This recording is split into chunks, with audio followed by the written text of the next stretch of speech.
temple of God. Corinthians 3:16. Do you not know that you are the temple of God? Now, what is this telling you? That God is within you. Hence why in Luke 21:12 it tells you the kingdom of God is within you. And the side of your head region is called a temple for a reason. Because the brain encapsulates the mind. The brain is a physical manifestation of the mind. The heart is a physical manifestation of emotion.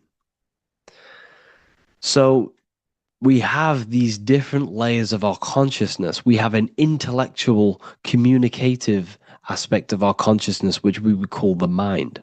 We have an emotional aspect of our consciousness, which is the heart. And to communicate with the divine, it's all to do with the mind. Hence why the ancients always symbolize the mind being God. This is why Michelangelo always placed God inside of the brain on top of Sistine Chapel in the middle of the Vatican.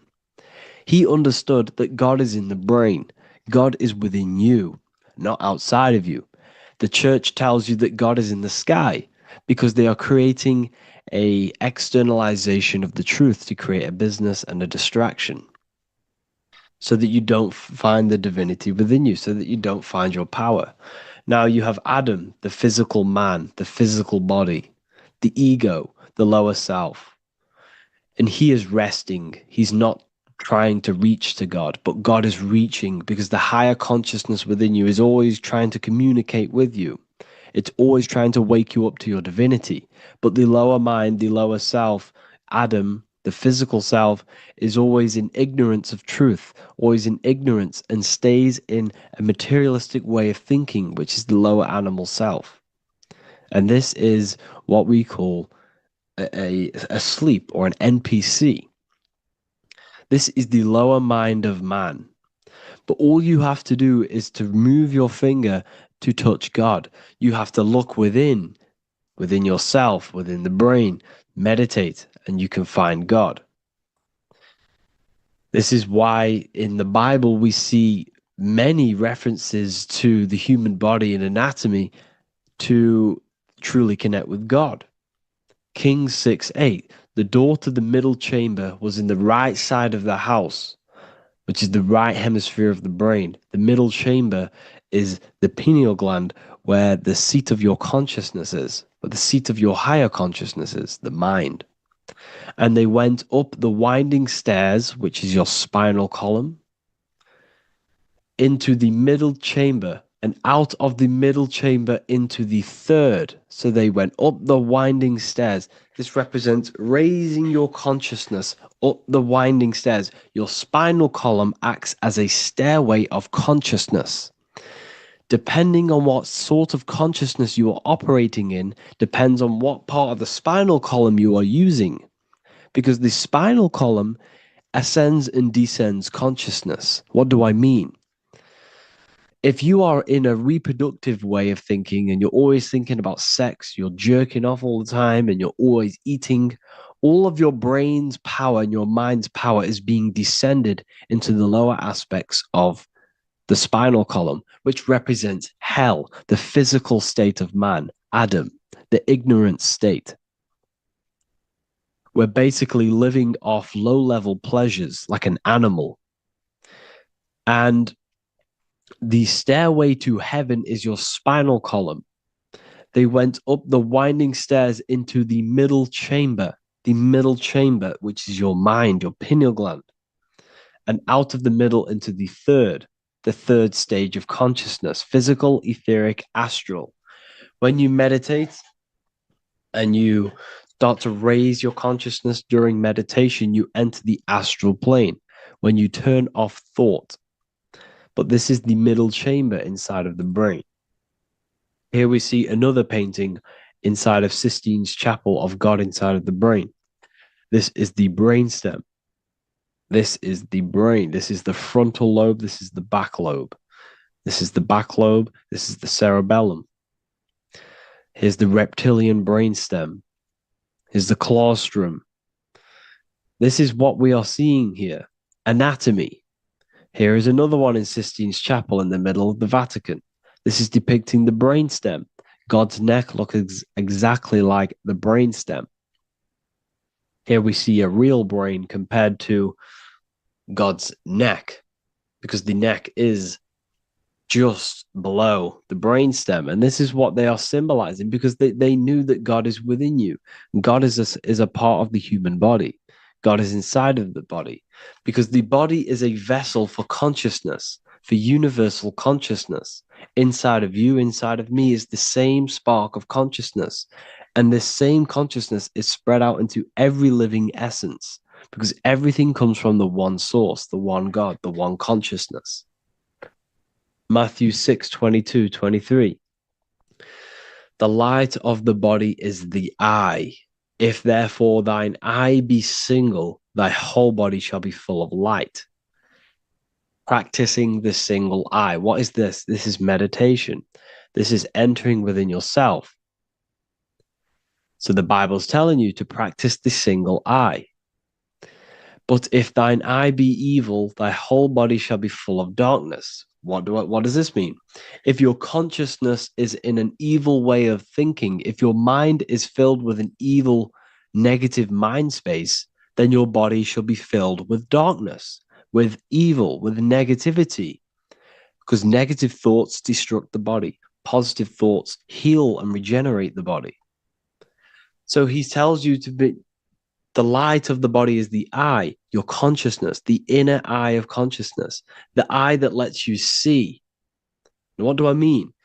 You look with your two physical eyes, but you see with the inner eye. What you see is perception. You look with the two eyes, and what you see is perception. You are seeing, you are understanding, and that's what consciousness, the mind, gives you. Consciousness, or the mind, is the force that allows you to be a human being, that allows you to understand things and interact with things and make decisions. It's an infinite intelligence. See, the mind is not the brain. This is a big confusion with people. Hence why the eye on top of the pyramid is separate from the bottom half of the pyramid, because the consciousness is separate from the body, the eye, the all-seeing eye.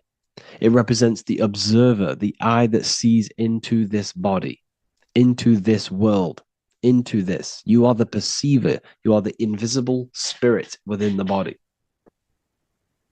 Theologians 4:17. After that, we are still alive, and our left will be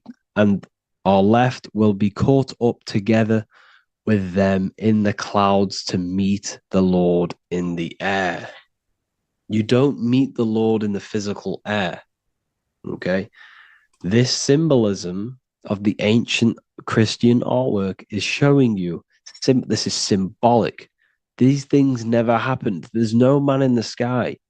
Moses didn't go on a mountain to meet with God. The air represents the mind. This is why you say you're an airhead when someone's very stupid. Earth is your body. Water is your emotions. Fire is your spirit. Air is your mind, the invisible mind. So Anton Mengs, an ancient Christian art worker, is showing you anatomy of God in the clouds.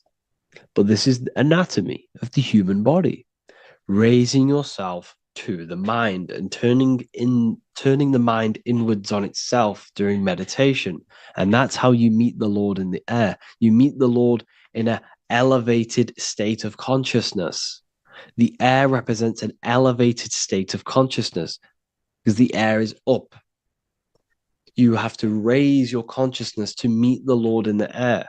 This is why Moses went on a mountain to meet with God.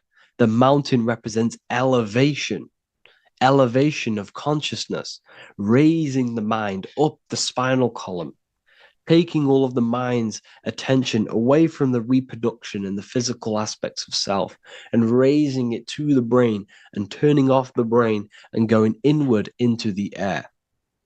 It's talking about raising consciousness. It's allegorical. It's a spiritual, metaphorical text.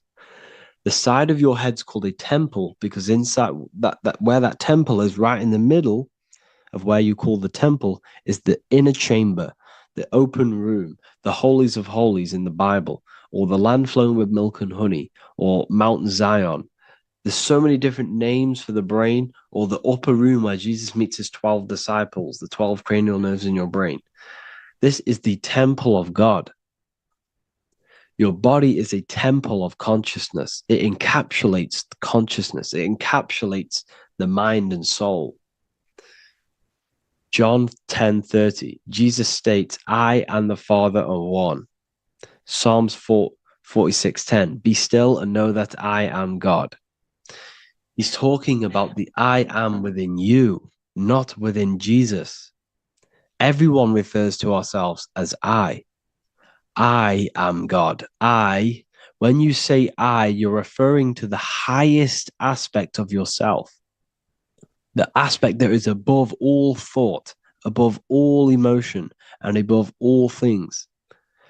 When you say I, you're referring to your pure awareness, your pure consciousness, the highest aspect of yourself. And anything after I is egotistical. I is God. The letter I is the Roman numerals for one, because there is one God, one consciousness. The letter I is one line, just like the number one. Matthew 6:3-4, take no thought. Therefore, take no thought. Take no thought. He says this 5 times because you must turn off the 5 senses and take no thought to connect with God. Be still. This is telling you to meditate and know that I am God. The I am within you. I and the Father are one. I and God are one. You, who you think you are, is a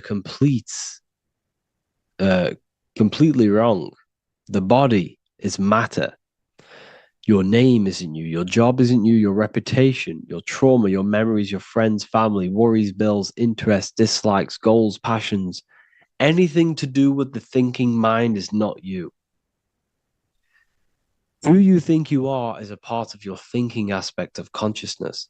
But once you remove thought, you are no longer your name. You are no longer your body. You're no longer your reputation. You are the I. You are pure awareness, pure consciousness. Pure consciousness. And this pure consciousness has latched on to this name, this job, the body, and your traumas. Your pure consciousness has attached itself to this character who you're playing in the physical world. And this is essentially who you think you are, but you are not. You are the I, you are the self, you are pure awareness. So, in order for you to detach from these things, you must learn how to detach from your name, your job, your reputation. And you do this through meditation by turning off the thinking mind. Turning off the thinking mind allows other aspects of your consciousness to open up. What do I mean? Your whole life you've been thinking, and all of these thoughts has attached you to this physical body. You haven't allowed your consciousness to open up. And you can only do this by taking no thought. That's why Jesus tells you, take no thought. When you turn off the thinking mind, other aspects of your consciousness starts to open up. Other aspects of your being can open up. And this is how you have astral project. This is how you do all these mystical things and things to do with consciousness. It's taking no thought. Imagination, emotions, thought, and memory are all to do with consciousness. These things are not physical. You can't touch thought. You can't touch emotions. You can't touch these things because they are not a physical thing. So you must turn off these things for other aspects of your consciousness to open up. Okay.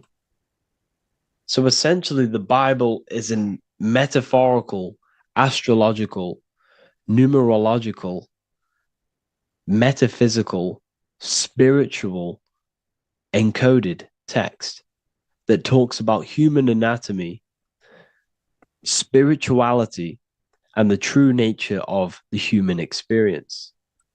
Everything they would teach you in school is to make you think that you are this body. Everything they teach you in church is the externalization of the true teachings of Jesus. Jesus was telling you to meditate. Jesus was telling you to practice the single eye. Jesus was telling you to look within yourself and find God. He wasn't telling you to pray to him. Mark 16:19, he was taken up to heaven and sat at the right hand of God, the right hemisphere of your brain. John 21:6, cast the net onto the right hand side of the boat and ye shall find fish. Fish is understanding. The boat is your body, your brain. Cast your awareness into the right side of your brain and you will find understanding, because the right side of your brain is all to do with the creative aspect and the intuition and the spiritual sides of your consciousness. This is why God is here. This is why Michelangelo depicted God in the right hemisphere of your brain, because this is all human anatomy. And I speak about all of this in the brand new Book of Wisdom, Volume 2, which is now available. The start of the revolution has begun. This book is truly going to change the way people see the world. It's got so many more topics than the last one. It's truly a revolution. It's written in so much detail. It's very practical. I cannot wait to share this one with you. I just want to say thank you for the opportunity for me to create this book, because without you, I couldn't have created this. And I just love sharing my work with you. And I thank every single one of you for the support, the watch, like the views and the likes, everything, especially the people who have joined the university and stuff like that. And for people who have joined the university, you do get a free Book of Wisdom paperback if you just go to the general chat and follow the description, follow what the instructions that I gave you in the chat, and you'll be able to order a free Book of Wisdom if you are inside of the university. Plus, you get all of my other books, 2 books, and over 45 occult books on occult and esoteric things. You get lectures, live calls, a community, a manifestation mastery course, and a whole library and reoccurring updates every month, every week. So yeah, I hope you all enjoyed this video. Thank you all. Please leave a comment to help the algorithm, and leave a comment on what videos I should make. And yeah, I'll get to uploading on the YouTube a lot more now. The second book is now released. I have a lot more time on my hands. No longer using my energy to create the book. I'm now going to redirect this mental energy into the YouTube. So there will be a lot more content coming. So I need some content ideas. So feel free to comment some ideas, some YouTube videos that I can create. Thank you all, people. Have an amazing day. What if I told you many people around you have probably sold their souls? It's more popular than you think, and it's very easy to do. Selling your soul is not something that you can just go and meet the devil and do it. It doesn't work like that. But before I tell you exactly how you can sell your soul and how not to sell your soul, what is the soul? So, looking at Jesus, we always see 2 lights surrounding his head, one surrounding the heart. And as of course, if you've been watching my channel, you know Jesus represents you. He represents the divine essence of the universe made in human form. Each one of us possess a fractal of God's infinite consciousness. We are all God. We are all God experiencing himself in a 3-dimensional divided form, separated from his oneness. God wanted to experience himself, so he made this world. So each one of us possess a soul, and the soul is the spark of God's infinite loving consciousness, filled with God's loving moral law. So the reason why Jesus is always have a light above his head and a light on his heart is because this represents the brain and the heart. The brain is not the mind. The heart is not the soul. The brain is the physical manifestation of the mind. It is the physical mechanical computer for the spiritual mind. The heart is the physical manifestation of the soul. The heart is a brain. In fact, it contains 40,000 specialized cells, which are the exact same cells found in your cranial brain. Yes, your heart is an emotional brain. Your cranial brain is a thought brain. It's a computer. Okay? Everything that exists physically exists non-physically. This is what the ancients called spirit. Just means invisible force. The mind, the thoughts are not made of atoms. You can't touch, you can't find tangible thoughts, imaginations. These things exist spiritually in metaphysical counterspace.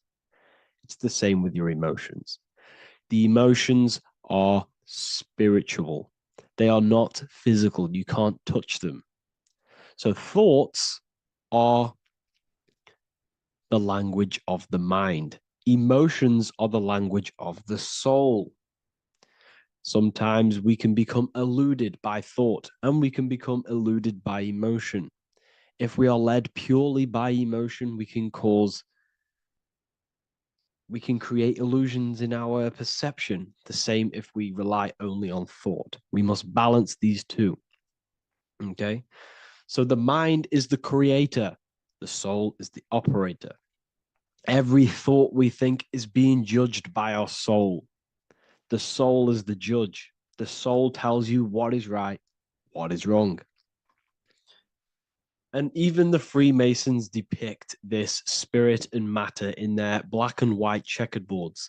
White is spirit, black is matter. Matter is dead, spirit is life. This is what this represents.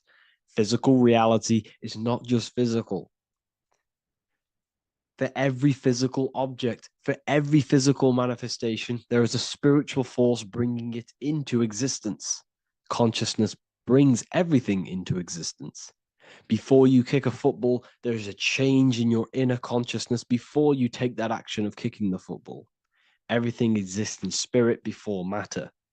You existed in spirit before you were physical. We also see this in alchemical Freemasonic artwork. This represents the clouds. This is the mind. This is the heavens. And then coming down into the heart, which represents the earth. The light entering the mind into the heart, because every thought we think is being judged by the heart. The heart speaks to you through emotion. The soul speaks to you through emotion. Every thought you think, your heart is telling you that is right, or it's telling you that is wrong. Why? Why is this? Emotions can guide us, okay? Emotions are the language of our soul. Our soul guides us to our soul purpose. Each one of us contains a purpose in this physical life. There is a reason you are alive. There is a reason why you came from spirit into a material reality. Your jealousy reveals where you need to be in life. If you are jealous of someone, this is your soul saying you need to be there. That's where you need to be. Your fear reveals your greatest growth in order for you to reach your life's purpose. If you fear something, this is your soul telling you need to overcome this in order to reach your life purpose. This is the next obstacle. The soul, your life purpose is not found in your passion. It's found on the other side of your greatest fear. The soul's always seeking, it's always seeking truth. It's always seeking to expand, to learn. The soul must go through pain in order to overcome, in order to grow. That's why we are here, to grow and expand and create. We also see this in alchemical artwork. Again, the mind in the clouds, the heart and the soul. They must work in unity. Each one of us contains the spark of the divine, which is the soul. Okay? Which is the soul. This is the operator. God, generator, operator, destroyer. The generator is the mind. The operator is the soul. The destroyer is the body. Everything will generate, everything will operate, and everything will die. That's the Trinity, the Father, the Son, the Holy Spirit. There's always a Trinity, Brahma, Vishnu, Shiva. Okay, so each one of us contains God's law, and it's encoded within our consciousness, within our soul, within our heart. That is what's judging everything you do. Every time you hurt someone, you can feel it. If you've ever punched someone, you can feel it. You know it's wrong. If you've ever stole something from someone, it doesn't matter what you've learned in the past. If you steal something, you know deep down within your soul it's wrong. This is because each one of us are encoded with God's law of love and integrity. I don't care how tough you think you are and how hard you think you are and what you've done in your life. I don't care. You know what is right, what is wrong, because you are encoded with love. Does not matter how far your mind can take you away, how corrupt your mind can become. There is always a spark of love and empathy in your heart, in your soul. You know this when a child. When you're a child, you're not racist. You don't want to hurt anyone. You don't want to steal. As a child, you're pure love, you're pure awareness, you're pure. You would never think about being racist. It's the corruption of the mind that leads us to corruption. Our soul always wants to do good. So the soul is encoded with God's law. And when we go against this law, this destroys our body. Yes, because your body is electromagnetic, and that's being casted from your heart. So every time you go against the heart's guidance in moral law, we weaken our electromagnetic field, which weakens our body.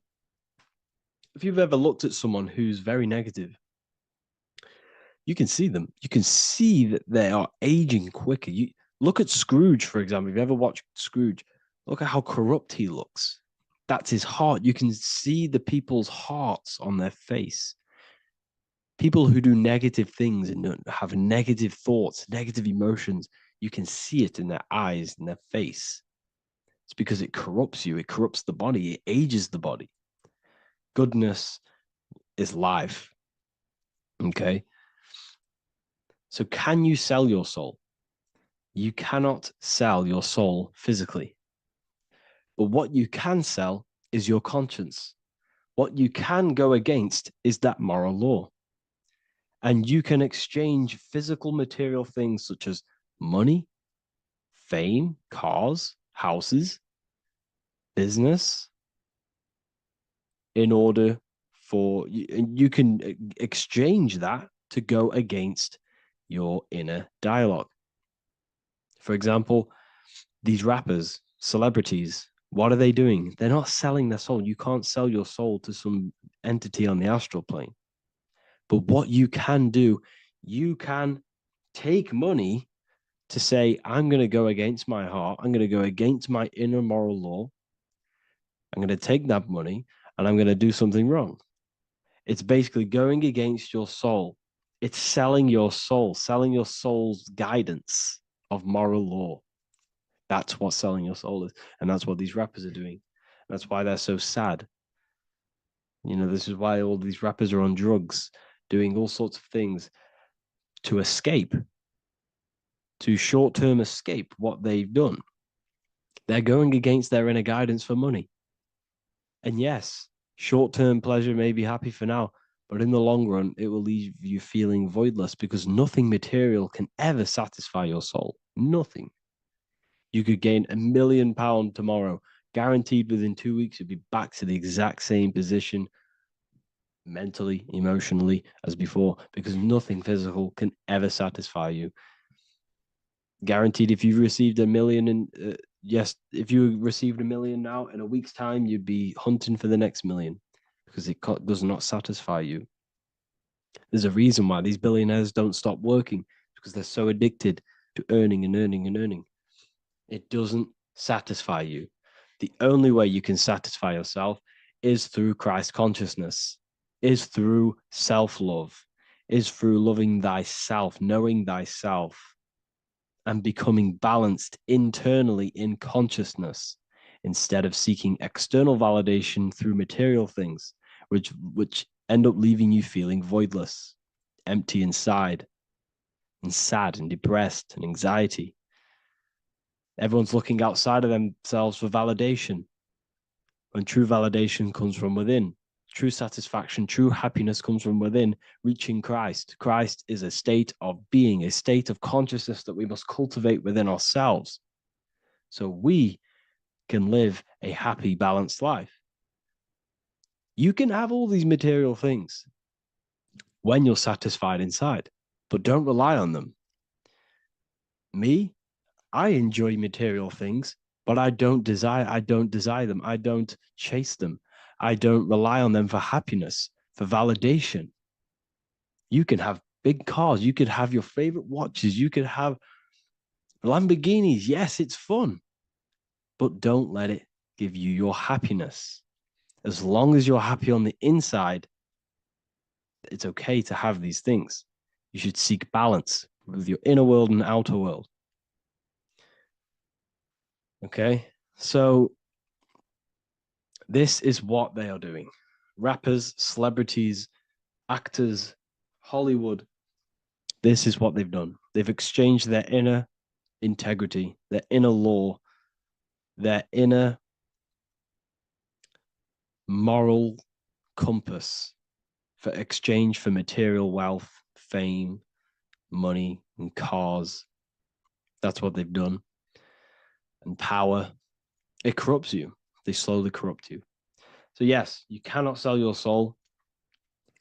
And if you wish to learn more, I'll see you inside Ethereal University with my community, where we are learning every day to master ourselves, to expand our consciousness. If you want to lucid dream, astral project, master yourself, create the desired reality you want, learn about human consciousness and your full potential, then Ethereal University is for you, and I'll see you inside. The link will be in the description.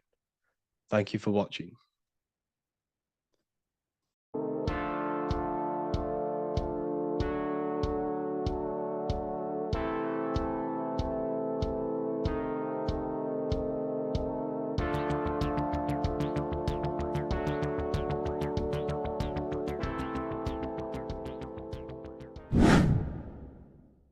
The earth has become a realm in order to trap souls within, so that they can harness our electricity, our energy. Even the Bible is talking about how this realm is controlled by the wicked one in John 5:19. We know that we are the children of God and that the whole world is under the control of the evil one. Ephesians 6:12. For our struggle is not against flesh and blood, but against the rulers, against the authorities, against the powers of this dark world, and against the spiritual forces of evil in the heavenly realms. So the Bible is telling us that this is not the only world. There are other worlds, there are other realms that we can go to, considered as heaven. Heaven being a higher realm where there is no evil, no darkness. This is a midpoint realm where there is good and evil. Now, we're going to explain how the soul trap is how it's working, and how your soul is being harnessed for its energy, and how you are tricked to come back to this realm after death. What you need to understand is first is that you are the invisible intelligence behind the physical body. You are the mind and soul. The soul is the true you, the good you. It is pure love, pure bliss, eternal, never dies. The mind can be corrupted, though. The mind is the intelligence of the soul. It is invisible. It has no true form. The intelligence inhabits the brain. The brain is the computer to control the electrical machine called the nervous system, which is choice, program, and action. You are the invisible intelligence behind the body, and this will prove it even more. You do not even see into the external world. You are seeing an image produced by the brain, because the light is being sucked through the retinas of the eyes. The image is produced in the visual cortex at the back of the brain. What does this mean? This means that we are the consciousness in the center of the brain, in the pineal gland, that is experiencing the program being ran by the central nervous system in the brain. This is the sigil of Lucifer. Lucifer in Latin is Lucy. Lucy is light in Latin. Lucifer is known as the light bearer. This is how the eyes work, people. It's not a demon or a devil. The sigil for Lucifer is how the eyes work, and how the left eye is controlled by the right brain. The right eye is controlled by the left brain. There is a crossover. It's the same with the body. The left side of the body is controlled by the right brain. The right side of the body is controlled by the left brain. There's a crossover with our hemispheres in the brain. Now, this empty chamber in the center of the brain is where this universal cosmic intelligence is held, known as the most holy place in the Bible, the throne of God. Okay? This is above the 33 vertebrae on the spine. As you can see here, you are the being in the center of this point. All of the nerves are being sent back to this one particular point, which is which is the seat of our invisible intelligence. You can see it's an empty chamber. Our consciousness, our intelligence is not a physical thing. This intelligence is the true voice inside of your head. This is why your head is heaven, your heart is earth, your heel is hell. Your head is heaven because this is the seat, the throne of God. God is in heaven because the consciousness, this divine intelligence that's controlling the body, is sat in the center of the brain. The brain is taking commands of this invisible intelligence. When you close your eyes, you can feel your awareness, your consciousness, your intelligence is all in the brain. Your awareness is not in the feet, the heart, the legs, the arms. It's all in the center of the brain. Now, if you meditate deeply, you will find that you are beyond the mind. You are the being observing the thoughts. You are the soul observing the thoughts. Now, with this being said, you are the consciousness experiencing the program being ran by the central nervous system in the brain, because you're not seeing into the external world. It's an image, it's a simulated image produced by the brain and the central nervous system. You do not experience the external world. You do not feel the external world. You feel electrical impulses on your nervous system. Your nervous system is decoding what you are feeling. So the only thing that you truly feel is the electrical impulses on your nervous system. This is why the nervous system is the tree of knowledge of good and evil, because it gives your invisible intelligence, your mind, the knowledge of good and evil. It can detect good things, it can detect bad things. If it's hot, if it's warm, if I need to go, the nervous system is doing this. It is the tree of knowledge of good and evil. Okay? Now this universal intelligence is symbolized as the single eye. Okay? Matthew 18:9. It is better for you to enter life with one eye than to have two eyes and to be thrown into the fire of hell. What does this mean? It's symbolic, it's metaphorical, people. It is metaphoric. Your universal intelligence is the single eye, the one eye. It's the balance between the two poles, between the left and the right, the good and the evil. It knows the right thing to do all the time. This is our inner guide. The inner self is the inner guide. And when you are operating your life off duality, using your two eyes, you'll be thrown into the fire of hell, lower states of consciousness. because you're split. You need to live in oneness, even, balance. Matthew 6:22, the light of the body is the eye. The light of the whole body is the eye. You are a light being. Human. Hue means an attribute of a color. Man is the word manifested. We are light manifested into physical form. Depending on your vibration is depending on what color that you are vibrating on, which is a hue, a human. If therefore thine eye be single, thy whole body should be full of light. Again, it's talking about the single eye, oneness, completeness. When you balance the hemispheres of the brain, we'll go over that later. But anyways, the body is the earth. This is what we need to understand, people. The body is running the simulation, the program that our consciousness is experiencing. So when we leave the body during death and astral projection, we leave the earth. This is how it works. The body is the vehicle for the earth, for this realm. Everything exists within our mind. You have the soul, mind, and body. The soul is the observer, the watcher, the true being. This is why she has many different heads, because the soul inhabits different bodies. This is the serpent, which means knowledge, which is the mind, wisdom. And this is the body, soul, mind, and body, Brahma, Vishnu, Shiva. The mind is the bridge between the soul and the body. So what do I mean?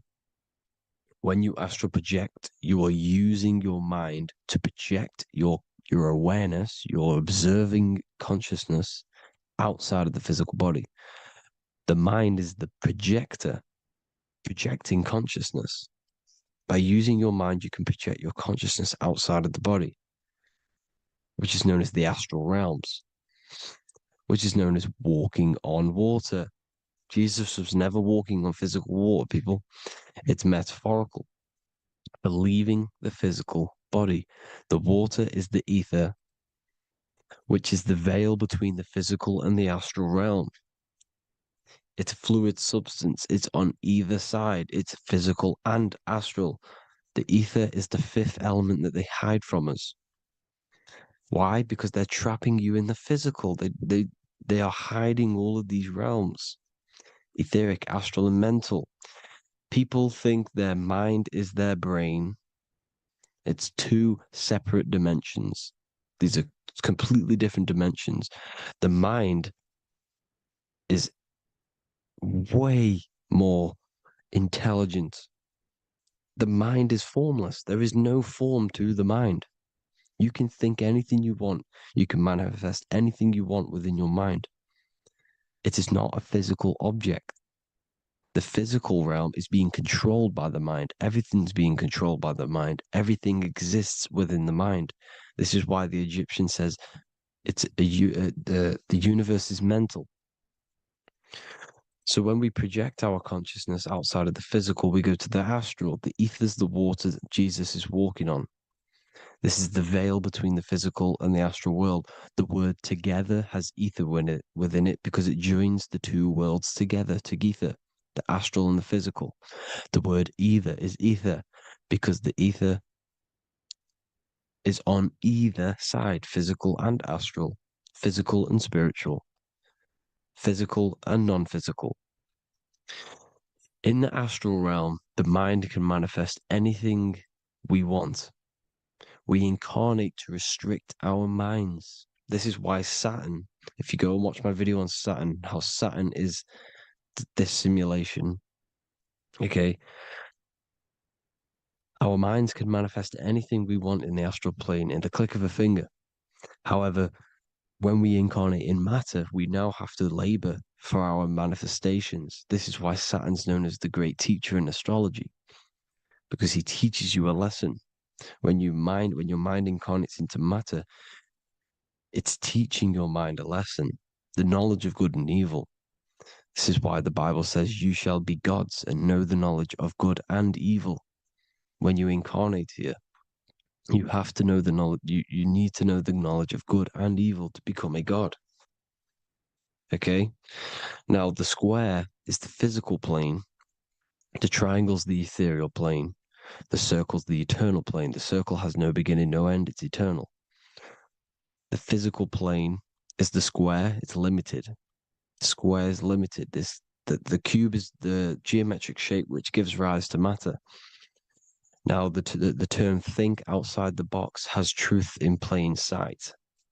You have to think outside the box to project your consciousness, use your mind to project your consciousness outside of the box, the physical plane, into the astrals. The astral realm is the realm of the stars. Above us is the stars. Through the stars is the astral plane. This is why astral has the word star within it. The devil is the deveil. When you sell your soul to the devil, quote unquote, it's metaphorical. The devil exists in the physical plane. It's the lowest state of consciousness. The deveil, you deveil yourself into the physical when you are the devil. The deveil. The ethereal plane. Now, we all know what the famous symbol of the all-seeing eye, right? The all-seeing eye with the eye in the triangle. Look at the Masonic artwork showing you the triangle above in the sky. This is symbolizing the ethereal planes. The eye in the triangle symbolizes your invisible intelligence, your mind, which has the ability to see on either side. Because the triangle is the ethereal plane. The eye is your consciousness, your intelligence.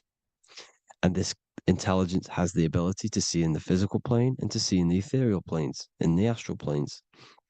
This is why it's above the earth. It's above the ground. Because it can see here, it can see in the heavenly realms. Now, the stars are, well, this is known as heaven, the realms of the astral planes. This is some quotes from the Emerald Tablets of Thoth. Out of the darkness ye must rise upwards, one with the light and one with the stars.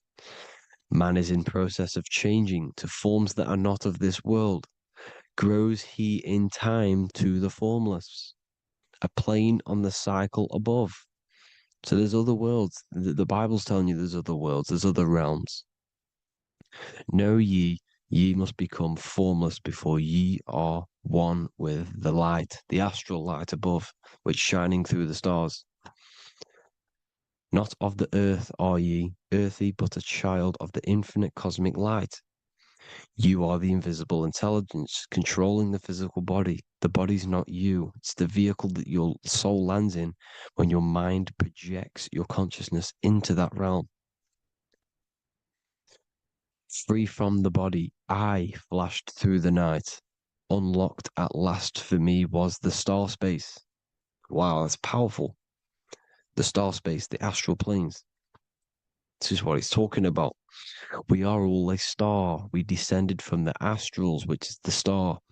We are all a star. Look at the ancient paintings of Jesus' birth.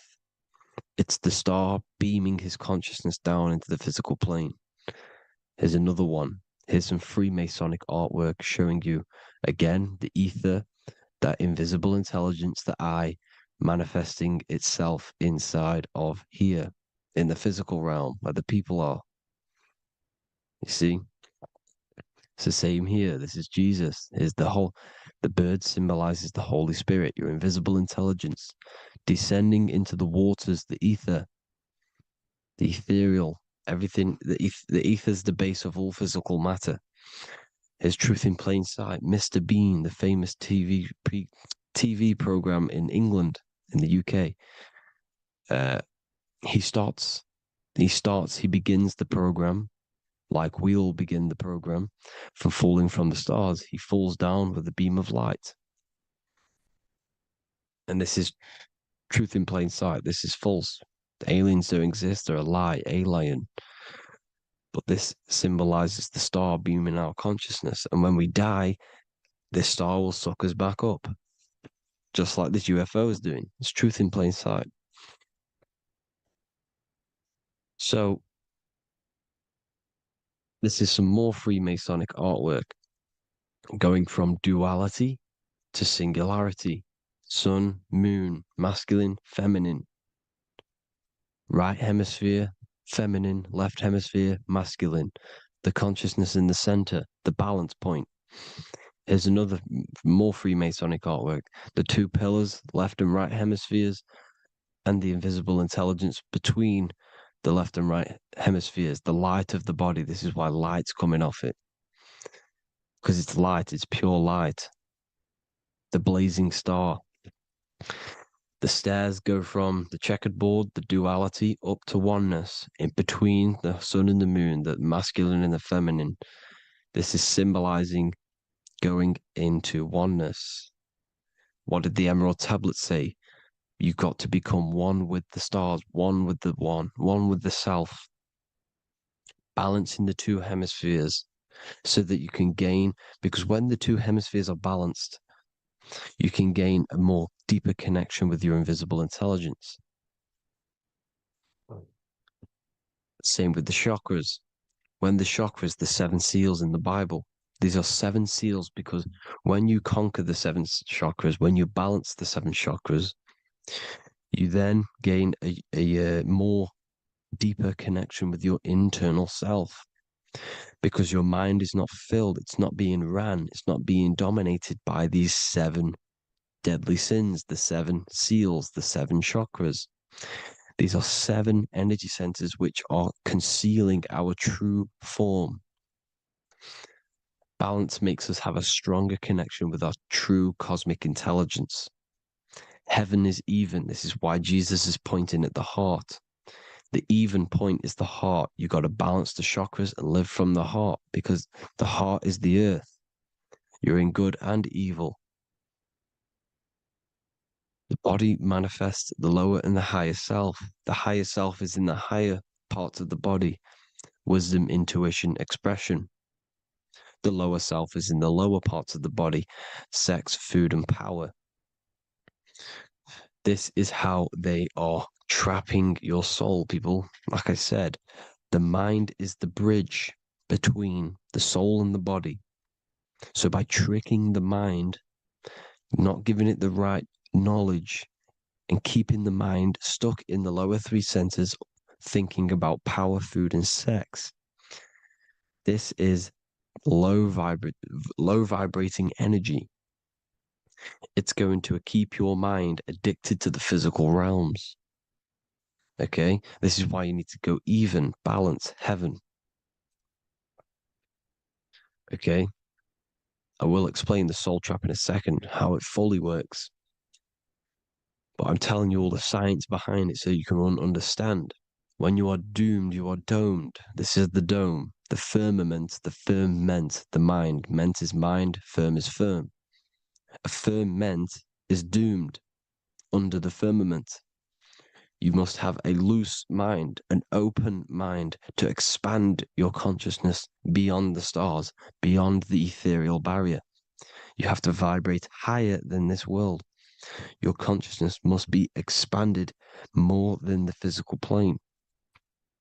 You need to learn how to astral project. You need to learn how to leave the body, how to operate outside of the body, so that you, when you do leave the body, you will have recognition. You'll have knowledge. You'll have practice. But this is as above, so below. The woman's belly is the earth. It's as above, so below. It's a microcosm of the macrocosm. We are the children in the womb. We are the people in the earth being ready to be born into the heavenly realms. As above, so below. It's a microcosm, macrocosm. Everything is in everything on a bigger and a smaller and a larger scale. Now, when the baby figures out that there is a world beyond its mother, what happens? the baby starts to move around and tries to get out of the mother. Because once it starts to hear the external world, starts to hear people, it's going to wonder, what's outside of why am I in here? What's outside? So the baby will force its way out of the mother. It's the same with our minds, as above, so below. When our minds are when our minds figure out that there are other realms beyond this world, we will seek a way out. This is the womb, the Mother Earth, Mother Nature. It's the mother. We're in the womb. We can be born out of this world, which is being born again in the Bible. When you are doomed, you are domed under the dome, under the firmament, the firm mind. The firm mind will keep you under the firmament. Due to the law of polarity, there has to be other realms. There has to be. Because the law of polarity works in this world, and it will work on every scale possible. It's universal laws. These are universal laws. The law of polarity means that there are other realms polarizing this realm. There is a hell, there is a heaven. There is a midpoint, which is Midgard, which is the one we are in now. Earth, heart. Earth is the heart. Heart is the center, good and bad. The balance between good and bad. Your reality is your level of realization. Your mind realizes other worlds, you will seek a way to them worlds. It's that simple. The soul trap is to keep you stuck in this physical body, which is the earth. This body is the earth. It's running the program, like I said at the beginning. It's running the simulation that your consciousness is experiencing. You are an electromagnetic being, and you're hidden in a cage, your rib cage, and you're stuck in cells, a prison cells. Look, you're in cells. We produce electromagnetic energy. Your soul produces this energy. And by trapping your consciousness inside of this physical realm, they harness this energy within the astral realms. They're using you to manifest demons, because your mind creates demons through emotions and mental thought energy, which is a whole nother video. I can make a video on that.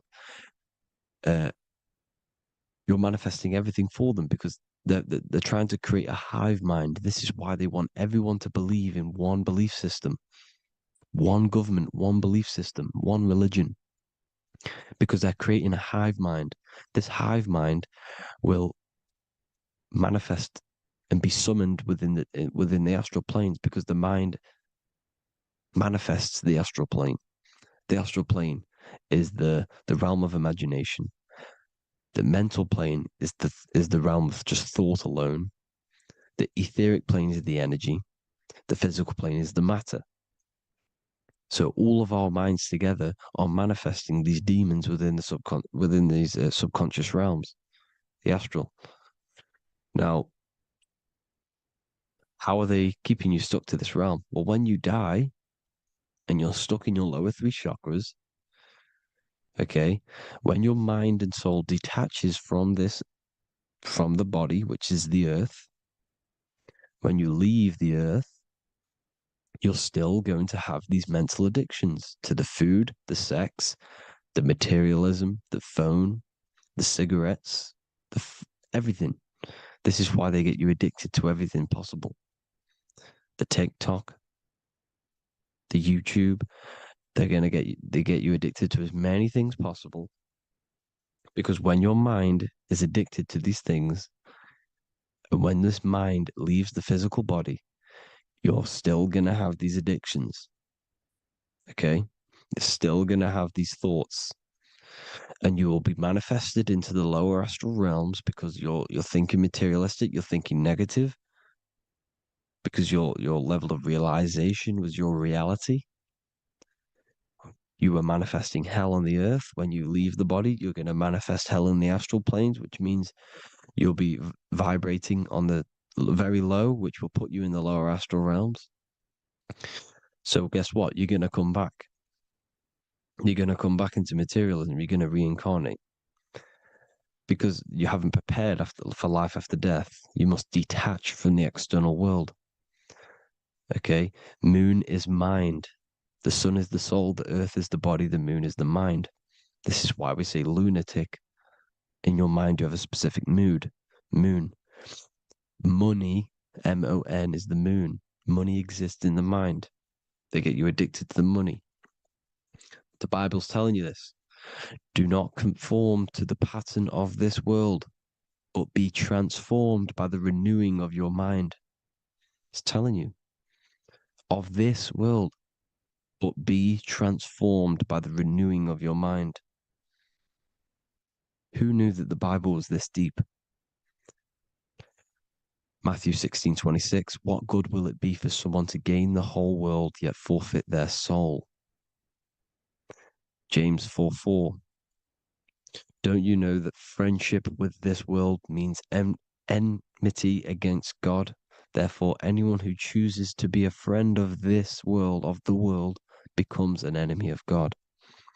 John 4:4, dear children, are from God and have overcome them, because the one who is in you is greater than the one who is in the world. It's talking about the invisible intelligence. It's greater than the physical world. John 2:15, do not love this world, nor the things it offers you, because this world will create you to, if your mind has attachments to what this world offers, sex, money, and power, pretty much,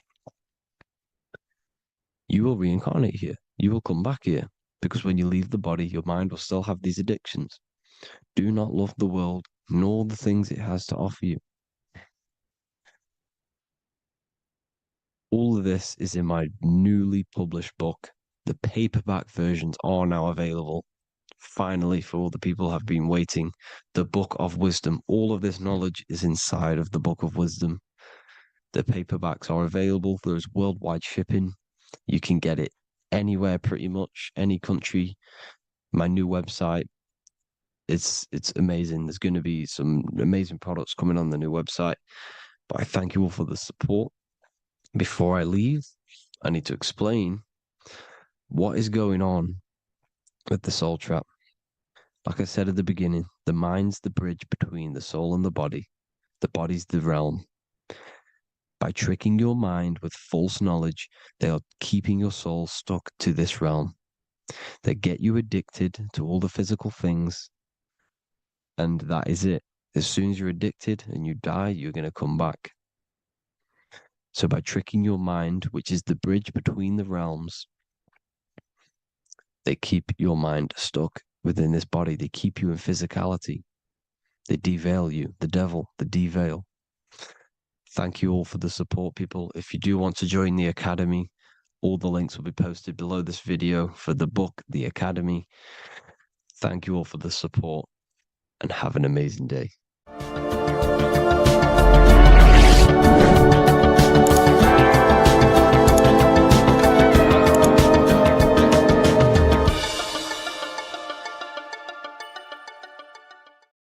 In this video, we're going to be talking about the evolution of consciousness. You are born human, however, you possess consciousness, which is the awareness behind your being, the awareness behind your thoughts, the experiencer behind your five senses, the experiencer, the observer behind your thought, emotions, and senses. You are an eye, an invisible consciousness looking through a lens, which is your body. Your body produces this physical world that you experience. Your brain produces this world. Your brain and body is a technological computer. However, you are an infinite, ever-expanding consciousness behind this physical body. And there is an evolution of consciousness, a cosmic journey of expansion. And this is why we see so much pyramid symbolism in the occult and esoteric world, and especially within Freemasonry. Because the pyramid represents climbing, an evolution, a raising state of consciousness, a journey. Steps symbolize a journey upwards. This is the raising and the evolution of consciousness, our inner world, the transmutation of our inner selves, of our souls and consciousness and our minds. So when we see this pyramid, we're seeing a evolution, a way up to source consciousness. And the eye in the pyramid represents your source consciousness. It represents illumination. It represents divine guidance through this evolution of consciousness. This is why we see the ladder. Consciousness is ever expanding on an infinite journey of evolution. Each individual is a part of this cosmic process, contributing towards the ongoing expansion of both mind and awareness. As we evolve, we collectively explore deeper levels of existence, expanding the boundaries of thought and consciousness.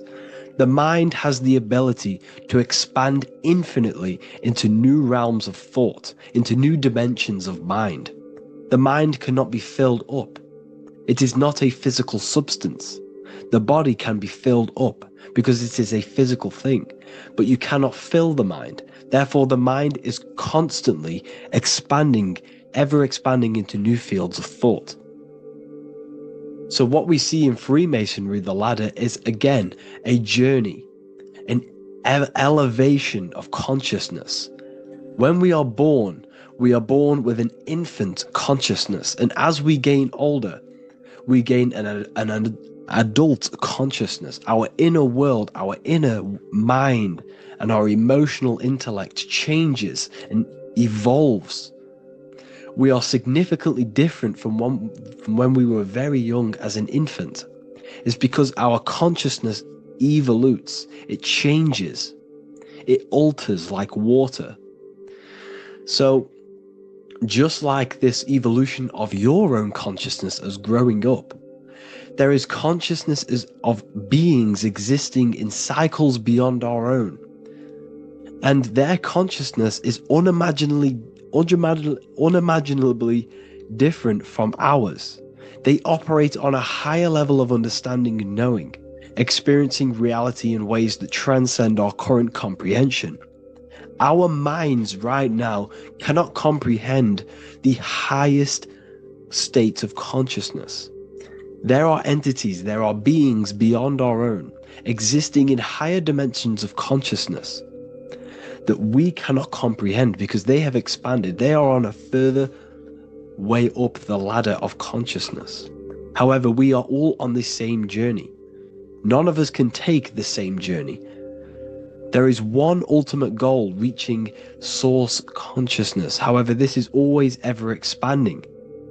However, we are all on a different journey. There is one truth, one source, one goal. However, there are billions in different ways of reaching it, and we are all on these different paths to source consciousness, to this ladder, this evolution of universal evolution.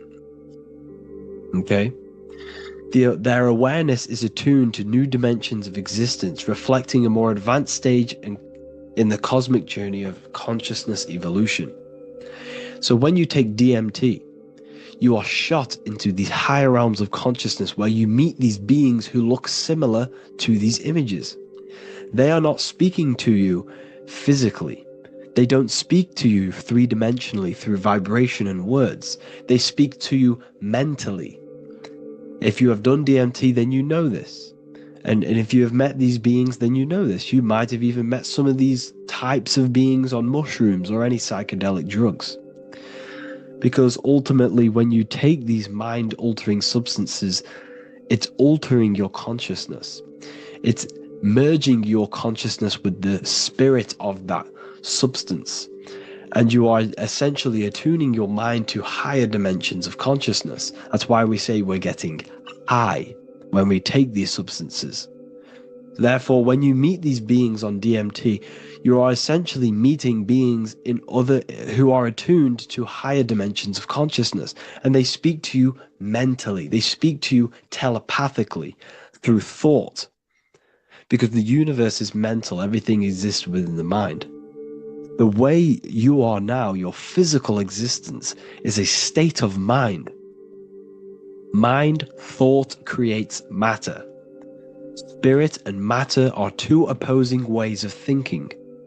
If we have a very spiritual mind, we have an expanded mind, we are a spiritual person through the mind. However, if we have a very low state of consciousness where we think about food, sex, lust, and all physical things, then we have a physical consciousness. Matter and spirit are two opposing forces, two ways of thinking. The mind attunes itself to different levels of understanding in different dimensions. So, essentially, this is what we're looking at. The body is a vessel for the fluidic, formless consciousness, a temple that houses the essence of our awareness. While the five senses are limited to perceiving only the physical plane, the mind transcends these limitations, capable of perceiving the full scope of reality. It is through the mind that we access deeper truths beyond the material, tapping into boundless nature of existence. Physical existence is a thin band, a thin layer of reality. It's like 0.001% of reality. And your five senses are only tuned into this layer of reality. But the five senses are, by design, only allowed to perceive physicality. But the mind has the power to expand beyond this physical five sense state. The mind has the power to expand and evolute. It is a conscious decision whether you want to take this path or not. You can stay in a three-dimensional way of thinking, or you can expand your consciousness from within.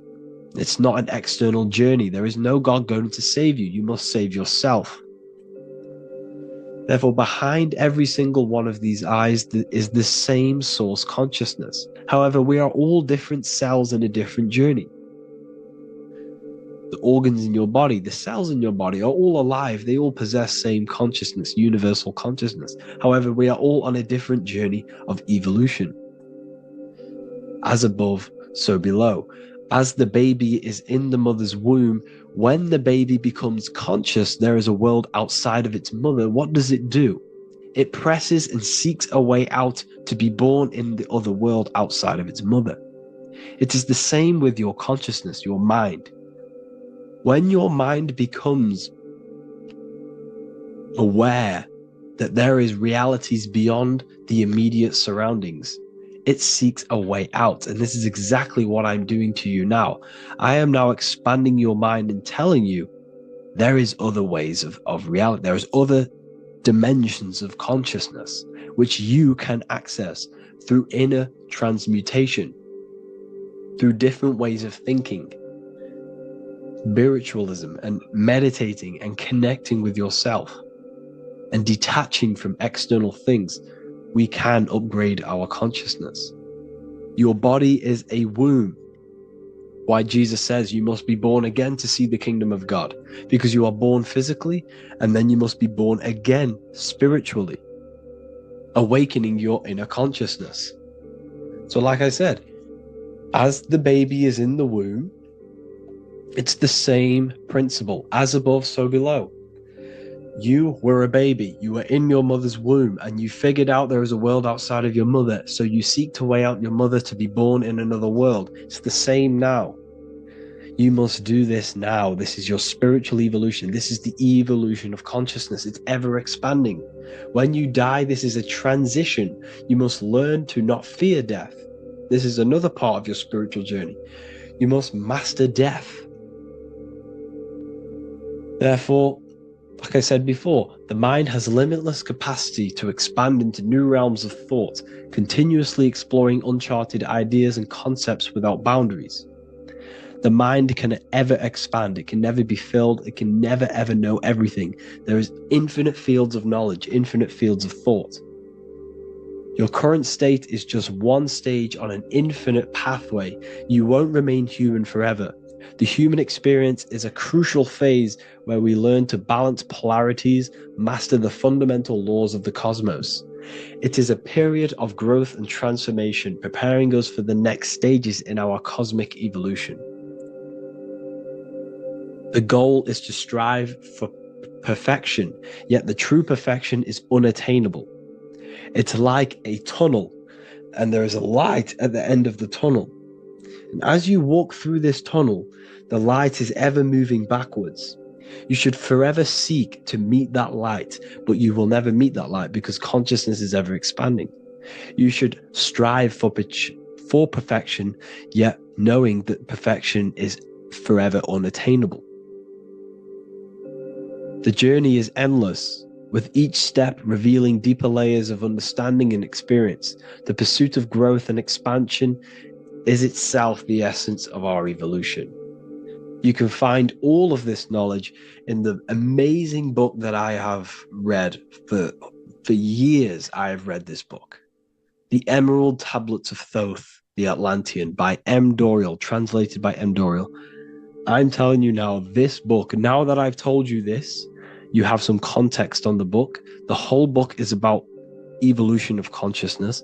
He's talking about higher dimensions beings. He's talking about how you can transcend this physical plane.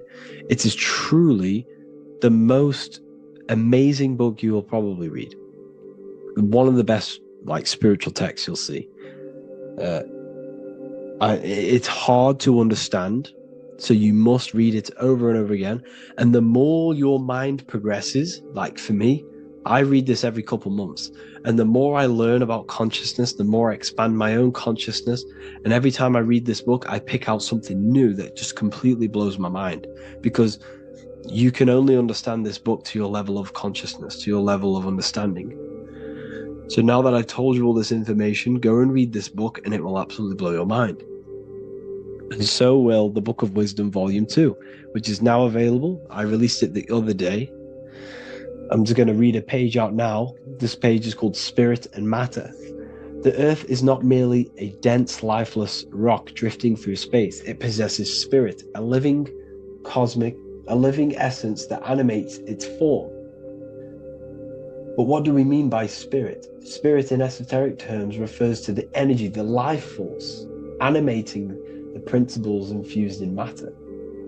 So essentially, what this page is talking about is how everything has spirit, consciousness within it. You are the middle, you are spirit and matter. You have the ability to expand your mind to the God self and raise above our animal instinct, our material self, and know the divine and expand. Animals cannot do this. Animals are not self-aware. Humans possess self-awareness. We can observe our consciousness. We can say, why do I exist? We can look in the mirror and know that we need growth. And this is what Anunnaki means. Anu means above. Anu was the supreme god of the sky, which is a metaphor. He represents spirit above, heaven. Anu came down to earth and married Ki, the goddess of the earth, which represents matter. It's a myth, it's an allegory. Anu married Ki and gave birth to the Anunnaki. Spirit came down and infused with matter and gave birth to the human, which is you. You are spirit infused in matter, Anu and Ki, Anunnaki. You are the Anunnaki. And this is just one of the teachings in my book. Honestly, this book is absolutely amazing. If you truly, truly want to expand your consciousness, give this book a read. And obviously, if you're inside the university, I give you this book for free. A paperback version. If you join the university, follow the steps inside of the general chat, you'll be able to download this book. Sorry, not download it. Order a paperback for free. All you have to do is pay for the shipping. You'll also gain amazing knowledge inside of my library, where your mind will just be overblown with the amount of esoteric books. There's over 45 rare occult books, plus you get a PDF of the Volume 1 and Human Health Guide. You get reoccurring updates where I expand on symbolism, occultism, where you will just feel absolutely amazing once you understand esotericism in yourself. You'll also learn how to create the dream reality that you want with the Manifestation Mastery course, where I teach you how your consciousness creates reality. You'll have a real lectures where I post lectures on symbolism, occultism, esotericism. There's a conscious community and live calls and Q&A where you can ask me questions and I'll answer your questions. I just want to say thank you to everyone who has joined the university. Thank you for even liking and watching this video. Any support I just appreciate every single one of you. Please, if you can, leave a comment and a like on this video and let me know any videos you want me to make in the future. And I will start uploading a lot more to the YouTube. So yeah, thank you all for tuning in today. Have an amazing day.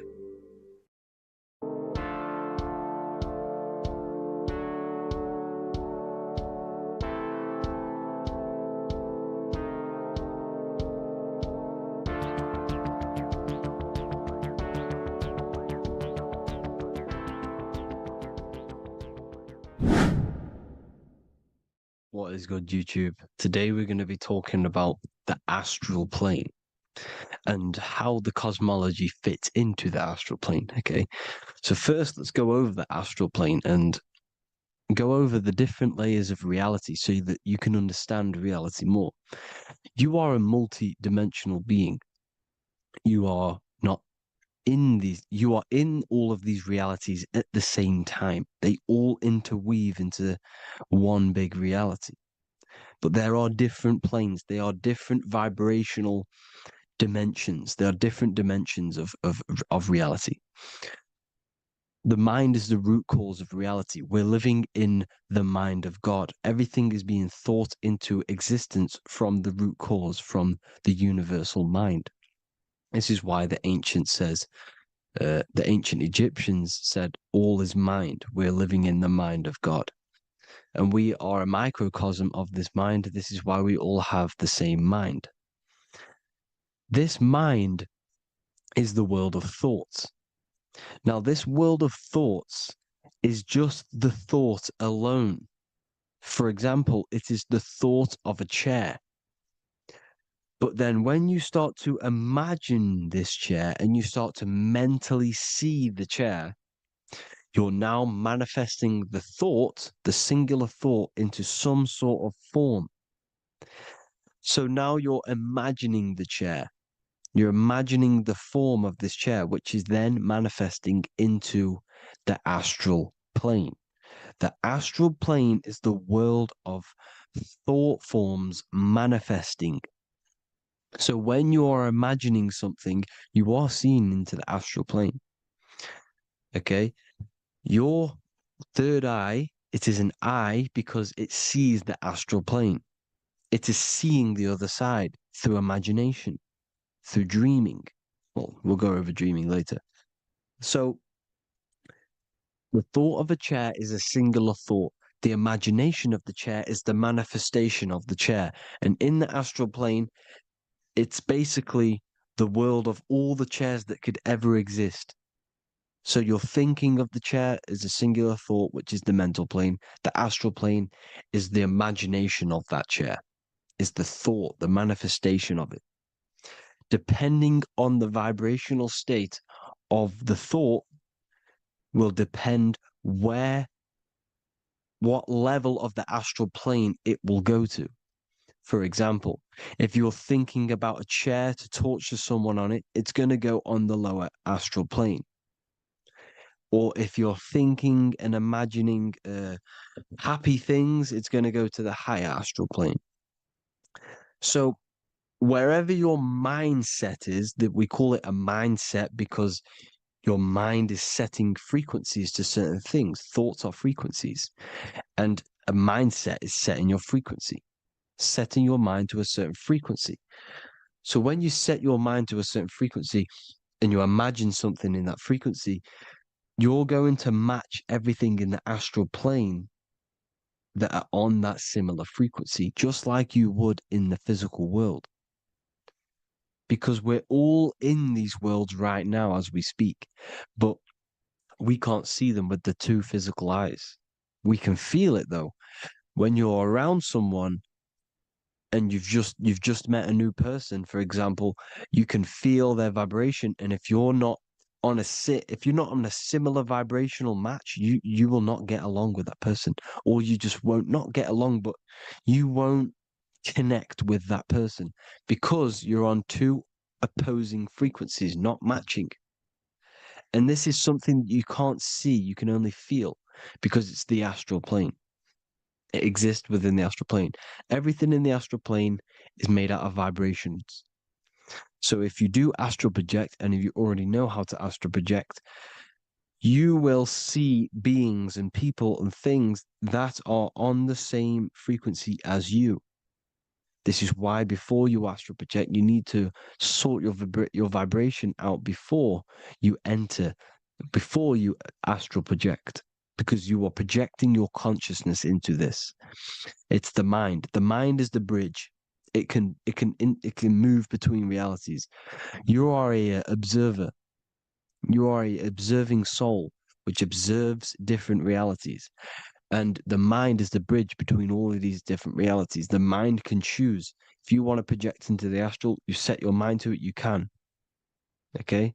So let's not get off track. The lower astral plane is where demons are. The higher astral plane is where heavenly beings are. Heaven and hell are kind of a real thing. The etheric plane is a powerful substance, the ether, the fifth element that they don't tell us about. If you type in on Google the 5 elements, they will try to remove it with wood or metal because they don't want you knowing about the ether. Ether is the energy double behind all physical objects. So the ether is very important. It is the 5th element. It is part of the physical world, but it's also part of the astral world. It is on either side. You see how they're showing you the truth in the language? Ether and either are the same word. The ether has 1 foot in the astral and 1 foot in the physical world. It's a substance that connects the physical to the astral world. It is the either. It's on either side of reality. It's on the other side. Other, either, same word. Ether is connecting the physical to the astral plane. It's the world of frequency. Frequencies, EMFs, torus fields are in the etheric plane. It is the energy plane. It's where energy moves through the ether. Okay. So then you have the physical world, the world of effect. Everything you see in the physical world is the effect of the higher planes. Each plane is a product of the plane above. So, and it melts into each plane. The physical plane is the lowest plane, it's the most densest, and the highest is the most fluid. This is the most fluid, this is the most dense. This is where we get the saying, as above, so below from. As above, so below comes from the different planes of reality. And magicians understand this. This is why magicians always say as above, so below. Because they understand if you manipulate the higher planes of reality, you manipulate the lower planes. Because the astral plane is a direct copy of the physical world, but in the astral plane. It is mirrored. The physical world is mirrored in the astral plane. They are both the same world, but just different vibrational states of the world. Kind of. It's hard to put this in words, people. So just try and understand. The astral plane is the double. It is whatever happens in the astral plane happens in the physical plane. This is why magic works. This is why demons work. This is why spirit communication works. Because if you manipulate the higher planes, you manipulate the lower planes. As above in the astral, so below. Leonardo da Vinci showing you to look up, pointing up. You got to look up. He's telling you to change the mind, you change the physical world. You change your emotions, you're on the astral plane, you change the physical world. You change your reality by changing the higher planes. This is the Masonic 11. The two pillars. This is the 11, also symbolizing the two hemispheres of the brain here. But the 11 symbolizes the two mirrors. 11. 11. 9, 11. 9, 11 adds to 11. 9 plus 1 equals 11. The Twin Towers were an 11. Flight 11 was hijacked because it's a mass ritual within the astral plane. Now, we're going to go deep into that later, and I'll show you these rituals they do in order to manipulate the astral plane. So, this is what the 11 is. It's the mirroring of reality. If you contact spirits and conjure spirits, you can either summon or attract demons and spirits. Summoning is creating a spirit. You create demons. Okay. Like I said here, the mind is the root cause of reality. If you think of if you think of a traumatic event that happened in your life over and over and over and over again for years and years and years, where attention goes, energy flows. The mind is the director of energy. If you are directing energy into the specific emotion, the specific thing that is torturing you in your mind, that will manifest as some sort of being in the astral plane, which is called an elemental. And this elemental being that you have created through your thought forms and emotions will latch onto you and feed off this energy. So it's important that you get your mind right. Okay, it's important you sort that you file the mind and you discipline the mind. Make sure it's only entertaining positive things, because you are quite literally creating your own demons. The word demon has the word mon in it. And if you've watched my videos to know, mon means moon. The moon is your mind, the sun is your soul, the earth is your physical body. Demon is mon means mind, moon is mind. You create demons with your mind, summoning. Now, this is where the rituals come in. 9/11 was a ritual because everyone was thinking about this big fearing, the death of 9/11. Everyone was thinking about it. And all of their minds thinking about this horrific thing will manifest and summon a negative energy spirit elemental within the astral plane. That's how all of this works. This is why it was a mass ritual. Okay. Chris Brown, new album name 11/11. Release date on the 11/11. This will be my 11th album and contain 11 songs. All of these people know the occult. This is Hermes Trismegistus with the star of Saturn, the six-pointed star, as above, so below. The mirroring of reality, physical and astral. The two Masonic pillars. So as above, so below. What's above us? The stars. The stars are connected to the astral plane. This is why we call them stargates. When we dream, we are experiencing these different realities. And what are stars? They tell in the Bible, it says Genesis 1:14. And God said, "Let there be lights in the firmament of the heaven to divide the day from the night, and let them be for signs." Signs translates to things to come. Why things to come? The stars tell the future. Why? And why do we say as above, so below? As above us is the astral plane and the etheric plane. As above, so below. Whatever happens in the stars happens on Earth.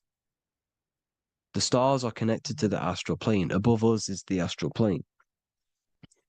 We are a star in a physical body. This is why we say Mr., Sister, stir equals star. The E and the A are interchangeable. We are stars, and the stars are the start of our incarnation. We start in the stars, same root word, and we descend through the seven energies, which are our seven chakras. Then we enter the heart of the soul system. The heart rearranged spells earth. And this is the the true cosmology. Here's the Masonic cosmology. This is Masonic now. Here's the firmament. Let there be a firmament in the midst of the waters to divide the waters from above, from the waters that below. Genesis 1:6. The firmament, firmament comes from the word firma, Latin, I'm pretty sure, which means firm. When something is firm, meaning it's stable, it does not move, it is firm. The firmament is firm. So, is the firmament Genesis 1:6? Let what does he say? Genesis 1:3, sorry. Let there be light. This is before the sun and the moon was created. Let there be light. Before the sun and the moon was created, light was appeared. So what's that tell you? This is a holographic projection from some sort of light being, some sort of projector. And that projector is the all-seeing eye you see in the Masonic cosmology. This is the all-seeing eye projecting the light beams. Let there be light. Everything is made out of light. The universe is created out of light waves. The torus field is one unit of light. The light projecting this reality is Polaris. Okay, the famous all-seeing eye. Now, what else?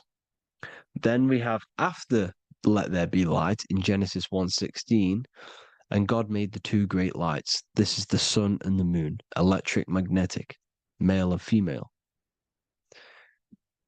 Then we have the Masonic checkerboard, the black and white symbolizing dualities within the dualistic reality we're in, spirit and matter, light and matter, rest and motion, positive and negative, good and evil. Everything's dualistic here. Okay? And it's a dance. The universe is a dance between flickering of white and black light, which is the torus field. We're not going to go over that, but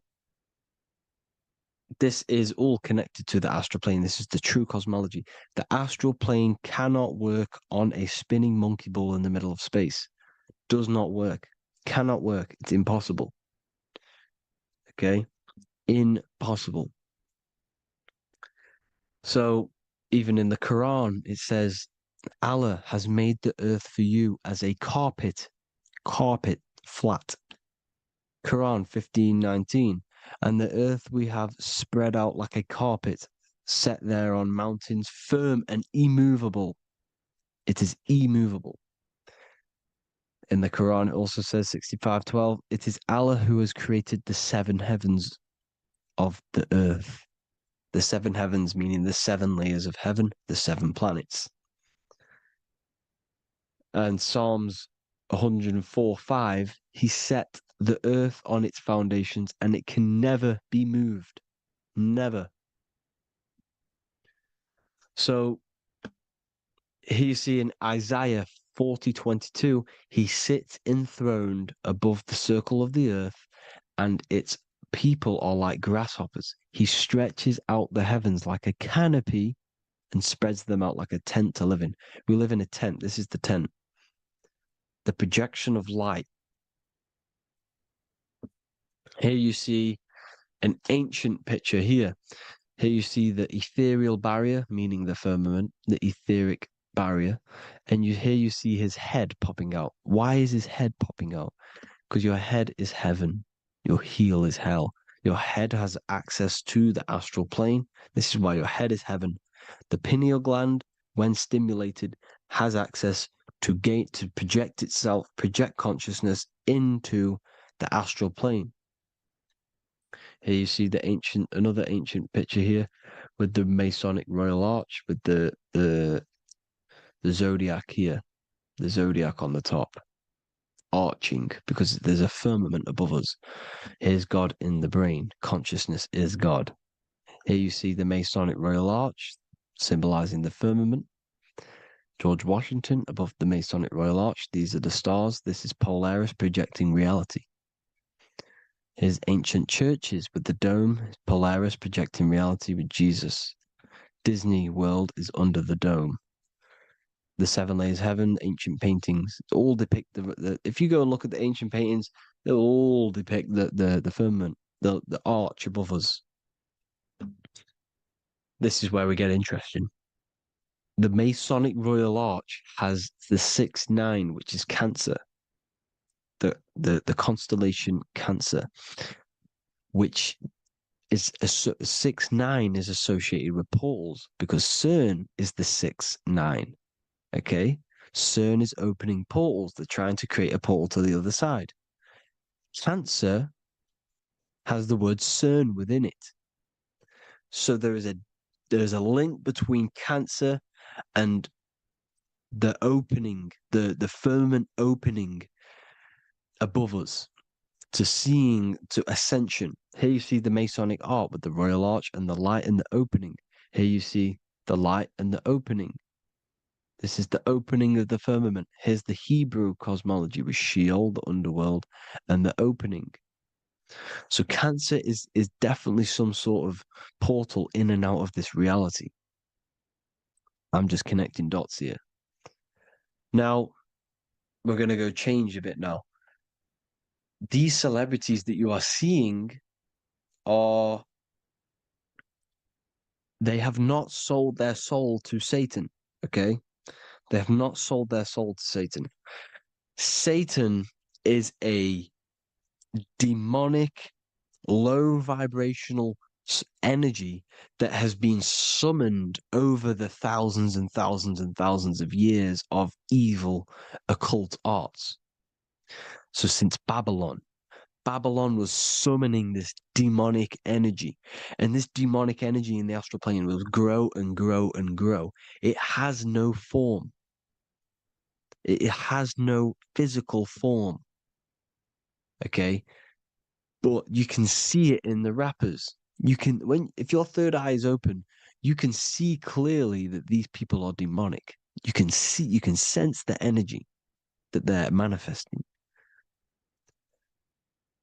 Selling your soul is not what you've been told. It is gaining, because your soul is pure love, okay? Your soul does not want to do anything bad. So when you sell your soul, you're gaining physical gain, you're gaining physical wealth, for example, like for these rappers, they will be given millions of pounds because the people in control of the music industry, which is the dark occultists trying to brainwash the masses, the people in charge, they're dark occultists. They understand Satan and the energy. They are satanic energy, which has been summoned in the astral plane. They see that they have influence over the masses, so they will go to them and say, "I will give you this amount of money forever if you manifest this satanic, demonic energy through the music and through social media to blind the masses, to brainwash the masses into this demonic energy." Because when you listen to music is frequency. Whatever you listen to, you become that frequency. So if you're listening to these people, they're throwing energy, this demonic, satanic energy that they sold out to. Sold, soul, same word. When you sold something, you've got your soul involved. They have exchanged money, physical gain, so that they manifest this satanic energy within the astral plane and through the music, through the videos, through social media to keep us in this vibrational frequency, in this low state of consciousness. This is what it actually is. It's not, you're not selling your soul to some sort of devil. This satanic energy has no physical form it is formless in the astral plane. It's a summoned energy. Now, the root chakra is red. This is why the devil is red, because it symbolizes the animal nature of man. When you are operating off your root chakra, you will kill, you will fight, you will do anything to survive, because it's all about survival mode in the root chakra. They want you keeping in that fighting mode, that surviving mode, so that you are manifesting this low vibrational frequency, this satanic energy, this demonic red energy. This is why the devil is red. And the devil has a tail with the red arrow pointing down because it symbolizes your light body. This is your Merkaba. Your Merkaba is your light body. Mer equals light, Ka equals spirit, Ba equals body. Merkaba, this is the devil's tail pointing down, the descension, your heel, up to your heel, hell. Ascension to heaven, head. You see? This is the all-seeing eye with the illumination coming off it, your head, when you're illuminated. The Merkaba is your celestial sphere to portray different planes of reality. It is the vehicle of ascension. It's your light body. It's in the word Kabbalah. Kabbalah. Ka, spirit. Ba, body. La, light. Same thing. Kabbalah. Merkaba. Same thing. It's all about the light body. This light body sees different realities. So when you see the goat in the music industry, it's this satanic summoned energy that's been summoning for thousands of years within the astral plane. When it becomes to the physical plane, it will manifest through different things. A goat, an owl, Satan, Moloch, Baal, same deity, same demonic energy that's been summoning in the astral plane. And this is why the Baphomet has a goat head. Drake's new album is the goat. The Polo G, the Masonic G, with the goat. And here's Ryla Rodriguez in the mirror with the goat in the mirror and him in his physical body. It symbolizes, the mirror symbolizes the astral plane because he's manifesting the goat, the demonic energy. He's sold out to the demonic energy. And in the physical plane, he's his physical body. The mirroring, the Masonic 11, the mirroring of reality, the astral and the physical. And what do you call them when they're an amazing rapper, the best rapper? You call them the GOAT. Because the GOAT, you're the GOAT because you're manifesting the GOAT energy, the satanic, demonic energy within the astral plane. So Baal, Moloch, all the same thing. Because in the astral plane, if you want to gain spirits to come to you and communicate you in the physical world, if you want to communicate with spirits, you have to gain their attention. You can either gain their attention or come together and agree to create some sort of being, which is Satan. Okay. You can, like I said earlier, you can create these beings, you can summon them or attract them. One way to attract them is sacrificing. In order for you to become God, man, to turn to God, you have to sacrifice your life. You have to sacrifice, not drinking, not doing things, not doing anything demonic, not doing anything bad, not eating meat. You have to sacrifice yourself to become the light. However, if you want quick, instant gains in the physical world, you can sacrifice something else to communicate with these spirits because these demonic energies feed off demonic energy, your demonic energy. So these dark occultists will give away babies, they'll sacrifice, torture babies so that they gain, so that they can communicate with these spirits for physical exchange. Yes, you can do this. These powerful spirits, these powerful demons can give you powers. They can give you certain things. And this is what they are doing. They're summoning and attracting these demonic energy. This is why, trafficking is one of the most, Balenciaga. Baal is the demonic energy in the astral plane, which requires child sacrifice for his presence. Balenciaga, and they were trafficking children. They were trafficking, killing them, and offering them to the spirits. This is what they are doing. Balenciaga. It's in the name. Here you see, you can see here a stick man with two horns. The goat, obviously, it's all the same deity. Baal, the goat, Moloch, his Moloch, the owl, the Egyptian owl, because it comes from the owl of Moloch, which is Baal, which is Satan, all the same demonic energy. and it's on the dollar bill, a tiny dollar bill, tiny on the $1 bill.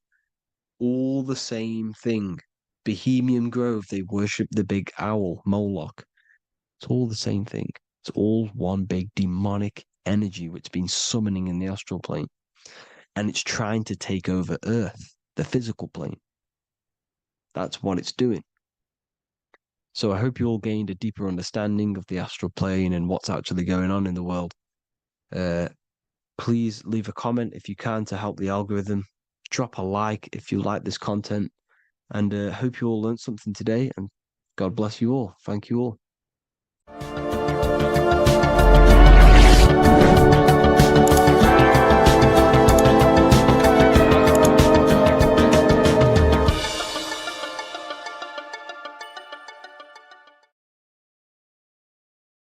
Hello, people. Today we're going to be talking about the secrets of the human heart. Everything they told you about the heart is a complete lie. There are secrets behind it, and you're going to find out why.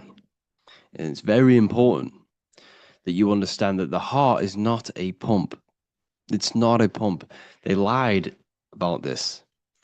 The lungs is a pump. The lungs is what pumps the blood around the body. It's the oxygen. Oxygen is reacting on the blood. Now, what do you use to use a pump? You use air to pump things up. That's what your lungs are. They use air, oxygen. Now, oxygen carries magnetism. If you pour liquid oxygen between two magnetic magnets, you find an attraction, as you can see here. So this attraction proves that there is magnetic principles within oxygen, liquid oxygen. So when we breathe, we are essentially breathing in magnetism. Magnetism is the force driving this world. So your heart is a chestahedron. It's a seven-sided shape in geometry, and each side is pretty much equal. It's a chestahedron. Look at the word chestahedron, chest, where your heart is. And it looks very, very similar. So this is the sacred geometry of the heart.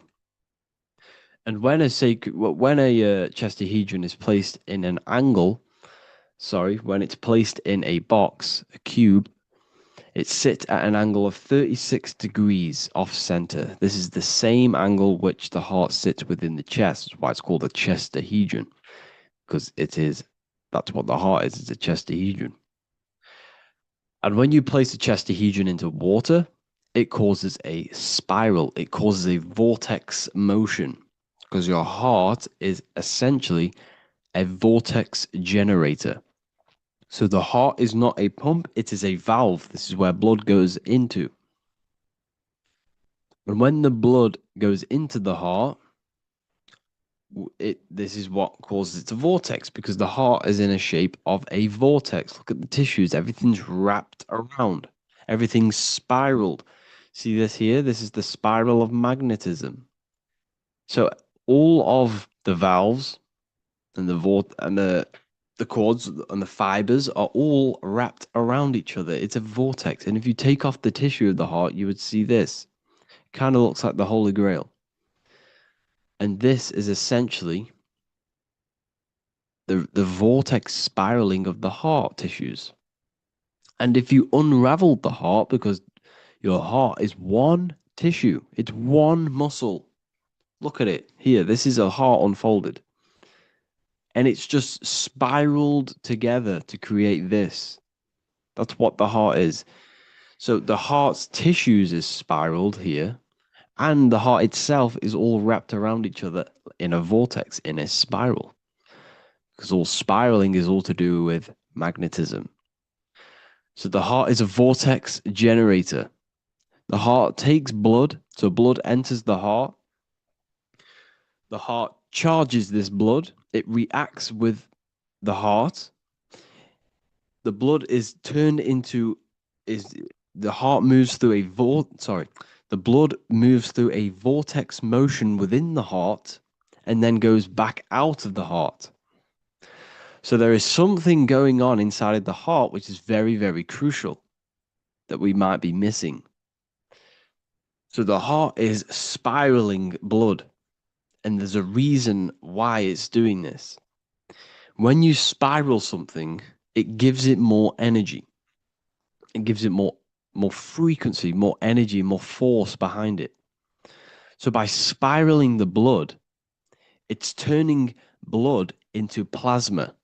That's what the heart is doing. It reacts with the heart, it turns it into a vortex and turns the blood into the fourth state of liquid or fourth state of matter, which is plasma. Okay? Plasma is proved to be in the blood. Plasma is a part of the blood that carries platelets and red blood cells and white blood cells around the body. Plasma makes up approximately 55% of the blood. So plasma is a state of matter, which they'll never tell you about because they try and hide plasma as much as possible. It's ionized gas. And that's what's going on in the heart. The heart is a vortex energy generator for the blood. And the body is being fed by plasma. Plasma energy, the fourth state of matter. And if you go and read the Emerald Tablets will tell you this exact same thing. Emerald Tablets of Thoth.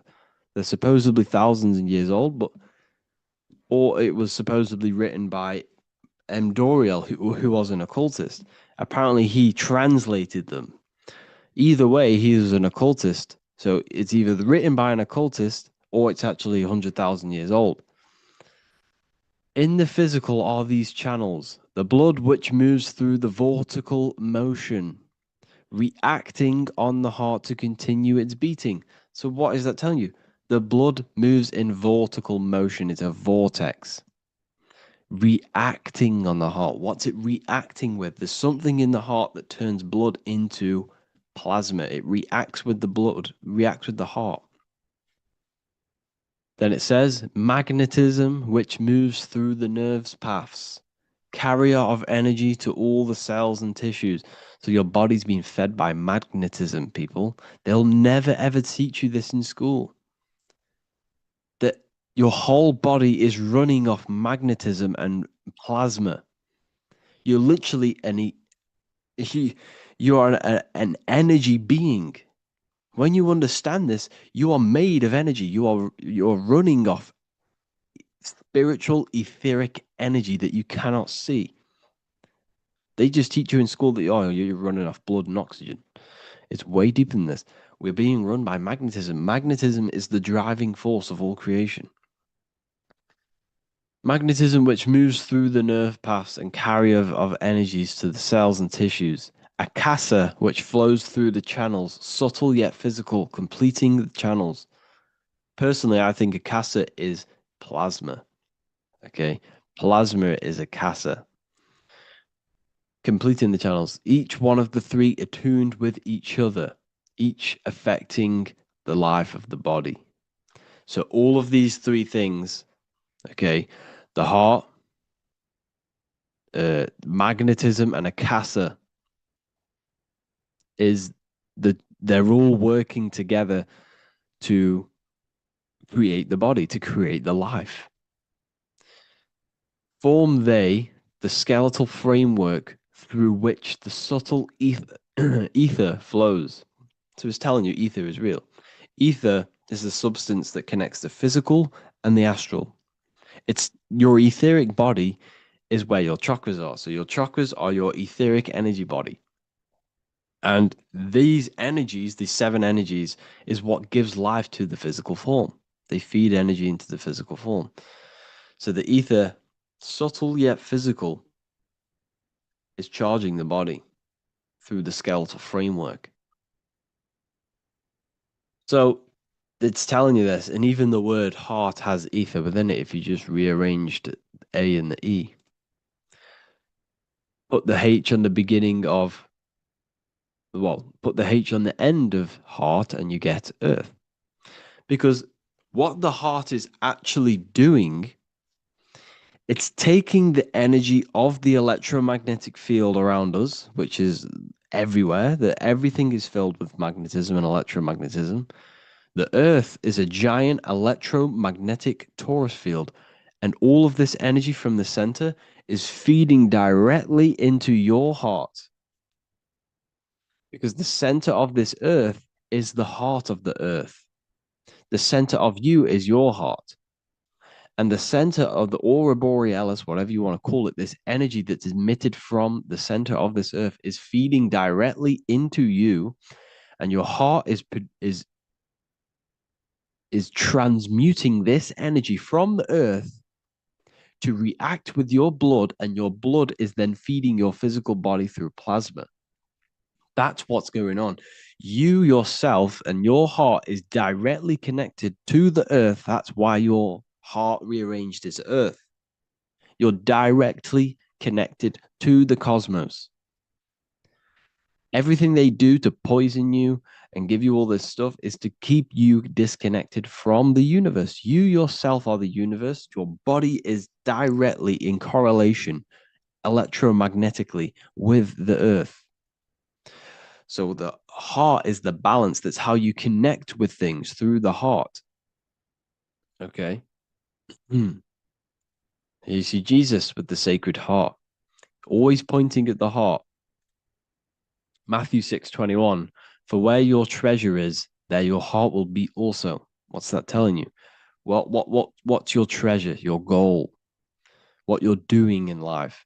There your heart will be also, because your heart is a guide through this lifetime. Your heart has an intelligence. Every single organ in your body has consciousness, and you think with it. You can think with these different organs. You can think with the brain. You can think with the heart. You can think with, the reproductive area. That's why, everyone always says you're thinking with your penis. For if you're a man, you know about this. People say that. That's just a saying, but it's true. You think with these body parts, people, and your heart is a guide. It knows everything that's right. It knows the things that you need to do. So that's why your heart is called a chest, because your treasure chest is in the chest. Sorry, your treasure is in the chest. And what's the treasure? Your heart. All of the wisdom, all of the understanding, all of the guidance is inside of that heart. And you need to follow your heart. That's why we say follow your heart, to find your treasure in this life. Find your purpose. That's what your treasure is, your purpose in this life. So the heart is also producing your electromagnetic field around your body. And the heart is all to do with emotion. So thought happens in the mind, which is not the brain. Then the thought in the mind produces brain activity, electrical signals, and then these electrical signals are sent to the heart, which produces an emotion. So essentially, the brain and the heart are directly connected. You need to sync them. You need to sync the brain and the heart. Why? Because you need to be thinking with emotion behind it. If you think with lack of the heart thinking, also, if you think without the heart, you are only thinking for yourself and not for the empathy of others. You have to think before you take action of the emotion of others, and have thought of people's feelings behind. So you must sync the heart and the brain. The actions you must take must be in line with your heart. Your heart tells you everything. Before you do something, you can feel whether it's right or wrong. You can feel it deep down within you. When you quiet in your mind, you can feel it. Where when you're doing something wrong, especially when you're a child, because as you get older, and you constantly do negative things, then yes, you can block out the heart completely. But deep down within people, they know what they're doing, and they know whether it's right or wrong. You feel horrible when you do something bad. You feel it inside of you. And Manly P. Hall said, every time you go against the heart, you are destroying your electromagnetic field. It kills the magnetism of your body every time you go against it. Obviously, I don't know if this is true, but I agree with this.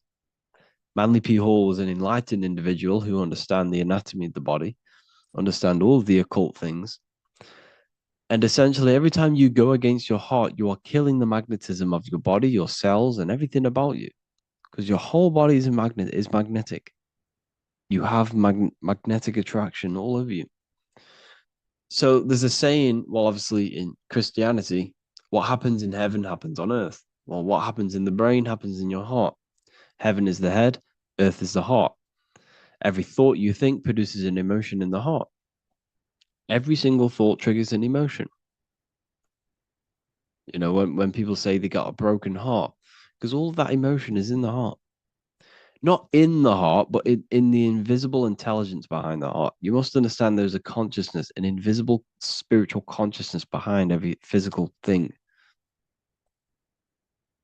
So your brain is dual, your heart is single. Your brain consists of two hemispheres. So when it comes to decision making in the brain, there can be confusion between the left and right hemispheres. This is why when people are confused. But the heart is a singular organ. And if you go onto Google and type in brain cells found in the heart, there are 40,000 neuron cells in the heart, the exact same cells which are found in the brain, in the cranial brain. This means that your heart is essentially a brain for your emotions, what it is. And your emotions tell you what is right and what is wrong. So every thought you think produces an emotion, and whether that emotion is good or bad will tell you whether something is right or wrong. So the heart is the guidance through this life, and your higher self resides in the heart. You have to follow the heart. You have to do what the heart tells you all the time. So I hope you enjoyed this video, people. Please feel free to contact me if you have any video ideas or anything like this. And welcome to the university. I look forward to connecting with you all. Welcome to Revival of Wisdom. Welcome people, we're back with another video. Please make sure to hit the like, the subscribe button, and turn on notifications to never miss a video. The Vatican is a giant key from a bird's eye view, and it also contains an 8-pointed star. The Anunnaki Sumerian gods also depicted this 8-pointed star. The sky god Anu from the Anunnaki also uses the 8-pointed star for his symbol. And even Freemasons depict an 8-pointed luminary with a ladder and a key. This is symbolizing the key to ascension up to the 8-pointed star, which is Polaris. Polaris is always depicted as an 8-pointed star. Polaris is the standstill star at the very center of our realm, which is perfectly aligned with the North Pole. The Earth is a giant torus field, and at the center is where the most electromagnetic energy is stored. This is why all compasses point to the north. Hence why a compass is an 8-pointed star, because it points you to Polaris, which is the North Pole, the center of this realm. The 8 points of the 8-pointed star symbolize the 8 points in space and time. So yes, Polaris is the portal which you ascend through if you outgrow this consciousness by aligning your chakras. Our earthly realm is a macrocosmic reflection of us, and we as humans are the micro reflection, with the earth containing its 7 chakras as well as us. The North Pole is the 7th chakra, which is the crown chakra. So the key to ascension is held by the Vatican, hence why it's a giant key, because they mislead the masses through their religions, which teaches the masses to look outside of themselves. As stated in the 20,000-year-old emerald tablets, written by the Egyptian god Thoth. On Earth, man is in bondage, bound by space and time to the Earth plane. Encircling each planet, a wave of vibration binds him to his plane of unfoldment. Yet within man is the key to releasement. Within man may freedom be found. So the 7 planets are associated with each 7 chakras. The lowest chakra being the root chakra, which is associated with Saturn. This is why the elites love Saturn and reflect it in all of their symbols. Because the chakras are an ascension of spiritual principles, starting from the material and ascending up to the spiritual, the crown chakra. However, evil love bondage, and they are trapping souls in the physical realm by stopping and provoking the ascension process. They do this by abusing the energy of Saturn, and Saturn is associated with the lowest chakra. The lower 3 chakras are associated with survival mode, which keeps the consciousness in a constant state of fear and only aware of its surroundings. Once you start to ascend up your chakras, you become more consciously aware of spiritual deeds. And this is the process of returning back to your true spiritual form. Going back to Polaris and its connection to Ascension, Kanye West symbolizes this on his music video 24. As you see him rise up into the sky, you see an 8-pointed shape around him, which symbolizes the 8-pointed star, as you see the beam of light. And even NASA symbolize this in their Space Delta logos, a bear holding a key with an arrow up to Polaris, the 8-pointed star. Here's another NASA logo of an arrow from the Earth to Polaris. The series Lock and Key on Netflix is all about portals and doorways, and they have the Kundalini Energy as one of their keys. Kundalini Energy is the energy which rises up the spine, the 33 vertebrae, and activates the third eye. The third eye is the spiritual gland, which connects humans to other spiritual realms. We are not the body. Our spirit, our soul inhabits the body. We exist physically, spiritually, and mentally. Therefore, we are multidimensional. The intellectual and spiritual inhabit the body. Therefore, this is just an avatar within this timeline. However, within each and every one of us, we all have the key to releasement, as says in the Emerald Tablets. This releasement is ascension, up until higher states of consciousness. As stated in the Emerald Tablets, man is in process of changing to forms that are not of this world. Grows he in time to the formless, a plane on a cycle above. And another one saying, man is a flame bound to a mountain, but we in our cycle shall ever be free. Know ye, O man, that when ye have progressed into the cycle that lengthen above, life itself will pass to the darkness, and only the essence of the soul shall remain. That's it for this video. I hope you all enjoyed. Please feel free to leave a like, subscribe, and comment any subjects you want me to talk about. God bless you all.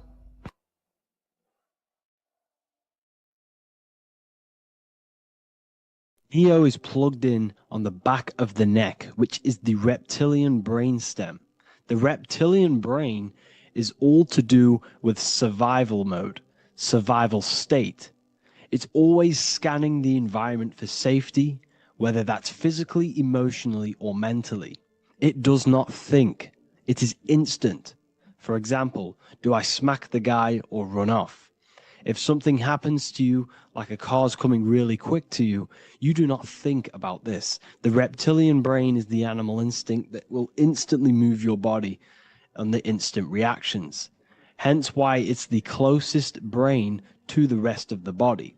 It has instant access to the electrical nervous system to control the body at instant reactions. Now, Neo is plugged in on the back of the neck, which is the reptilian brain. Therefore, the matrix is the body itself. It is the lowest state of consciousness. This is what it represents. The word matrix means womb. It translates to womb because your body is a womb. Your body is a vessel for universal consciousness, for God consciousness. And the body is also a womb where you can be born again outside of this body by raising your consciousness, by awakening the neocortex. This is why Neo is called Neo, because it represents the neocortex. This is the higher aspect of our brain. This is all to do with new things, higher reasoning, higher thinking, new learning. You see, the brain is a receiver for universal consciousness. Now, what do I mean? It is a radio receiver. Think of it like this. You have a radio tower which emits frequencies, and each little frequency, 00.1, 00.2, 00.3, each 00 point is a different person.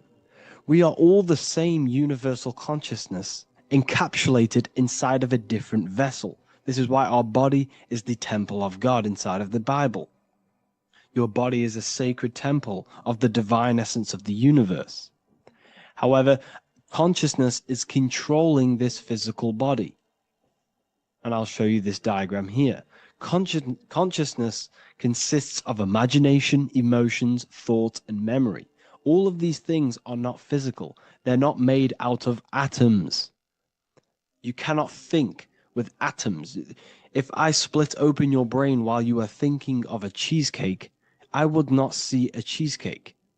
It's because these things exist metaphysically within consciousness. They are not physical. The body is physical. It's part of matter. It's part of time. You see the Leonardo da Vinci, the circle and the square. The square represents limitation, beginning and end, because when you draw a square, there is a beginning and end. It represents the body, the mortal self, the ego, the echo. Then you have the spirit raised above, which represents spirit over matter, mind over matter. Invisible forces create physical forces. Everything physical exists in non-physical. This is also the Freemasonic square and compass, why the square is below the compass, because the compass creates the circle, which is spirit or mind. Then you have the square, which is matter. Mind and matter are the same substance. Mind creates matter through thought.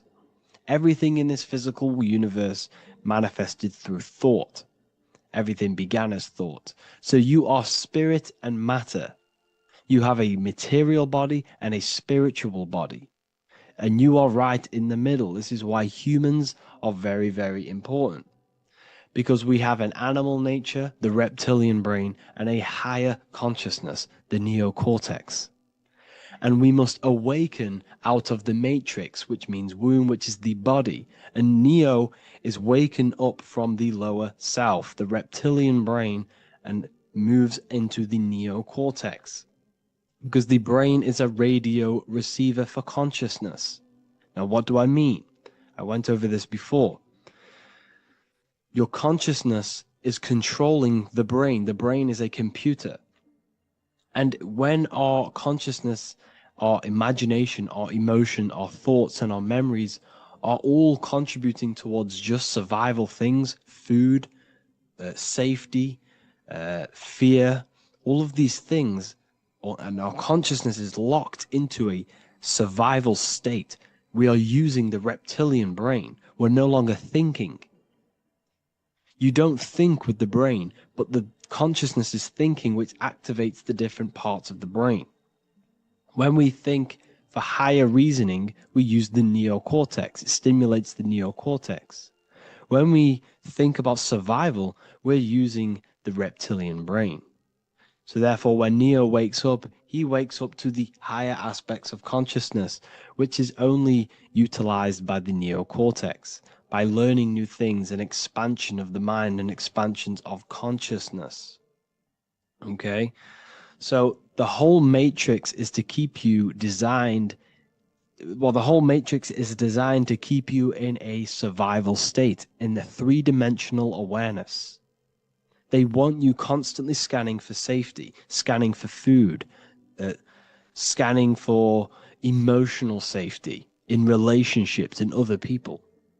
You see, they do not want you to think. They want you stuck in that reptile, that animal state, that beastly state that most people are in. Most people, all they do is eat, listen to music, consume, have sex, lust, desire.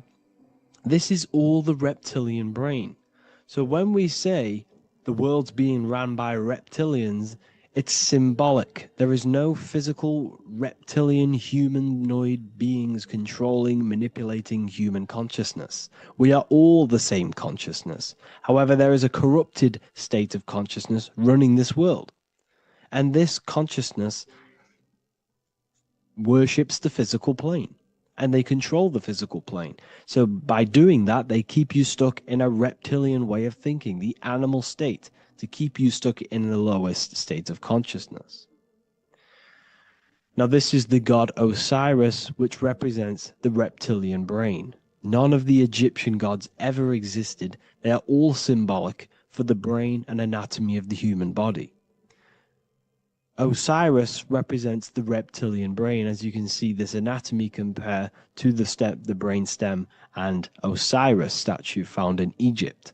And we also see an ancient artwork of Osiris with green skin and two reptile crocodile alligators next to him, which also symbolizes the reptilian survival state of human consciousness and the activation of the reptilian brain.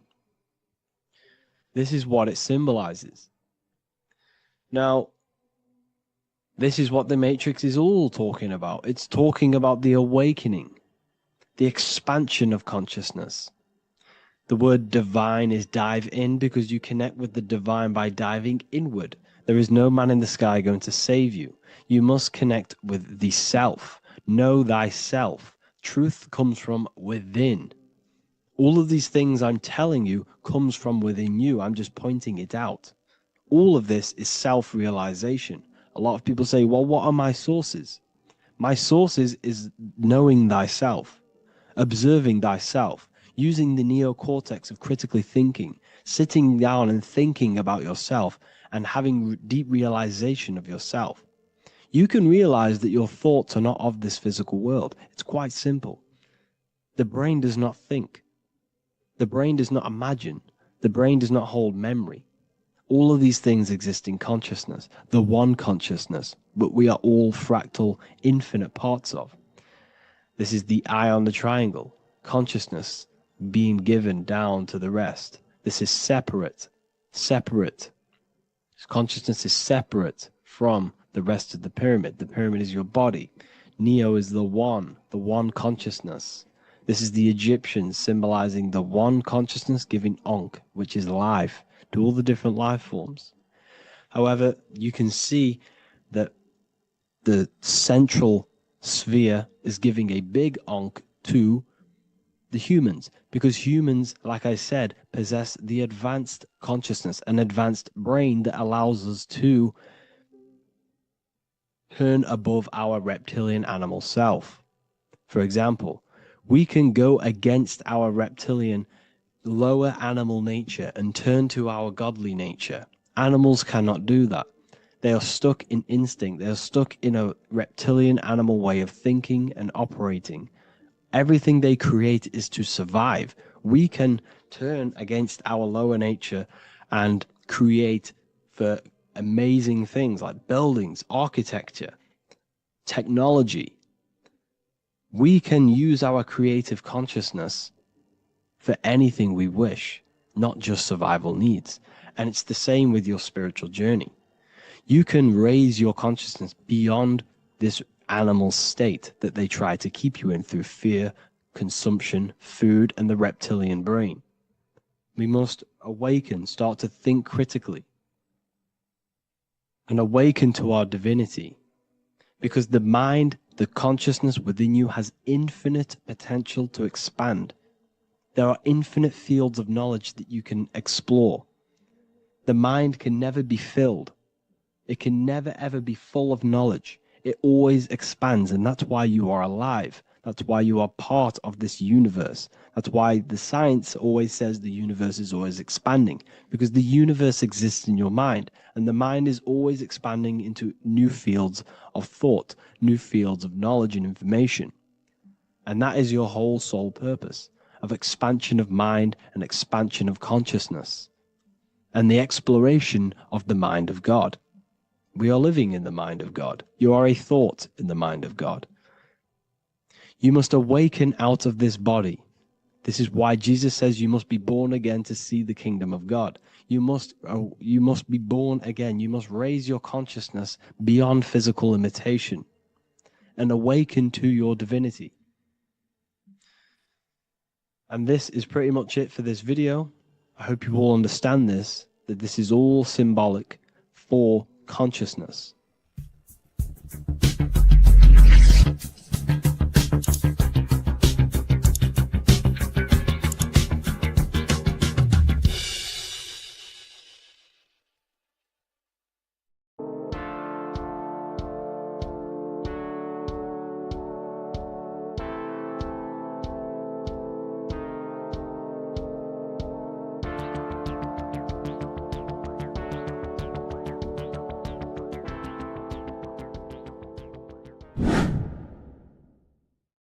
What is good, people? It's Revival of Wisdom. Today we're going to be talking about Saturn. I've done this video in the past. However, this video is going to contain a lot more in-depth explanation of Saturn. So the 33rd degree Mason, Manly P. Hall, said, Saturn is the key to crystallization, physical matter. Light is matter, matter is light. They are interchangeable. Low vibrating light turns into matter, high vibrating matter turns into light. And Saturn is the god of this world, this physical world. He crystallizes light into matter. This is symbolized as the Masonic checkered board, matter and spirit, matter and light, light and matter. He's also the god of time, destruction, justice. He creates and destroys, because all things in time die. He creates and destroys you. So, because we live in this physical world, which is the electric world, this is why we say electricity, because it comes from the root word of El, Saturn. They used to call Saturn El, E-L. This is why we used to say Elohim is God. The real God of this world is Saturn, but it's being hid. This is being hid. Jesus is Saturn. All of this is Saturn. It's all Saturn worship. It's the real God of this world, So, physical matter is a result of two opposing forces equalized on the plane of inertia, because everything is created out of electromagnetic toroidal fields. And these two poles equalize on the plane of inertia, which gives you planet Earth, plane of inertia.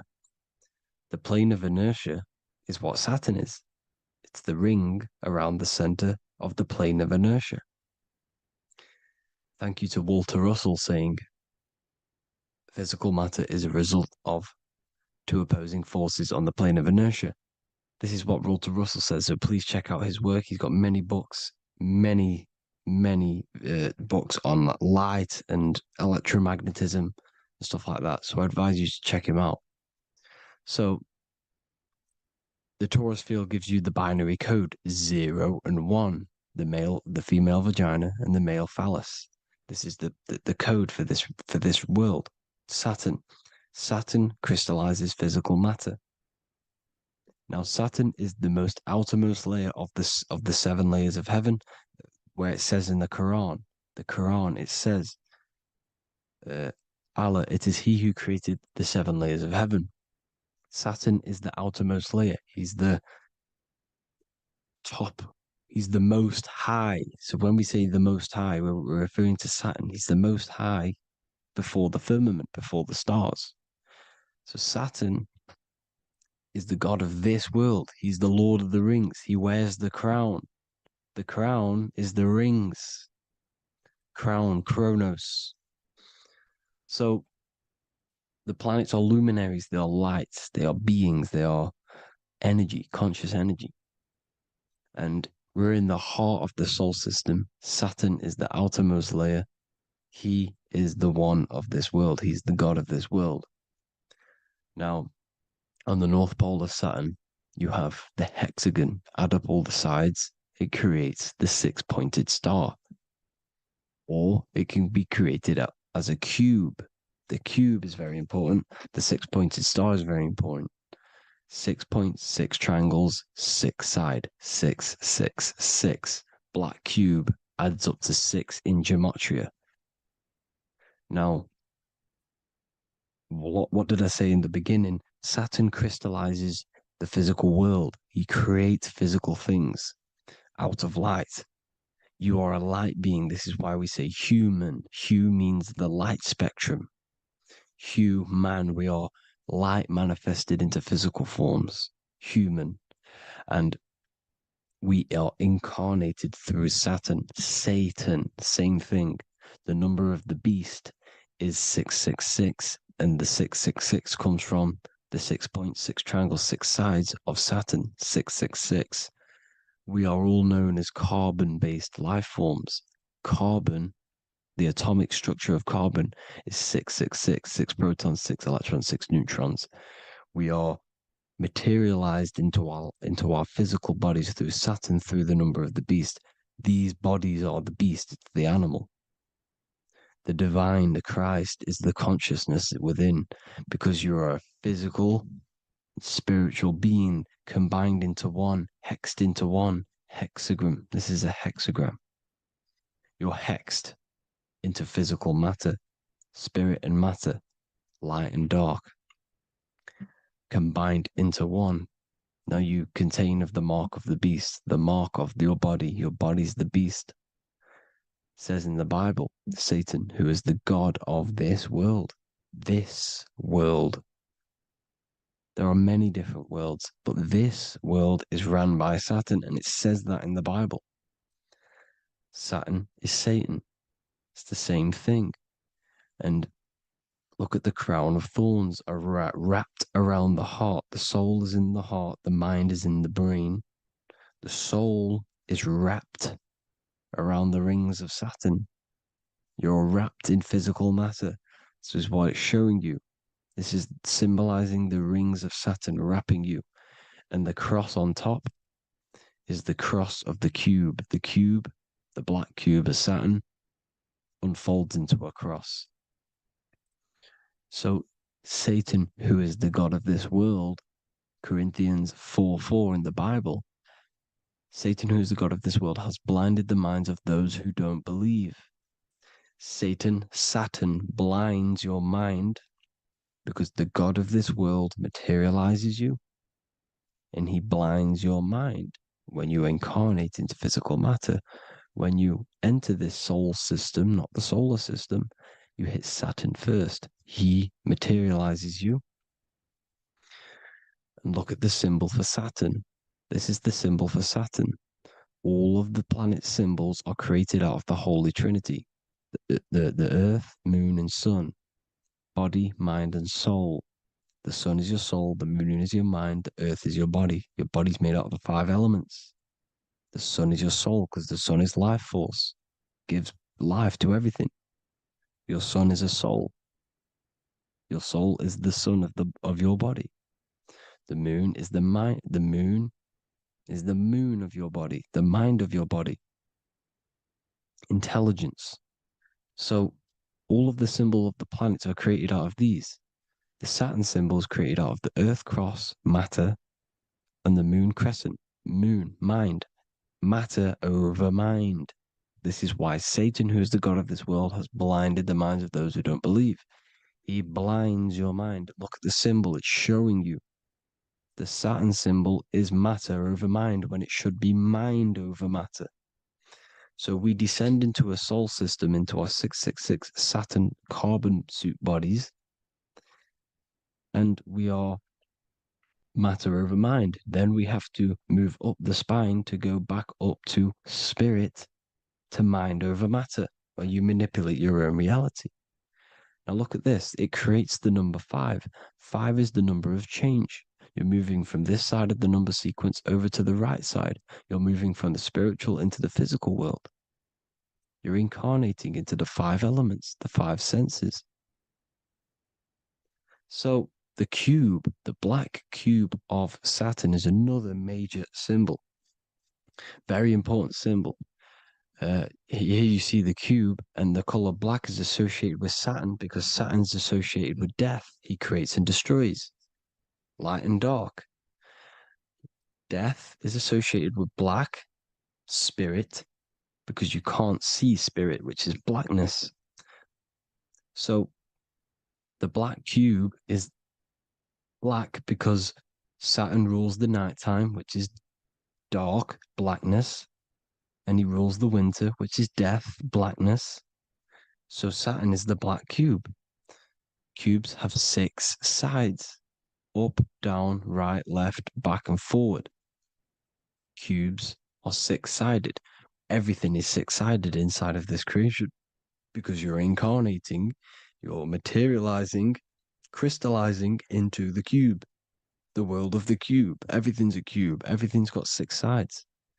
Here's Leonardo da Vinci showing you that you're in the cube.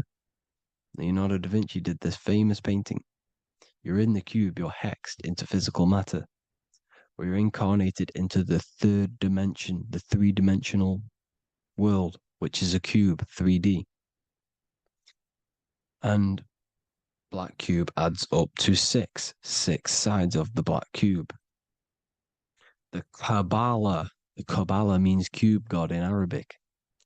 And look at what they do. They worship the cube, the black cube, and they stand in rings like the rings of Saturn. Australia, Denmark, Manhattan, Santana all have these black cubes. You go to New York, you will see the black cube there as well. These black cubes are everywhere because it is the real God of this world, So look at the cross. The cross unfolds into the cube. Xbox, Nintendo GameCube, Sega Saturn, anything to do with a simulated gaming reality, they put Saturn in it because we're in the simulation of Saturn. This is a simulation. And this is why they reflect this through the Xbox, GameCube, Sega Saturn, anything to do with gaming, simulations, is all Saturn. Because we're in the cube of Saturn, the black cube. We're in the GameCube, the Xbox, the Sega Saturn. As above, so below. So they reflect it through the simulations that they create inside of this simulation. Cubes have 8 points for the 8 points of time and space. 8 is the number of time. Everything's cycling, infinity. So look at the cube. The cube is symbolized as in Judaism. The Judays have the black cube. They wrap themselves in a black band and they cover their eyes into blackness. The black cube, for the black cube of Saturn, they use the star of Saturn and they worship their god on Saturn Day because it's all Saturn worship. And look how the Saturn god is wrapped around with these thorns or leaves, just like Jesus is wrapped around his heart. And Jesus on the cross is us on the cross. We are in the cross. We are in the cube. The cross is the cube. And the cross is even in the Saturn symbol. This is another symbol for Saturn. There's 2 symbols. You got this one, the one I've just broke down. And there's this one. This is the cross of Saturn, the cube god, the simulation, the game cube. Now, Chronos is another word for Saturn. Chronos means time. When you clock into work, you go to the Chronos machine. Well, I did anyway. And I tap my card on the Chronos because Chronos is time. Anything to do with time is Saturn. He creates and destroys. Look at the artwork of Saturn with the sand, the time. Look at this, how he's cutting off the baby's wings. He's crystallizing the spirit into matter. He's cutting off your wings. Satan in the Bible, he falls from heaven into earth and he loses his wings. He becomes a serpent. You see that's it's all symbolic for us. We are the fallen angels, fallen angles of light. We're fallen angles of light. We are light beings. Now we're fallen into physical matter. Saturn's chopped off our wings. He's chopped off our spirit wings because when you astral project, you can fly. You will fly around. He's got the Reaper staff here, always depicted with the Reaper staff. Now look at the clock. Saturn day is the 6th day. The number of the beast, 666. Look at the clock. 6 take away 12. 12 take away 6 equals 6. 7 take away 1 equals 6. 8 take away 2 equals 6. 60 seconds in a minute. 60 minutes in an hour. 24 hours in a day. 2 plus 4 equals 6. That's 666. Everything's 666 because it's time. Saturn. All goes to Saturn. He's the god of time. We're in time now. We're in time. We're in the time, which is God, the god of this world, the god of time. Now look at this. The Reaper is also depicted as the Reaper with the staff, the black cloak, black symbolizing death, spirit. Judges wear black because Saturn is the law. He's the god of this world. He's the law. This is why they wear black cloaks. When you graduate from university, you wear a black cloak and a black cube on your head. You've been hexed. Funerals, you wear black because it's all to do with Saturn, Father Time, Father Crystallization. Now, Saturn, here's another one of him cutting off the wings of a child. Because he cuts off the wings. He creates and destroys your body. We're in the electrical world. Everything that is electrical vibrates. All vibrations have to come back to a standstill point, which is death. This is why your body dies. Your atoms stop vibrating. Corona. Look at the crown. The crown is the corona. Corona means crown. And look at this is an alcohol brand for beer. You can see the staff of Saturn in the symbol with the moon crescent. Corona, which is the crown, Saturn, the crown on Saturn, the rings. And then you've got the staff. It's all Saturn worship.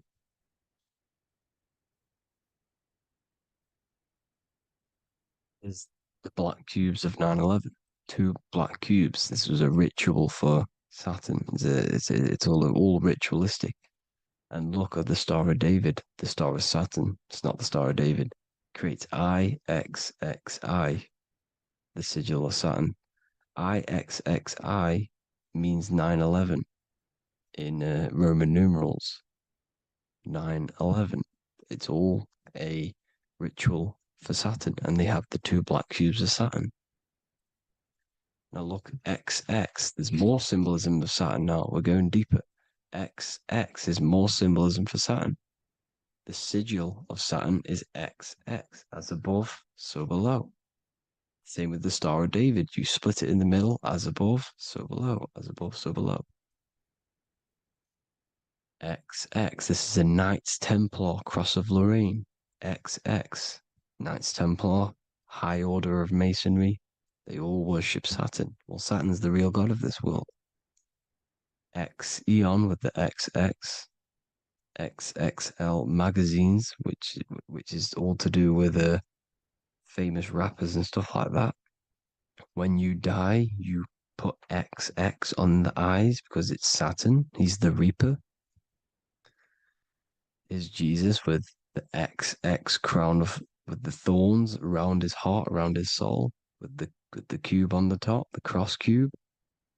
Le Lucifer with the XX Cross of Lorraine. Jay-Z with his alcohol brand, XX Cross of Lorraine. The X Factor with the rings of Saturn. All Saturn worship. The seal of Melchizedek is also Saturn. This is the cube. This symbolizes the cube with the 8 points for the 8 points of space and time. And this is the cube. It's another ancient symbol for Saturn. Here you see the star of Saturn with the Melchizedek symbol around it, which is all to do with Saturn. Here you see an altar, the Holy Grail, the Melchizedek symbol on it, and they're worshipping it.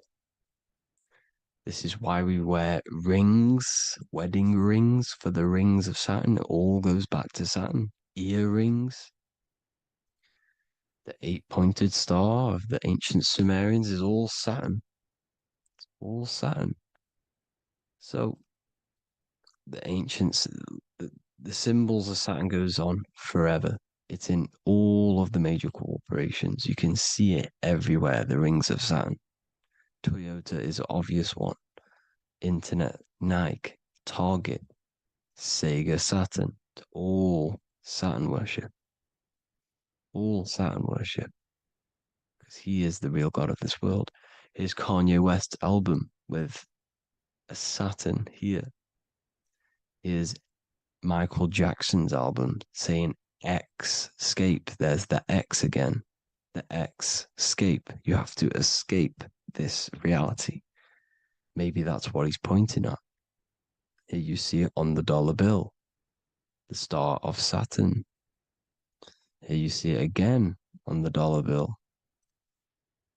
So that is it for today's people. I hope you all gain some insight on Saturn. Please like, comment, and share if you can. Subscribe if you like the channel. Please have an amazing day. God bless.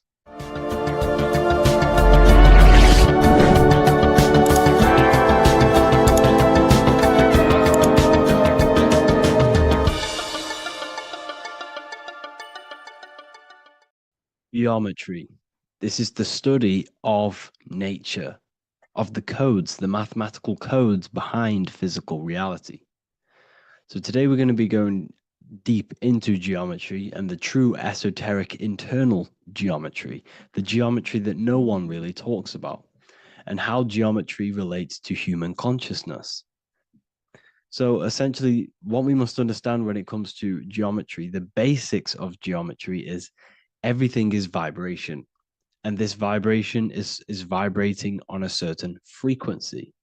And this certain frequency creates a geometric shape, which is why in nature we see all of these different geometric shapes. All matter takes form in shapes. So if we put sand on a plate and we vibrate the plate on a specific frequency, we see that the sand goes into specific geometric shapes and patterns. So essentially, matter is energy condensed.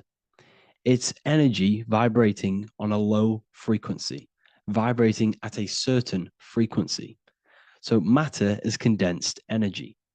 And each geometric shape is manifesting and showing a specific energy. Some shapes carry more energies than others. For example, the cube is what traps energy. A square is what traps energy.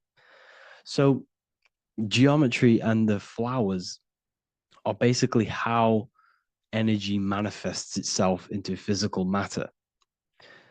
We are in a world made out of energy or light. Light is energy. So everything is vibration, everything is frequency, and everything is energy. Even the words, each atom in our body, everything. So everything in nature has these mathematical energetic codes. So geometry is basically the study of nature and the shapes that are in nature and their energetic principles. Because like I said, matter is energy. So this is what we call cymatics, when we place water in a petri dish and we shine light on top and we vibrate the water. And we can capture, this creates certain patterns. Each frequency, like you see here, has its own pattern. So what we are seeing here in the physical plane is essentially energy condensed into physical reality.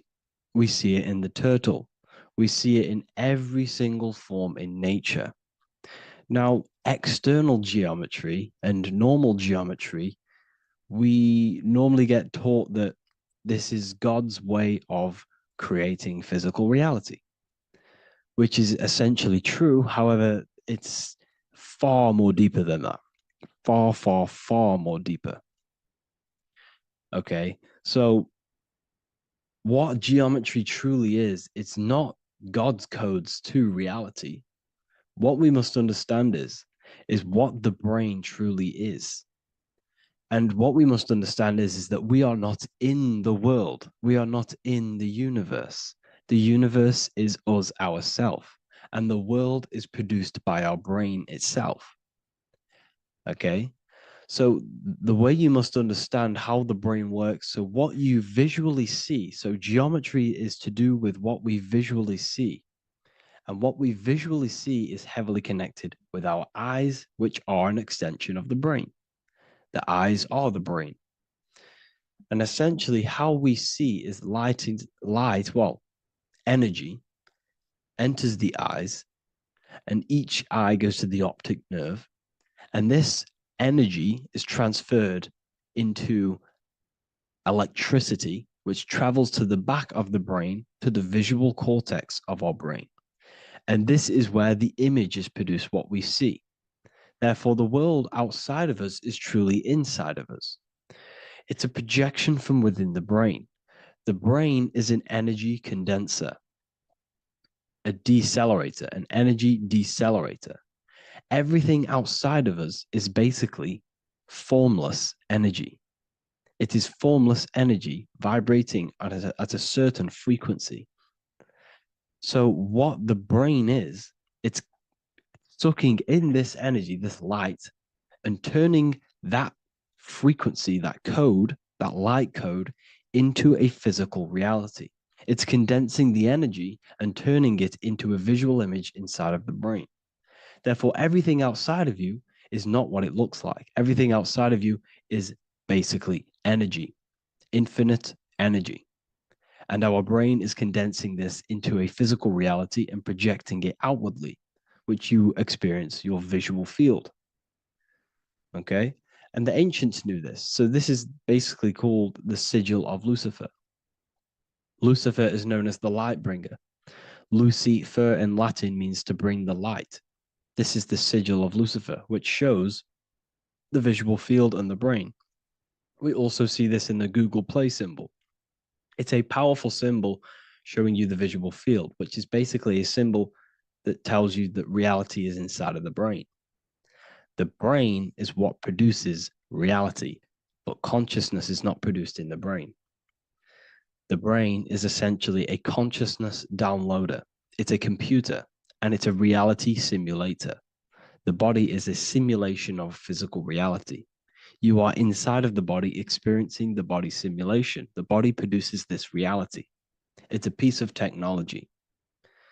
So Lucifer is to bring the light. Lucifer is the light being produced in our brains. Okay. So this is why they say Lucifer can tempt you. Lucifer can be the devil because it represents physicality. It represents the false light. Lucifer can trick you because it represents the physical world can trick who you truly are. So now that you understand how the brain is basically an energy decelerator and it creates and simulates a reality to your consciousness, you are no longer a person in a universe. You are the universe itself experiencing itself. Therefore, geometry is heavily linked in with the brain. Geometry is essentially how your brain and how your eyes decode energy. So what you are seeing is the mathematical codes of your brain creating reality. So what they teach you is the external is that geometry is God's way of creating this world, and these are the mathematical codes God's created. But now I'm telling you the internal. This is the truth. Geometry is how your brain mathematically condenses energy and light into a physical reality. So therefore, your brain is a computer program. So now geometry is nothing outside of you. Geometry is not something created by something else. It's created by your brain. Your brain produces these patterns through mathematical codes by breaking down energy into physical reality. And this is why you see geometry in everything around you.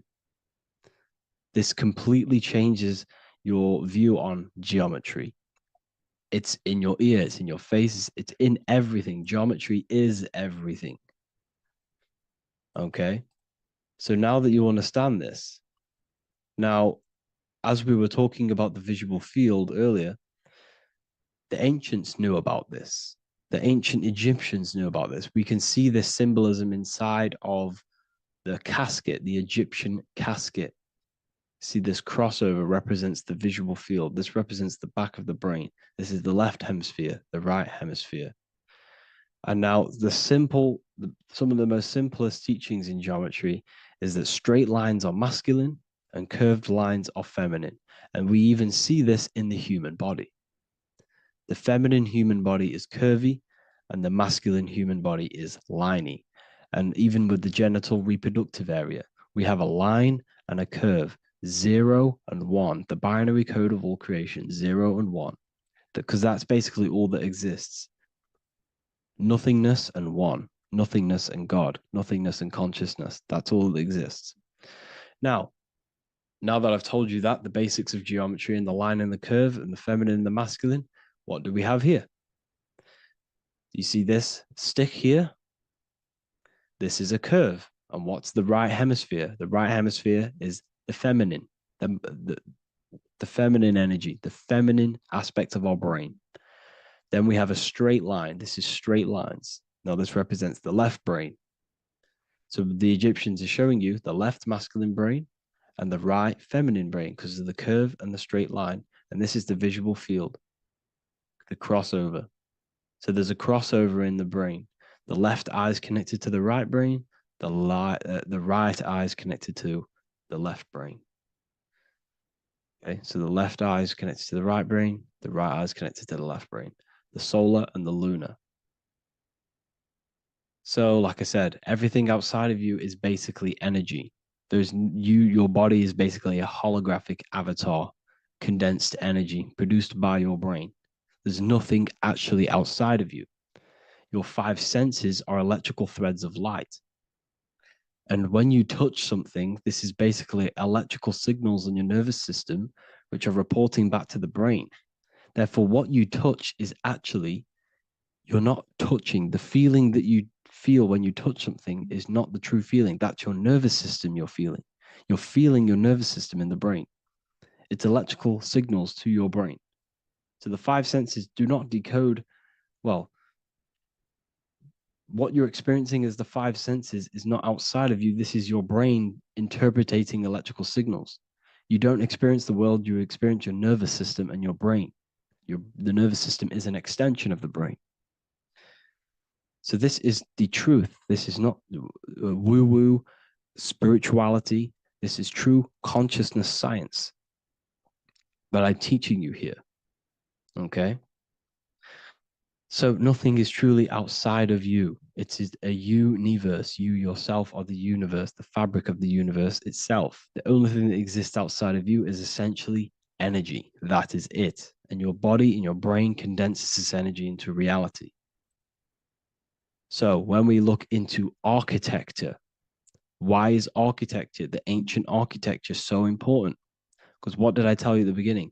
Shapes and physical matter is condensed energy. Each shape holds specific energy.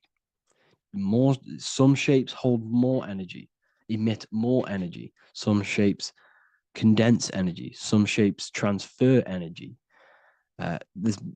Each shape, each geometric shape has an energetic principle because matter is essentially energy. So when we look into cathedrals and the ancient buildings, they were filled with geometric patterns, geometric shapes, because they understood the energy principle. Architecture is basically solid energy. It's physical energy. If we create this pattern here is an energy code. And if you stand next to it, you're going to gain that energy. It's going to be imprinted on your body. So essentially, they filled their buildings with high energy geometric shapes, points, triangles, pyramids are very, very energetic. This is why you have crystal pyramids made, organite pyramids. They're always in pyramid shapes. That's why the Egyptians built in pyramids, because pyramids hold high energy. They emit high energy. So this is why you see all these different geometric patterns. Okay. So in the real reality, in the energetic plane, this building would basically look like this: lines and grids of energy. Okay. This is what it would look like in the energetic plane, a blueprint of the energy body. So as you see here, these are the different frequencies in a petri dish, of water in a petri dish. And you can see they are specifically aligned up with these specific patterns. You can see geometry even within geometry. It's fractal. So essentially, when you would stand inside of these buildings, they would imprint the energy of the building in your body, because your body is healed through energy. You have an electromagnetic field around your body. So by creating buildings with geometric patterns, we are essentially increasing the energy of the building, because the building itself is energy. Okay. So when we fill it with geometric patterns, we're increasing the energy. We're giving it a certain energetic imprint. So when you stand inside of that building, you're being imprinted with that energy. Okay. So especially with these windows, these stained glass windows. Well, why are they stained glass? Well, color is frequency. So when you have all of these different colors, and not only were they just painted, some of these colors are specific gemstones, crystals, natural stones, which all hold energetic principles. Each crystal is vibrating on a certain frequency. Wood has its own frequency. Metal has its own frequency. What you must understand is that everything in nature is not just a piece of matter. It's vibrating. The atoms of wood are vibrating on a certain level, which give it a certain energetic principle. Each crystal is vibrating. The atoms of the crystal are vibrating on a certain frequency, which give it a certain energetic principle, quality. So each thing, this is why the ancients were obsessed with natural stones, natural things, crystals, natural metals, and they wore different metals, different things like copper on their bodies, because they understood the atoms of these natural things are vibrating, which give certain qualities to you if you wear them. So you're not wearing it, you're basically putting that frequency onto your body, because they understood this is energy.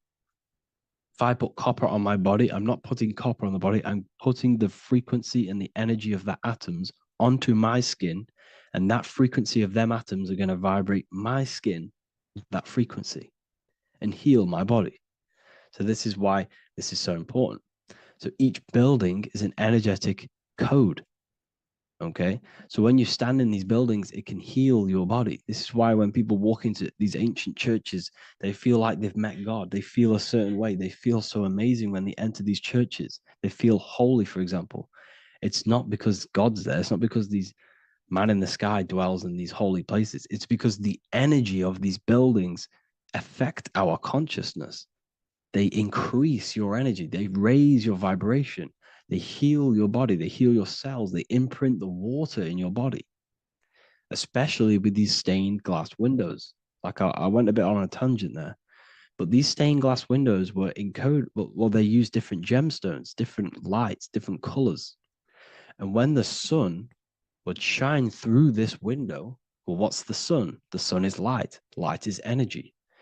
The sun's light would go through this filter of the window of the crystals and the different gemstones and the different colors. And the sun's light would be encoded, imprinted with these crystals, with these colors and these natural glasses, which have healing energetic principles. And when you are inside that building, the sun's encoded energy of the window would be imprinted into your body, into your energy field, and it will heal your energy field, and it would heal your body, your cells on a cellular level. Because your body is what? 60 to 70 to 80, some people say 80% water. And water is encoded with vibration. If you say certain things into water, it gives it a specific geometric pattern, like I broke down in the beginning. If you say love to a water and then freeze it, it will go to this. If you say hate, it will go to a distorted pattern. So when you are in these buildings, you're being imprinted by the energetic codes of these buildings, the energetic principles of the windows, of the structure itself. The ancients never used to build in squares. Their buildings, their insides were never square rooms because they understood squares trap energy. They always had pointed roofs so energy can escape. So there's many little things that we need to look into geometry. For example, when you see magicians, when you look at ancient magic, why do they stand in circles with different geometric patterns? They use different geometric shapes. Why? Because shapes are energy. They hold specific energy. So when the magician stands in a circle with a pentacle, they're working with the energy of that pentacle. You can work with different energies based upon the different geometric shapes that you draw. And you can use this in your structure, in your architecture, in your work, and it can influence everything. So this is the true geometry. I hope you gained a deeper understanding on geometry and how it relates with you and your consciousness. Like I said earlier, your brain produces geometry. It's basically how your brain decodes energy. It's not God, how God creates this reality. And no, you're in this reality. You are the reality itself. Your body produces the reality. Therefore, geometry is one with you. So therefore, if I play with the geometry of the buildings, for example, like the government have, everything's in squares. If you look outside, everything's a square, everything's a rectangle. You go to a city, every window is a rectangle, every building is a rectangle. You live in a box room, everything is boxed and squared off in this reality, in this modern society. Why? Because they're trapping energy. The cube is the most simple geometric shape, which basically condenses energy and it traps energy. And if you subconsciously see squares all the time, your phone's a square, your TV screen, everything's a square, your keyboard, your desk. Go and look at the ancients. They never used to build in squares and cubes. And if you go into nature, you'll never see squares and cubes. Nature doesn't create squares and cubes. Everything in the modern society is squares and cubes to simple your consciousness down, to dumb your brain down.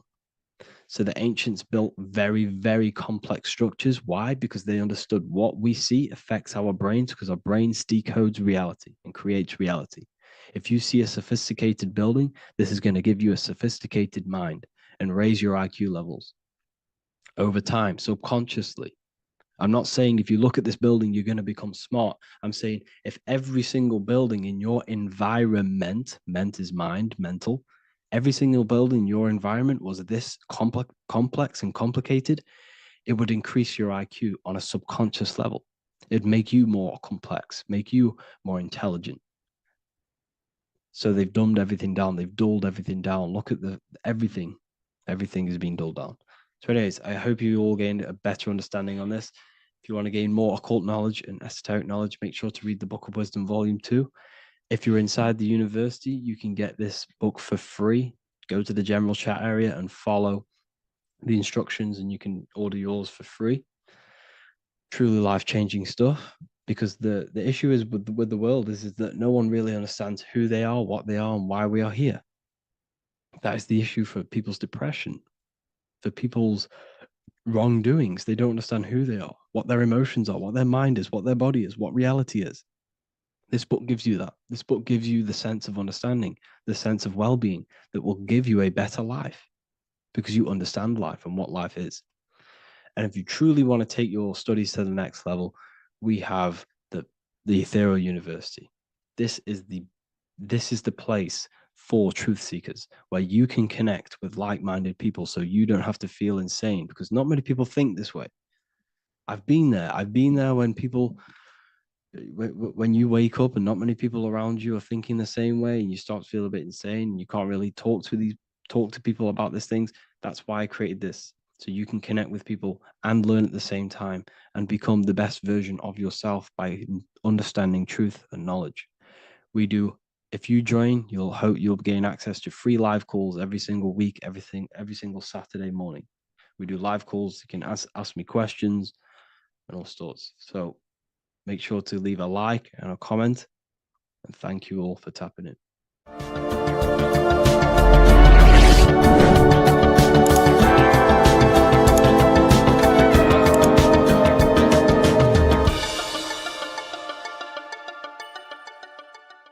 The Freemasonic square and compass is not just a symbol that represents Freemasonry, a lodge, or a secret society. It is a symbol of gaining your own personal power. Now, in this video, I'm going to be breaking down this symbol in the most detail I can possibly go into. Most people live in a state of illusion. They live their life impulsively, acting based on their five senses, tasting. They want to feel a certain thing like an orgasm, or they're basically just slaves to external things and their five senses, which leads to a very dark path where you'll never actually become a conscious creator and you'll never actually be internally happy. The Freemasonic square and compass reveals some deep wisdom about this. Now let me break this down. If you want to gain your personal power, listen up. The Freemasonic square and compass is a compass which is used to create circles. Now, if you notice something about the circle, they have no beginning, no end. You can't tell where it begins and ends. It's eternal, which means this represents consciousness. Now, if you don't know what consciousness is, if you close your eyes, you have an internal world. You have thoughts, emotion, visualization. This is all consciousness, spiritual. Then we have the square. The square creates squares or lines, which represents matter. It has a beginning and an end. You can quite see where the beginning of the end is, right? So we can even link this to Leonardo da Vinci, the Vitruvian Man. We see the man in the square with the circle. The circle is the eternal consciousness, and the man is the square, limited to the physical world. But consciousness is not limited. That's why it's outside the square. This is eternal. The body is mortal. The body will die. Consciousness will never die. If we look even closer at the symbol, we notice in this particular symbol, we have the compass overlapping the square. This is very, very symbolic. This represents spirit over matter, also known as mind over matter, consciousness over matter, the circle over the square. Like I mentioned earlier, most people are slaves to their senses. They go through their day and all they do is chase validation and feelings. They eat all day to feel good, which means they're slaves to their taste. They're slaves to their feeling. They masturbate, which means they're a slave to orgasms and external things. They're literally being governed by the external world controlling their internal world. They're literally living life on autopilot. And don't get me wrong, I was guilty of this too. We're all guilty of this when we join this world because we're not taught this sacred knowledge. Until you actually stop and recognize this, you'll be living life on autopilot, literally not even living. You'll be running off subconscious programs, seeking external validation and being ruled by these five senses. The square underneath the compass represents consciousness on top of matter, which means the internal world is controlling the external world. It is the mind controlling matter, and not matter manipulating the mind. In the occult and esoteric world, it's very important that you are conscious of every action that you are taking in your day-to-day life. Never act subconsciously. Always be conscious. What are you thinking? What are you acting? What are you giving your attention? All of this is contributing towards creating, because you are a creator. Consciousness is a creative force. You need to make sure that the compass is on top of the square, that your inner world is controlling the outer world and not the outer world controlling the inner. As I've mentioned in many videos before, the internal world of consciousness is what's producing the external world. Your life is just a result of every thought and emotion that you felt in the past. Everything you own, everything you possess, your friends, are all reflections of your consciousness. They're all reflections of what you are thinking about. When you change your thinking, your external world starts to rearrange itself. On a basic level, this symbol represents the combination of spirit and matter. You are a spiritual being and a material being. You are heaven, the sky, and earth, the ground. You are heaven and earth, spirit and matter infused into one. You are a bridge between the divine and the earthly worlds. And you can bring down these higher realms of consciousness, thought, imagination, and emotions into a physical, tangible reality. To do this consciously, we need to make sure the external world is not manipulating the inner world. Because if your internal world is being controlled by external circumstances, for example, you have a circumstance happen in your reality, an emotion triggers inside of you, and that emotion is a command to create more of that. And the thoughts that you think are creating more of that negativity. So it's a constant cycle of negative manifestation if you let the external world control your internal world of consciousness. So we need to make sure the compass is on top of the square, that the internal world are commands and not reactions to create your external reality. And not only just to create, but to actually enjoy life. If we let the external world bother our internal world, this means that we have some sort of mental or emotional attachment to the external world. We need to detach from the external world. Why do I say that? Because it's temporary. It's an illusion. We are going to die one day, and none of this will matter. You need to understand that everything in this world is temporary. You have to be okay with losing things, losing family, losing things in this world, because it's guaranteed to be temporary. We need to make sure the internal world is order and not chaos, commands and not reactions. Now, at the back of the Book of Wisdom, Volume 2, the book that I've wrote here, I go over the different meanings of the different arrangements of the square and compass. Sometimes we see the square overlapping the compass, which is the opposite of what we've just broken down. Or sometimes we see one leg of the compass on top of the square and one leg of the square on top of the compass. These are all highly symbolic. When we see the square overlapping the compass, this pretty much represents the beginning of the Freemasons' journey, when their internal world is being controlled by the external. They have a lot of spiritual growth and a lot of learning and inner work to do. Now, when we see half and half, one leg of the square on top and one leg of the compass on top, this represents the Masons' gradual emergence from the material realm into the spiritual. This interplay of symbols reflects the process of gaining greater light and knowledge as the Masons ascend from material concerns towards spiritual enlightenment. And of course, we've just broken down what this means. This represents spirit over matter. They're not chasing external physical things anymore. They're actually chasing and gaining validation and happiness from spiritual growth, more knowledge and deeper understanding of consciousness and themselves. Most people chase external material things, which actually don't make you happy in the long run. You could be given £1 million today. As above, so below. This is one of the most crucial teachings within esotericism, occultism, or what we like to call it today, spirituality. I don't like calling it spirituality because it's not spirituality. I teach human consciousness. I teach the science of you and your consciousness alone and your being. And in order to fully understand you and this world around you, you must understand this number one principle of as above, so below. There is many misconceptions of this, and there is many simple teachings of this, But I'm going to break it down today from the most simplest to the most complex, and you will see the connections between all things.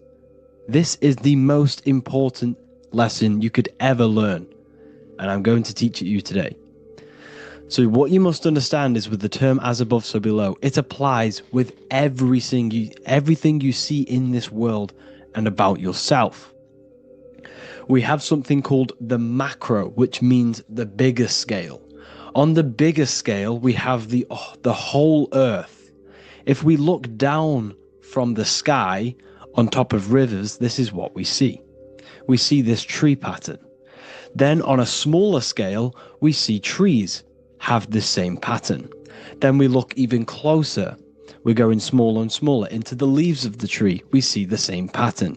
Then we go even more micro into the human brain and look at the human brain cells, and we see the same pattern.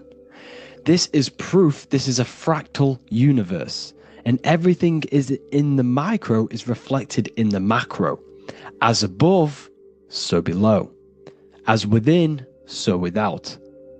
On the macro is a reflection of the micro. So now that you understand this, we can go a bit further. A yearly cycle of spring, summer, fall, winter is a macro. A micro is a daily cycle. So a day is a mini year. The summer is the midday. Autumn is the evening. Night is the winter, and spring is the morning. This is a macro, a reflection. We have a miniature cycle of the zodiac every single day. And this cycle is also reflecting the cycle of life and death. We live, we are born, which is the spring. We live, which is the summer. We then age, which is the autumn. And then we die, which is the winter, and then we are reborn again. This is the cycle of life and death, and you do this every single day. You see, death is a macrocosm of sleep. This is why we say sleep is the cousin of death, because you die every single night. You do this process of life and death every single day. As above, so below. What's in the micro is in the macro. So when you go to sleep, you are essentially dying. And then in the morning when you wake up, you are then born again. This is a fractal cycle that we live in. Everything in this whole world is fractal. Everything applies to as above, so below. We have the sun, we have the moon, we have the day, we have the night. We have the life, we have the death. We have the conscious, we have sleep. As above, so below. We have the conscious mind, because now we're diving into as within, so without. As above, so below more refers to the external world. As within, so without is referring to your inner world and the outer world. What you must understand is about yourself. You exist in two realms. You're an individual. The dual nature of you. You exist in two realms at once. You have an inner world of your thought, emotion. This is the inner world that no one else can see but yourself. And you have an outer world with a physical body which everyone can see. So you exist in two worlds. You have the inner voice, you have the outer physical voice, which I'm speaking to you with now. But I also have an inner voice, which no one can hear, only but me. So you exist in the light and you exist in the darkness. The sun represents your external self, your physical, conscious mind. The moon represents your shadow self, the inner self, the psyche self. The spirit self. There is an as above, so below. The sun is within you. The moon is within you. Everything is within you. Now that you understand as above, so below, what is your body? Your body is a miniature earth. Let me repeat, your body is an earth. Your body is the earth. Okay? Because like I say many times in all of my videos, you are not in the world. The world is you. You are the universe. Your brain is a computer creating this reality. What you see with your eyes is produced in the back of the brain called the visual cortex. You don't look into the world, the brain produces the world. The body produces the world. When you touch something, you're not actually touching something. This is the electrical nervous system. When you touch something, what you feel is actually electrical signals on your nervous system reporting back to your brain. Therefore, when this body dies, you leave the earth because this body is the earth. Okay? As above, so below.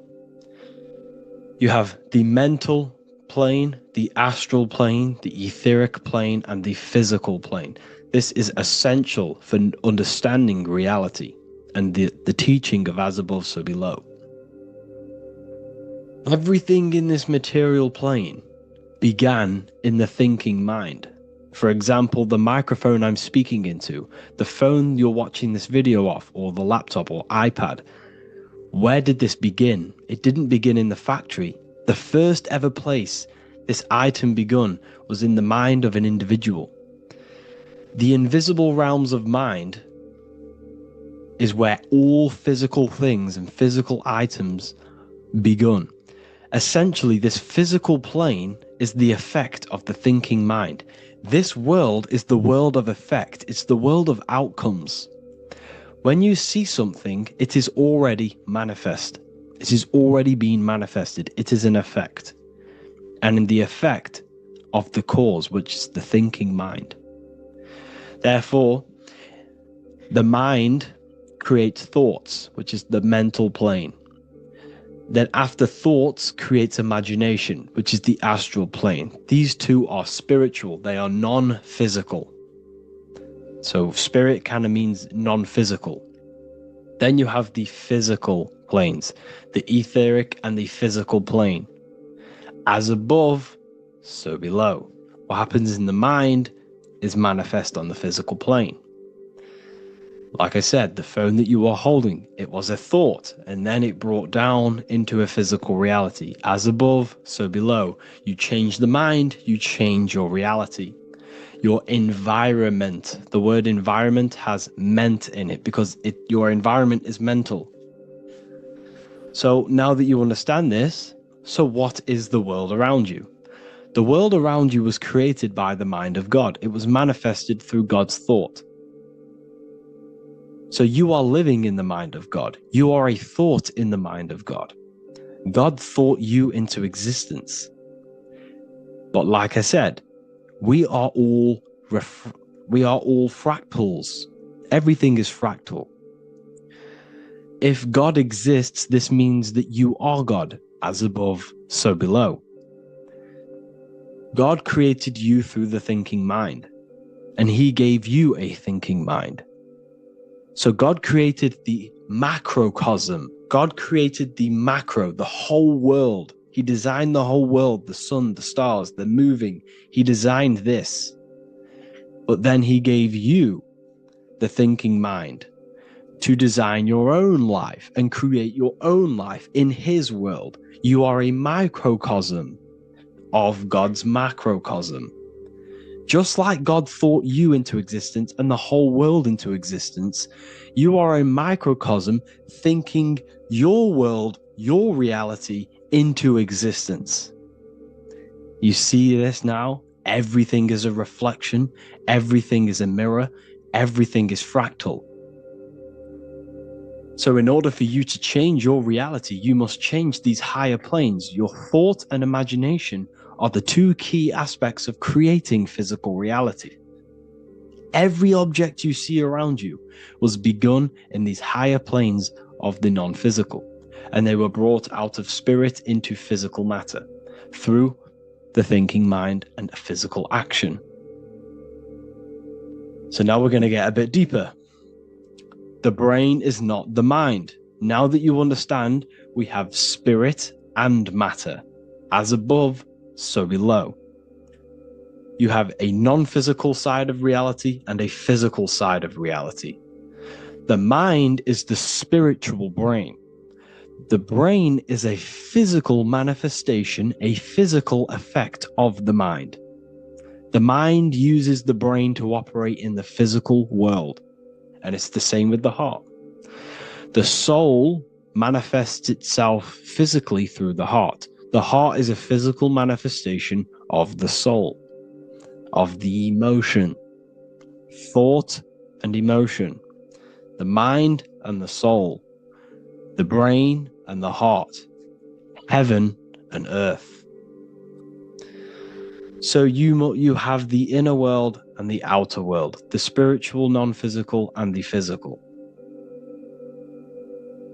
So essentially, we are all on this process of awakening, an expansion of our minds into new fields of thought, into new fields of awakening ourselves. Because essentially, we are born into this world. But you are born many, many times. You can be born physically and you can be born spiritually. Like I said, everything is fractal. So just like when the baby finds out that there is a world outside of its mother, what does the baby do? The baby seeks a way out of its mother, and then the baby is now born into a new world, a world outside of its mother's womb. It's the same with you and your spiritual process. As your mind becomes aware that there are other realities beyond your physical body, it then seeks a way out. And this is why you are probably watching my YouTube, because you are now on the path. Something within you has guided you to this path of knowledge, truth, enlightenment, and expanding your consciousness. And it is your soul who brought you here. Your soul speaks through emotion, a guidance. Emotion is the language of the soul. When you feel very bad, this is your soul telling you you're not in the right place. You're doing the wrong things. Because the soul is always unfolding its purpose, which is expansion and learning. That is it. The mastery of the self and the learning of the mind is the only thing that counts in the end after this life. So you are on a journey of expansion, of learning, creating, and spiritual rebirth. As above, so below. What does this body tell you? When I see someone overweight, I don't see the overweight. I don't see the body. I see the mind. I see an undisciplined mind. I see a mind that lacks self-control. I see a mind that seeks external validation.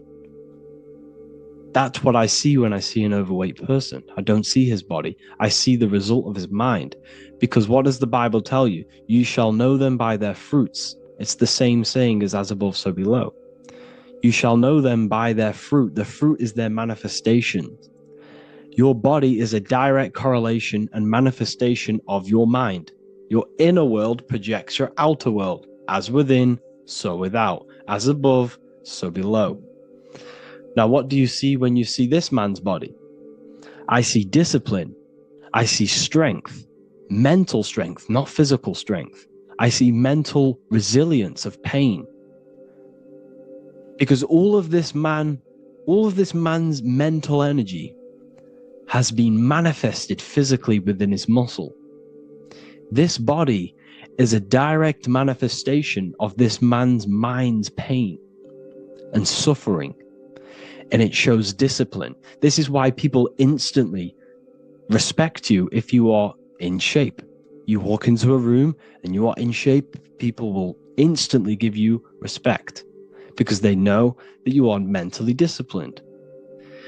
The body is a reflection of your inner world, and it's the same with your friends, your family, your connections with people. If you think about yourself very negatively all the time, and you don't have a good connection with yourself, you don't have a connection with your true self, This will manifest into every single relationship you have in your life. If you don't have a good relationship with your inner self, you don't have a good relationship with the people and the friends around you.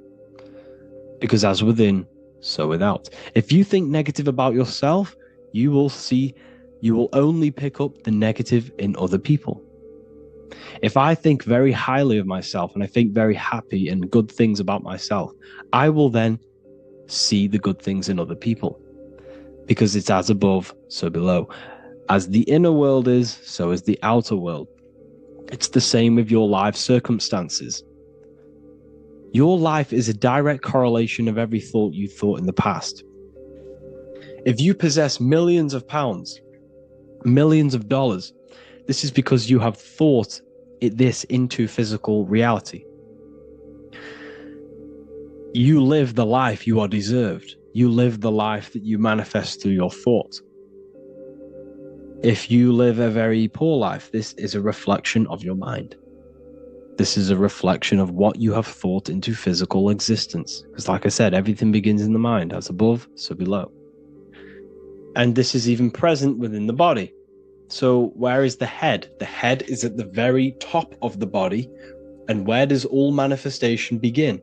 In the mind. That's where the mind is, in the head. And then the thoughts we think travel down the body into the heart, which is the emotion. Every thought we think is in the emotion. Every thought we think creates an emotion. This emotion then drives the action. Where does the action come from? The feet, because the feet move our body. We move with our feet to take action. Our hands. You see, so the body is even a micro reflection. I can't even say it. Reflection of the order of manifestation. This blew my mind when I figured this out. You see, the head, the thoughts begin here. This is the beginning of all manifestation. Then it comes down to the heart. This is the emotion. Then you take the action. The thought and emotion then sparks the action, which is taken with the hands and the feet. And where's the lowest point on the body? The feet, and that's touching the physical earth. So the head is where the thought is, the non-physical, and the lowest point on the body, which is touching the physical earth. So the head represents spirit, the feet represent matter, spirit and matter. Your room, if I walk into your room and I see a messy room, I don't see the room, I see a messy mind. The room is a reflection of the mind. If you have a messy room, this is your mind. It's an externalization of your unsorted mind, undisciplined mind. So like I said, we are all God, and we must find the God self within us. And I teach all of this inside the Book of Wisdom, Volume 2. This is not just a book, this is a revolution. This is the beginning of a new age with this book. If you have read it, I congratulate you. You should feel very proud of yourself if you have an open mind. You should feel proud of yourself for watching these videos, because not many people have an open mind. Remember this, people. You are special if you're watching these videos. You have the mind. You have the ability to see through the illusion. And I take my hat off to you. You want to take this to the next step? Read the book. Or if you want to take it to the serious levels, join the university. The university, you gain access to every piece of my material that I've ever done, all of my books, all of my lectures that are hidden from YouTube, that are hidden from everywhere else, the lectures that give you real power. And if you feel alone on this journey, we have a conscious community where you can connect with like-minded individuals, because I've been there. I've been there when you feel lonely, because you feel like no one else is thinking the way you are feeling. You can't talk to people about these things because people just think you're crazy. That's why I put together this, so we can connect, so we can unite, so you can connect with people, so you don't feel crazy about thinking about this stuff, learning about this stuff. And if you truly want to level up your life, people, and take your studies serious, this is for you. We do live calls, we do lectures. There's a whole library filled with books you can read. It's the perfect place for the truth seeker. I thank you all for joining. Please leave a like, a comment, a subscribe. Let me know any future videos you want me to make in the comments. Thank you all. Have an amazing day.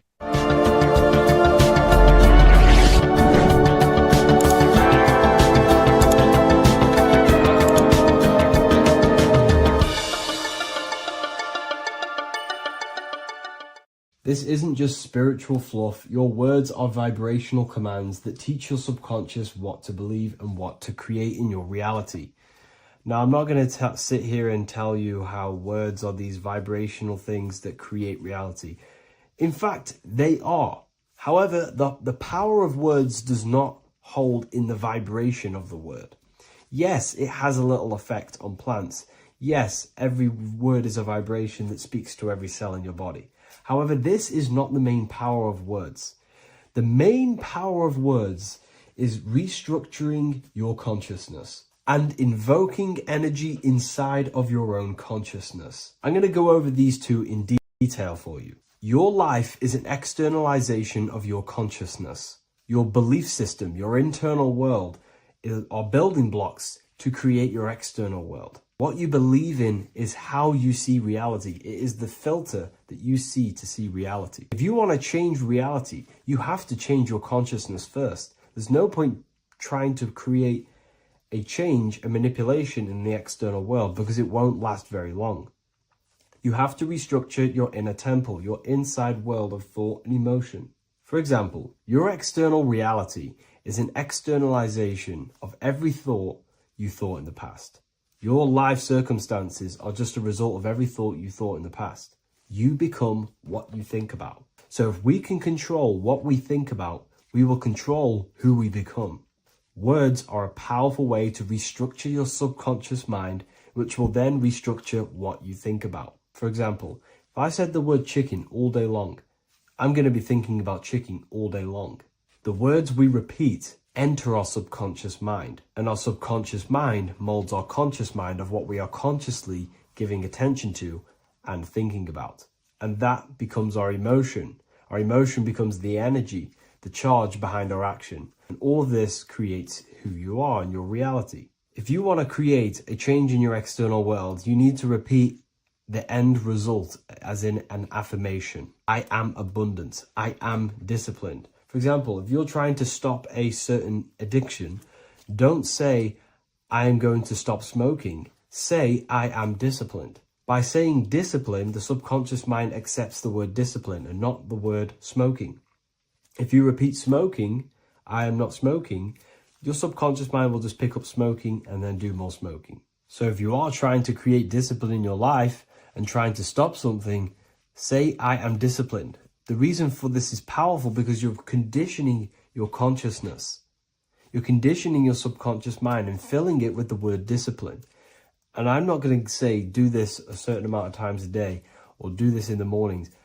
I want you to do this as much as possible. I did this as much as possible. Whenever I had free time, whenever I had a free minute, I would say these words either physically or mentally, just to condition your consciousness. Words are the most powerful way to restructure your belief system and restructure your inner world, which will then mirror in your outer world. Words are also a powerful way to invoke energy. This is why when you see these magic occult rituals, you see people chanting and doing these things. It's because if you slowly chant a word, you can actually invoke the emotion. There are three aspects of creation: thought, emotion, action. Emotion is energy in motion. By repeating a word over and over again, you can actually begin to invoke that energy, that emotion inside your heart.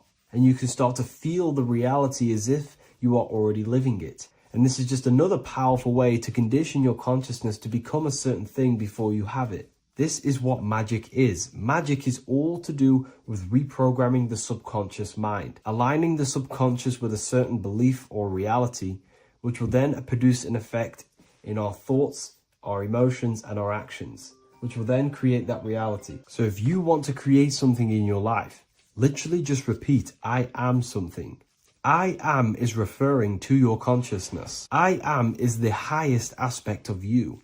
It is the true self. Whatever you condition your consciousness will be mirrored in your external reality. I am abundant will condition your consciousness to feel and believe you are abundant, which will then seep into your thinking. And then you will start to act more on this because you are thinking about it, which will then change your external reality. Words are vibration, and vibration is powerful. However, if you truly want to change your reality, you have to change your inner world of consciousness. And words are the best way to invoke feelings to become the reality you want.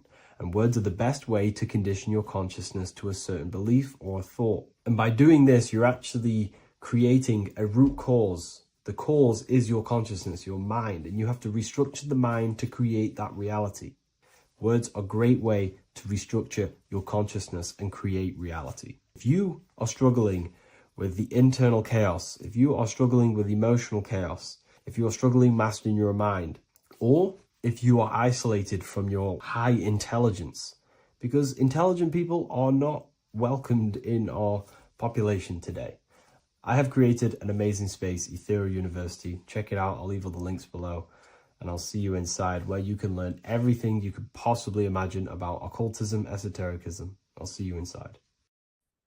You are not breathing correctly. 98% of people only use a third of their lungs capacity, which is shallow breathing, which ages you, lowers your brain capacity, and also lowers your state of consciousness.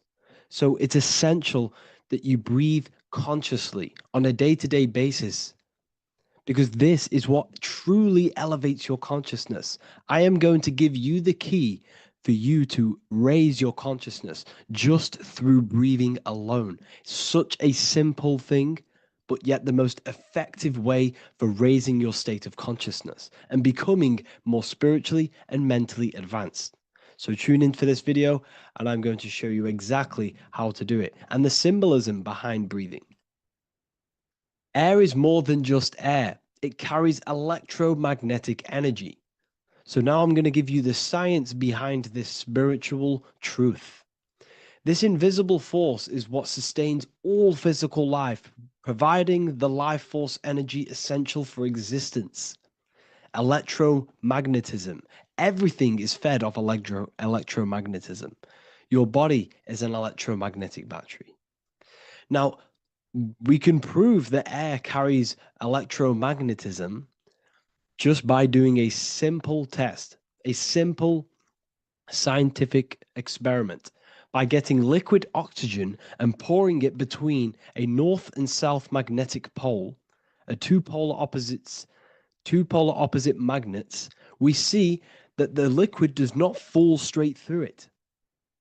It is sucked, it is magnetically attracted to these two opposing forces, opposing magnets. This is proof that air, liquid oxygen carries electromagnetism. When you are breathing electromagnetism, the essential life force behind all living beings. This is known as energy or prana, chi, ether, or spirit. This is all the same thing. Air is not just empty space. It is energy. It is prana. It is life force. It is spirit. It is ether, chi, prana. You are an electromagnetic being. Your consciousness is in direct correlation with your electromagnetic aura or biofield around your body. Your state of consciousness is mirrored within this field around your body. Now, your breath, when you breathe in, you're breathing electromagnetism or life force. Breath is the vital link between the physical and the spiritual, bridging the body with the soul. Through breath, we connect with both tangible world and deeper, the unseen realms of energy and consciousness. Breathing deeply and properly elevates our consciousness, enhancing the brain's functions, heightening the sensitivity of our five senses. It also brings a profound calmness to the mind, creating a state of clarity and inner peace. Like I said earlier, breathing properly is the fastest way to elevate your consciousness. It is the fastest way, because breathing, when you stop breathing, what happens? You lose physical consciousness. Your body will shut down if you do not breathe in this vital electromagnetic energy in the oxygen. If your body does not get this for 5 minutes or however you can last without breathing, this makes you lose physical consciousness. Your body will not survive without this essential life force energy. Therefore, air is one of the most overlooked things. This is why we see the symbolism of Buddha having a big belly. Why does he have a big belly? Because it's symbolizing breath work, proper spiritual breath work, the certain teachings of breath work, of when you breathe in through the nose, you have to breathe in through the nose. You don't want to breathe in through the mouth because the nose acts as a filter which catches dust particles and filters out the air before it enters the lungs. The mouth does not do that.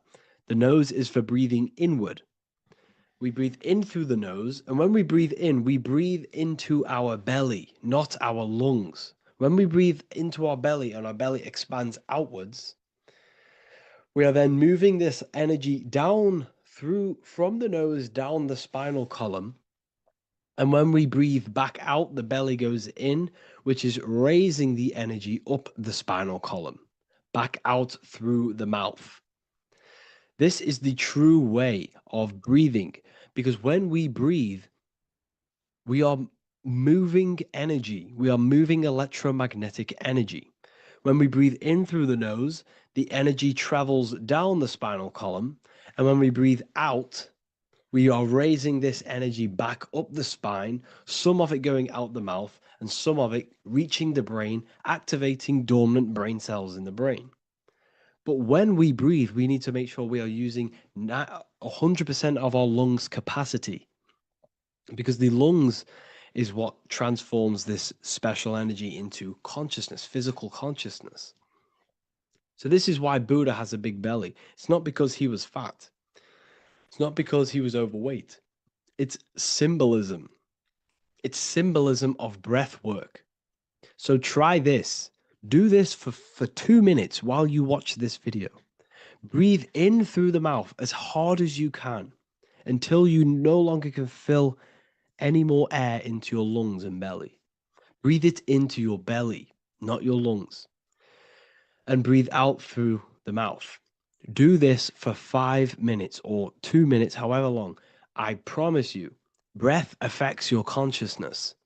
You will notice the difference. If you do it quicker, the quicker it'll affect your consciousness and you might go lightheaded. But that lightheaded is you activating your spirit, your energy body. So try this just when watching this video. When you breathe consciously, you are renewing both your energy body and astral body, aligning your consciousness with a higher state. This practice feeds new life force energy into the body, revitalizing and enhancing your overall well-being.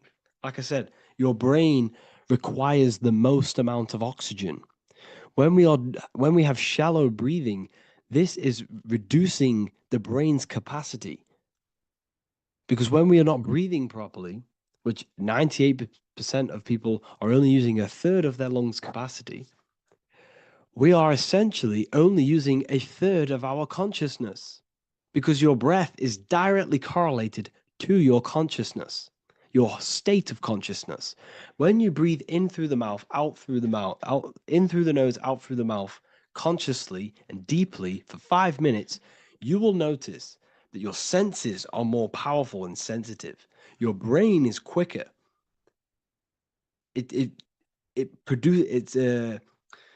What's the word? It processes information quicker. You become quicker. You become a superhuman, and you feel more spiritual because it activates your spirit, your astral and energy body. So when we meditate, it's definitely important to breathe in through the nose and out through the mouth as deeply as possible to align with a higher state of consciousness. And this is the easiest way to separate your consciousness from the body. When you breathe in deeply for long periods of time, while meditating, while taking no thought, when no thought is present and you gain a rhythm of deep breathing, this is the gateway This is the gateway to opening your consciousness, because when you stop thinking, other aspects of your consciousness can open up. All of our lives we've been thinking, which has blocked off the higher states of consciousness. So breathing is very, very important. It affects our overall well-being. And this is Yahweh, the in and the out of breathing. When we breathe in, this is Yah. You can hear it. It sounds like Yah. And when we breathe out, that is Way. This is the name of God, apparently. But God is within you. You can connect with God. You can connect with source consciousness within you by breathing, by raising your state of consciousness through breathing and meditation. This is why the Bible tells you the Spirit of God has made me, and the breath of the Almighty gives me life. You are consciousness. You are God. You're an extension of God's consciousness. Job 27:3. As long as my breath is in me and the Spirit of God is in my nostrils. The Spirit of God is through breath. John 20:22. And when he said this, he breathed on them and said to them, receive the Holy Spirit. The word spirit means breath. In Greek, Hebrew, Latin, it all means breath or wind or air. The Holy Spirit is a certain way of breathing, a breathing technique that elevates your consciousness, that syncs you up to a holy consciousness, an elevated state. That is the Holy Spirit. That's why it tells you in the Bible, when he said this, he breathed onto them. He breathed onto them and said, receive the Holy Spirit. You must breathe to receive the Holy Spirit. When you breathe, you are renewing the body's energy. You're taking in new life force, which is regenerating your cells, regenerating your brain, nervous system, and also connecting with consciousness, pure consciousness. This is not something that we should be doing during meditation. Yes, it is. We should be doing it during meditation, but this is something that we need to apply all of the time. This is the fastest way you can raise your consciousness. I just want to say, all of this knowledge is inside of the Book of Wisdom, Volume 2. Make sure to give a like and a comment on this video to help the algorithm. And let me know what you think about the last book or this book if you have read them, to let the new people know what they're looking at with this book. This is truly life-changing, the Volume 2 and Volume 1 is truly life-changing. You can get them in a bundle also. Learn hidden knowledge inside of the Ethereal University. This is where truth seekers belong. I'm not here to try sell you this, but this is the place for truth seekers. And if you are serious about your spiritual journey and serious about gaining knowledge, which gives you the advantage over life, join Ethereal University. This will definitely help you. Thank you for watching this video. Please leave a like and comment. Make sure to give me any suggestions on videos you want me to make in the future. Thank you all. Hello, everyone, and welcome to another lecture inside Ethereal University. In this lecture, you will learn about the death process and how to prepare for it, and why that preparation is so important. So let's get straight into this. You must understand, as a spiritual creature that you are, you have a visible nature and an invisible nature. You never truly die. You are an eternal soul experiencing a temporary physical world. The inner world of thought and emotion is eternal, while the outer world of matter is mortal. Everything that is seen is mortal. Everything that is unseen by the eyes is immortal. When you die, your external physical world will be stripped away, leaving only your pure consciousness in its raw form, drifting within the astral plane. So here you see your physical external body and your internal world. And your internal world is your state of consciousness. It's your state of consciousness. Your thought and emotion is one overall state. Okay? So you must understand these planes. You have the physical body, the etheric double, an astral body, a mental body, and the Buddhic body. When you die, you leave the physical plane. Then you will more than likely leave the etheric plane because the ether acts as like a portal. Everything comes out of the ether and returns back to the ether. I can break that down in another video in electromagnetism. But electromagnetism is ether, energy coming in and out of the ether. You will, every single day you die, every single day. There's a cycle of life and death occurring all the time. Every single day, you go to sleep, you go back, your consciousness slips back through the ether. And then when you wake up, your consciousness comes back through the ether into the physical plane. Death is just a bigger macrocosm of the microcosm cycle of life and death. So you will return back to the astral, which is the realm of imagination, infinite possibilities. And this is where thought forms start to manifest. Okay. So depending on how advanced you actually are mentally and emotionally, will depend how long you stay in the astral. Now, what we must understand is that there is many different components to the astral. We have the higher astral, the middle astral, and the lower astral. These are all vibrational states. So if your mind and soul is operating in lust, lust, desire, hate, food, physical addiction, smoking addictions, then these are quite heavy. These are quite heavy attachments to your consciousness, and they're quite low level desire, which means they have a low vibration. You will manifest in the lower astral when you're stripped from your physical body. The lower astral is not inherently evil.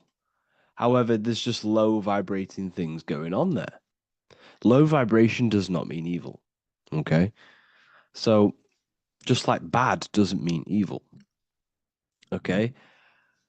In the lower astral, you are going to see lower astral beings. You're going to see spirits, souls with low level desire. Okay. People who are attached to the physical plane, people that lust, people that do these things. Technically, this is hell, but you can escape it by escaping yourself. Now we're gonna break all this down. I'll break all this down properly once you understand the full context. So depending on your level of desire, you will manifest in a corresponding layer of the astral plane.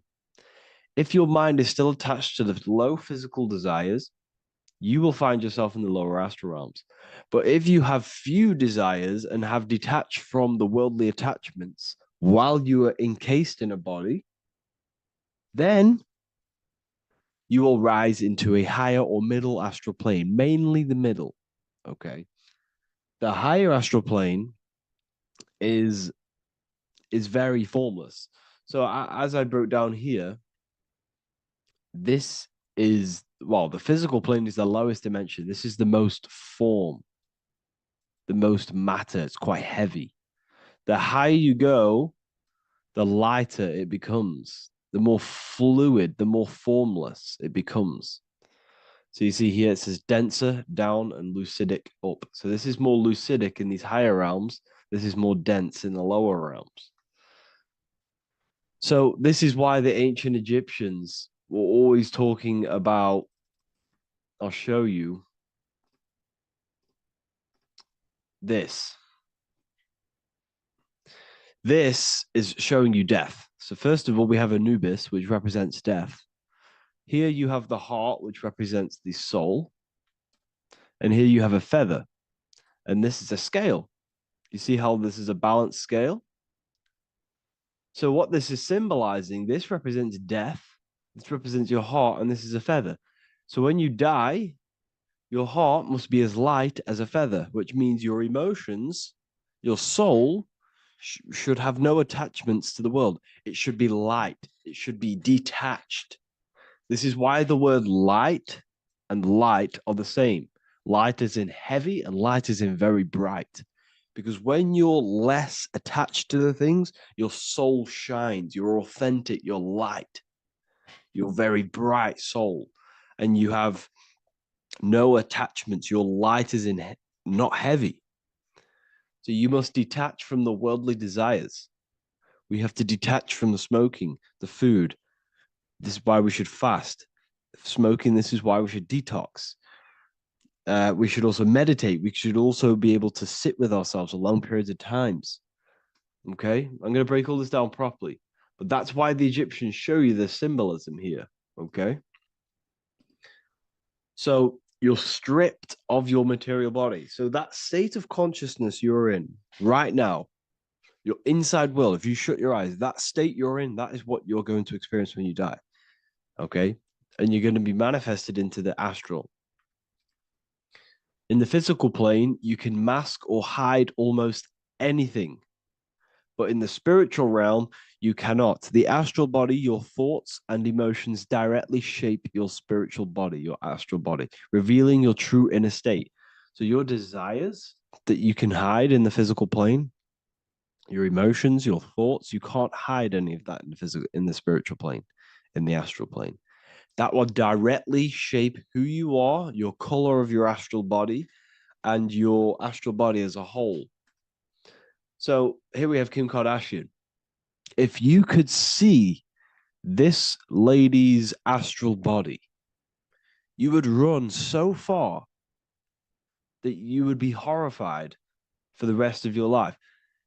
If you could see their spirit, their astral form, it would be horrific because their mind is so attached to, physical things, so attached to desire, money, fame, worship, power. These people do not want to die. These billionaires and millionaires will never want to die. They will do whatever they can to stay alive because they understand when they die, they have to face themselves. They have to face their inner world. And their astral body, their true authentic self on the inside, is horrible and horrific and so low vibration. So this is where it comes in. You must be as light as a feather. This is what the Egyptians are showing you in their artwork. Your soul must be as light as a feather. In order for the soul to ascend to a higher plane and not look at that physical plane and say, I want to go back or I want to desire things down there, you must detach now and prepare for death. Hell is not a place, it's your own personal suffering born from within. If your mind and soul are deeply attached to mental fixations, emotional wounds, and physical addictions tied to the material world, that pain will follow you into the astral. This is your true judgment day. You judge yourself when you die. You see your authentic self. There's no hiding. Right. Imagine right now that you that everything you cling to was stripped away. No matrix, no electricity, no food, no TikTok, no phone, no possessions, no distractions, no one else. Could you sit alone with yourself for just 1 hour? Could you sit alone with your thought and emotion? That moment of truth is what you must begin to prepare for. Could you sit alone with yourself? Can you sit alone for long periods of time and just think? And if you cannot, then you're running from your internal world. You're running from your thoughts. You're distracting yourself from your thoughts. This is what we must address. Now, don't feel bad if this is you. We've all have problems. We all have internal problems. But this is what we have to face directly in order to prepare for life after death. We must meditate for long periods of time. Not even meditation. We should be able to sit with ourselves with no distractions and just think. This is what the people of the past used to do when we had no technology. People would sit and think for hours. This is what we need. Because if you cannot sit with yourself, imagine sitting with yourself with no physical body. That's the level that's going to happen. And we need to prepare for that. The soul and mind must become as light, as weightless, as radiant as a feather to ascend to a higher plane. and move beyond the physical life. To rise, they must release heaviness, attachments, burdens, fears, and desires. The lighter and brighter your inner being becomes, the more freely it can rise into a higher state of existence. Ascension is not about going somewhere, it's about becoming something pure, clear, and luminous. Okay, this is very important. Very, very important. We must detach from the worldly things. So, enough of that. How do we do it? How do we attach? How do we prepare? Number one, you must detach from the material things. Start loosening your grip on things, possessions, titles, even identities. They are temporary. Appreciate them, but don't let them define you. Let nothing outside of you define you. Nothing. Your name is not you. Your job is not you. Your reputation is not you. Your bad past is not you. Your good past is not you. Your business is not you. Everything outside of you is not you. Now, what I'm saying is, I'm not saying go full right hand path and never care about anything physical, never care about your family, don't love your family. I'm not saying that. What I am saying, love these things, love these outside things, but do not become attached and do not let them define you. You must be okay with losing anything that is outside of you. You must be okay with that, because you must understand the physical plane is, it's promised that everything is temporary. Everything is temporary in this plane. So don't ever think it's going to be there forever, because it's not. And you must remind yourself, not remind yourself, but I think about this sometimes when I start becoming a bit attached to work and stressed. I just remind myself that I'm going to, this is temporary. I'm going to leave this world one day and I'm not going to care. So you must have the balance. Okay. The balance is key. You can go down that right hand path and just fully cut off from the world like a monk and shave off your hair, disconnect from the physical world. You can do that. That's not wrong. There's different paths in life. You have the left hand path, purely physical. You have the middle path, which is balance between the physical and spiritual. Then you have the right hand path, which is monk mode, where you fully disconnect from the world. They shave their hair off to disconnect from the physicality. They meditate for long periods of time. This is what they're doing. They're preparing for death. Monks prepare for death. They understand this. They understand that you don't die. Your inner world is the true world. The inner world is the only world that exists. Everything outside of you is an extension of you. Number two, cleanse the mind. Watch your thoughts. Are they rooted in fear, anger, regret, or craving? Meditation, mindfulness, and inner reflection help purify the mind. The cleaner your thoughts, the lighter your spirit. So your astral body is formed by your thoughts. It's formed by your emotions. If you sit around thinking about eating all day, you're going to have a very heavy astral body. It's going to manifest in the lower planes. But if your mind is thinking about good things with good intentions, love, knowledge, expansion, you're going to manifest even the middle or the higher. And there are ways to even ascend out of your astral body. Yes, you can ascend out of your astral body and out of the mental body, but that's all very advanced, and I'm not going to teach that yet. I'll make another video on that, but you can ascend from them bodies. The astral plane is not the end. You can keep ascending as a soul until you're left with just the pure essence of the soul. But we're going to, anyways, cleanse the mind, reprogram the limiting belief systems, let go of mental attachments. And the way you do this is by getting a piece of paper and writing down every single attachment that you have. And you're going to realize, dude, there's more than you think. Okay. We have to detach from these. We have to. 4, practice presence. Can you sit in silence with yourself? The more at ease you are with your own inner being, the less you'll feel death. The afterlife is just an extension of your inner world. It's so important. This is so, so important. Can you sit with yourself? If you cannot sit with yourself, you have some inner work to do. You have some thoughts to address, some beliefs to address, and some feelings to address. Okay, so practice sitting in the present, meditation, or just literally sit there and try and be okay with yourself. And if you can't be okay with yourself, then there's something you need to address, whether it's a belief system, whether it's an emotional trauma, or something. This is what we must reshape, refine, and let go of. Live truthfully, speak and act from your soul, not from fear or ego. The more authentic you are, the more aligned you become with your true self, which carries beyond this life.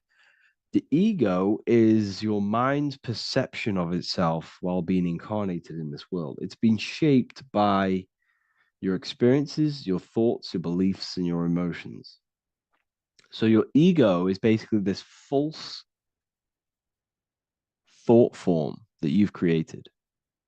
It's a false layer of yourself that sits on top of your true authentic self. It's basically your physical character. When you were young, you had no ego. You were pure. You had a pure consciousness. But then as you grew older, your ego started to grow, and it still is growing because it was shaped by experiences, things you've gone through, things you said, things you believe, things you think. It's created by you, by your mind. And the ego is close to the word echo. The ego is the echo. It's an echo. It's a layer. It's a false identity. It's a false layer that sits on top of your soul. And if you don't get rid of that ego, if you don't know how, well, not get rid of it, but balance it. If you don't know how to rise above that ego and you die, it's that ego that's going to be pulling down when you die. It's that ego that's going to be your suffering. Okay. 7, connect with the divine, whether through prayer, meditation, tune into something greater than yourself. The connection is the soul's compass beyond this world. If you can meditate and rise above them clouds of thought, that's the soul, that's the observer. We must connect with that. Okay, this will definitely help with just allowing yourself to connect with your true self. Meditation's great because you can just fully detach from the world. And the more you meditate, the more you can prepare for death. A powerful way to cultivate detachment is through daily detachment meditation, done either at night or in the morning or the first breath upon waking. Or do this as many times as possible per day. Start by physically grounding yourself in the present moment. Say out loud, I am here right now, nothing else matters. Let that phrase draw your awareness into the now. Just keep saying it until you're present. Then begin to slowly list everything you identify yourself with, one by one. I am not your body. I am not my body. I am not my name. I am not my possessions. I'm not my house. I'm not my children. I'm not my everything. I am not my thoughts. Release each layer gently. Imagine, if you want to, if you have a good imagination, imagine placing these things into a big box. Placing your body, placing your name, placing your possessions, placing your house, your car, your thoughts, your beliefs into a box, and then shut that box. If you have a good imagination, do that. That can help. And you'll be left with yourself. And you're not even that. It goes even deeper. Eventually, you'll reach the mind itself. Detach from the language that the mind is even using. Now, that's very difficult. And not many people have ever thought about that, and they've ever even been there. Detach from the language that the mind is using. Think about that for a second. Your mind is not what you actually think. It goes very deeper. Your mind is not that little voice. It's that voice that the language is using. So even the language is a spell on your mind. Okay, it's an attachment. Eventually, you'll reach the mind itself, detached from the language it uses, the voice in your head, the need to define. What remains is something beyond thought and beyond words. I can't even describe what's left, because words, once the language is gone, it's purely metaphysical. All I can say it is pure awareness, and it's symbolized This is why symbols are so amazing, because they can symbolize things that are beyond words.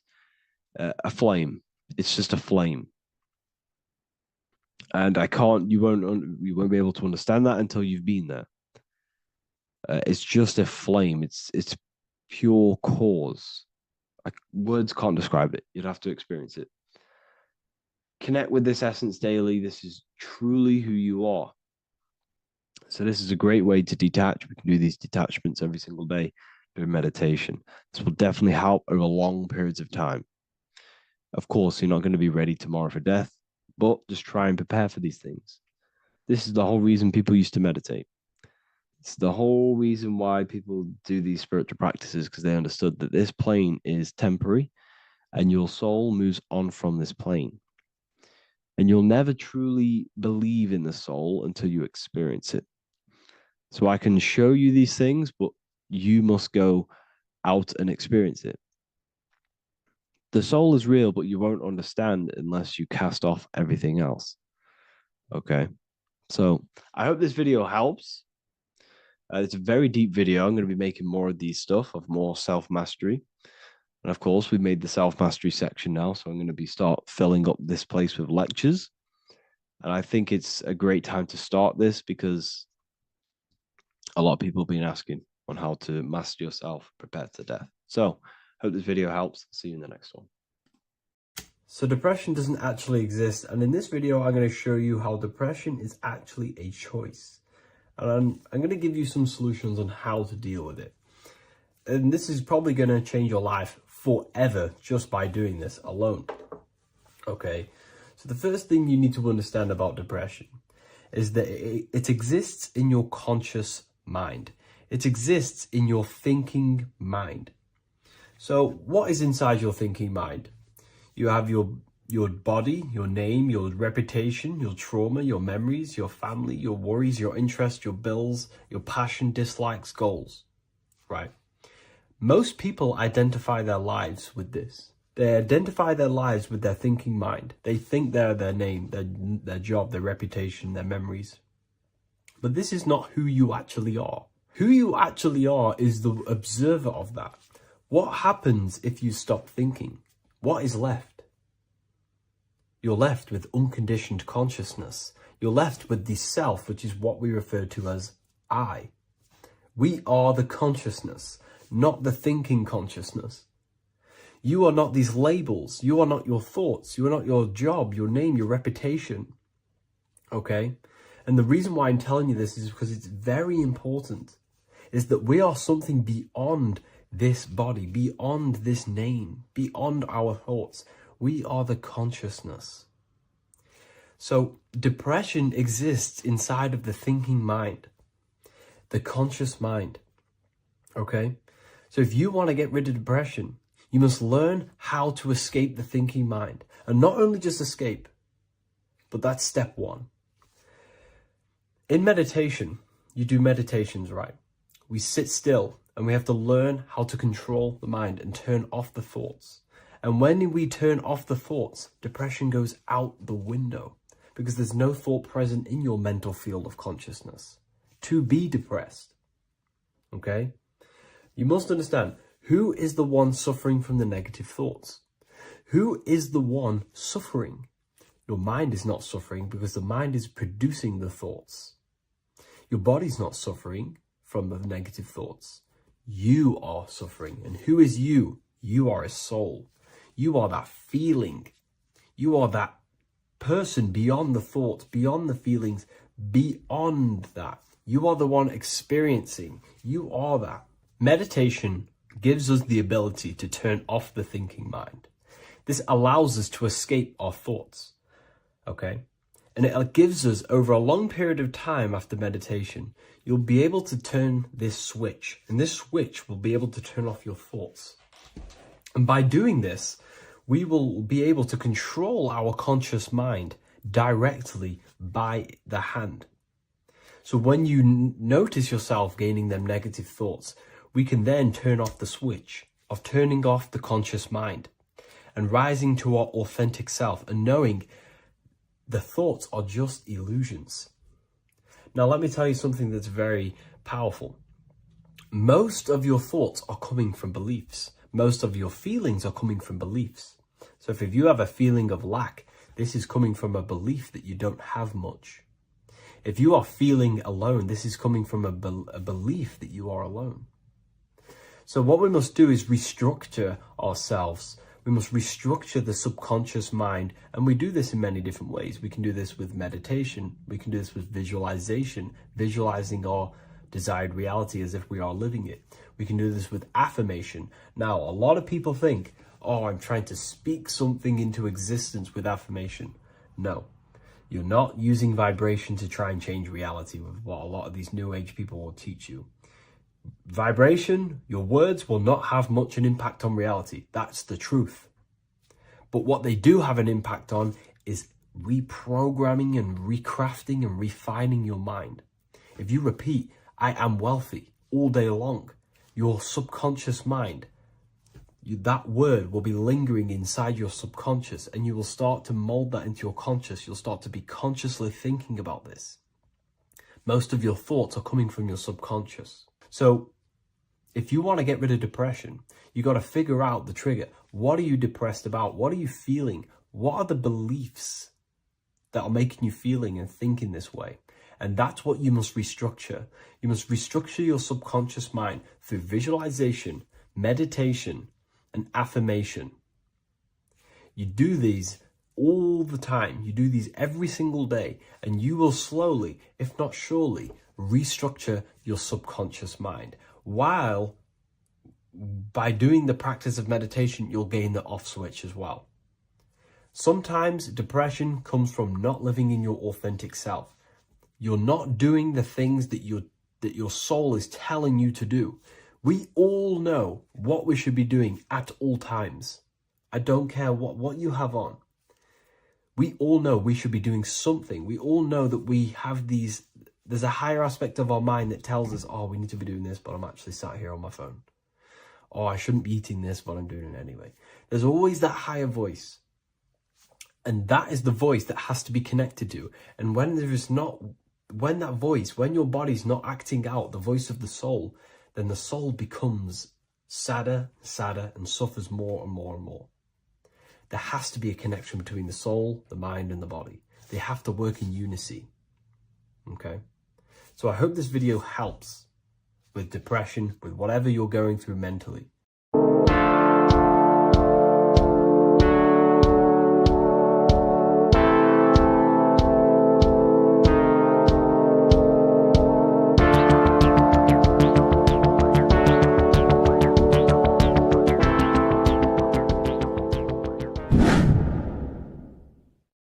What is good, people? It's Revival of Wisdom. I hope you're all doing well.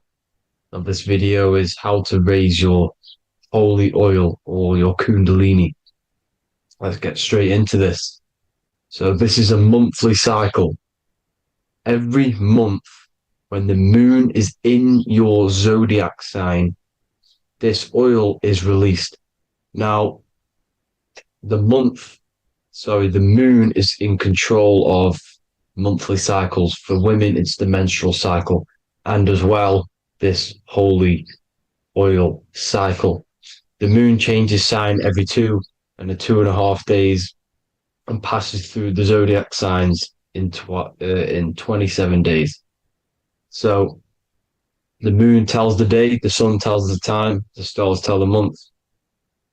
This reality is a massive clock, if you like to say. It's a cycle.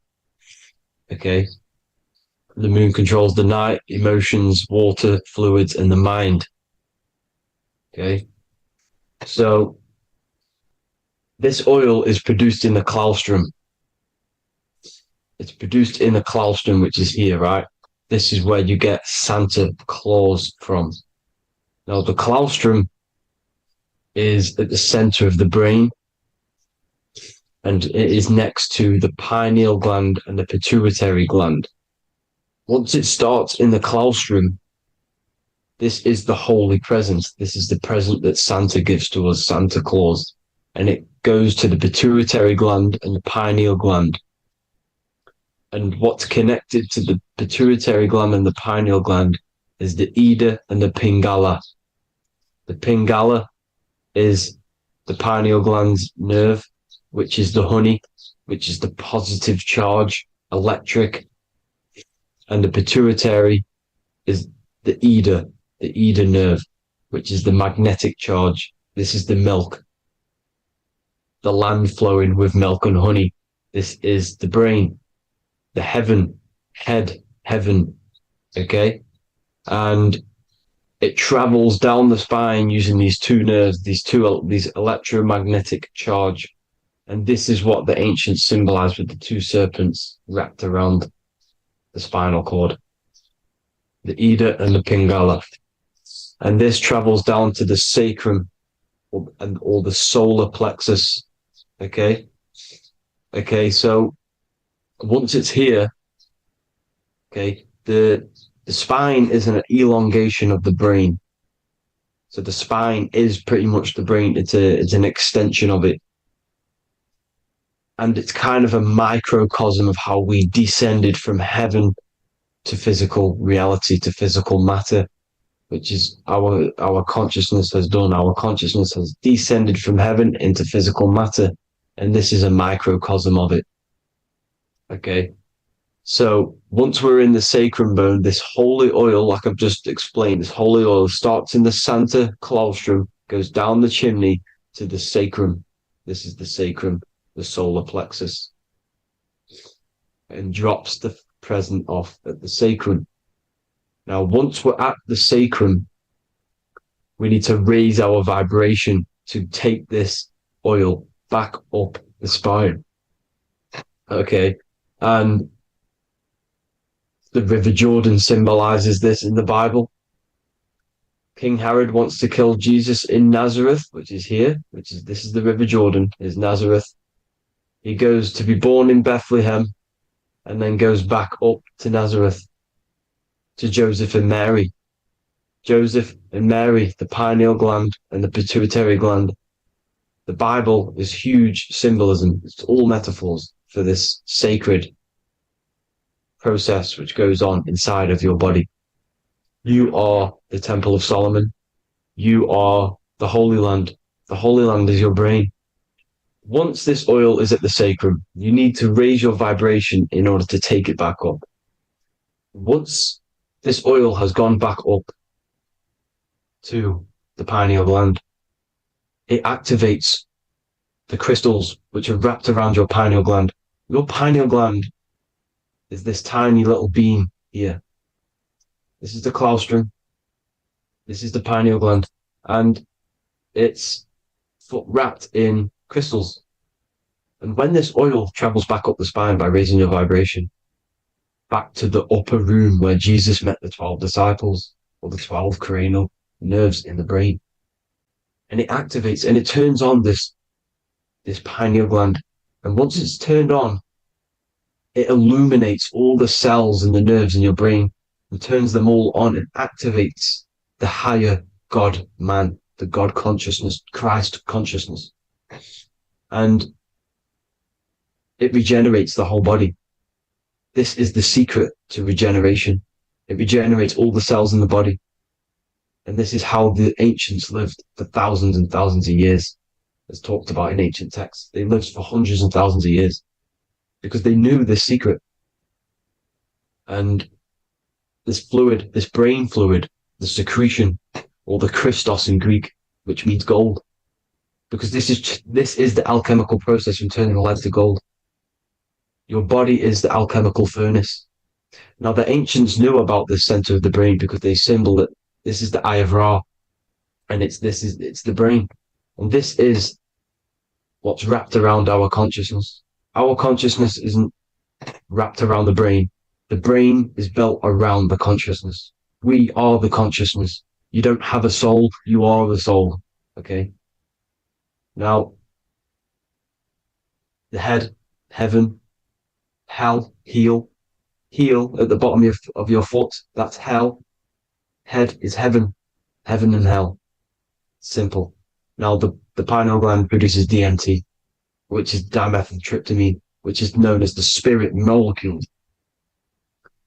So, Let's move on. Now, when this oil travels up, back, the spine, the chimney, it crucifies at the top, which is called the vagus nerve. So when it reaches here, the optic thalamus, it crosses and crucifies once it's raised back up. And this is why Jesus dies at 33. He was crucified at 33. Because you have 33 vertebrae on the back of your spine. And then it's crucified by the cross of the vagus nerve. When this oil crosses the vagus nerve, this is the crucifixion at 33. And it symbolizes the death of the physical consciousness. You then become spirit. You then become God consciousness, activating the Kundalini, regenerating the body and the mind. Okay. The Garden of Eden. You are the Garden of Eden. The land of milk and honey is upstairs. The pituitary, which is the milk, the pineal gland, which is the honey, which is DMT. He even says this in the Bible. As he brought us into the place, and he has given us this land, a land flowing with milk and honey, which is also symbolized as the sun and the moon. The Bible also says, the light of the body is the eye, not the eyes, the eye. If therefore thine eye be single, thy whole body shall be full of light. This is the activation of the pineal gland by raising this oil back up to the pineal gland, to the center of the brain. Neither shall they say, see that here, or see there, for behold, the kingdom of God is within you. So he's saying, don't look out there. Nothing is out there. It's all inside of you. Everything's inside of you. You're the universe. Now, how to raise this oil back up to the pineal gland? Every month, like I said. The moon controls the cycle. The moon controls monthly cycles. When the moon is going into your zodiac sign every month, this oil goes down the spine and you must raise your frequency to get it back up. You must retain your seed. This is the most important. Your fluid, your secret, your holy fluid, your life force. You can't let that go. That life force is the reason you're alive. This holy oil is the reason you're alive, because it feeds all of the systems in your body. It feeds all the systems in your body. You have to retain your seed, alkaline diet, positive thinking, and meditation. Okay? When you retain your seed, you will live longer. The moment you release it, you're killing yourself. You're killing a piece of yourself every time you release your seed. Every single time. You're killing a part of yourself. Okay?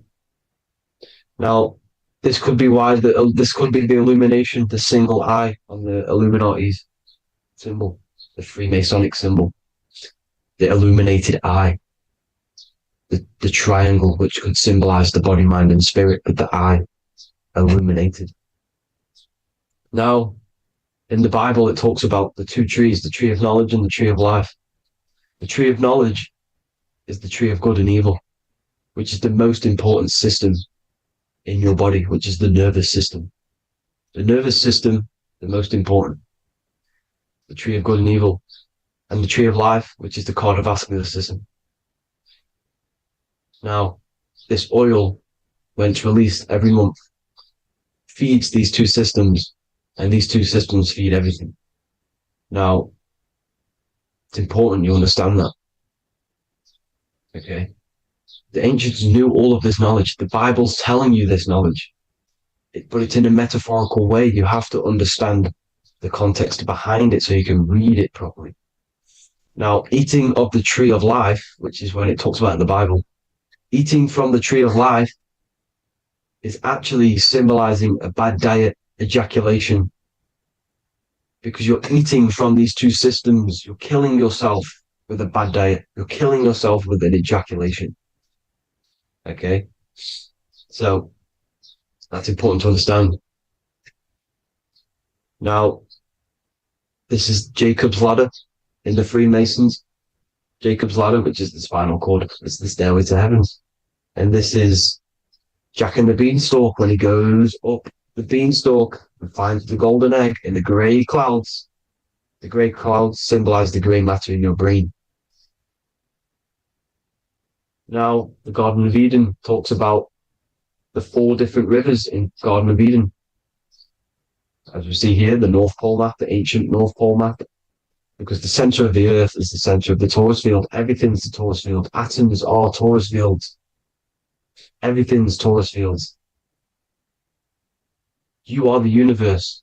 Everything is within you. The North Pole is your spinal cord. This is why they say Santa Claustrum comes from the North Pole. This is the North Pole. And the Santa Claustrum is the center of your brain. Now, there's 4 rivers which come from the Garden of Eden. There's the blood, the Christ oil, which is the oil we're talking about, urine, and saliva. These are the 4 sacred oil, 4 sacred fluids in your body. And these are constantly abused in today's society. Also, these secret societies are targeting these fluids. Okay? This is why porn is free. They sexualize society through Disney. Go and look at some of the Disney movies. There's so many subliminal messages which sexualize these children because they want you sexualized. So you release your seed, which is one of the holy fluids in your body, especially your semen, your sexual energy. So important you retain this. So important because it's your life force. It keeps you alive. Okay. Now, let's recap on this. If you want to raise your oil every month, you can't just retain your seed for the month. You have to retain your seed forever. Don't just do it for a couple of days. You have to do it. It's a lifestyle. You want to become God consciousness, you got to do what it takes. It's hard in this society because this society is made around, it's designed to kill you pretty much. It's designed to keep you in these lower states of consciousness with all the bad food, the chemicals in the food, the chemicals in the water, the sexualized TV programs, sexualized adverts, sexualized TikTok and apps, videos, subliminally stimulating you because that is your weakness, sex. It's your weakness. Now, you have to retain your seed, meditation, and an alkaline diet. Why alkaline? Because acidic is low vibrational. This is the color spectrum. And what's the highest vibrational color? Violet. It's the lowest, red. You have to have an alkaline body in order to raise this oil. When you drink, when you have a bad diet, when you drink alcohol, when you smoke, this destroys the oil. It destroys the oil in your sacrum and it can't be raised again, can't be raised up. This is why it's so important. Without that oil, you don't live. That oil makes you live. It feeds everything in your body. It's crazy how we're not taught this. It's insane. But that is how you raise the oil, people. I hope you all gain some knowledge out of this video. And I hope this assists you on your journey, your spiritual journey. And please like and share this video. We need this knowledge out to the public to wake up humanity. Thank you all, people. God bless.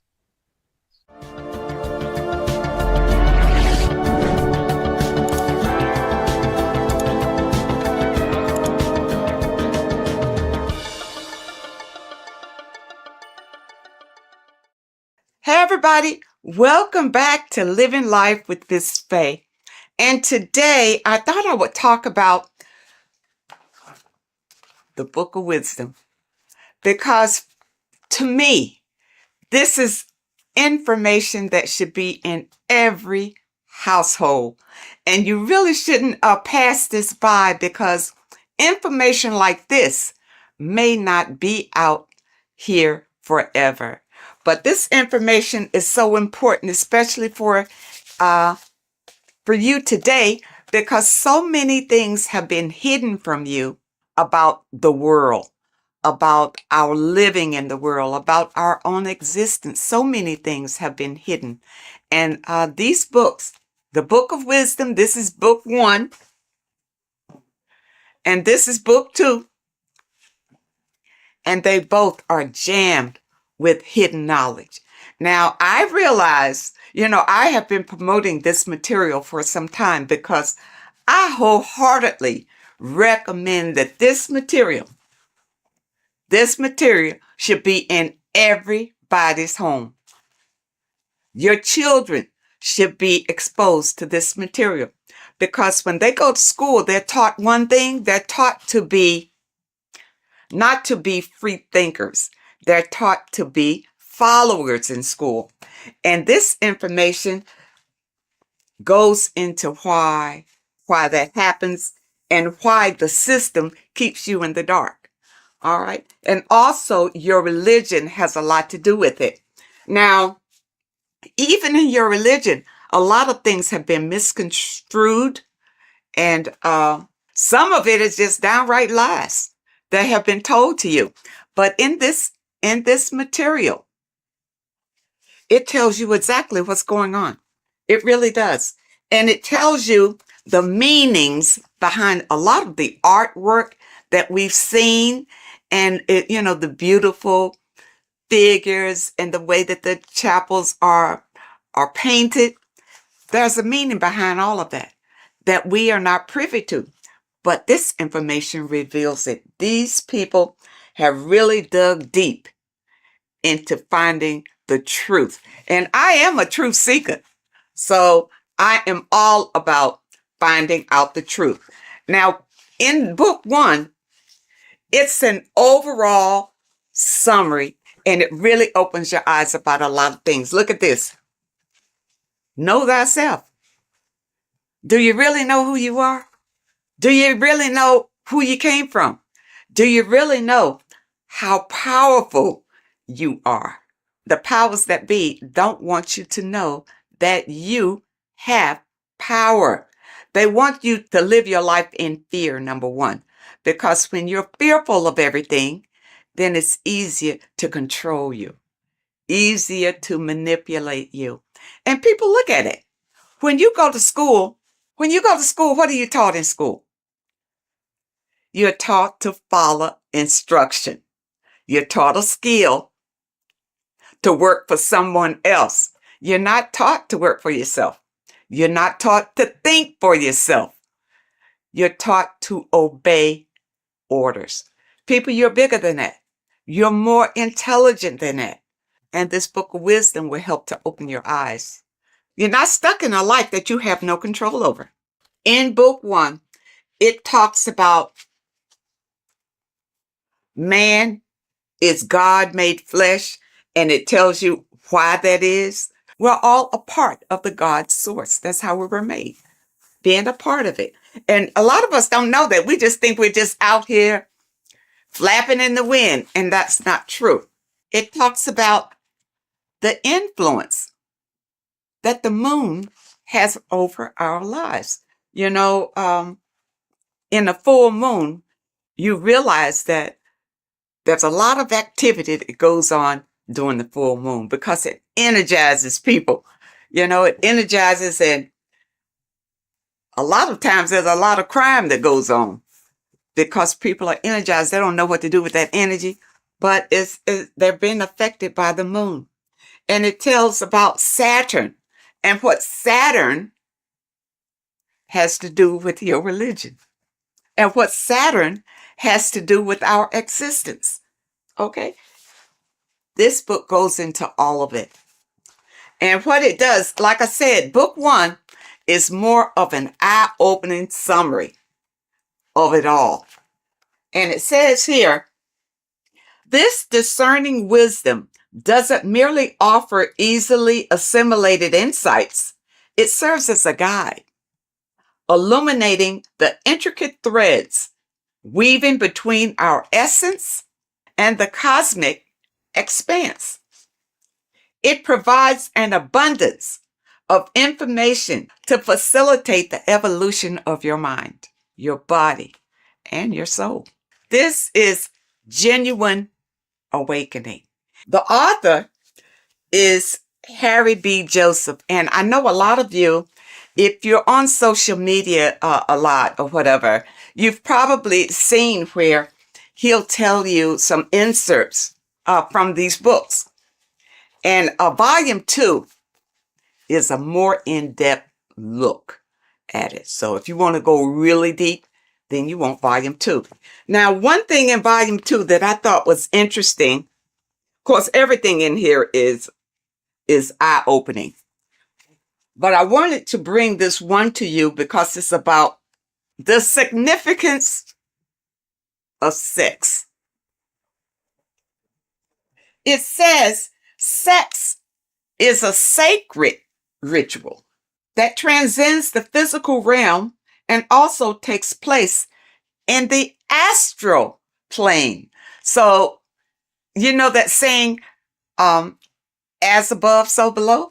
Everything that happens here on this plane happens in the astral plane.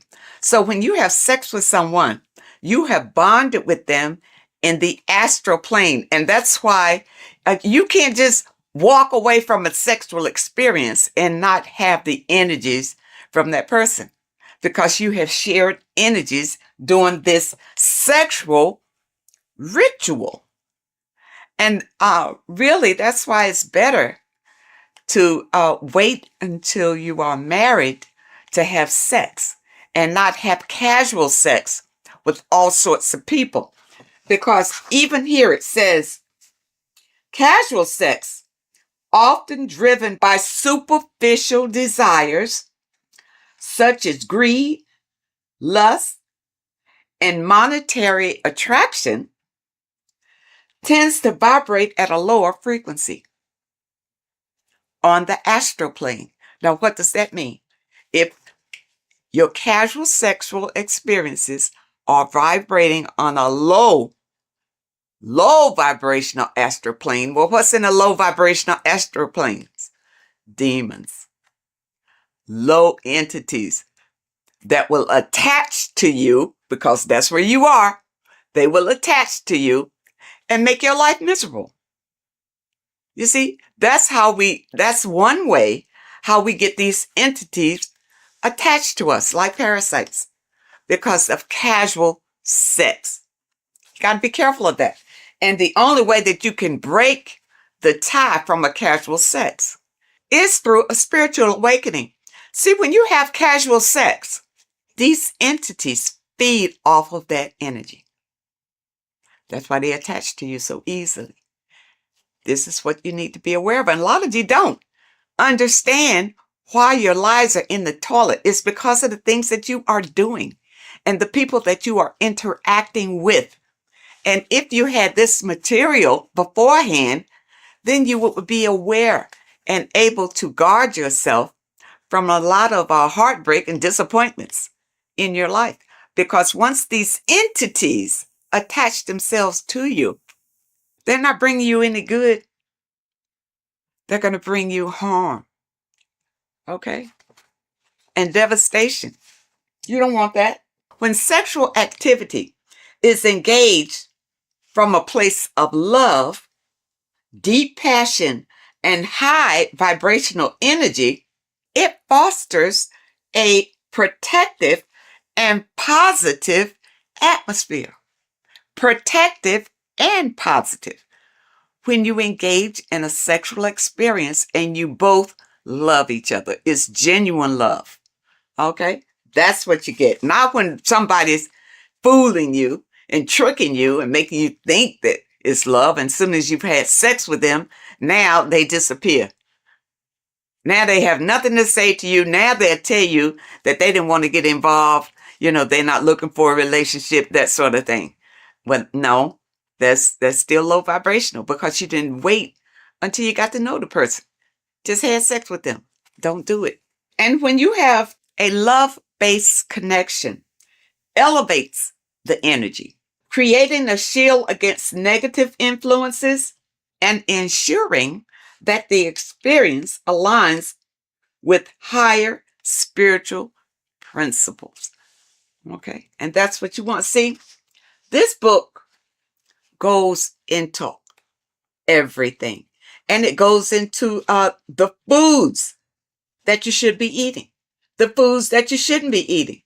And it goes in a lot of Masonic symbolism, because the Masons have been ruling for a long, long time.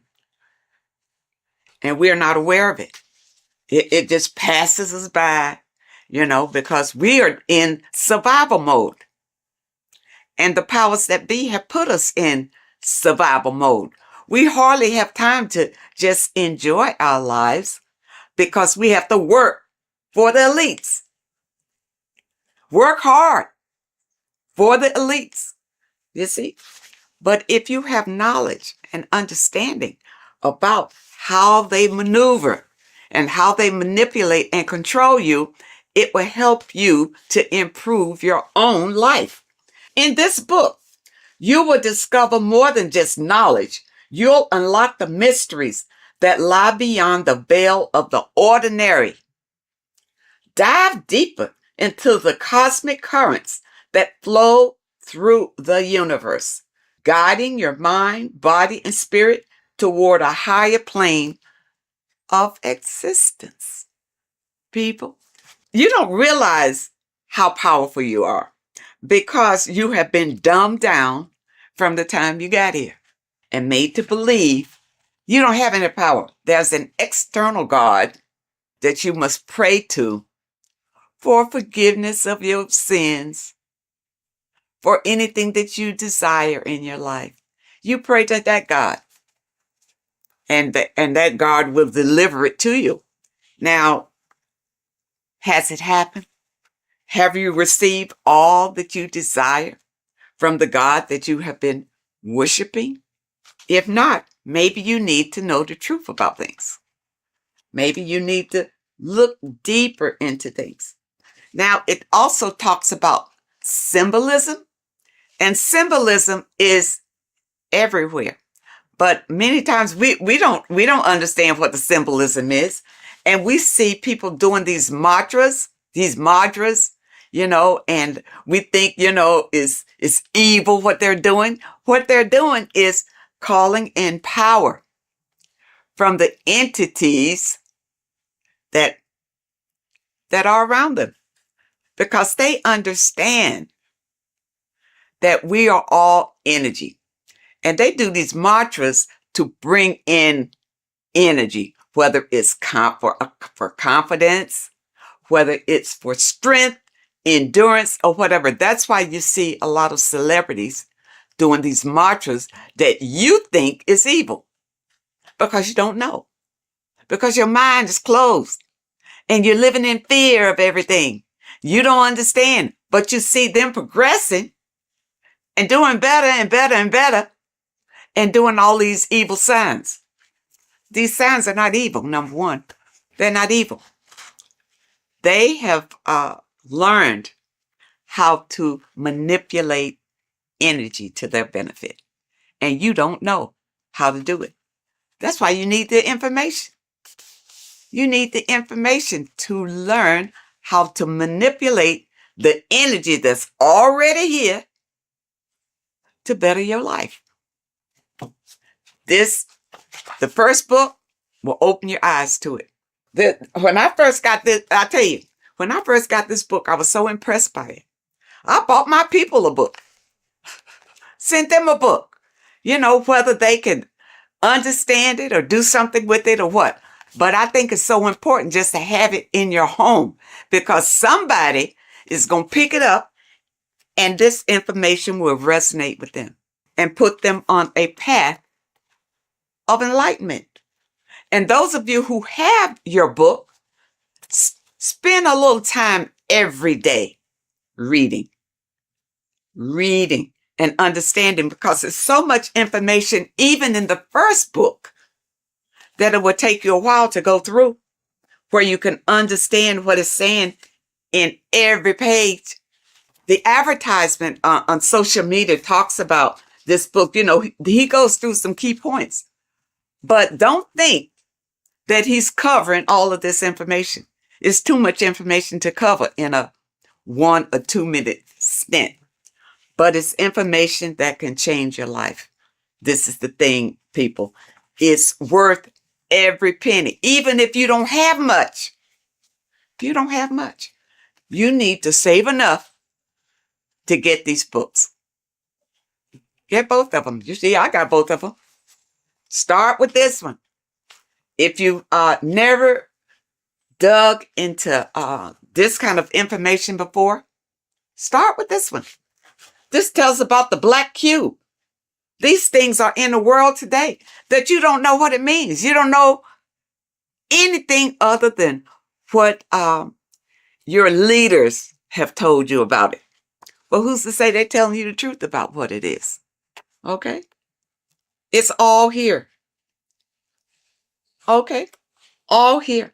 It talks about the scam. It talks about scams in here. And what this one is, you see NASA right there? You remember the moon landing? All of this is to deceive you. And this information brings out the truth, the absolute truth. And volume 2, you see volume 2 is thicker than volume 1 because it goes deeper. It goes deeper. And even if they come out with a volume 3, I'll be ready for that one too.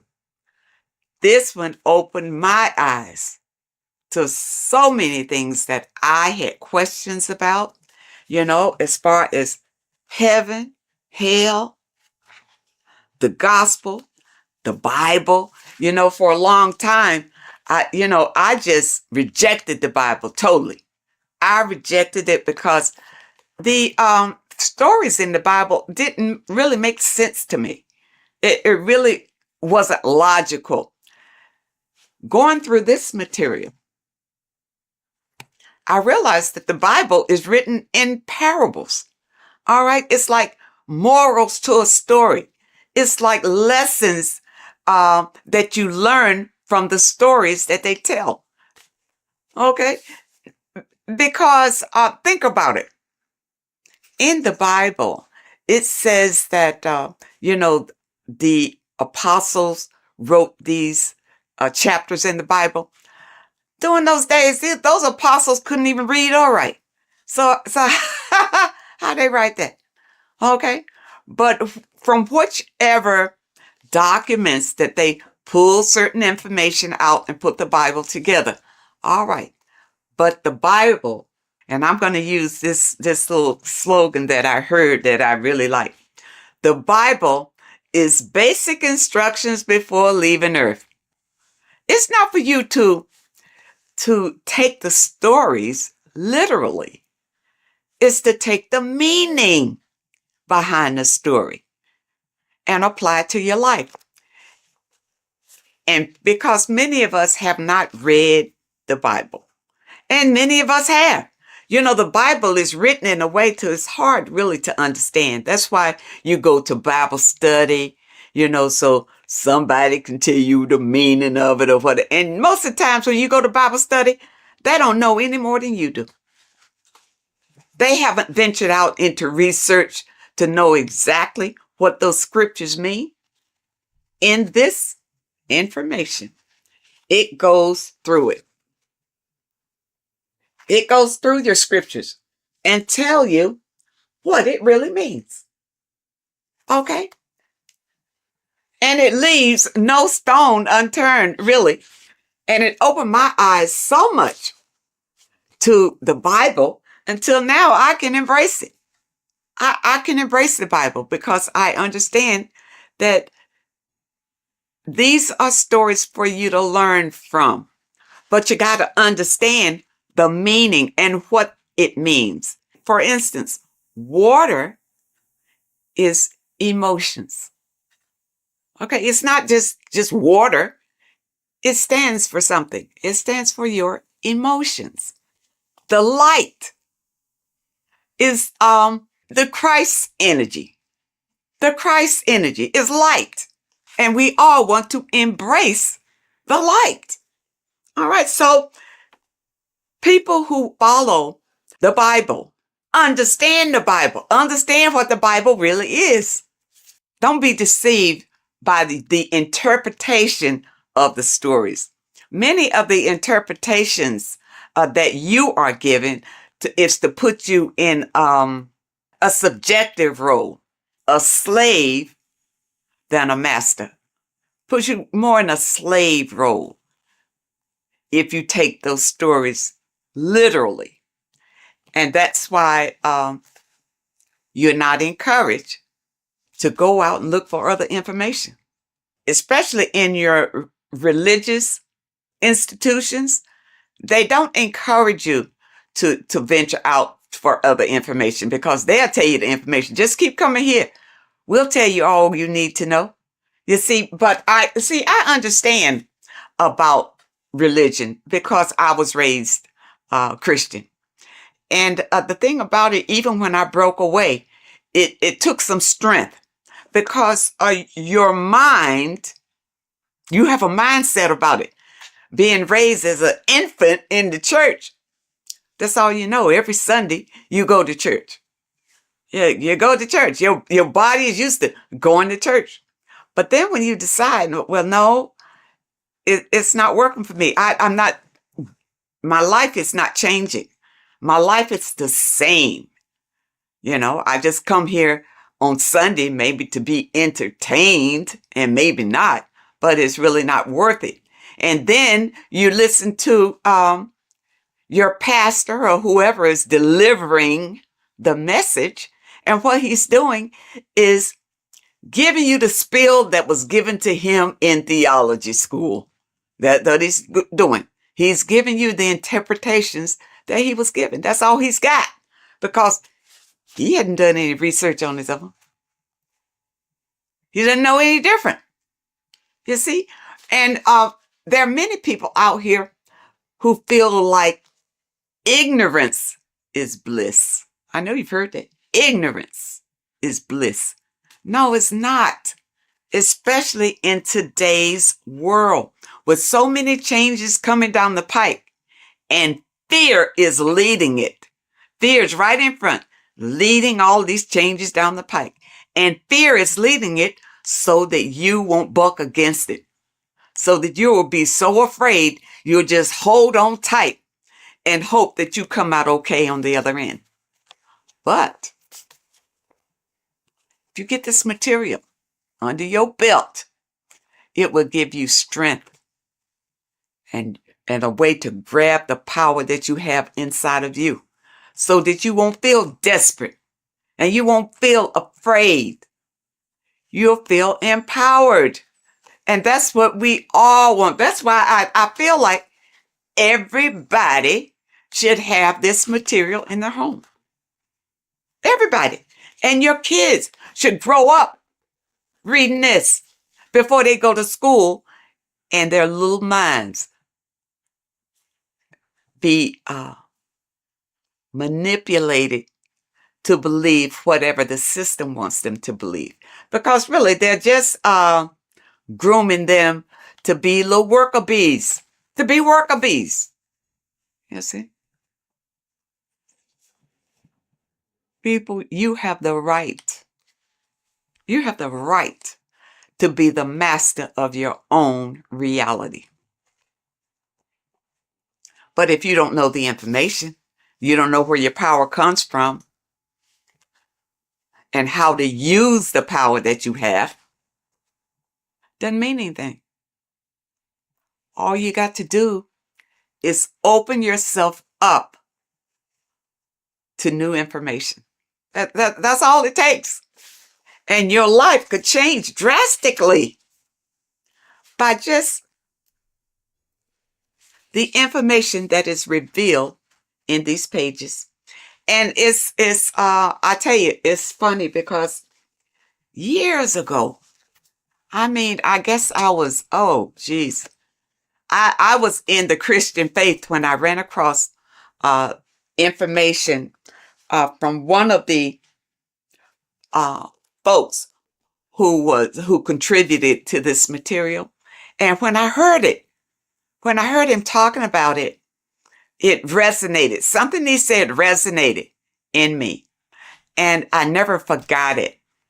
And then when I found this material again and I saw his name, I think his name was Santos Benucci or something. I don't want to destroy anybody's name, but I know he is referenced in some of this material. This is it. When he talked years and years ago about it, and now here it is in printed form. People, do not let this pass you by. This is your life right here. You think your Bible is? The Bible is great, but it's in parables. You can't understand it the way it should be understood. Okay? But with this being your companion, it will open your eyes like they've never been opened before. And I know a number of you out there have purchased the book. Leave us a comment and tell us how you feel about it. But take your time. These are not fast reads. Either one. And the thing about it is, I keep going back to them.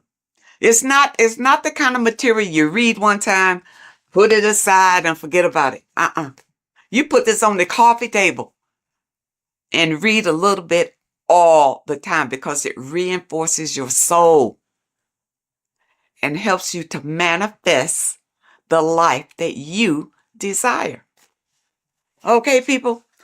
I hope that you understand, and I hope that it helps. And of course, I will leave a link in the description where you click on the link and you can get either one. You can get book, this volume 1,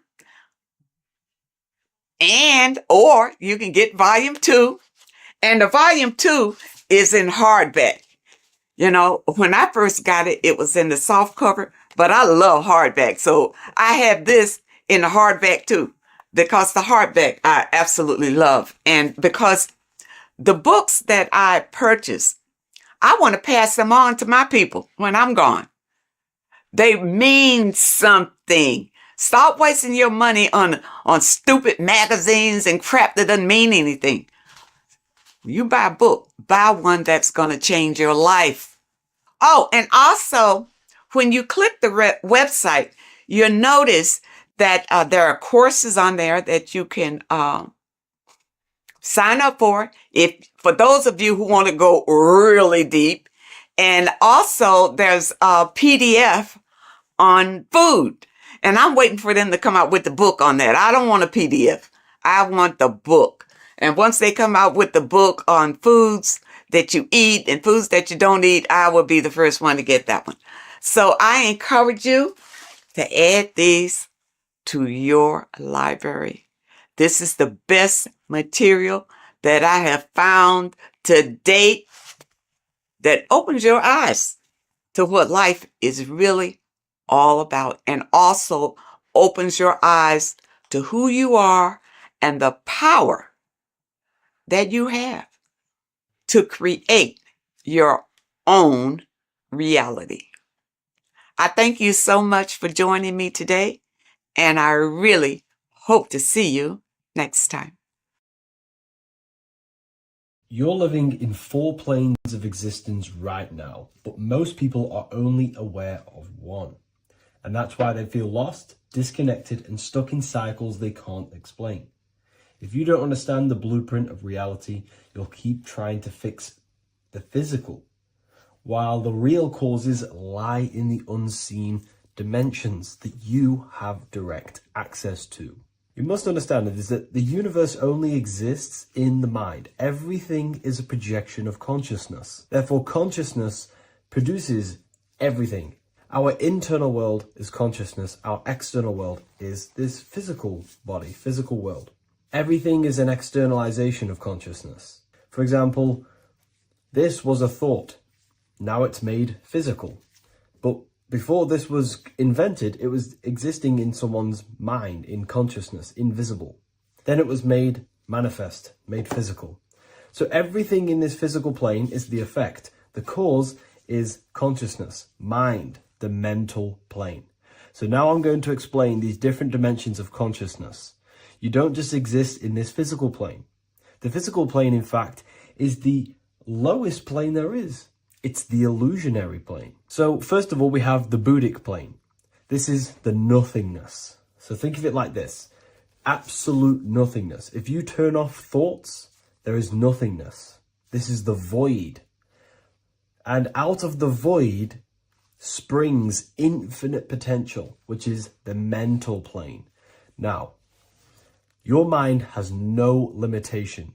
It can think anything, be anywhere, anytime, any place in the whole world. There is no limitation with the mind.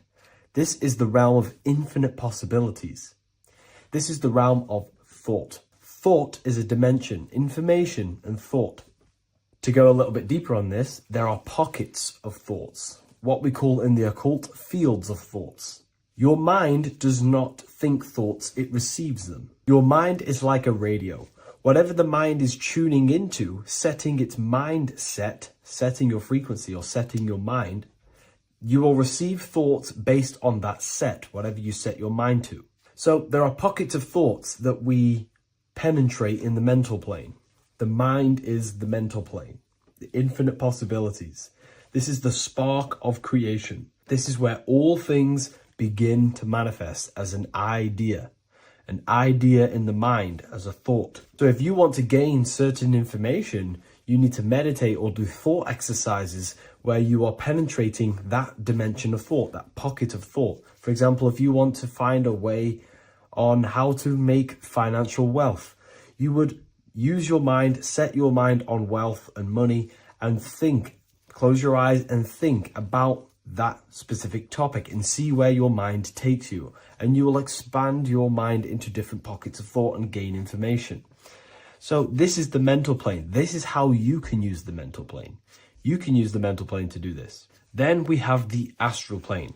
We have higher, middle, and lower astral plane. The astral plane is the body for thought. So every dimension, physical, etheric, astral, mental, Buddhic, is a body for a dimension above. Each dimension below is a product of the dimension above. So for example, the astral plane is imagination. This is the lucidic realm of imagination. This is where thoughts begin to manifest into some sort of form.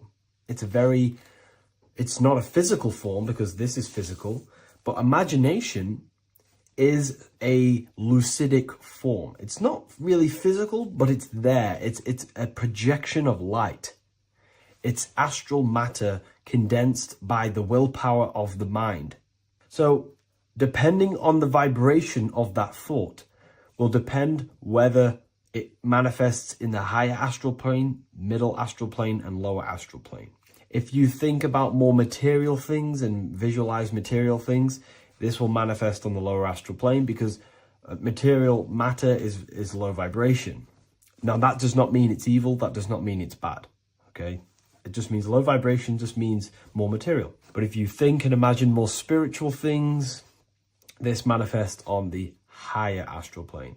So the astral plane is the screen in your mind that allows you to vision an apple, that allows you to vision anything. It's that mental projection that's inside of your mind. Now, this is what we call the third eye. It's an eye because the eye is the mind, and the mind can see into the astral plane.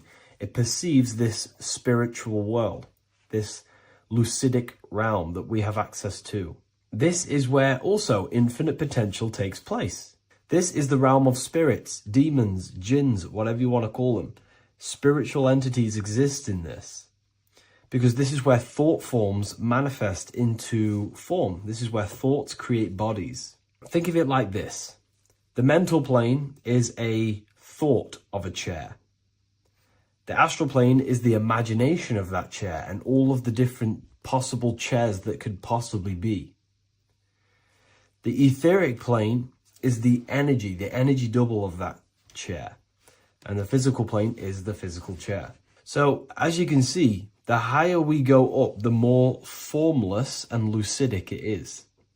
The lower we go down planes, the more dense it becomes. This is formless and this is form.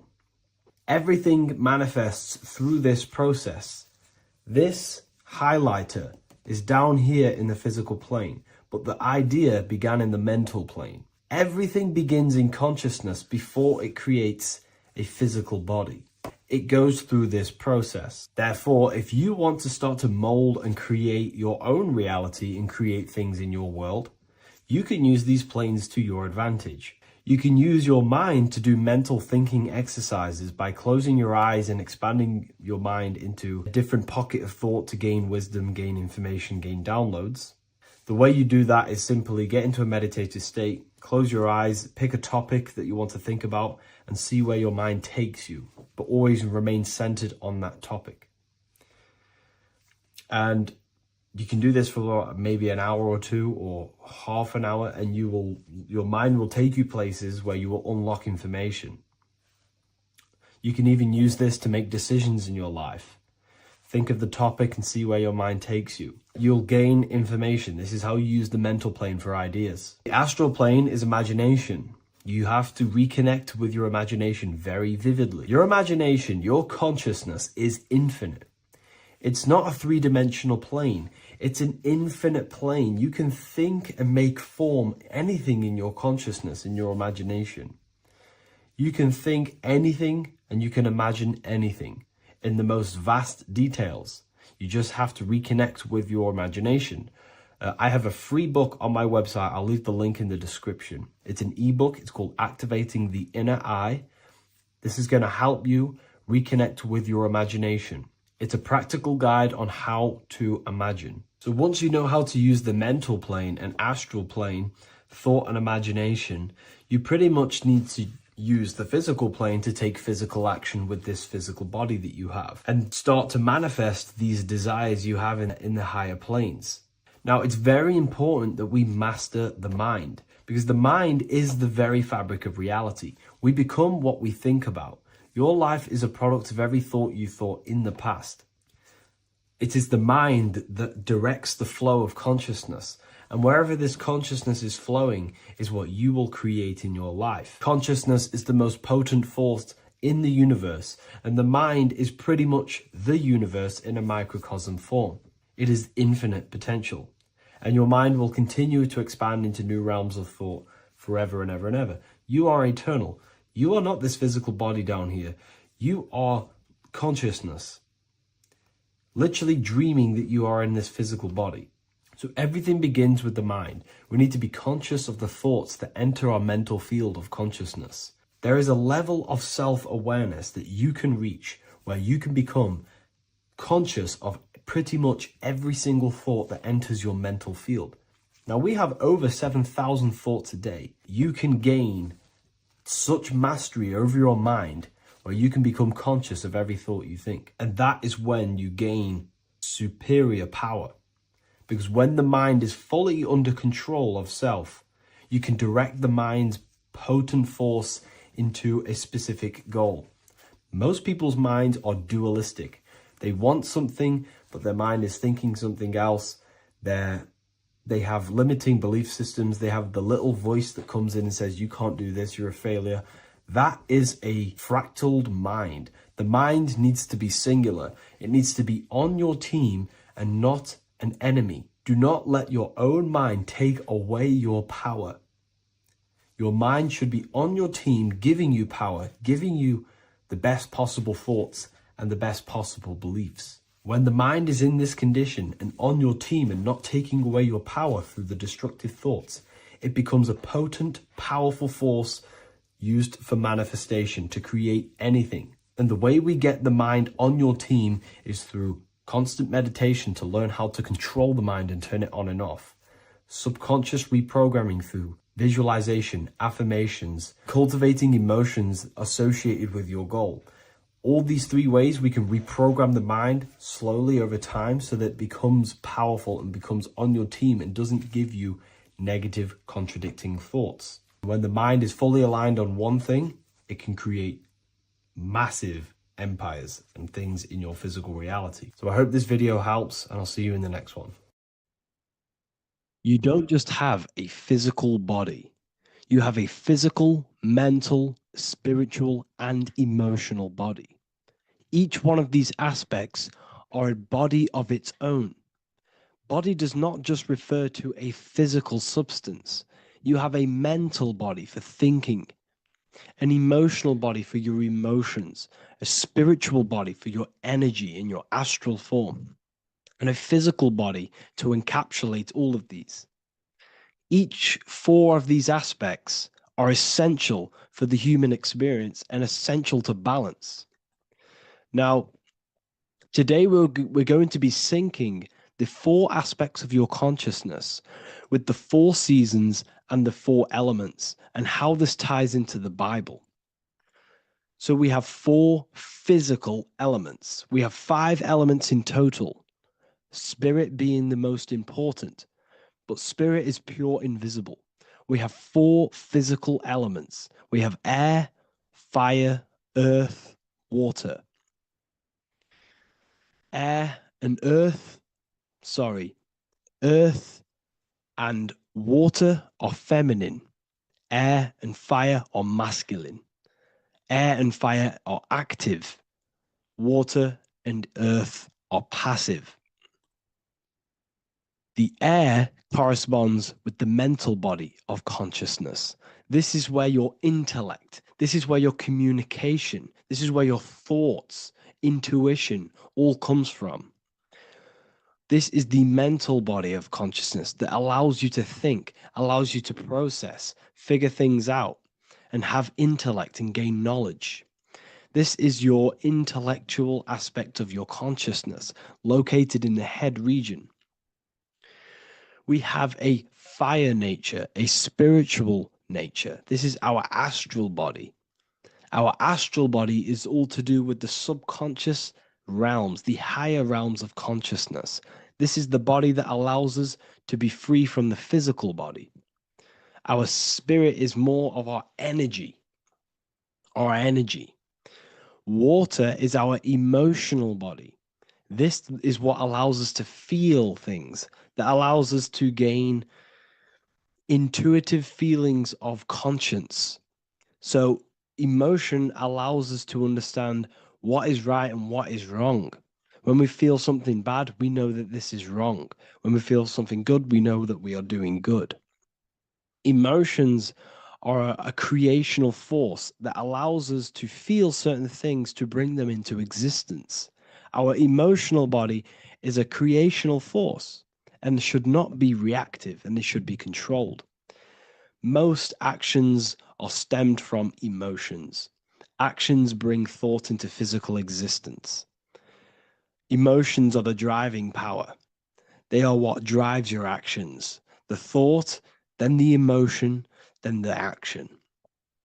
Earth is your physical body. This is your physical state that allows you to take mind and emotion into action, into fruition, into physical matter. This is what your physical body allows your consciousness, your soul, to interact with the physical world and bring things into physical existence. The physical body, the physical world, is an outcome and an effect of the thinking mind. All physical substance comes from the thinking mind. The pen, the phone you're holding, the microphone I'm speaking into, all began as a thought in the thinking mind, then it was brought into physical reality. Earth is the most dense. So it goes in this order: body, emotions, spirit, mind. The higher you go up, the more lucid and fluidic it becomes. The lower you go down, the more dense and dull it becomes. Air is the mind, fire is the spirit, water is the emotion, earth is the physical body. So this is why you are a microcosm. You have these 4 things within you. You contain of these 4 elements, which correspond to the 4 bodies of your consciousness, the 4 bodies of the soul. You are the soul. You are the spirit. So this is why in Theologians 4:17 it says, "Caught up together with them in the clouds to meet the Lord in the air." You don't meet God or the Lord in the physical air, in the clouds. This is clearly a parable. A human being cannot go up to the clouds and meet a mystical man in the clouds. This is obviously a parable, a metaphor. The air is your mind. You must raise your consciousness beyond the body, beyond the emotions, beyond the spirit, and enter in the mind during meditation, turning the mind inward to connect with the Lord. The Lord is the highest aspect of your consciousness, the one that exists beyond the physical body, beyond your emotions, beyond the thought.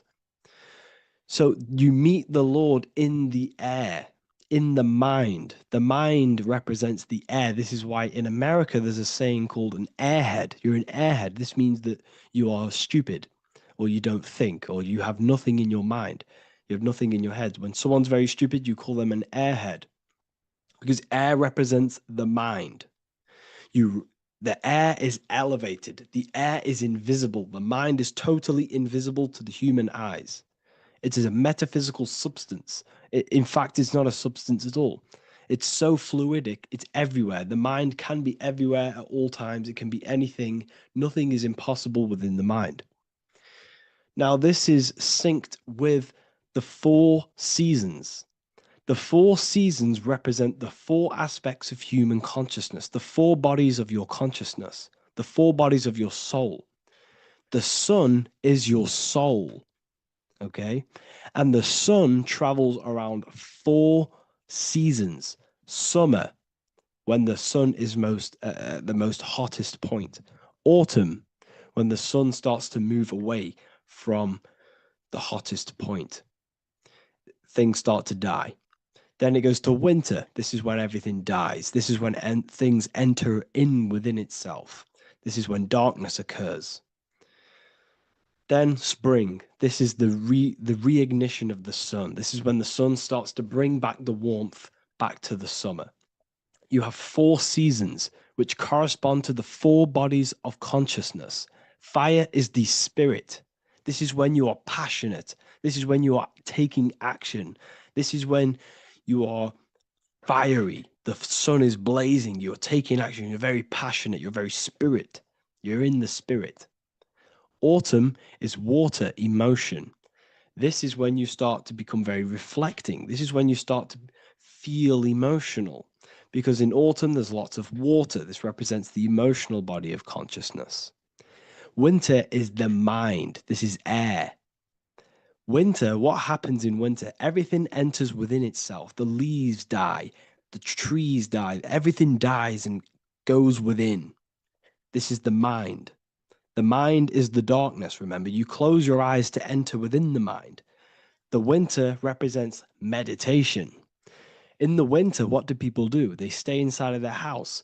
They research more. They read more books. They become more intellectual. They think more in the winter because we are so we're stuck inside.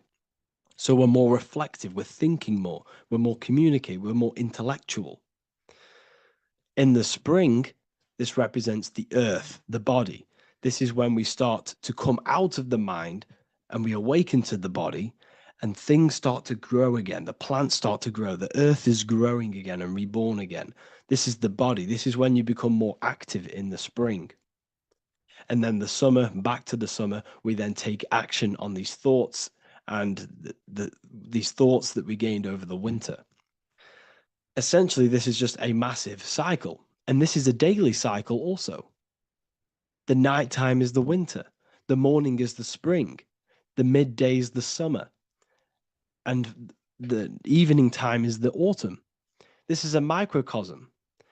We have 4 bodies of consciousness. You are the sun. You are the soul. And the soul has 4 bodies: summer, autumn, winter, spring. Emotion, air, body, spirit. Sorry, emotion, mind, body, spirit. So you are the soul. You are the pure essence of consciousness.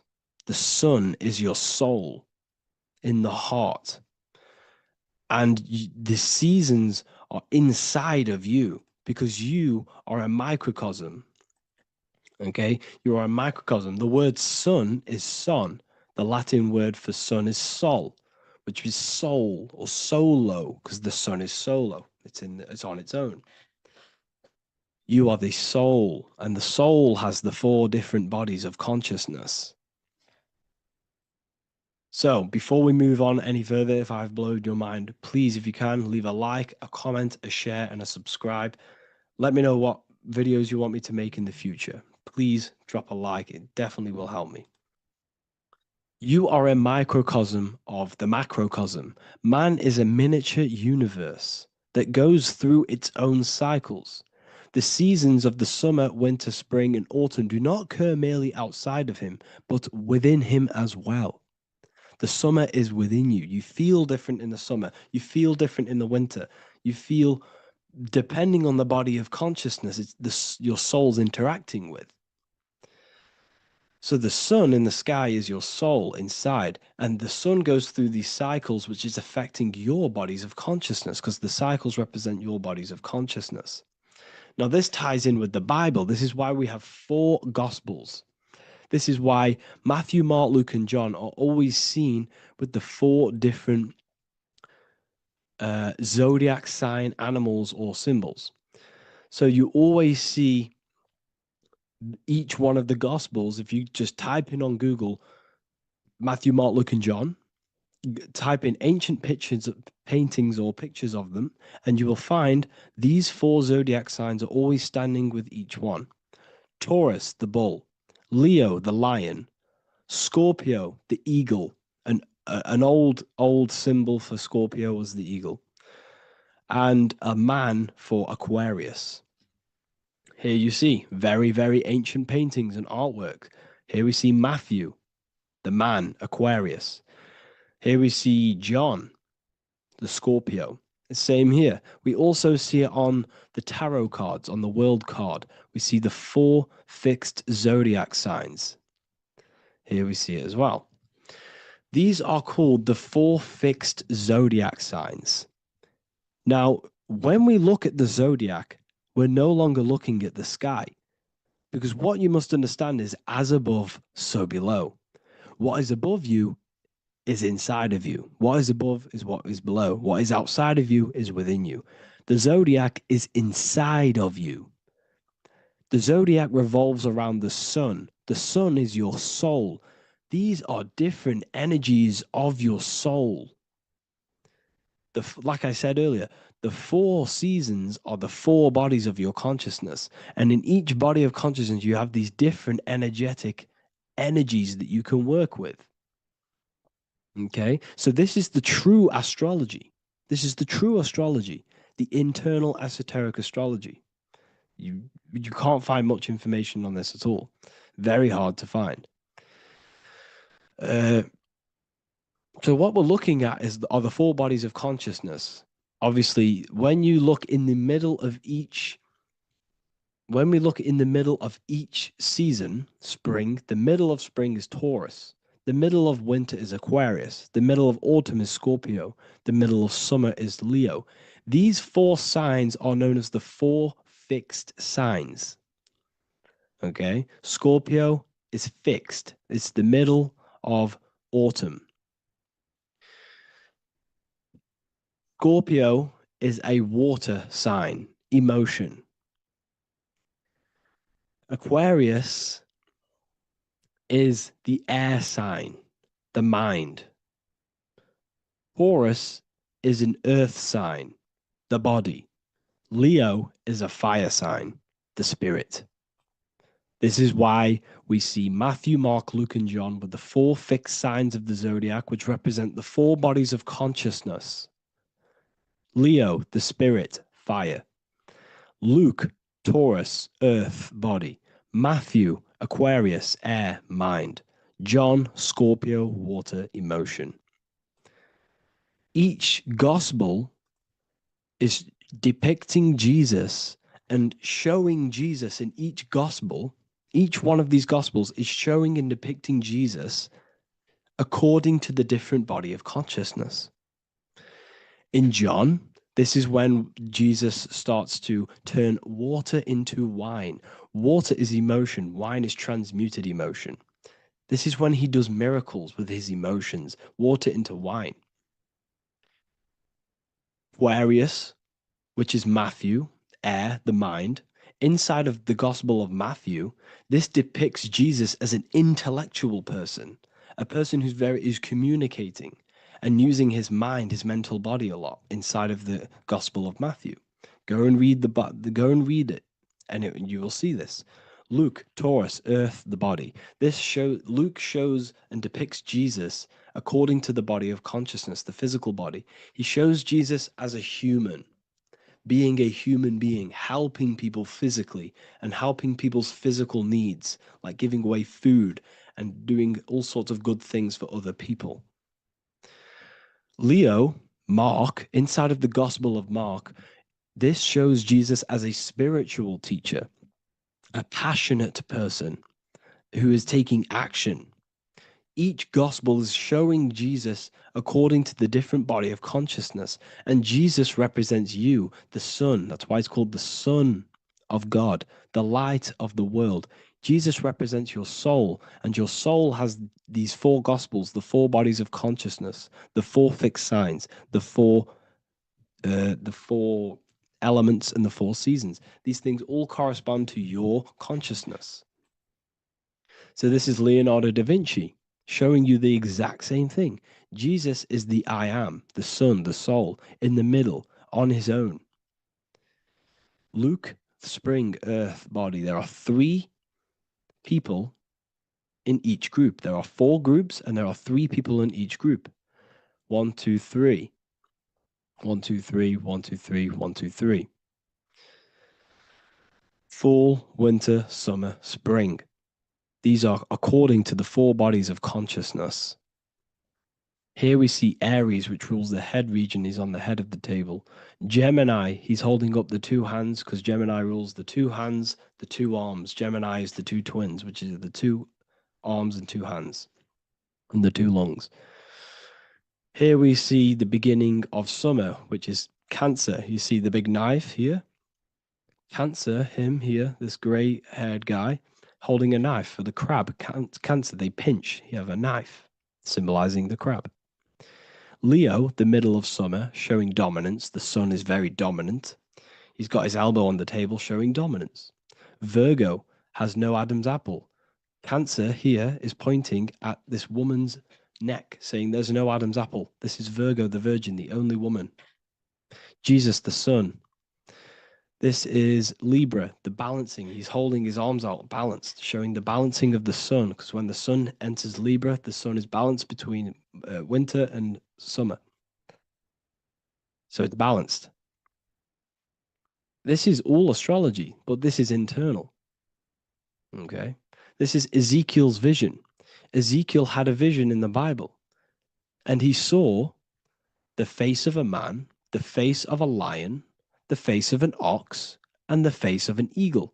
The eagle, Scorpio, the ox is Taurus, the lion is Leo, and the man is Aquarius. He saw the throne of God, and he saw the different bodies of consciousness. This is all symbolic for the different bodies of your soul. So when we look at the zodiac, we are actually looking at a map and the energies of our soul, and the energies of our bodies, and the energies of our consciousness. This is what we are looking at. Each zodiac is an aspect of our consciousness and an energy that we can work with and that we must purify. Balance and purification is essential. Imagine playing a brand new video game. Let's say a brand new video game came out and you had to play it. What happens when you play that game? You don't know the controls. You cause chaos in that game. You can't really run properly. You can't do anything properly. You're getting destroyed by other people who are playing that game. It's the same with your physical body. When you are born, you must learn how to play the game. You must learn how to balance the mind, learn how to balance the spirit, the emotions, and the physical body. We must balance and purify each body of our consciousness, which we must look after our physical body with our physical health by eating physical, electrical food like fruits and veg. We must look after our minds by being conscious of what enters our eyes, enters our ears, enters everything. Whatever enters our five senses is affecting our mind, our mental health, our environment, mental. We need to look after our thoughts. control our thoughts by purifying our thoughts, only positive thoughts. Then we must purify our emotions, feeling only gratitude and love and not feeling these negative, dull emotions. Then we must look after our spiritual body through meditation and looking after our spirit. But remember, when we look after our mind, it all begins in the mind. Each body of consciousness is interlocked with the other. If you have a negative, if you have an unhealthy body, you have an unhealthy mind, spirit, and emotions. If you have an unhealthy mind, you have an unhealthy body, spirit, and emotions. If you have an unhealthy emotions, you have an unhealthy spirit, mind, and physical body. They're all interlocked. You must balance each one of them. Look after your physical body, look after your thoughts, look after your emotions, look after your spirit. But remember, the mind is the most powerful one. It's mind over matter. Once we look after the mind, because once we start to control our minds and control every thought we think, this will then turn into discipline in our physical body. Because once we learn how to discipline the mind, we learn how to discipline what we eat, we learn how to discipline what we feel, we learn how to discipline our spirit. This is all interlocked, but work on the mind first. Work on the mind first. All of this knowledge is inside of the brand new Book of Wisdom, Volume 2. This is a revolution of human consciousness. If you've read it, please leave a review down below. If you've read Volume 1, leave a review down below. This is the next revolution. I don't see this information anywhere. This is the next revolution of human consciousness. And of course, if you are serious about this and you truly want to gain enlightenment and join an amazing community where you can connect with me on live calls, lectures, the Manifestation Mastery course, you can gain access to my library with over 45 PDFs plus my books. And if you do join the university, you can order a Volume 2 free of charge. All you have to do is to pay for shipping. If you truly take your knowledge serious and you want to take advantage of life, join the university. This is where truth seekers belong. Just want to say thank you all. Please leave a comment. Please leave a like. It's going to help me a lot spread this knowledge to the world. And yeah, share this with a friend and subscribe. Thank you all. Welcome to Revival of Wisdom. Welcome people, we're back with another video. Please make sure to hit that like button, subscribe, and turn on notifications to never miss a video. The Earth is a giant torus field consisting of a positive and a negative pole. The Sun being the cathode with a positive charge and the Moon being the anode with a negative charge. This is why the Sun rules over the day, giving you lots of energy, and the Moon taking your energy from you, making you go to sleep. Now, the plane that we live on is called the plane of inertia, and at the center of this plane of inertia is the North Pole. This is where the two electromagnetical energies meet. Now, this is where the most electromagnetic energy is stored. This is why all compasses will point north, because it's the most magnetic place in this reality. So the Sun and the Moon is spinning around this center point, which is stirring the ether of this reality and making everything move in circles, meaning this is a cycle. Everything's recycling itself. It's an organic simulation. The ancients also knew about this sacred land at the center of this reality, known as the North Pole. As you can see on this map from the 1500s of the North Pole, you can see 4 islands around this center black rock. Ancient civilizations like the Mayans, the Buddhists, and ancient Chinese also depict these 4 islands. The endless symbology of these sacred lands at the center has been going on for thousands of years. These sort of secrets are now kept by the elites, but as always they have to show the truth in plain sight, and this is what they are doing with the Windows symbol and also the Wizard of Oz. Now in the Wizard of Oz, as you can see, there's something called Munchkin Land. Munchkins are these unusually short people. Then on the ancient 1500s map it says pygmy, and then the pygmy people in mythology are also these unusually short people. Just like Santa and his elves, they come from the North Pole, and elves are these unusually short people. These stories that we are told about Santa and Munchkins are putting truth in plain sight about this sacred land. This sacred land at the center of the earth is where the aurora borealis comes from and is being emitted from this black hole in the center, also known as the black sun. The aurora borealis is the Earth's aura, hence why it has the word aura inside of it. It is the life-giving essence to all life within this realm. As this dualistic reality we live in consists of both physical and spiritual, the black sun is like our sun for the spirit. It's our spiritual umbilical cord, connecting us to the spirit realm. And the rising sun is the opposite. It's our sun for our physical 666 carbon suits, known as our human body, our physical aspect. As it states in the 40,000-year-old emerald tablets, deep in Earth's heart lies the flower, the source of the spirit. The flower of life is as thine own place of spirit, and streams through the earth as thine flows through thy form, giving off life to the earth and its children. So the North Pole is the core of this spiritual reality, and the closer you get to it, the more spiritual and lucid it becomes. So the elites have covered this up in order for us to forget the true nature of this reality. And they did this cover-up by introducing the globe model.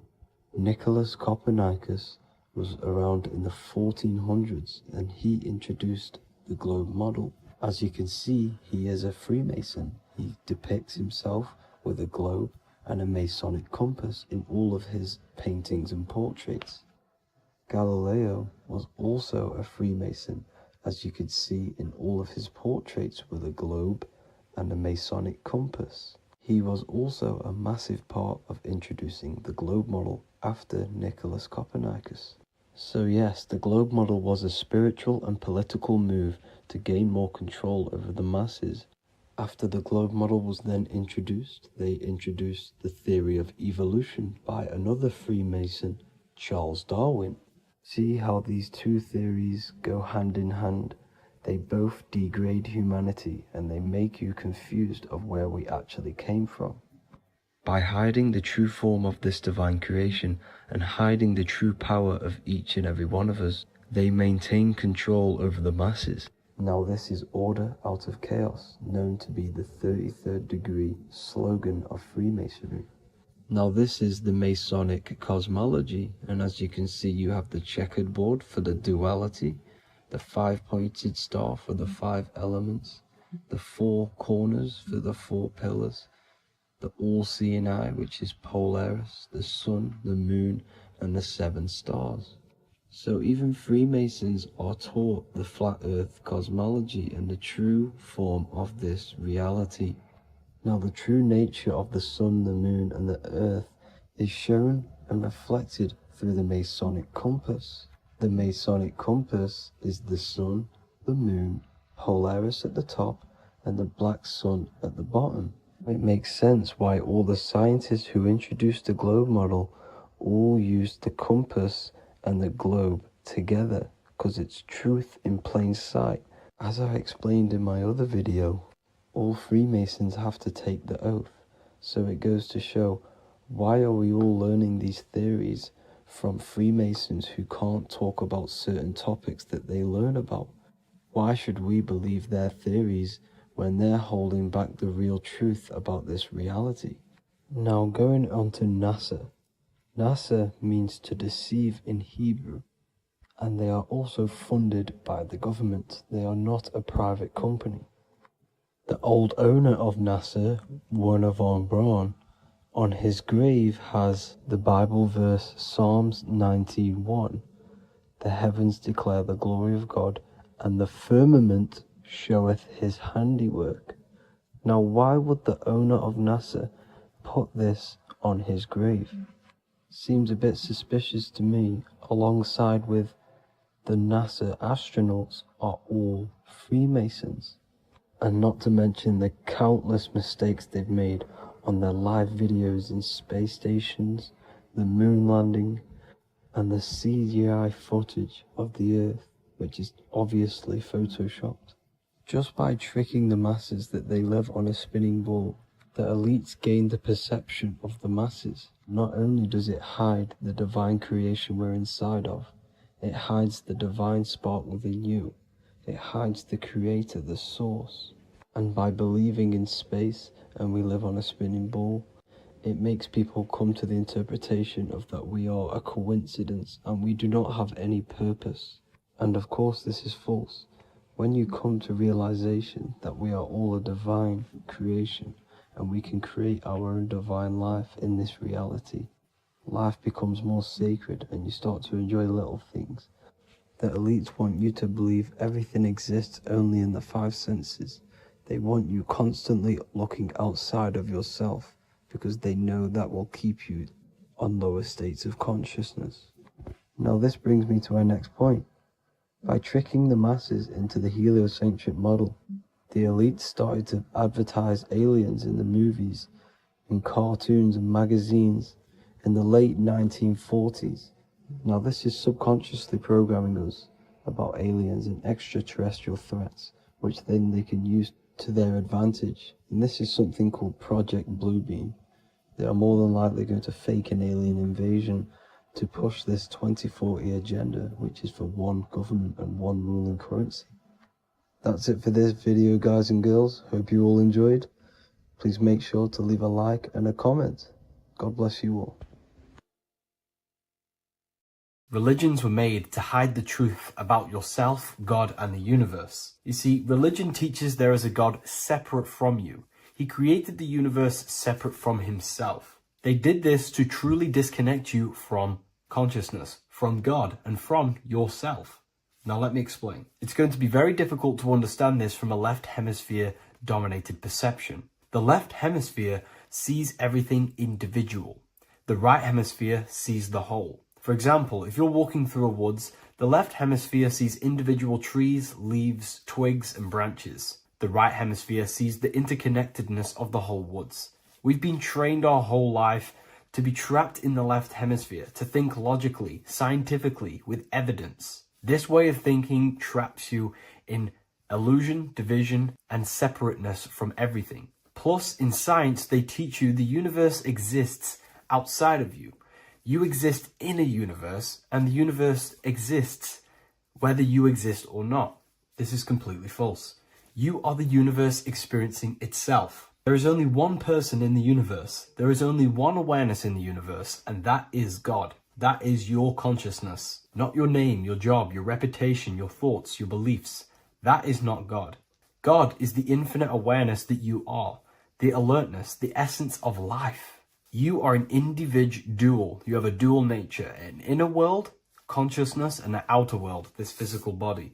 The inner world is the immortal, consciousness, awareness. This physical reality is for the immortal within us to experience and enjoy. And the immortal consciousness, the immortal self, the individualized expression of the only thing that is truly real, which is God, consciousness, is seeking a way to understand itself through infinite vantage points. The same consciousness inside of you, inside of the dog, the squirrel, the plants, the stars, the same awareness is in absolutely everything. Only the right hemisphere can see this connection.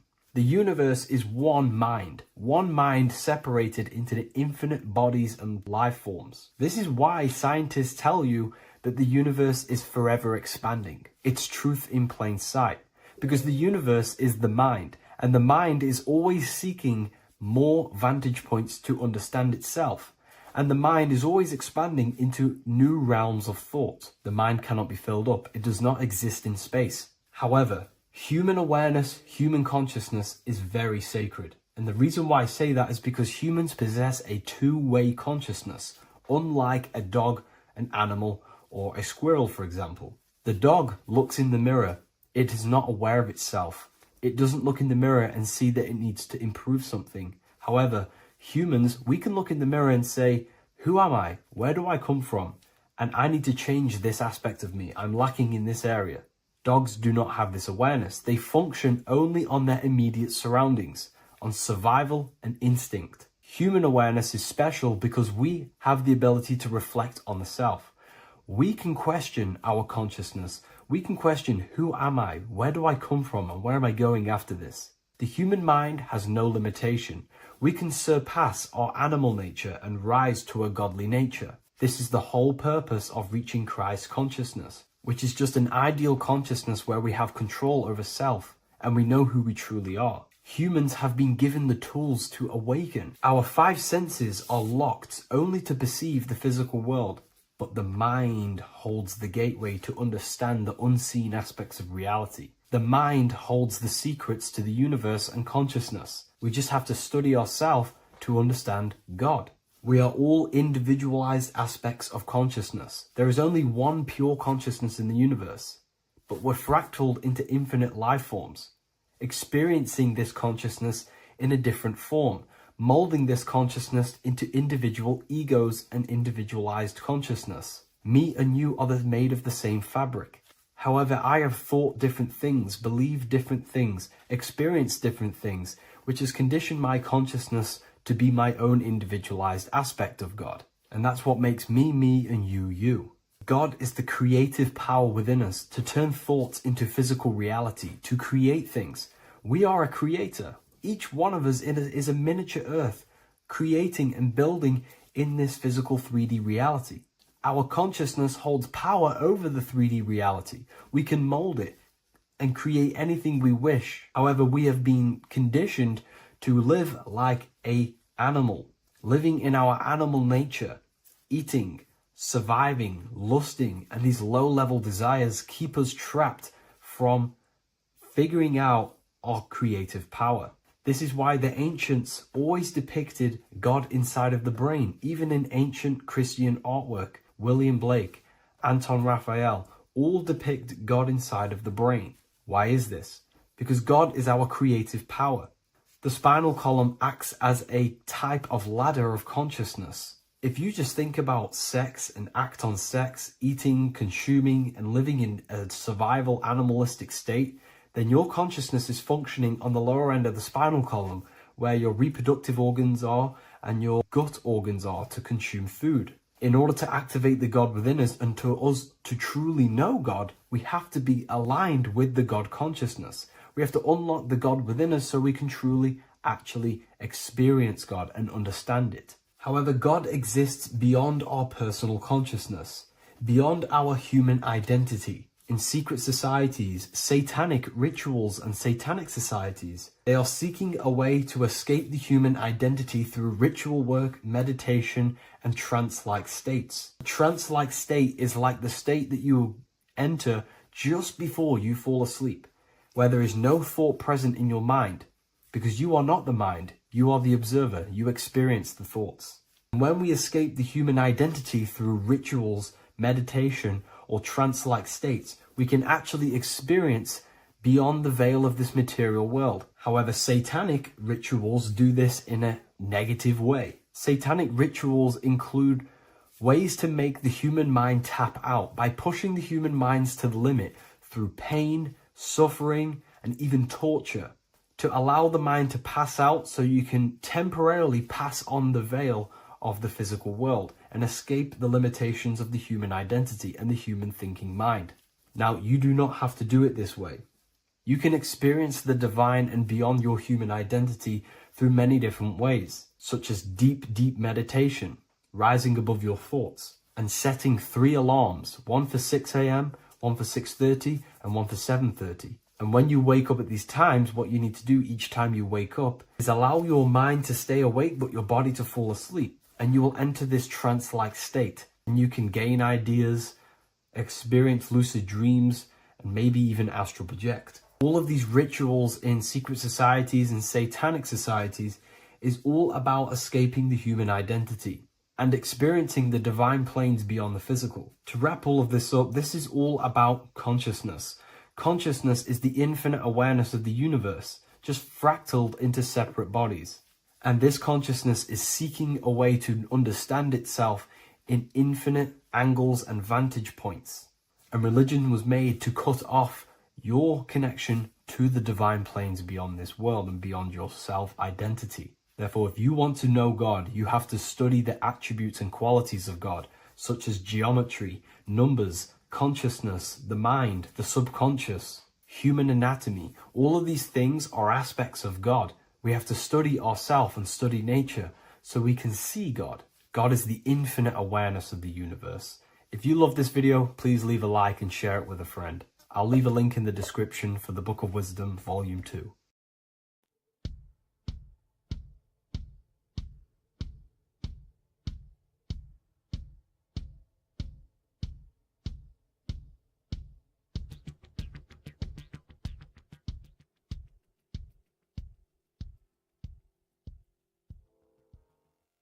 Welcome people, we're back with another video. I will now be keeping track of my YouTube and trying to upload every week. In this video, we'll be talking about the chakras. The chakras are the 7 attributes of God, and they are the 7 planets. These are literally vortex portals within us that connect us to these vices and characteristics of God.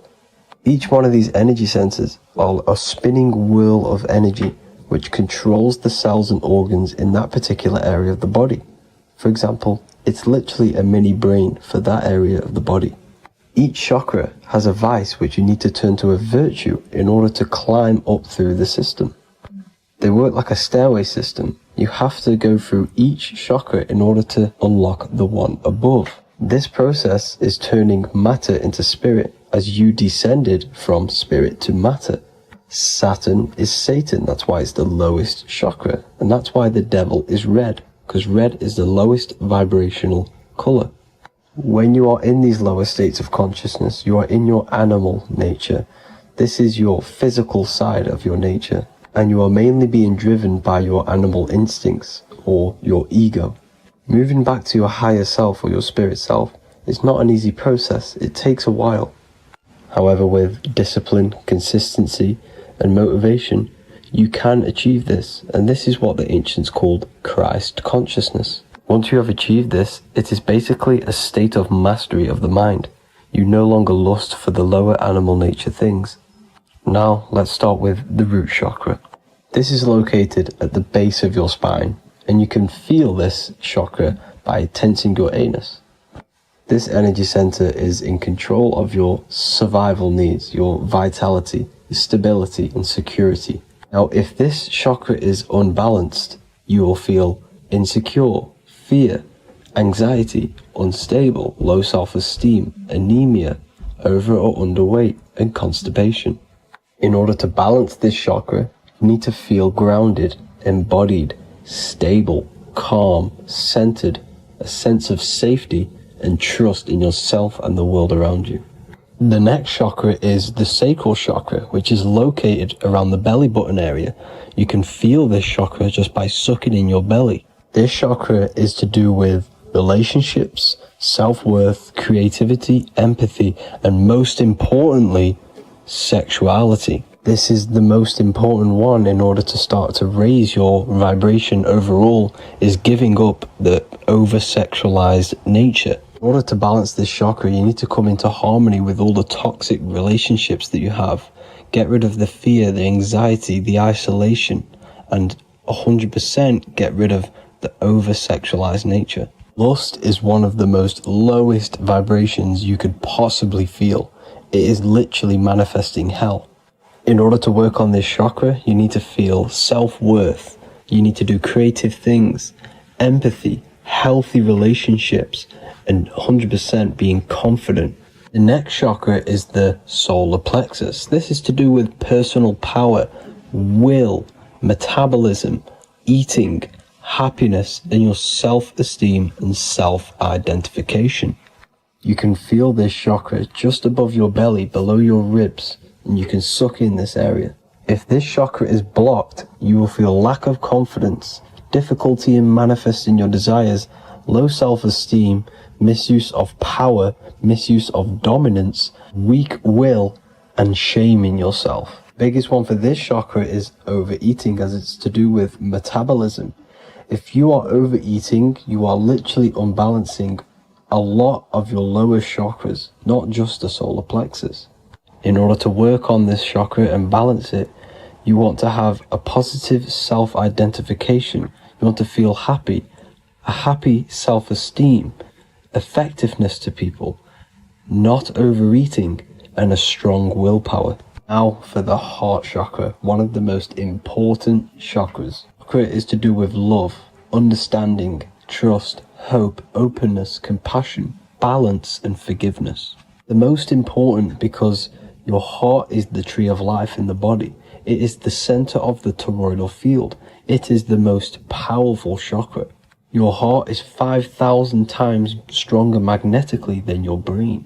Once you have hit the heart chakra and you start surpassing the heart chakra, you are now turning matter into spirit, as the lower three chakras are dense and physical, and the above the heart chakra are turning to spirit. As you can see already, this is a hard and long process of working on yourself physically and internally. The symptoms of a blocked heart chakra would be lack of love or too much love, difficulty to accepting or giving love, lack of compassion, loneliness, and lack of emotional fulfillment. Finally, a lack of connection with a divine or to nature. In order to balance this chakra, the most important thing and the most powerful thing you can do is loving people, accepting and giving lots of love. Second most important thing to balance the heart chakra is balance. You need a balanced life. You need balance in all aspects of your life. Now for the throat chakra. This is a very important chakra as it's to do with communication. A symptom of this being unbalanced is a lack of self-expression and putting on a front all the time, acting with the ego. In order to balance this chakra, you need to constantly self-express yourself. You can't be putting on a front. That voice inside your head, you have to let it come outward. Don't just block it off with a wall. Self-expression will lead to you gaining friends who actually like you for being you, and not these fake friends that you have to put on an ego for. In order to balance this chakra, you need to express yourself, express the word that's within you. Don't be lying to people, don't deceive or be deceptive. The next chakra is the third eye chakra. This is starting to get very advanced and you are coming very close to spirit. Just before we head on, I want to announce the PDF is now available, containing all the presentations I've ever made, all into a condensed 38-page PDF. The link will be below this video for you to access. And if you want to learn how to create reality using your mind, how to attract your desires, how to get out of the situation you are in, the link will also be there for the Manifestation Mastery course. Now for the third eye chakra. The third eye chakra controls the pineal gland, which is your first eye. It's to do with your psychic abilities, channeling, telepathy, astral travel, visions, and connection to the higher self. You need all of the chakras aligned to get the full potential out of your third eye or pineal gland chakra. For example, if you're astral traveling and you fear something, you will be instantly shot back to your body. So you need to master all of the chakras before you go on and try and do these higher spiritual activities. Symptoms of the third eye chakra being blocked is lack of imagination, lack of vision, lack of concentration, blocked or clouded intuition, can't see the big picture, and especially overly reliant on logic and intellectual thinking. A good way to work on this chakra is imagining things, vision things, trust your intuition at all times, always follow that inner voice. Cut out the tap water which contains fluoride. Fluoride blocks the pineal gland. And cut out all junk food because all of this is affecting your pineal gland. When in meditation, you want to focus your eyes and your attention to the center of your head between the two eyebrows. This is where the pineal gland is located. This will help and awaken the pineal gland over time when you keep doing these meditations. Finally, for the crown chakra, This is to do with universal consciousness, all-knowing, enlightenment, cosmic connections, the God source. This chakra is blocked by being cut off from spirituality, plagued by the senses, being tricked into the five senses and being tricked into thinking you are the body. In order to work on this chakra, you need to feel grounded. You need to know yourself, your real self, the voice within you. Have common sense, have specific decisions that you're making, be very direct. Now we've got out of the way all of the chakras, I can now introduce methods and meditations which will help you unblock them spiritually. When meditating, you want to get into the present moment in a nice, comfortable position. Bring yourself to the present moment by saying, I am here right now, nothing else matters. Keep repeating this over and over with your eyes open or closed. After a couple minutes of bringing your attention to the present moment, you can now start to breathe in through the nose deeply and breathe out through the mouth slower than you breathed in. Place your attention on the chakra that you want to balance. Think of a high vibrational emotion like love, and think of this while placing your attention on that chakra. You can do this exercise every day for 10 to 20 to 30 minutes. The longer the better. Another practice you can do is by chanting the Bijis for each chakra. They are here starting from the root chakra all the way to the crown chakra. Or you can chant the 7 vowels. There are not 5, there are actually 7. A, I, A, O, U, M. A,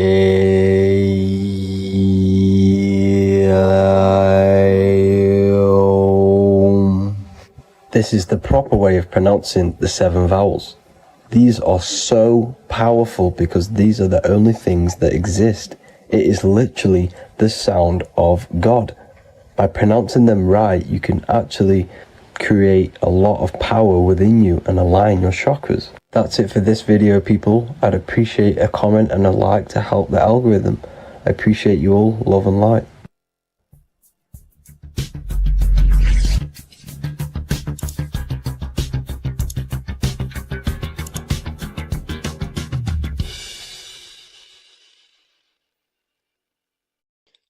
What if I told you you don't have one body?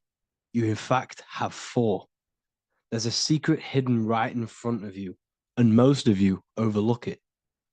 And by learning these teachings today, this will change your perspective on life, on yourself, and completely change the conception of yourself. This is the key to your highest potential. If you stay with me today, you will find secrets about yourself that will change your life. But I warn you, once you step this path of esoteric knowledge, there's no going back. Once you see, you can't unsee. So stay with me, and we will discuss the 4 bodies of your soul and how you can master yourself to reach your highest potential. The first thing we must understand is that there is a sun. And just like the sun gives life to the earth, there is this life force within the sun that gives life to all matter. We must understand that that matter itself is dead. It has no life potential. It has no ability to create or destruct anything. All of the life comes from above, from the sun, from the life-giving power of this infinite energy source we call the sun. No matter what model you believe, the sun still gives power to this physical realm, giving life to all of the crops, giving life to animals, giving life and growth to all things that the rays come in contact with. This is a macrocosm process. We must understand the teachings of as above, so below. This means that the macrocosm repeats itself in a microcosm form. Now, what do I mean? Humans are made in the image and likeness of God. You are a miniature version of God, a spark of the divine consciousness made in human form, in physical form. Just like the sun gives life to all physical matter and growth to all crops on the earth, your soul is a miniature sun. And your soul is giving life to the body. Your body is a miniature Earth, which also goes through the cycles of the 4 seasons of the sun. We feel different in each one of these seasons. It's because our body does not only go through these cycles externally, but these cycles happen within ourselves, within consciousness. Your soul is the sun. The sun you see in the sky is an externalization of your soul. Your soul is the life force. You are the soul, not the body. And like the sun gives power to the earth, the soul gives power to your body. So first, let's look at the etymology of the word sun. The word sun comes from it's a Latin word solis or sol, which means the sun. Sol then became soul, sun, soul. And in fact, S-O-N and S-U-N in the old etymology dictionary mean the exact same thing. They are interchangeable. So when we look at the symbol of the sun, we look at a circle and a cross, which represent the 4 aspects of the sun, the 4 seasons of the sun: summer, winter, spring, and autumn. These are the 4 states of the sun. Like we said, this is why we get this symbol. You have the 4 states of the sun, which represent the 4 bodies of the soul. Now, this is where we get deep. Like I said, the sun you see in the sky is a macrocosm of your soul, an externalization of your soul. Just like your sun has 4 seasons, the 4 seasons within us are the 4 bodies. Our soul is incarnated and split into 4 sections. We have a mind, we have a physical body, emotions, and spirit. These are all interchangeable and they are all linked. In ancient alchemy, we have the exact same symbolism of the 4 stages of alchemy. But in this case, they're symbolized as the 4 elements: earth, water, air, fire. In this ancient alchemical symbol, we have the pentagram with the top one representing the soul, ether. Our soul then has the 4 bodies with the human here. We have the man, the eagle, the bull, and the lion. We see this on the tarot card, the Wheel of Fortune. The man, the eagle, the bull, the lion. We see this in Matthew, Mark, Luke, and John. The lion, the bull, the man, and the eagle. We see this with depictions of Jesus. Jesus, the man, the bull, the lion, and the eagle. These represent the 4 fixed signs of the zodiac: Taurus, the bull; Scorpio, the eagle. Scorpio was symbolized as an eagle. It's an ancient symbol. Now it's been changed to a scorpion, of course. Leo, the lion; Aquarius, the man. These represent the 4 fixed signs, which are 4 different elements. Taurus is an earth sign. Scorpio, a water sign. Leo, a fire sign. Aquarius, an air sign. Taurus is the earth. As above, so below. The earth is the physical body. Leo is fire. Fire is the spirit. Scorpio is water, which is the emotions. Aquarius is the mind, which is an air symbol. Air is the mind. That's why we call people airheads. Okay? So what we're actually looking at here are the 4 aspects of our soul. We have the sun in the middle and the 4 bodies of the soul. This is what Jesus is symbolizing. Jesus represents you. God made flesh with the 4 aspects of the soul. The 4 gospels are all depicting Jesus in 4 different ways according to the different body of consciousness. The Wheel of Fortune are representing the 4 bodies of the soul. This represents the 4 bodies. Now, how are they 4 bodies? They are 4 dimensions of consciousness. The mind is not made of the same substance of the emotion. The emotion is not made of the same substance of the physical body. The spirit is not made of the same substance as the physical body also. They exist in 4 dimensions of consciousness. They are 4 bodies of our soul. And the most important teaching here is what I'm actually getting to, is the powerful one. This is what gives you power. Most of us live in chaos. Our mind is thinking of doing something. Our emotions are feeling something else. Our body is lusting and wanting to do something else. And our spirit's energy is completely off. Most people live in unbalance. None of these 4 bodies are working together. This is why we produce chaos in our lives. When these bodies are in balance, are not working together. So in alchemy, they symbolize the 4 elements, which are the 4 bodies of consciousness. These are the furnaces with the fire. They represent transmutation of each body. We have to sync these bodies. We have to sync the mind with our emotions, and our emotions with our actions, the physical body, and with our spirit. These 4 key bodies need to be in line in order for us to create consciously in our life.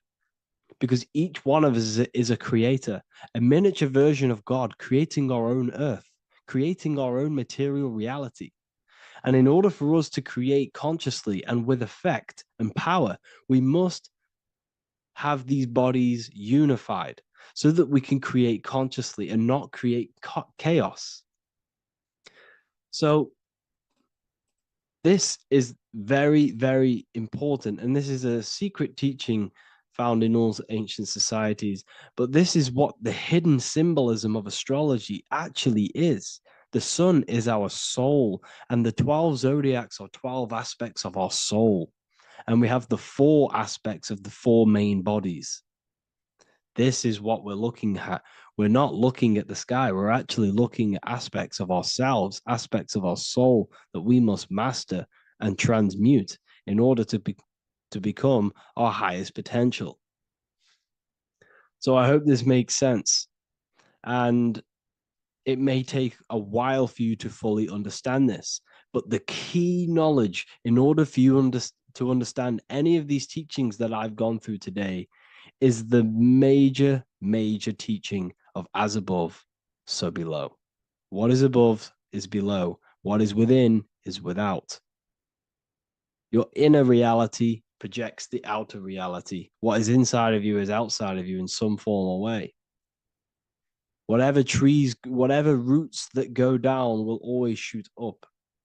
When you throw a bouncing ball, you shoot it down, it will go up. As above, so below. As within, so without. God did not make a creation separate from himself. We are all extensions of the divine made in physical form. And we are incarnated into 4 sections. Our soul is separated into 4 sections. These are the 4 corners of reality. These are the 4 pillars of reality that we must control. So in order to access our soul in meditation, we must turn off these 4 things. Turn off the mind, the emotion, the spirit, and the body. And then we access the soul. So I hope this video helps today.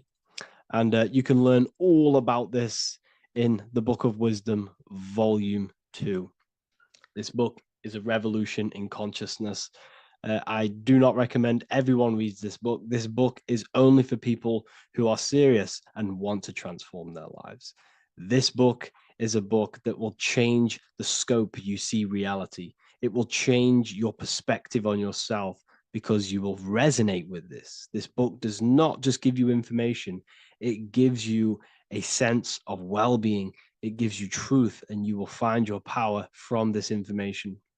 This information is not just information, it's a key to your path of enlightenment and transformation. So you can find this book in the description of this video. And if you are part of the university, I will see you on the live calls. Thank you, everyone. Please leave a like, subscribe, and a comment, and let me know whatever videos you want me to make next. Anything that you fail to understand or have any confusion with, I can make a video on it. So let me know in the comment section any reviews or anything I should do. Thank you all, people. Have a great day. In this video today, we're going to be breaking down some Freemasonic artwork, what we have here on the screen. And particularly, this is called the Freemasonic Royal Arch. Now, this is the archway that we're going to be breaking down. Now, this is what we call complex symbolism. Now, what do I mean by complex symbolism? This consists of many different symbols all together producing one piece of artwork. It's many symbols used together to portray one meaning. Now we have checkered floor, we have pillars, we have an eye, we have an archway. This is all complex symbolism. It's painting a picture, an overall symbol. Now, when we're talking about Freemasonic symbolism, it's all about how to gain enlightenment and more self-awareness. Now, that is the aim of Freemasonry, of the spiritual path that you are walking, uh, consciousness and gaining higher awareness.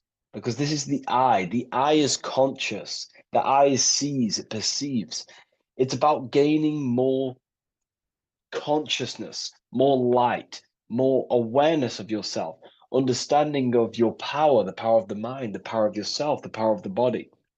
Okay, so this is symbolism and instructions.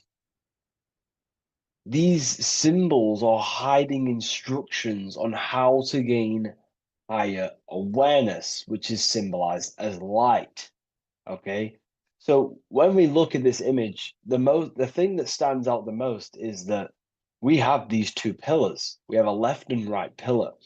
The left pillar represents masculine forces because normally we have like a sun here and a moon here in their different artwork. But in this one, we don't have a sun and moon. Okay. So everything in the universe has masculine qualities and feminine qualities, including consciousness. Okay, so remember, this is all about gaining more consciousness, gaining more understanding. We have masculine traits of consciousness and feminine forces of consciousness. Okay, so the left masculine force of consciousness would be direct action, the physical world, the physical body moving. That's a masculine force. Okay, and what else? We have action. We have the material world, the material body. This is what we can see with our two eyes, the material world. We can see our action. We can see physical reality. However, we have a right pillar, a feminine pillar, which represents what we cannot see. This is the feminine pillar. This is more of things that we can't see, the forces of consciousness that we can't see, such as thoughts, emotions, visualizations. You know, these are internal qualities. Because remember, we don't have one world. We're not this material body. We're not the external world. We are the internal world also. The internal world is a mirror of the external. The external mirrors the internal. So this is why these two pillars stand the same. However, they're different. They are mirrors of each other. Your internal world of consciousness produces the external world of material reality. It is the inner forces of thoughts, emotions that shape our external experience and our external actions. Okay. So essentially, what this is showing you here is these two masculine and feminine forces within us. The inner world, the feminine pillar, more emotional, intuitive, and the external world, the action, physical action, what we can see. Okay. And they're mirrors of each other. However, most people on surface level base consciousness is what the occult and esoteric call it. That conscious state that we're in when we just wake up, we realize we have consciousness and we realize our mind is not powerful because we have divided thoughts, we have divided actions, our mind and body are not working together. We have a very negative. When we become awakened, we realize that we're in an animalistic state, a divided state of consciousness. This is what we're looking at here. this chessboard, the checkered board. It's black and white. It's duality. It's opposing. This symbolizes consciousness. Remember, symbols are symbolic of you, nothing external, but the state of your consciousness. This represents base level consciousness, hence why it's on the ground. The ground represents low. It's at the base. It's the surface. It's the ground upon we rise upon. We have to climb these pillars, remember. We climb these pillars towards the archway, the eye. Now, we're going to break that down later. So the black and white checkered board is confusion. It represents base level earth consciousness. You know, it's me versus you thinking. A lot of the world is stuck in this. They think, they're stuck in their ego. It's me versus you, when in fact we are all part of the whole. We're all part of an infinite awareness, an infinite consciousness. We're all actually one. We're all one. But on this chessboard down here, it represents base level thinking, base level consciousness, base level awareness. It's you versus me. We see life through the ego of of selfishness, pretty much. This is the internal division where our inner world is not aligned with our external world, where our mind, our internal thoughts are not being acted upon. Now, and that's not to say, oh, you should act on every single thought, because we all have intrusive thoughts. However, if you say you're going to do something in your internal thought and in your mind, the body needs to be a follow-up of that. You need to have honor within you that your body acts out the mind's will, the mind's desire. If you say you're going to start something, you need to start something. You should not have the contradiction between the inner and the outer world, which is this division you're in. If you say you're going to better your life, which is what Freemasonry and the spiritual path is about, bettering your consciousness, mastering your mind, leveling up your awareness. Okay, you have to do what your internal world is saying. You have to act out left pillar action, your internal world. You need to build a connection between the mind and the body. The mind is the monarch. It is the command center. It is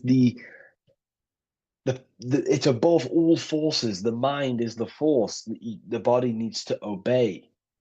If you want to get out of this division, you have to align your mind's will and desire with your body's actions. You have to act according to rise above this base level consciousness. Okay? So what we're looking at here is how to achieve wholeness, singularity, unity consciousness is what they call it in the occult. Unity consciousness, where there is no external physical body and internal mental body contradiction. There is no contradiction between the feeling of doing good and the action, because we all have a feeling in our soul. Our soul communicates to us the right thing to do at all times. We all know the right thing to do at all times, and that is a feminine force of consciousness. That's the right pillar. We must act on what we know and feel is good at all times in order to climb these pillars towards unity consciousness. Okay? We must, upon the feeling of doing good. When we're in an environment, we feel inside whether we should be here or not. Whether on your phone, you know intuitively whether you should be on your phone or doing something else, studying, reading, whatever it is. Your higher mind tells you what is right and what to do at all times. You know you shouldn't be on your phone wasting time subconsciously and on an emotional, intuitive state, which is a feminine internal quality, a right pillar quality. And the body's not acting out this. It's not acting it out. The body's on TikTok. The intuition is telling you to reach the higher mind. That's the division. That's base level consciousness. Okay. And in order to climb these pillars, We have to act according to our internal intuition to build these bridges between left and right. The inner world and the outer world need to be synced, not divided down here. This is the division. That's base level consciousness. If you want to gain higher awareness, you want to gain personal power, mental power, you have to become a strong force. You have to gain a strong connection between the inner and outer, the intuition and action, the mind, the higher mind, with the physical body. Most people live in this war, and we've all been there. I was in it too. You know, we all begin here in this internal war.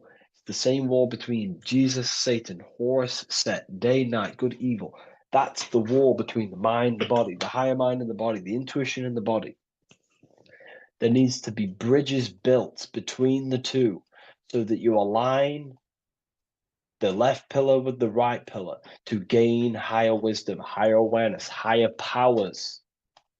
Because when the mind is contradicted, when your mind says it wants to do something, and you want to build the business, you want to study the occult, you want to reach your higher mind, the best version of yourself, but you don't act upon that, that is internal contradiction. The mind is not powerful in that state. The mind cannot direct its creative power, its forces, if it can't direct these forces into manifestation to create things in your life.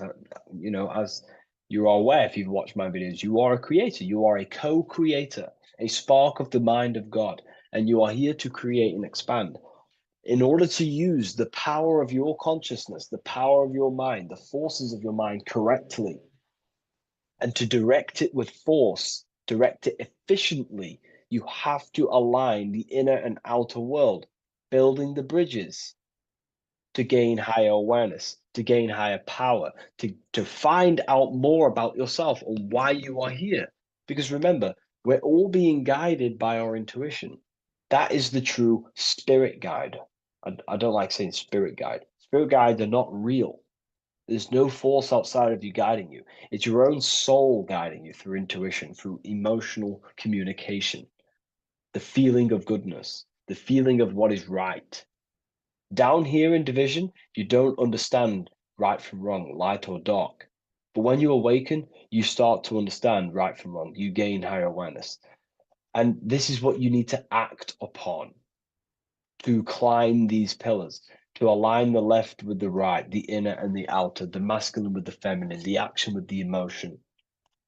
Okay? And this is why we have this symbol here. Because remember, let me draw this for you. Upward triangle represents fire, which is masculine, left pillar. The downward triangle is water, which is feminine. And together they combine to create this symbol, which is, again, symbol of unity consciousness. And when you gain unity of the inner and outer world, and you climb the pillar, which takes time, you don't just take one action and you end up all the way here. It takes time. You have to go up and up and up.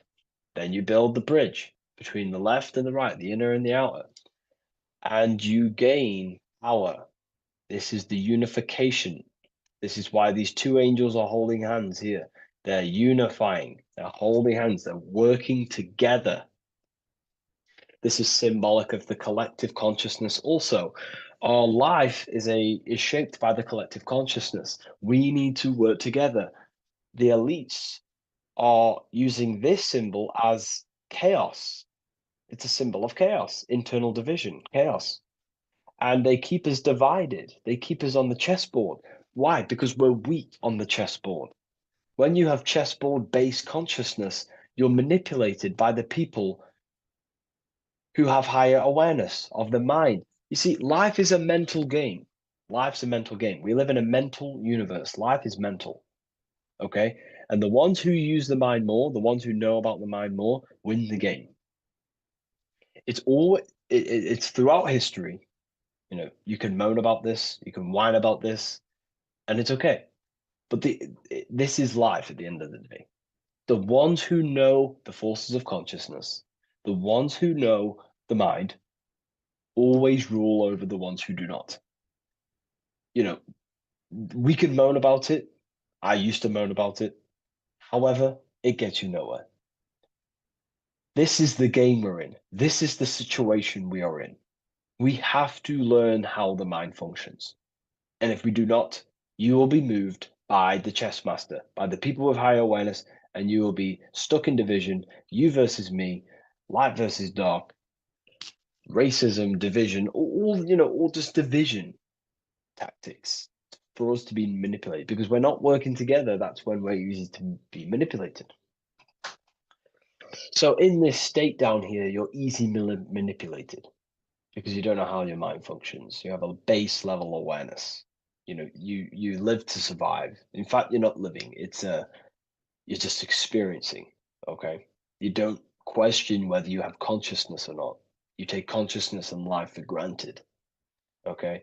And you don't realize the power of consciousness and the forces of consciousness and the forces that are shaping your life, such as thoughts and emotions and visualizations. Okay, so I was there too. Everyone begins at this point. It's okay. If you're at this point, that is completely fine. I'm not, saying anything bad. We all start at this base level and we rise up. Okay, and we have to take action. So this is a massive misunderstanding in the spiritual community today is that, most people just focus on the left pillar, meditating, visualizing, trying to manifest things, or they sit around visualizing all day, hoping something's going to change. Action is just as important as visualizing and meditation. It's just as important. They come hand in hand. Masculine, feminine need to be unified. Okay. This is why we have these tools up here, right? We have the spade and a pickaxe. These are Masonic tools. The spade does what? It digs. It digs down. Because these are tools to lift ourselves out of this base level consciousness. We have to dig ourselves. We have to actively, masculine force, action, dig ourselves out of our lower mind. We have to shovel we have to destroy our old self. We use the pickaxe to destroy action, our old mind, our old thinking habits, our old actions, our old, emotional chaos. We have to actively destroy our old self. Okay. And the spade represents shoveling. Why is the spade on the right side? This is the feminine pillar. This represents our subconscious mind. We have to actively seek into our subconscious mind, dig deep into ourselves, and question, why am I taking certain actions? Why am I posting on social media? Am I seeking validation? Where are these actions coming from? Am I actively seeking a relationship with someone to actually love them? Or am I actually secretly, subconsciously fulfilling a childhood trauma of being alone? We have to actively seek within our subconscious and question and go deep within ourselves with the spade to question, where are these lower actions, these low level actions coming from? What forces are driving our actions that are keeping us stuck in the lower mind, in the division? You have to question our subconscious. We actively have to dig within ourselves to build this bridge, this archway, which unifies our consciousness, which unifies the inner with the outer, the left with the right, the body with the mind, the emotions with the action. It's all about mastery, self-mastery, mastering the self so we gain light. Now, why do we have an eye? The eye needs light to perceive. Your physical eyes on your brain and your head needs the sun. It needs light to see so you can see into the world. But a single eye represents the mind or consciousness, awareness, right? So it represents light, and the mind needs light. Light is symbolic for information. Okay? Light is symbolic for information. The mind needs information to perceive truth. So when we say someone's intelligent, we say they're very bright. So the physical eyes need light to see, and the mind needs information to perceive. Same thing, symbolic. And when we align the left with the right, the masculine with the feminine, we gain higher light of awareness. You gain deeper understanding of your consciousness, who you are, what you are. You gain deeper awareness of the power of your consciousness, the power of the forces of consciousness. You gain more light, more power, personal power. Now, it's up to you how you use that power. Do you use that power to manipulate others because of the others that are not aware of your, forces of consciousness? Or do you use that power to create goodness in life? That's completely up to you. Okay? And how you use that power. This is why secret knowledge is hidden, because you gain a lot of power, personal power, when you can direct the forces of consciousness properly. They're very powerful. In fact, it's the most powerful force in the universe, consciousness. It is. It shapes all things. It's created all buildings, all creations. Okay, so I hope this has gained you a better understanding. Please leave a like, comment, and a subscribe to the channel, and I'll see you all in the next one.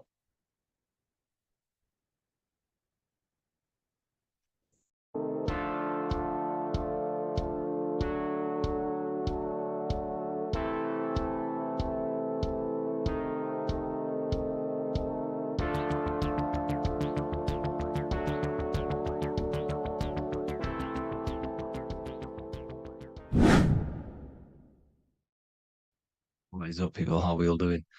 Today, we're talking about the flat earth cosmology. So let's jump straight into this.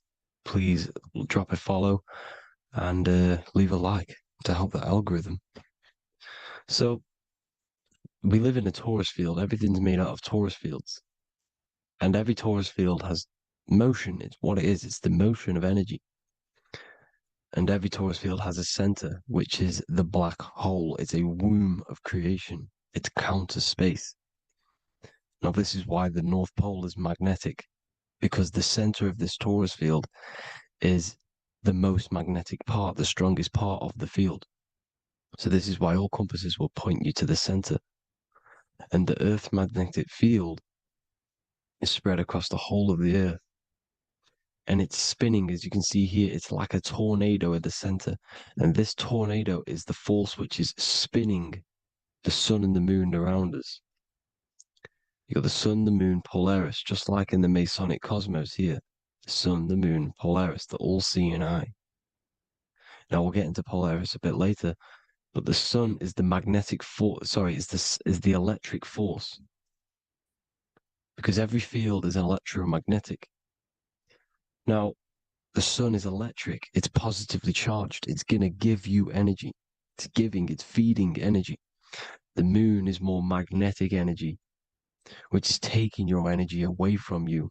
And this is why you become sleepy when the moon comes out, because it's taking away your energy. So these two forces is the balance. It's the yin and yang. It's the balance. Everything in this creation is balanced, because the torus field is the Earth is the plane of inertia, the 0 point within the field, because physical matter is a result of two opposing forces equalized on the plane of inertia. And that is where matter crystallizes into physical results. And this physical plane is the plane of inertia, planet Earth. And at the center of this plane is the black hole, the womb of creation. And outside of this black hole gives birth to light. So the torus field is constantly rotating, going into counter space, the black hole, and then out of counter space gives birth to the white hole, white light. You see? So it's going around, black hole, birth again, black hole, birth again. And it just keeps going around. It's an infinite cycle of energy.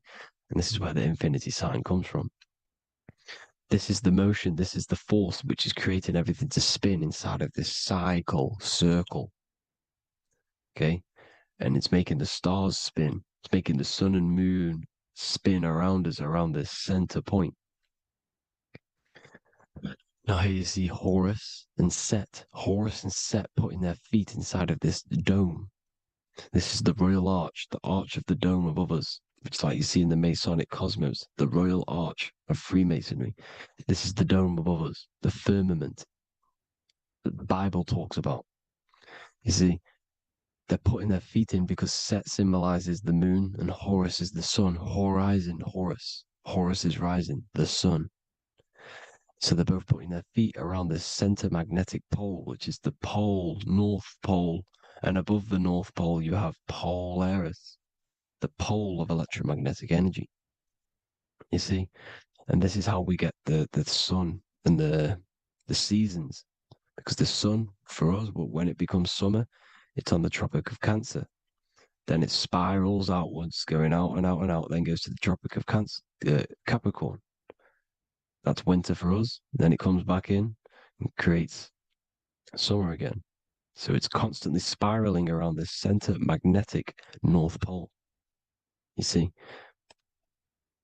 So this roof above our heads is the firmament, and this is what they've taken off of us. They haven't physically taken it, but mentally they have taken this away from you. It's a female energy, and this is what the Egyptians called Nut, the sky god Nut. And this is the womb. We are inside God's creation, God's womb. And the woman's womb, when she has a baby, is a microcosm of this, because everything inside of this creation is macro. It's a reflection of the bigger things, as above, so below. So the dome above our heads is the dome we are in when we are a baby. And you can see the sacred geometry of it is the exact same. It's the dome. And when we are inside of the womb, the woman, the sacred maker, which is the M, the Masonic M, this is the Gmail symbol. The Masonic M is maker, mason, matter, male. She delivers the male, you see. She delivers the male because it's the maker, the female, the magnetic. The woman is magnetic in nature. The male is electric in nature. So when we are in this womb, the female, we are being fed by the center umbilical cord, by the center of the mother's stomach. We're connected to the center of the woman's stomach, just like we are when we are in the earth. The center is where the aurora borealis is being emitted from, the electromagnetic aurora borealis, the northern lights. This is our spiritual umbilical cord, connecting us to counter space, connecting us to the realms beyond this world. Because at the center of every Taurus field is counter space. And at the center of the earth is our spiritual umbilical cord. And this is the earth's belly button, as you see. As above, so below. We had a physical umbilical cord. We have a spiritual umbilical cord. And this gets cut when we die, when we're cut away from the physical reality. You see, here's the ancient Egyptian tablet showing this female. You can see the hair, it's a female above us, because the female energy is nurturing, helping, looking after. And that's exactly what the dome is. It's protecting us. It's the Ark of the Covenant, the Ark covering us, you see? And this is what they've taken away from us. By you believing in space, it completely destroys the idea of this being a sacred creation. They've taken the roof off your head, whether if you believe in space, you believe that there's chaos, there's planets, there's asteroids about that could kill us at any moment. But this isn't true. They've made you fear your own creation that you're inside of. They've made you fear what's above you. You see, and it's to hide the power of astrology, the power of the lights in the firmament, which are constantly flowing through the ether. These powers which are above us are sending rays down to the earth, which are influencing our psychology and how we behave. And this is what astrology is. It affects human consciousness. It interacts with our consciousness. And there's a different energy every day because the planets are in different houses, different alignments. And this is, we'll go into this a bit deeper later on. So the world tree, this magnetic North Pole, the pole of electromagnetic energy, was symbolized as a tree, the great tree. at the center of the earth. You see? And this tree is symbolized everywhere. You can see here how the center person, this Egyptian person, is holding up the sky. This is the North Pole, the hyperboloid, at the center of every torus field. And this tree was in the Mayan cosmology. This is an ancient depiction. This is the torus field. There's the plane of inertia. Here's the center tree. Here's the tree in the center, the magnetic North Pole, the woman holding the stars. Here's the Hindu with the two birds symbolizing the sun and the moon revolving around this center tree. The Mayan tree, his Horus and Set around the North Pole. They all knew this flat earth cosmology. They knew these secrets. It's so sacred you understand the creation that you're inside of. Because if you don't, you'll be led astray. You don't know where you are. You're lost. You see? And here's the Masonic art with the rays of the stars coming down with the tree in the center. So it was personified as a tree. And we are in Asgard, Midgard, the middle garden, where there's good and evil. So the 7 layers of heaven, which is talked about in the Quran. Each planet has a different layer of the firmament, and this is the 7 layers of heaven, and these are our 7 layers of the energy centers in our body. So we start in the stars, so we are stars in a physical body. And this is why we say Mr., Sister, Fraudster, Sinister. Stir is star, and we are in the stars, and our star descends into the soul system, not solar system. And as we descend into the soul system, we enter Satan's kingdom, Satan's world. As it says in the Bible, Satan is the god of this world. Well, if you've been into my research for a while, you know Satan is Saturn. Saturn's world, because Saturn's the outermost ring. He's the Lord of the Rings. And you enter his kingdom, the kingdom of time. And this is why Saturn's the time god. As soon as you go past the rings of Saturn, you're now in the soul system. You're now in time. You're now bound by space and time. And you're bound to the earth plane, the heart. Earth is heart. It's a rearrangement, it's an anagram for heart. And the heart of the electromagnetic color spectrum is green, and that's why the earth is green. And above green is blue, and this is why the sky is blue. In order to go to heaven on the macro scale, you have to go through the blue sky, through the 7 layers of heaven. In order to reach heaven in your body, whilst you're here, you have to go through the blue chakra to your head, which is heaven. It's micro, macro. Everything is micro, macro inside of this creation. It's an ancient, I think this is a French image, piece of art from the ancient French, with obviously the 7 layers of heaven, which they all depict. And notice how it's like a dome. We'll go into this dome symbolization, the Royal Arch of Masonry, which is next. But these 7 layers of heaven give us the 7 metals, the 7 days of the week, the 7 diatonic tones, the 7 chakras, the 7 everything. It's God's favorite number. And this is why the Masons use the G inside of the compass, because the G is the 7th letter, and God starts with G. You see? So it's 7. God is 7. Here's another depiction of the heart, the soul system, the 7 layers of heaven. La Fermenta. You see, La Firmament, with the stars on the outermost layer. Here are the 7 planets. Jupiter, Mars. La Sophie, the sun. La Luna, the moon. So Saturn. So we are in the heart of this soul system. In order to ascend, we need to ascend up our chakra system, reach 144,000 hertz. God consciousness, the God man. You have to unfold God man, master of the mind, mastery of the mind. So, what are the stars?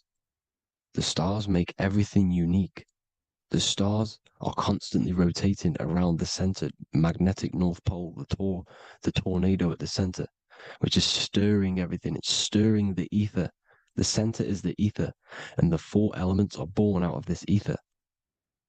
There's 5 elements: ether, spirit, water, air, and earth. The ether gives birth to the 4 other physical elements, which the whole of creation are made out of. about them 4 elements. 4 is the number of stability. You know, a chair, a table has 4 legs. It's stable thing. It's a foundation. And these 4 elements are the foundation of this creation. You see? And this magnetic North Pole is stirring this, and the 4 vibrational states of the ether are the 4 elements. Now let me get back to the stars. I just wanted to give you that. The stars are being stirred around this center point. Center. It's stirring everything. And they're always in different alignments. Every millisecond they're moving in different placements of the stars. And the planets are called the 7 wanderers because they're not fixed. The stars are fixed. But the planets are called the 7 wanderers, the 7 layers of heaven, because they move faster and slower than each other. Each planet is slower and faster, has a different rate of speed it's moving. So these alignments are mixing in with the energies of the different 12 constellations.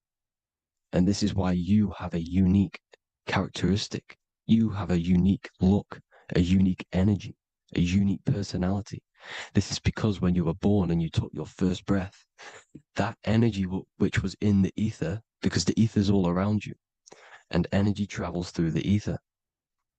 The energy that the stars were casting down and the energy that the planets was mixing in with the 12 constellations was in the ether. So when you came out of the womb and your first breath, because breath is spirit, okay? So that first breath you took, that is the energy that is imprinted within your DNA, your soul. And you reflect that energy, you emit that energy. That's the energy that is with you forever until you die, till this physical body dies off. And that's what the stars are. The stars are giving a unique energy, characteristic, personality to every living thing. Every dog, every cat, every animal has a unique personality because it was born at a different time and place in the sky. Okay? The stars are your destiny. Now, the stars are constantly changing as well. If you look at stars through a telescope, they're constantly changing and forming different forms. You can see here, it looks like water. It looks like light through water because it's the ether above us, a sea of ether. And this light is being emitted through it, and it's just constantly changing, giving different energies, each star. So this is why this is what the zodiac is. It's the expression of energy. It's the expression of the stars. And each constellation has many different personality, different energies, different traits. Each planet has different traits, depending where your planets are, depends what energies you hold. No two person have the same energy. There's no one. It could be similar, but no one's the exact same. It's because of the stars. The stars are never in the exact same split place. The planets are always in different houses. So here's some Royal Arch symbolism. Here's the Royal Arch of Masonry, as it says here. The sun and the moon, the constellations. Here's Cancer, the 7 planets, the 7 stars. Here's the Royal Arch. This is the firmament. Here's the duality. Black and white, duality, good and evil, rest and motion, dielectricity, magnetism. See? So this is what the Royal Arch is. It's symbolizing the cosmic dome above us. The womb we're in. We're inside God's womb. And here's George Washington, the Freemason, inside of the Royal Arch. You see? With the G, the Masonic G, God, 7. Here you see another depiction of George Washington with the stars in the dome above his head, his Polaris, the sky vault, Polaris. We'll get into that later. Go inside of all of your ancient churches, you will see the dome. Go to the Vatican, you'll see the dome. All of your ancient churches have this dome because it's the dome above your head. The ancients knew this. This was known. We did not live in space. It was known back then. They all knew. This is Crown Court, which is one of the most important courts in the UK. You can see it's clearly so much Masonic symbolism. You've got the 4 pillars of Masonry. The Royal Arch is like an arrow pointing upwards to Polaris. His Disney World is under a dome. in his Polaris, the sky vault. You see? And also 666 in the symbol. Here's more 7 layers of heaven. Here's an ancient depiction. The firmament. Here's the astral plane outside of the firmament. The Royal Arch. You see? It's everywhere. Here's Polaris, the 8-pointed star. Polaris is in between the sun and the moon. It's at the center of the Taurus field. And Polaris corresponds with the pineal gland as well because it's the all-seeing eye. See? So is Polaris, the 8-pointed star, which is at the very top. It's the very center. It's on top of the North Pole. And it's an 8-pointed star that's always symbolized as an 8-pointed star. Here you see the Vatican. The Vatican is a giant key with an 8-pointed star. See, it's a key. Here's the dome. Here's the space delta, the USA space delta logos. Here you see the Egyptian god looking from the center of the North Pole, looking upward to an 8-pointed star, Polaris. An arrow pointing up to Polaris. Here's another, the bear holding a key with an arrow up to Polaris. 7 holds the key to Polaris.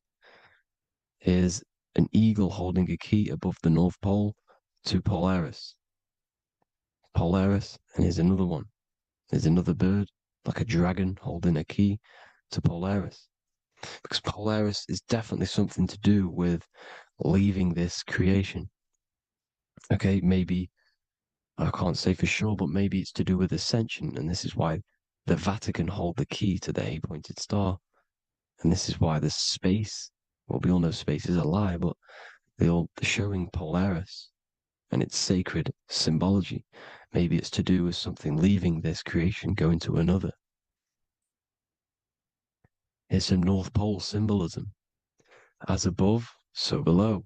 You see the four seasons of the Big Dipper constellation going around Polaris.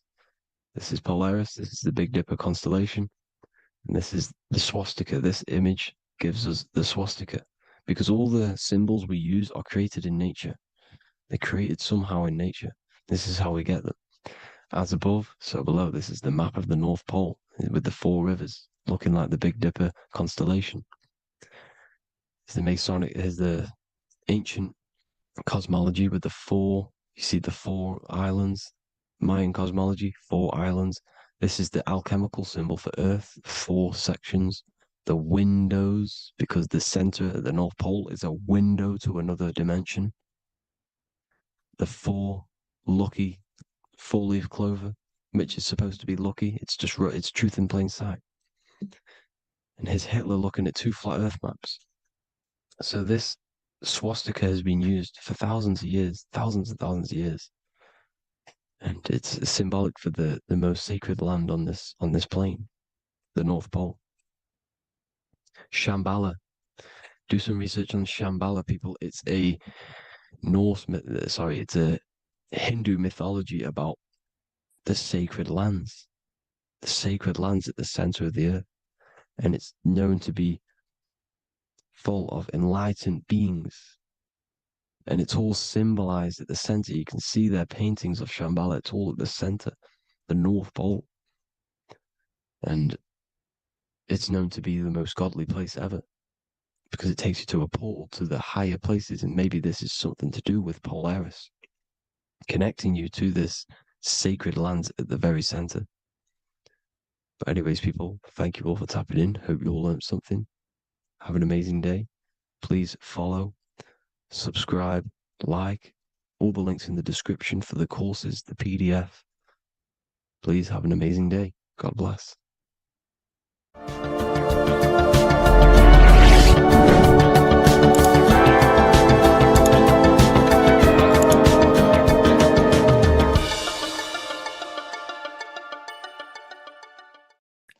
What if I told you that reincarnation is real and that there is a metaphysical, spiritual science behind this? Most people leave this world just as lost when they entered it. That they carry their fears, attachments, and addictions with them, only to be born again, trapped in the same cycle, repeating the patterns of lifetime after lifetime. This lecture is not just about preparing for death. It's about mastering yourself before death, so you don't take them burdens with you. Because the truth is, whatever addictions, fears, and unresolved emotions you cling to in this life, you carry with you into the next. Unless you break free now. You must master yourself before death. Death is not the end. It is the great passage. But how we transition depends on our mastery of the self. This was symbolized by the Ouroboros, the snake biting its tail. Every ending is a new beginning. It's an infinite cycle of consciousness. Now, your human body is basically an antenna tapped in to a stream of consciousness. Just like a radio is tapped into a specific frequency to play that radio. Your body is basically an antenna, a crystal picking up the consciousness of God. You are on an ever-ending journey, a journey of learning and expansion of the mind into new fields of thought. This was symbolized as the Ouroboros. When you die, it is a new beginning. It's a transitioning, not an ending. Everything is eternal in this universe as consciousness is formless and constantly transforms into new forms of life. Let's break down the word death. Death contains the word ether. Now, the ether can be found in the word heart or earth. Ether. Everything in this plane comes from the etheric plane. The etheric plane is the barrier between the physical plane and the spiritual plane, the astral plane. The astral plane is the screen that you have in your mind that allows you to imagine a red apple, for example. This is the imaginative plane where thought forms start to take form. Everything begins as a thought, then the thought form becomes an imagination, then energy, then physical. Everything in the physical plane is a shadow of thought, all objects manifested as thought. You came from the astral. You came from the stars. This is why we say reach for the stars. Or this is why you say you are a star. Cis star, miss star, fraud star, stir is star. And when you become famous, you become a superstar and you gain a star on the Hollywood floor. You are a star. The ether. The ether is the infinite energy source which all things come out of and return back to. This is the cycle of life and death, summer and winter, day and night, sleep and awake. The ether is the infinite energy source which all things come from and will return back to. Okay, sorry about that little error. The ether is the boundless source of energy from which all things emerge, to which all things return to. We can see this in the cycle of the sun. The sun does this wave of creation. It rises and it falls. We have the day and the night. The daytime represents our conscious mind when we are alert. The nighttime represents our subconscious mind when we are inside the spiritual realms. The nighttime is spirit, the daytime is matter, spirit and matter. Awake and asleep, conscious and subconscious. We see this in the yearly cycle. Summer is life, winter is death. Spring is the morning, summer is midday, autumn is evening, winter is the night. Everything is a macro and a micro cycle of being born out of the ether and returning back from life and death. Life and death is manifested within the cycles of the sun and everything outside of you, as within, so without. This is why we say sleep is the cousin of death. The macrocosm is death, the microcosm is sleep. Every time you go to sleep, you are essentially it's a miniature death. You're entering into spirit and then returning back into matter in the morning when the sun rises. Everything is a reflection of the macrocosm cycles. Preparation for death. The first thing we must do in order to prepare for death, for life after death, in order to stop being reincarnated in this cycle of materialism, in order to progress as a soul, Because remember, you are a soul in a body. Just like the sun gives power and life to the earth, your soul gives power and life to your body. When you say I, you're referring to the soul. And your soul can be stuck underneath layers of false identifications. Who you believe yourself to be is merely a collection of subconscious programs running within your mind. Now that's very deep. That is very, very deep. Who you think you are is a part of your thinking mind. Your name, your job, your reputation, your family, your friends. These things are not you. They're all aspects of the thinking mind. What happens if you meditate and you turn off the mind? Then all these things do not exist. You're left with the pure soul, the pure awareness, the pure observation. If you turn off the thinking mind, you're no longer your body, you're no longer your reputation, you're no longer your friends, you're no longer your job and your labels. You are the soul. That's the true you, the observation of the mind, not the thinking mind. The ego is the echo. It's an echo of your true self. The ego is your mind's perception of itself, shaped by experiences, trauma, emotions, and beliefs. It is merely an echo of your true soul self. The ego is not you. Your mind is not you. You are the soul. And this is the true self that we must express within our life and we must connect with before we die.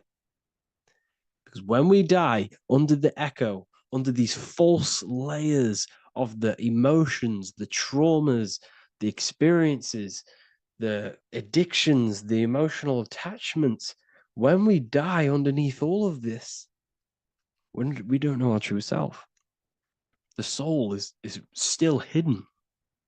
The true you is hidden underneath these layers of false identification. We must remove these layers of false identifications. We must remove them. We must destroy the echo. Remember, the ego, you never had an ego when you were a child. When you were a child, you were pure. You didn't, you didn't show off things. When you were a child, you were pure. You expressed yourself freely with you didn't hide anything. You didn't hide any aspect of yourself. You didn't suppress any aspect of yourself to fit in as a child, as a baby. Because the ego was not here when you came here. The ego grows with experience. The ego is a false perception of yourself while being incarnated in this material world. It's your mind's perception of itself and it's created through your experience. Remember, you are unconditioned consciousness, and your experiences, thoughts, traumas, emotions, and beliefs have conditioned your consciousness into believing you're only a physical body, but you are the soul. We have to remove these layers. How do we remove these layers? Like I said, the best thing, meditation. Meditation. There is a great meditation that you can do every single morning and every single nighttime. You can sit there and repeat over and over before you meditate. You can repeat that you are not this, you are not that, you are not this. You can label them one by one. Start with, I am not my body, I am not my job, I am not my name, and then detach from absolutely everything until you are left with nothingness. And when you start to meditate, detach from everything. Nothing matters. I am here right now. And what will be left? The only thing that will be left is the language that your mind is using. Now, this is very deep. Not many people will tell you this, but I've lingered in meditation many times. And I can tell you from experience that the only thing left once you detach from everything is the language that your mind is attached to. So whether that's English, Italian, French. Once you detach the language of the mind that that little voice in your head's using, you're left with the soul. Once the mind is switched off, you're left with the soul, and you have detached from all of these external things. You're left with the soul. That's you. That's the power. That's the source of all creation, where everything you've ever done has come from. Every thought, every idea has come from your soul. Number two, that's meant to say number two. Sorry about that. Mental addictions and emotional addictions. Okay. These two are very important. Mental addictions, this could be thought patterns. This could be the labels that we've just been talking about. Then you have emotional attachments, which is maybe you're too attached to an external thing. Maybe you're too attached to your phone. Maybe you're too attached to family. Maybe you're too attached to loved ones. Yes, I'm not saying don't love them, but what I'm saying is do not rely on anything in this world to make you happy, to fulfill your emotional needs. Everything is found within you. You must look within, and if you're looking without, if you're trying to find yourself in the outer world, you'll never find yourself. You'll constantly be looking around in loops. Because nothing, you cannot find yourself in the outer world. Nothing will long-term give you long-term validation. Seeking validation in the outer world will leave you soulless, leave you feeling empty inside and sad and depressed. You have to find yourself within. You have to detach from everything you are relying on to give you emotional stableness. You have to detach from all. Yes, love your children. Yes, love these people, but do not rely on them. Because everything in this world is temporary. Do not conform to this world. The Bible tells you this. Everything in modern society nurtures the body, but neglects the soul. They keep you addicted to as many things as possible. Smoking, you have to detach. Drugs, you have to detach. Alcohol, detach. You cannot rely on anything. This is why this path is very, very difficult to walk. But I'm showing you the way. These are the things you must do before death. You have to detach from absolutely everything. If you die and your mind and soul is still addicted to these worldly things, then you guess what? You're going to reincarnate. You're going to reincarnate because your mind is still thinking about these material earthly things.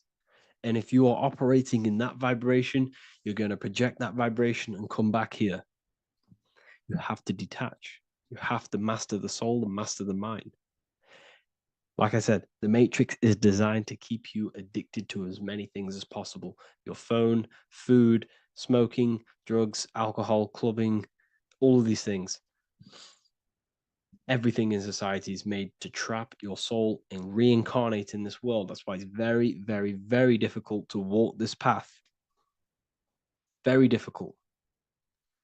Matrix, matter tricks. John 2:15 to 17. Do not love this world, nor the things it offers you. For when you love the world, you will lose God. Do not love this world, nor the things it offers you. Do not conform to the pattern of this world, but be transformed by the renewing of your mind. Great quote.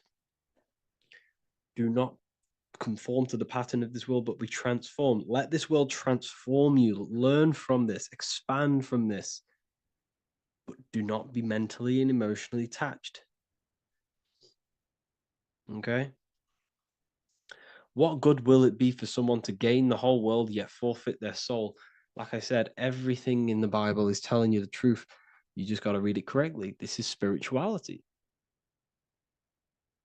This is spirituality. The Bible is spiritual. It's a spiritual text. We must disconnect from everything outside of us and connect with the true soul. Here we have the Egyptians showing you the soul leaving the body. Here we have the soul here. Here we have the Masons showing you the soul coming out. The soul is real. You are the soul. And when you leave this physical plane, you will go into the astral plane. That's where you came from. You came from the astral. You came from the stars. You incarnated into this physical body. Your consciousness fell into this material form to experience limitation, to experience a 3D world. So in order to ascend properly before we die, We have to let go of all the attachments. Every addiction you have, write them down. And one by one, tackle them. Before you die, you have to, or else you will reincarnate. This is the teachings of Egyptians. This is the teachings of Masonry. All of these addictions contribute towards life after death. Everything must be controlled, and we must be attached to the soul. I'm not saying I'm perfect. I'm not saying I'm perfect, people. We're all not perfect. We're all under psychological operation by the government. We're all in a very difficult situation with this awakening. I'm simply pointing out what I know from my journey and what I've been learning through occultism and research and reading lots of books and many different things. I'm on this journey just as you are. Maybe I'm further. Maybe you're ahead of me. We don't know. But this is what I'm sharing with the world. This is what I'm sharing with my research. And this is what makes sense. It's common sense. Look at everything around you. Everything's made to feed the body, not the soul. So, my beautiful watchers and fans and supporters, I appreciate every single one of you, and I hope this video has supported your journey. If you're feeling lost in life, if you're searching for deeper answers, whether you're seeking clarity, looking to expand your studies, or ready for personalized mentoring, this is your chance to connect with me live and receive insights tailored just for you.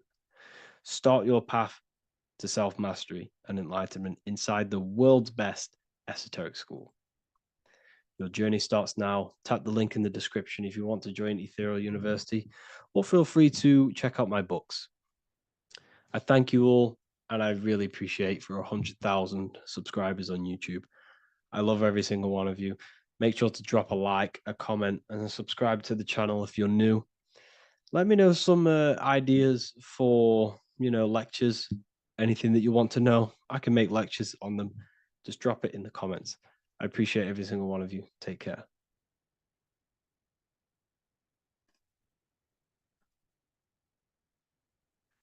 Mentalism, conscious and subconscious mind. You need to understand that the mind is the root and the cause of all reality. I am mind, you are mind. Every single living creature in this physical plane expresses and manifests mind. We are all the invisible substance of mind. We are all the source, which is God. We are all consciousness, which is mind. Before we manifest something physically, we manifest it within the realm of thought, which is the mind. Thought then manifests into astral imagination. This then gives energy within the etheric plane. Then we manifest it physically within the material effect world. Everything begins in the mind, and this is why the government are called government. The word men comes from the Latin word mans, which is an English translation for mind. We see this word in entertainment, government, mentality. It means mind. Govern means control. They are controlling the mind through information. Information creates perception within our minds, and so do the words that we use and the language that we speak. It all creates perception within the mind. It is our perception that creates reality, and our reality is a level of realization. Your reality is realization. Everything begins in the mind. This is why they are controlling your mind through many different things. Okay? So essentially, they understand how the mind works. So this is why they manifest all things through mentally and not physically. Okay? You have a conscious and a subconscious mind. The conscious mind is what you are consciously aware of. It is the 10% of your mind. It is the mind that keeps you alert. A part of your conscious mind is for survival. A part of it is your visual field. A part of it is your five senses. It is basically what you are consciously aware of right now. Your subconscious mind is the 90% of your mind. The subconscious mind is what holds all of your memories, your programs, and all things that you have ever experienced is all stored within the subconscious mind. It is this part of you where you draw memories from, where you draw your words from. I am consciously speaking, but the words that are coming out of my mouth are not thought about consciously. They are coming straight from the subconscious mind, where all programs and memories are stored. It is essentially this part of the mind which is manifesting our daily basis behavior, because the subconscious mind stores the programs which we are operating our life off. For example, if you tie your laces, you do no longer have to consciously do them. Your hands literally just know exactly what to do because you've done it that many times. So essentially, you create these programs within your subconscious mind through repetition and emotion. These are the two main ways your subconscious mind is programmed and installs things that you do on autopilot. The subconscious mind, like I said before, manifests 90% of your daily basis actions and 90% of your daily basis thought patterns. For example, if you were in a car crash 10 years ago and you had a very traumatic event, that car crash and that emotion that you felt in that time impressed your subconscious mind with a program. And even to this day, 10 years later, you are still wary about entering cars because of that program. Even though you may be not thinking about the car crash, you are still wary about entering cars because of that program, because of that emotion impressed upon the subconscious mind. You see, everything you say, everything you think, and everything you feel is telling your subconscious mind, that is what I want. The subconscious mind takes everything literally. Even if you are talking about someone else, your subconscious mind only knows you, and it only knows yes, and it only knows the now, the present moment. So this is why the golden rule back in the ancient days was treat others like you want to be treated. Because the way you treat others is telling your subconscious mind that is how you want to be treated. And this will create subconscious programs within you, affecting you. So, before you go to sleep every single night, what you want to do is to impress your subconscious mind with thinking and feeling of something that you want to become. Become that reality. Think and feel that reality. And by doing this, you are impressing your subconscious mind, and you will wake up in the morning with ideas. Because when you install a program within your subconscious mind, like I said before, it manifests into at least 50% of your thought patterns. So let's say I created a program within my subconscious mind of how to become financially free. Well, I created the program that I am financially free. My conscious mind will start to slowly think about that program and how I can achieve that program, because the conscious mind operates on survival. So if you create a subconscious program of I am financially free, your survival conscious mind will start to operate and think and act on this program subconsciously. You won't even know that you are doing it, but you are. And this is the power of the subconscious mind. You have to reprogram it properly. You have to be careful of the things you think, say, and feel, because all of this is contributing towards molding your subconscious mind, which essentially molds your reality. It draws things to you. What if I told you that you are under a spell, and this spell is controlling you in every aspect of your life, and you don't even realize it?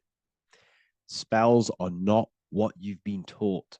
They're not fantasy magic wands that are casted over you. No, no, no. Spells are much, much deeper. A spell is a belief system that is installed into your subconscious mind, which holds power over you.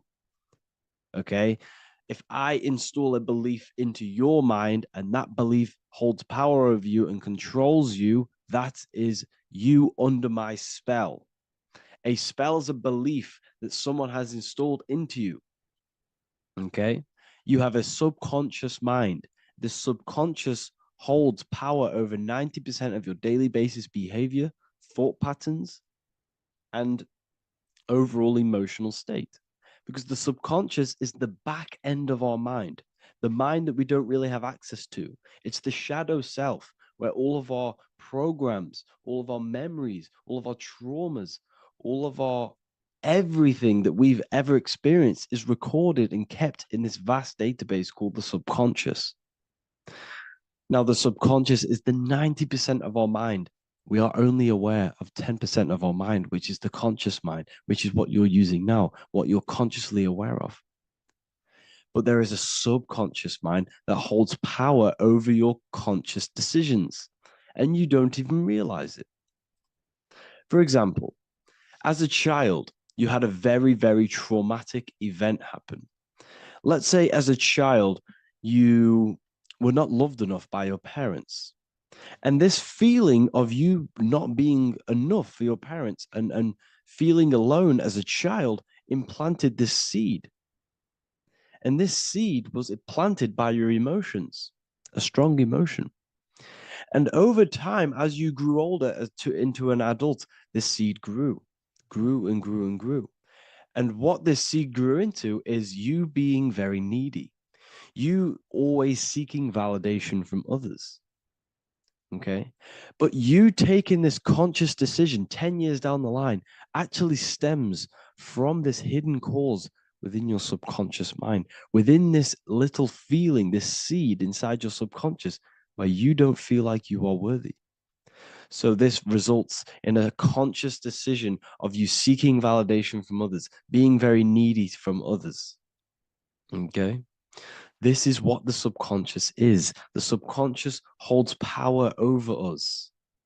For example, posting on social media. Why are you actually posting on social media? If you take a selfie with your new watch, new car, and you go and post that onto your social media, why are you actually doing that? On the deepest root cause, it's not because you just want to post a picture. No, it's much deeper. It comes from a subconscious belief or a subconscious emotion of you seeking external validation, whether you believe that or not. But that's what it is. If you're posting on social media, you're seeking attention, you're seeking validation from others on a deep level, on a subconscious level. You may not even realize this because it's subconscious. Now, this is what a spell is. Money is a type of spell. Remember, money doesn't actually exist. Money does not exist. Money is a physical object inside of the material plane. But the physical object has a belief in the mental plane. See, the mind is the highest plane. This is the root cause of reality, the mental plane. Okay? So our belief in our mind has given this piece of paper value and a meaning. But in reality, it's just a piece of paper with a belief behind it.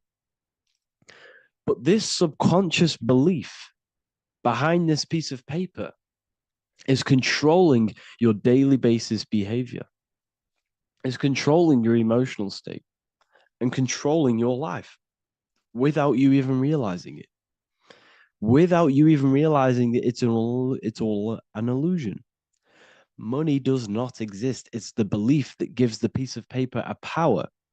And the way we break the spell is by realizing that the money doesn't actually exist. The whole world is under the spell of money, and it's controlling all of us. But the spell is the belief. Once we all wake up and realize money has no value, it doesn't actually exist, it's only a belief. There is no actual money. That's how we break the spell. The spell is broken when we figure out that we are under the spell, under the belief, under the illusion of this piece of paper having value, and it's controlling our lives.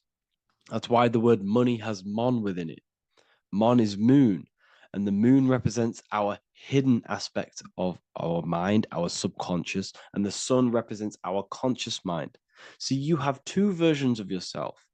You have the self that you show to everyone, the conscious mind, and you have a shadow self called the subconscious, which is the hidden aspect of you. For example, do you really love your partner who you're with, or are you just with them for, is there a subconscious fear of being alone? Do you really want to be with this person, or is it stemming from, are you staying with them because it's stemming from this fear of being alone, of being lonely? Or are you just with them because you have a subconscious sexual addiction? And all of your conscious decisions are actually coming from this little seed of wanting sex or not being alone. You have two versions of yourself, the conscious mind and the subconscious, the shadow self and the self that you show to everyone else. Okay? And the subconscious is what's holding power over you. When you drive your car, you don't consciously have to think about changing gear. You've done it that many times. It's on autopilot. That's the subconscious doing it. You can be walking down the street. Your conscious mind can be thinking about what you're going to cook for tea later, but your subconscious mind is controlling your body and walking your body. You don't have to think about moving the body. You just do it because you've done it that many times. It's a program. It's a belief in the subconscious that's giving this movement power. You see, the subconscious holds a lot of power over you. Our beliefs hold power over our daily basis behaviors and actions. Okay, like I said, posting on social media, this is seeking external validation. There's a subconscious stem, there's a subconscious urge bringing this desire into conscious reality. So we must break the spell of our emotions controlling us, our traumas from a child controlling us. For example, another example of this, let's say you were in a car crash years ago, and this car crash led you to having a very traumatic event, very traumatic emotion you felt in that car crash. You felt a lot of pain. That was impressed into your subconscious. And even to this day, you're probably scared of going into trains, going onto cars, going inside of vehicles. And you might not even be aware that it's actually stemming from this event that happened 10 years ago. That's the spell. That's the spell that's holding power over you. And you don't even realize it. You realize the spell when you realize you're being controlled by this old belief, this old trauma. That's what a spell is. A spell is not something I cast over you with a wand like Harry Potter. Spell's much deeper. It's the hidden aspects of our mind that hold power over us, that control us. Okay? So how do we get rid of the spell? How do we break the spell? By installing new belief systems, by installing new programs into our subconscious. The subconscious is impressed by repetition and emotion. Everything you do on repeat, for example, tying your shoelaces, you can be looking up into the sky, closing your eyes, thinking about what you're going to create for tea while doing your shoelaces. You've done it that many times, you don't have to think about it. That's the subconscious taking over. Okay. That's the repetition aspect of the subconscious. For example, you could probably run down your stairs. You know exactly how to run down the stairs. If I tried to run down your stairs, every staircase is different. I'd probably fall over. But you've done it that many times, you know exactly how to do it. It's what we call ritual. When you have an evening ritual, when you tidy the house, you do your skincare routine, you wash your teeth, that's a ritual. This is what the ancients called ritual. When we do rituals, we're trying to implant something into our subconscious to either remove an old program, an old seed that is controlling us, for a new one that's going to grow into new light, into a new reality. So you can implant messages, implant new programs into our subconscious, which will then grow into a new reality. Okay? Because if I tell you something over and over and over again every single day, for example, if I say, you do what I say every single day I repeat this statement into your ears, about a month or 2 months in, you're going to start to believe in that statement and you're going to start to be under my spell. You're going to start to do everything that I say. So this is what spells are. Spells are subconscious beliefs that hold power over you, and you don't even realize it. So we need to remove these old programs we have that are controlling us for new programs. And we do that through ritual, affirmation, and imagination. Repetition and emotion is key to impressing the subconscious. They are the two ways that spells are created, that programs are created. The subconscious only knows the now, and it only knows you. So every word you say is a spell. So when you call someone else a name, you're calling yourself a name, because your subconscious takes everything you say as truth, because it only knows you. It doesn't know anyone else. So every night we can do affirmation. We affirm the reality we want. This is what we call a ritual. We sit down or we stand up, whatever it is, you affirm the reality you are, I am statements. And then you imagine that reality. And you do this over and over again, every day, twice a day, 3 times a day, however many times. And this will cause repetition.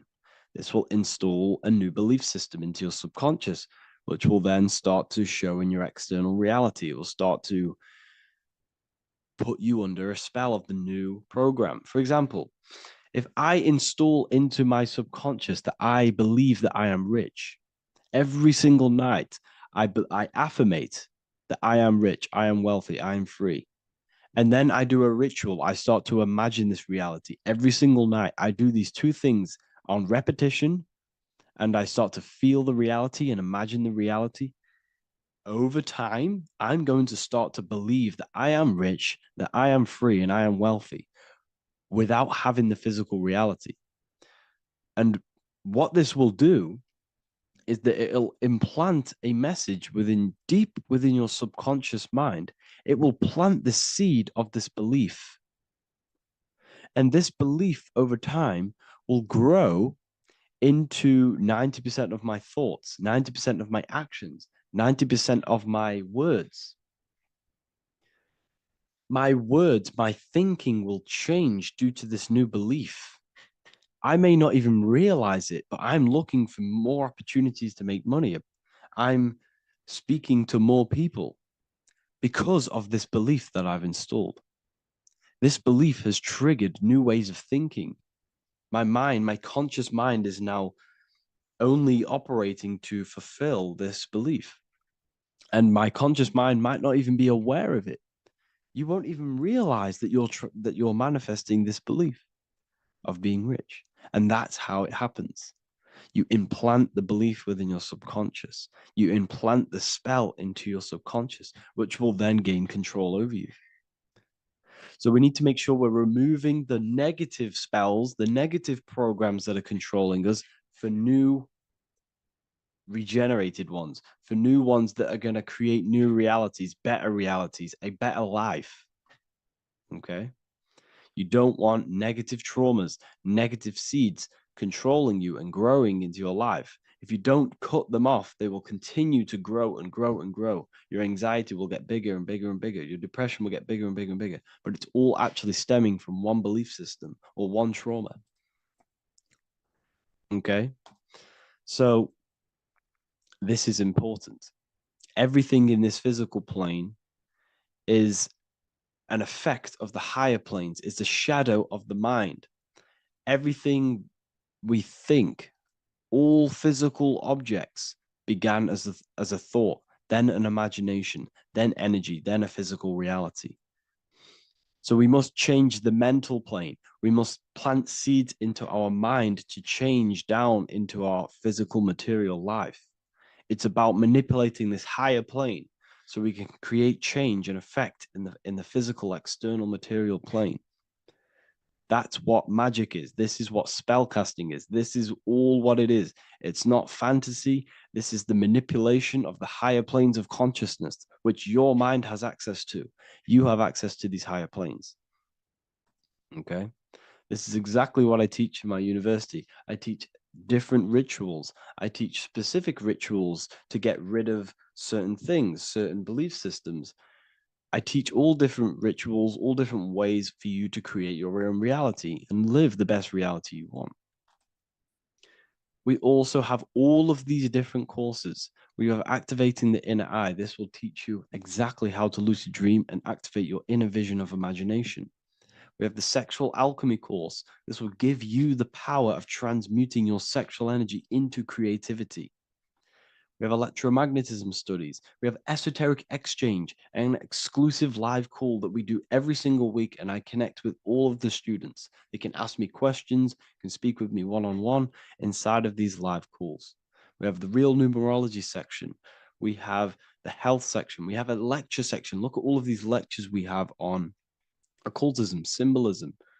All of these lectures are designed to gain you power, to give your personal power back to you, to make you realize things about you. We have a meditation section. We have a library section where you can download all of our library, all of our books, different books on occultism, symbolism, Freemasonry, astral projection. And of course, we have the Manifestation Mastery course, which teaches you exactly how to create reality so you can live that desired reality that you want. This is the last chance to lock in the price of $55 a month. This is less than $2 a day.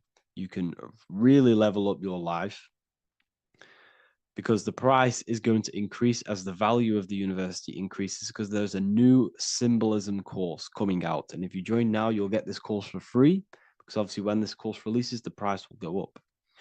The symbolism course will teach you the language of esoteric and occult symbolism. I'll leave the links in the description. Make sure to leave a like, comment, subscribe to the channel if you want to see more content. Thank you all, people. Have an amazing day.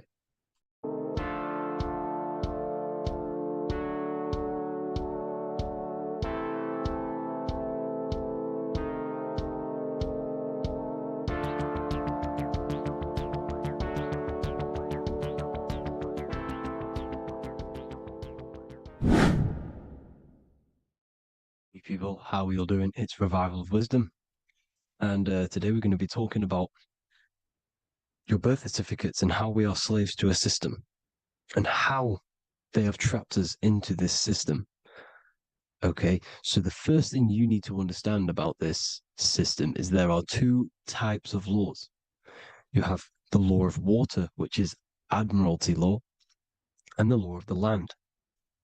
So the Admiralty law is the law of water, and this is what money is. Money is water. This is why we say liquidity, currency, the current. A current is water, something moving through something. Cash flow. And this is why banks are called banks, because a river bank is on either side of the water and it directs the currency. You see? So money is water. And as you can see here, Ripple, the cryptocurrency, Ripple, water Ripple, and they're building a bridge over water, overseas, international banking with cryptocurrency. So money is water. And this has specific laws about water, but water is the same everywhere, you see. What the difference is with the law of the land is that you can have different laws in different lands. I can't do certain things in the UK that people can do in America, for example. You see, that's the law of the land, but the law of water is the same because water is everywhere. Now, this is very important to understand when it comes to, these birth certificates. So, Pope Gregory, this is where we're going to start off. Pope Gregory in 1582 took the Orthodox Eastern sunrise calendar and changed it to his own Gregorian timeline, not a calendar, a timeline. This timeline was copyrighted by Pope Gregory under the name of the Vatican. So the Vatican owns the timeline that we are using today, 2023. They own it. They own the title of this Gregorian calendar. Okay. Therefore, anyone who is born under this copyrighted timeline, not calendar, they are subjected to Rome because Rome owns the timeline. They have a patent, a copyright for that timeline. What is on our birth certificates? That timeline. We are born underneath, we are subjected to the Vatican. This is why all birth certificates go to the Vatican. They own every single birth certificate. Okay? So when we use this timeline, we are subjecting ourselves to this timeline. Okay? Which the Vatican has a claim over. This calendar or timeline is set to sunset, not the sunrise, which is associated with death, darkness, and the moon, lunatics. You see, so this is a sunset calendar timeline. Okay, this is now, they've changed a couple things, right? They say that the new year is January the 1st. Okay, when we know this is in winter. January is winter, which is associated with darkness, death, the death of nature. So this is a death cult, people. These people are evil. They're so evil. The Vatican. And this is why we use April Fool's Day, because April is in Aries, and Aries is always the start of the zodiac. This is why Aries rules the head region. 12 zodiacs, 12 systems of the body. Each zodiac is associated with each part of the body, and this is why Aries is the head, cerebrum. But we're not going to talk about it in this video. But yes, that is what April Fool's Day is. They're putting it in your face. April Fool's Day is the real start of the year, when the sun starts to rise again, when the risen Savior is resurrected, when it's born again. This is when the Jews celebrate the Passover. This is when the Christians celebrate the resurrection of Jesus, and they eat lamb. The Jews eat lamb because we're in Aries, the new year. The sun is now born again, our risen Savior, the light of the world. So yes, this is what April Fool's Day is. It's the first day of the year, which they changed. Pope Gregory changed. So you need to understand is that you are in the womb.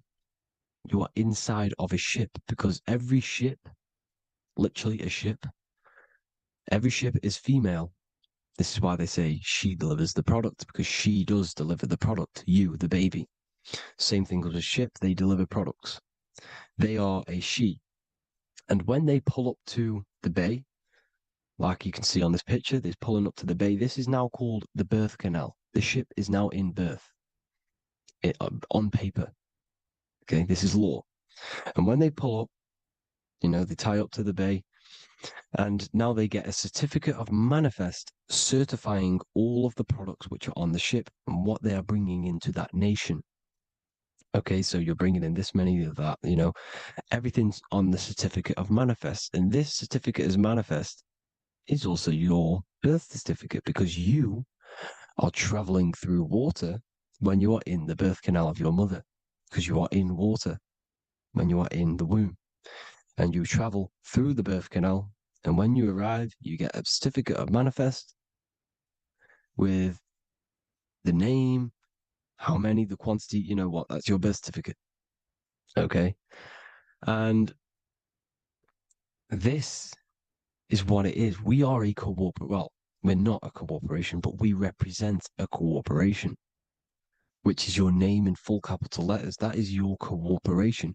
You cannot physically tax a body, but you can tax a cooperation. This is why we get charged. This is why we get taxed, because it all goes down to the cooperation which our name represents, which we are subjecting ourselves to. We are my name. I am subjecting myself to this name, and that name has a cooperation which I represent, which I subject myself to. You see, this is how we are attached to this straw man, this character that they have built on paper. So it's a character which is on paper.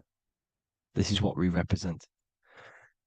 So when the woman gives birth, she delivers the baby, and then she has another substance. Now I'm going to break down how they attach this name to us, how they do it. Okay.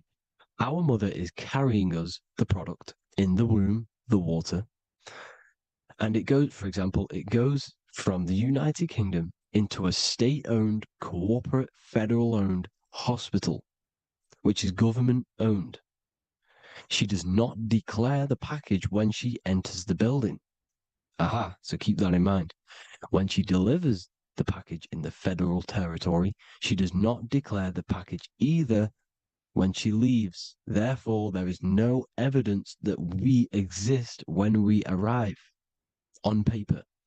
On paper, there is no evidence that we came into the building or left the building. We have not been declared. So we do not exist on paper at this point.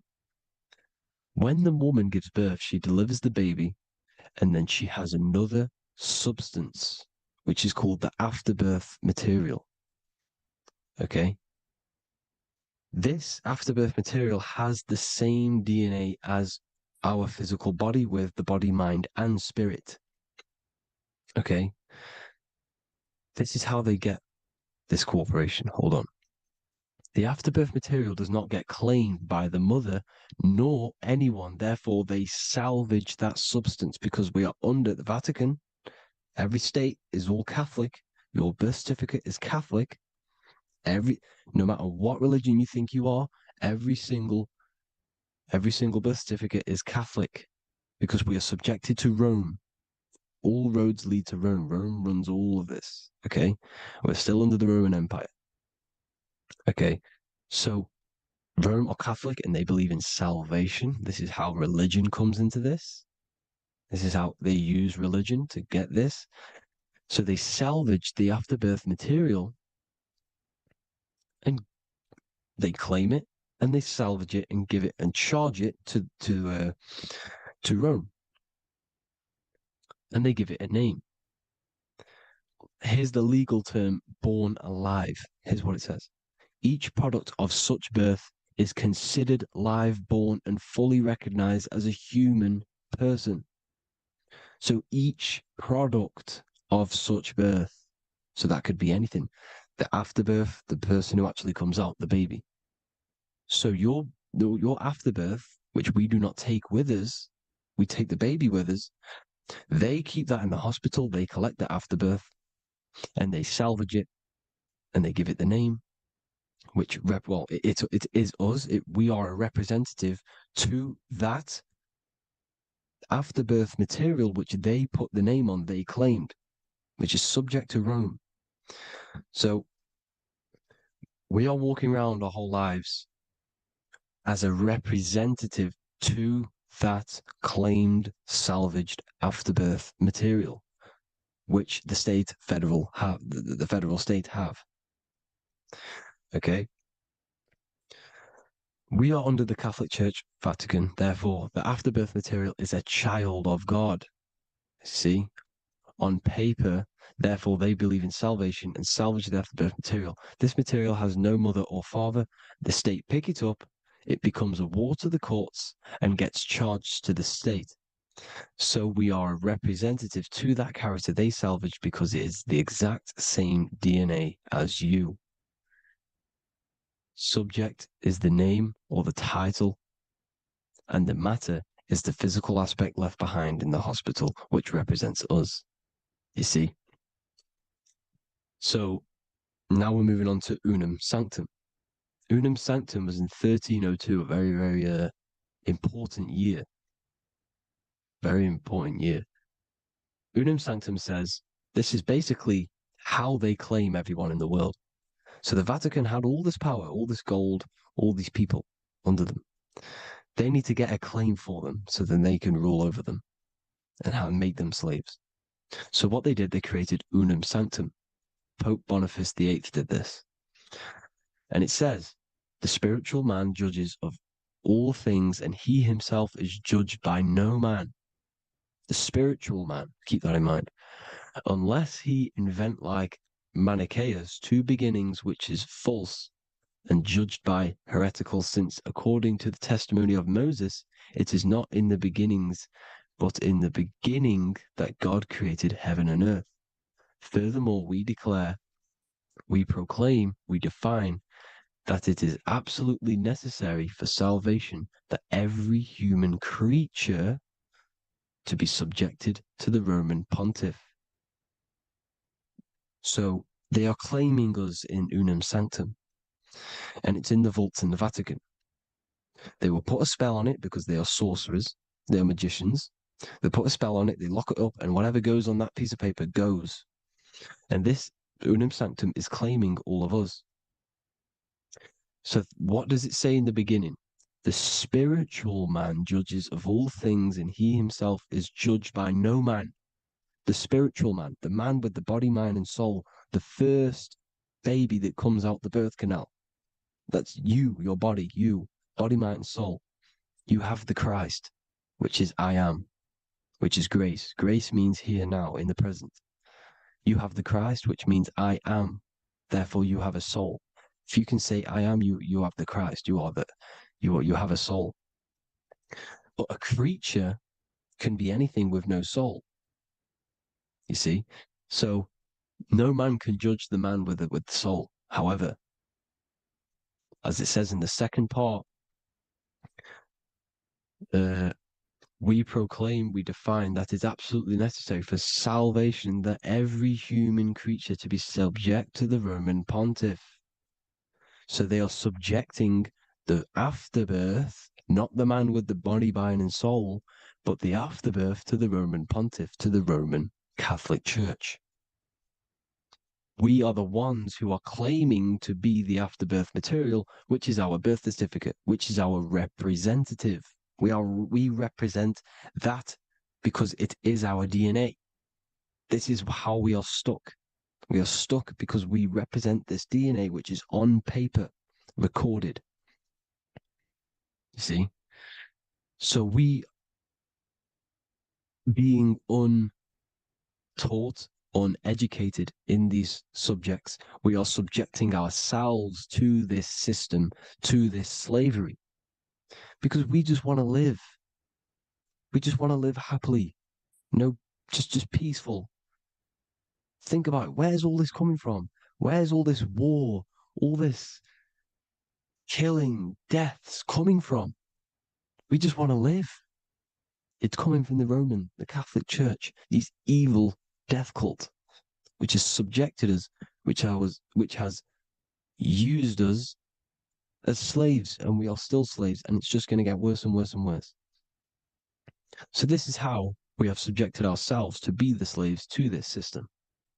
It's a lot to take in, and there's a lot more deeper stuff which goes into this. I'm just going over the surface. I'm going quite deep, but there is little details that I still need to learn myself. But this is the general how that we've been stuck to this slave system. So we are batteries, okay? This is why we get charged.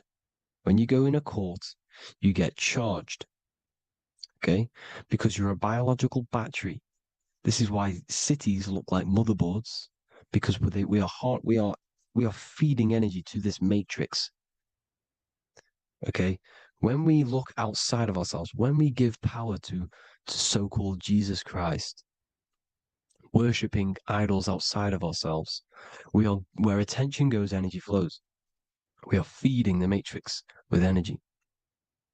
By looking within, placing your attention within yourself, You are taking back your power. Because the I am is Christ. The you, the soul, is Christ. It's God. The awareness is God. Okay? However, we are subjecting ourselves to this system. We're subjecting ourselves to this system and the feeding of our energy. So what we need to look for the future is that, think about it, with the end goal is to change our DNA, is to literally make us robots, transhumanism slaves. This is why we have smart cars, smartphones, smart watches, smart meters, smart cities. And all of this is going to be connected by the smart grid, which is 5G. This is why 5G is rolling out. 5G is going to connect all of these technologies to one. It's like a big net system. And you know why they're doing this? It's because all of this is going to be connected through AI, through this 5G, and that 5G is going to be controlled by the elites. So you say anything wrong, you do something wrong, you say the wrong thing online, they'll turn off your car, they'll turn off your phone, they'll turn off your smartwatch, they'll turn off your TV, because it's all going to be connected and controlled by the smart grid. And this is what the Great Reset is, people. But they're going to trap us inside of these 15-minute smart cities so we can't leave the area, because they're going to use climate change as a tool to enslave us to not travel because of so-called climate change and the fumes that we are putting into the air, which is all BS.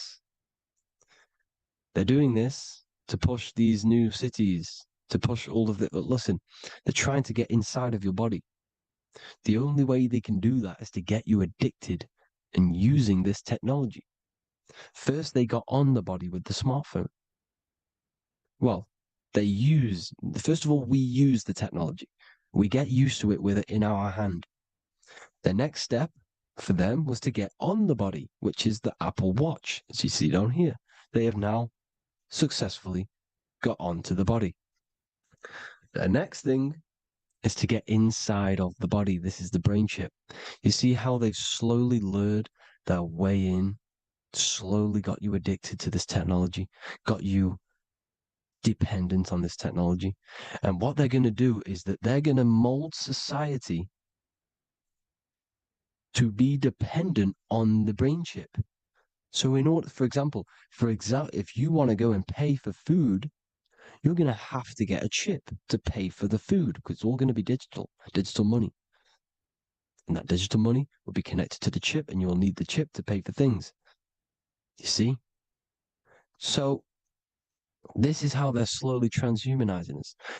These phones, these apps, these things which are all we are which are all using was created by Freemasons. Mason means traveler, because they travel the depths of the mind.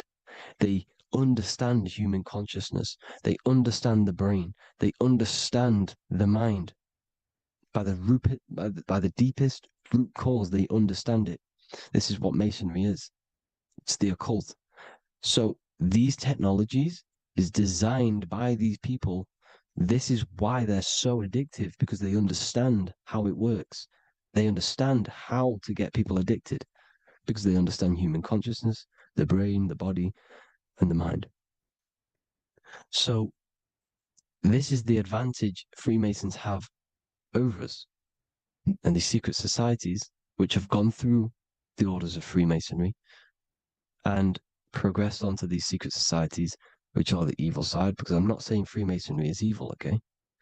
But the societies which they go beyond Freemasonry, because you can go beyond the 33rd degree into these secret societies, and they use this knowledge for the bad, to enslave people. And this is what's going to happen. Transhumanism. So I hope you all learned some insight for today. Please do a bit more research on, birth certificate and stuff like that, the straw man. And have an amazing day, people. Please like, comment, and subscribe. Peace.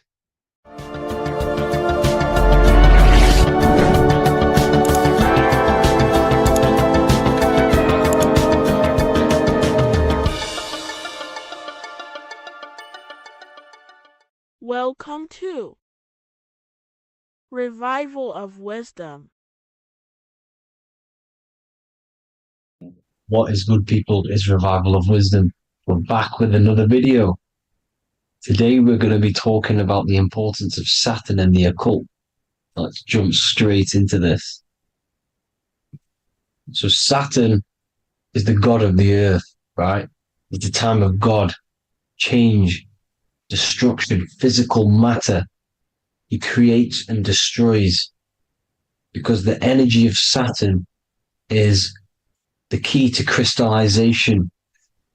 It wraps things in physical matter, right? He creates everything, all life forms, and he takes things back, because the day that you're born, that's the day that your expiry date is coming. The time is ticking until Saturn takes your life. This is why he's known as the Reaper. Okay? As he's personified as eating his child here in this ancient Roman painting. As you can see, he's eating the child. We are all children of Saturn, right? He creates physical matter, our physical bodies, right? He's the god of time because he's the slowest moving celestial body. He's the Lord of the Rings, as you can see here. He's the last one on the ring. He's the slowest one moving, okay? So he is the Lord of time, destruction and creation, okay? This is why his name is Satan. He's the devil, okay? But I'm not saying Saturn's evil, guys. It's a part of life. Everything lives and dies, right? He's the key to crystallization. Now, as we have the clock here, our god Saturn, or Chronos in Greek, just means time. He's also the god of time, as I've already said. 60 seconds in a minute, 60 minutes in an hour, 24 hours in a day. Add 2 plus 4 equals 6. 60 seconds, 60 minutes, 2 plus 4 equals 6. That's 666. Okay? And as you see on the clock, 6 take away 12 equals 6. 7 take away 1 equals 6. 9 take away 3 equals 6. 6 is the number of Saturn. It's associated with Saturn, right? He's the god of time, of justice. Everything goes back to the Reaper in the end. Everything lives and dies. Now, the artwork of him, he's always got the Reaper staff. You see, it's personifying death. Now, when you see this, the Romans were not saying Saturn was a real person, a real god in human form. No, this is personification. This is what the ancients always did. They personified, just like the Bible. It's all personification. So the personifying Saturn eating its children because it eats, it's the Reaper. No one can escape the Reaper. No one can escape death. Now, Saturn is 666, which is in the Bible, the number of the beast, right? The number of the beast, Satan, 666, right? So on the North Pole of Saturn, you have a hexagon which makes a cube, right? Now this hexagon, when you join up all the corners, creates the 6-pointed star known as the Star of David, right? In the Jewish religion. Now, as you can see, the 6-pointed star has 6 points, 6 mini triangles, and a 6-sided hexagon. That makes 666. And also, you have Saturday is named after Saturn, the 6th planet, the 6th day of the week, and has a 6-sided polygon on its north pole. That's also 666. Now, this Star of David this symbol goes back thousands of years, and it originates from Saturn. It's not the Star of David, right? It originates from Saturn. It symbolizes the physical and spiritual aspect combined into one, which makes us humans, right? Also symbolizes the male and female combined into one. These two sacred energies create the human. We consist of both male and female energy, also known as the Seal of Solomon. And we all know if Solomon was a real person, he talks about communicating with 72 demons. He could apparently, in the text, he could communicate with 72 demons, and this is sorcery. This is black magic. Now, this symbol is associated with hexing people. When you place a hex on someone, that is a form of witchcraft, which a hex is just a curse. When you're cursing someone, this is black magic. Now, the black magician would stand in the middle of the symbol and cast his spells onto other people. Now, this symbol is obviously on the $1 bill, twice on the $1 bill. And it's very, very ancient symbol. And it originates from Saturn. And let's keep going. So the cube. So I've just said how you see the cube on the North Pole of Saturn, right? The cube is limited. It's a 3D shape. It symbolizes limitations to the physical 3D dimension, the third dimension, the physical realm which we are in. Now, as you can see, the color associated with Saturn is black, right? Black is infinite potential. Black is the creation of all things. Before there was light. Light is born out of blackness, darkness, okay? Now, black is physical matter. And as you can see, the black cube,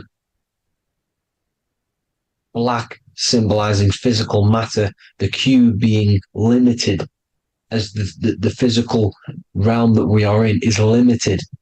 It's not like the fourth dimension where everything can exist in a thought.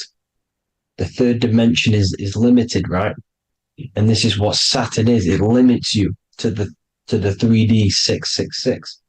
Your body limits you to your physical body. Now, these black cubes are placed everywhere. As you can see, Australia, Denmark, Manhattan. There's one in New York. As you can see, the Apple have a cube. The Nintendo GameCube. Trump Tower is a black cube. This is worshipping the energy of Saturn, the god Saturn. Okay, it's not a god, it's a celestial energy. However, it rules over Earth because it pretty much created the physical realm.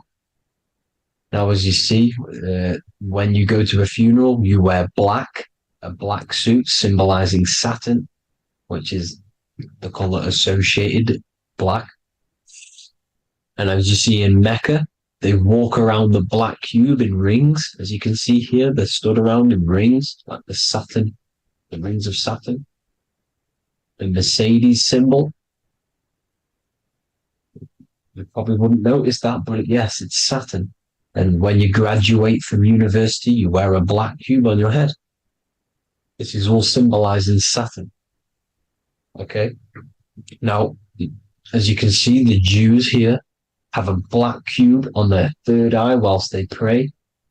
Notice how he's shutting his eyes into blackness, darkness, and he's wrapped around a black strap around his arm.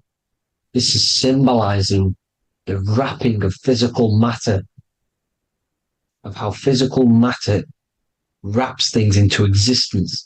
And as we all know, the Star of David is a Jewish symbol. So he has the black cube and the Star of David, right? So all of these religions are secretly worshipping Saturn. Okay, this is all Saturn worship, Kronos, the god of time and destruction, the physical reality. Now, as you can see, it's symbolized everywhere in all major corporations. Pepsi, internet, that's obvious. NASA, of course, NASA. NASA means to deceive in Hebrew. Universal, Walkers, that one's so obvious. Nike, Toyota. So many different ways they symbolize it. You either see the rings of Saturn or the black cube, as I just showed you here, the Nintendo and the Mercedes, right? It's absolutely everywhere. Now, they also use 666 to symbolize it, as I've just broken it down to you. 666, the World Economic Forum. We all know how they're trying to enslave us into this new world agenda. Google Chrome, CERN, Disney, Coca-Cola, Cadbury's, all of these have 666.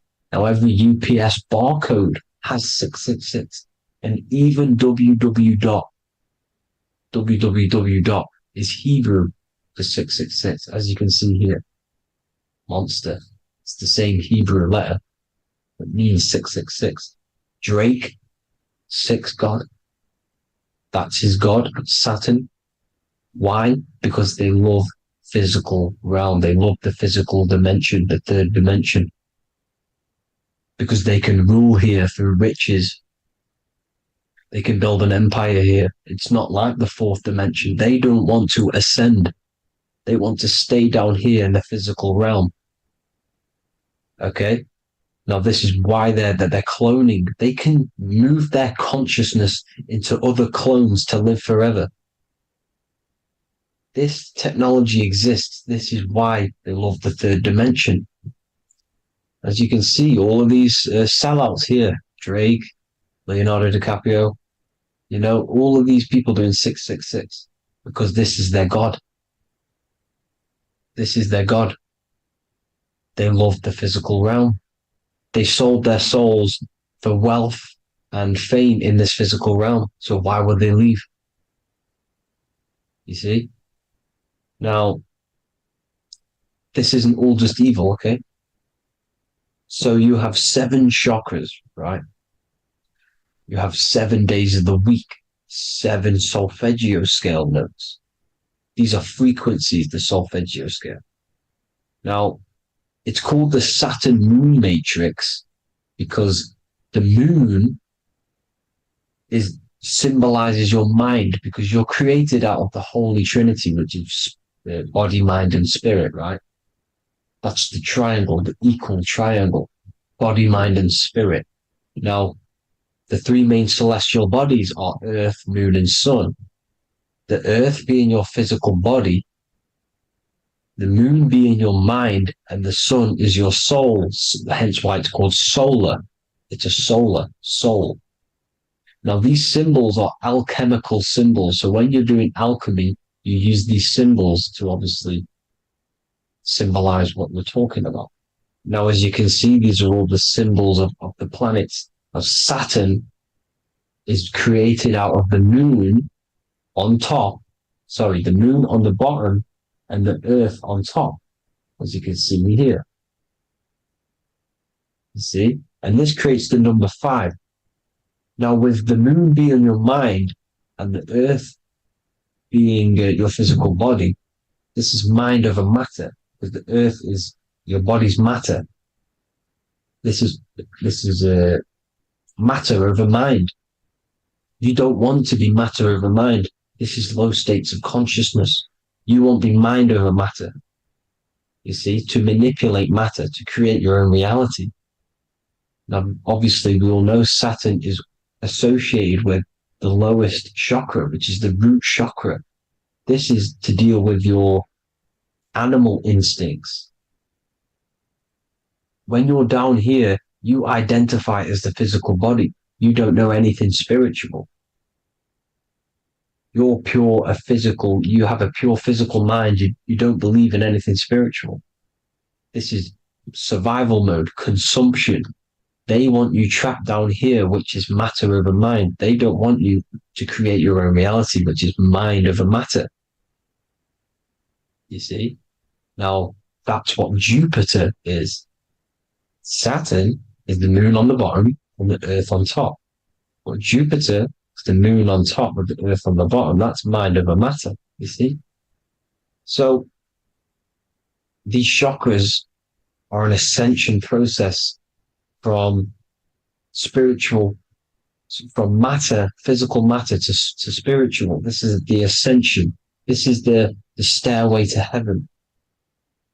This is Jacob's ladder. You see?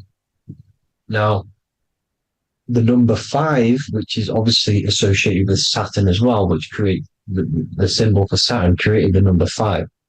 You have 5 senses, 5 elements, 5 physical elements.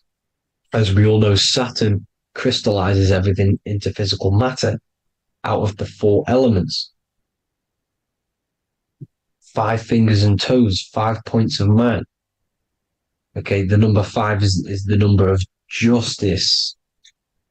Saturn holds things back. He restrains things from you, makes you learn the lesson. Now, 666 is not all evil. 666 is the atomic structure of the carbon atom. 6 protons, 6 electrons, 6 neutrons, right? We are carbon-based life forms. All life forms are based on the bonding properties of the element carbon. Because Saturn crystallizes everything into physical matter.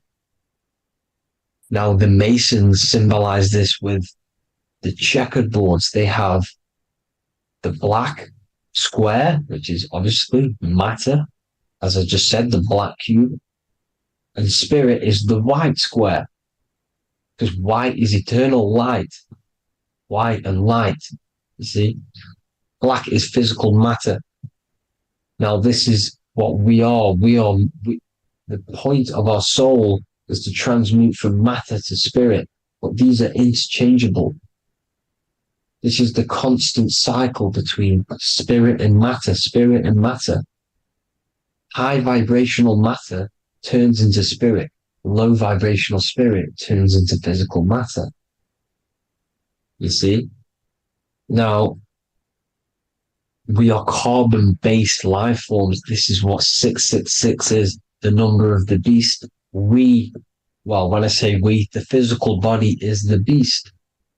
It's the animal. It's the carbon suit to operate in this physical dimension, in this physical realm. See? It's the vehicle used to operate in this physical realm. But your mind isn't from this physical realm, you see? The brain is the physical manifestation of the soul. Okay? So, as you can see here, the spine is an extension of the brain. Everything goes back to the brain. This is literally what your physical body is. You see, this is the nervous system, and everything reports back to the brain, and everything's controlled from this control center. And this spinal column, at the top of the spinal column, is your third eye, which is known as the pineal gland. And this is the seat of consciousness. It's the center of consciousness. That is your true self, pure consciousness. This body is just a physical body. This body is mortal. This body runs out, but your consciousness lives forever. They don't want you knowing this. This is why they keep you down here in your lower chakra. They want you to believe everything is just physical. They don't want you to believe in the spiritual side of reality. Because this way they can manipulate you, right? They want you matter over mind because they know your mind creates reality. They know your mind is the root cause of reality. You manifest your own reality from the inside out. So this is why they control your perception of reality. They control your information. in order to manifest their new world order. You who are ignorant to knowledge and wisdom, you who are ignorant are manifesting their agenda because you accept their information and their perception of this reality. Now, this is why they tell you the globe model, the heliocentric model, to trap you into physical matter. Now, if you understood about this true form of this realm, you'd understand that there's a spiritual side behind everything. The spiritual side, something has to exist. The root cause of reality is higher planes of existence. It happens in the mind before it happens on the physical plane. You see? They don't want you knowing this. They want you matter over mind, which is the symbol for Saturn. Moon over Earth. The Holy Trinity.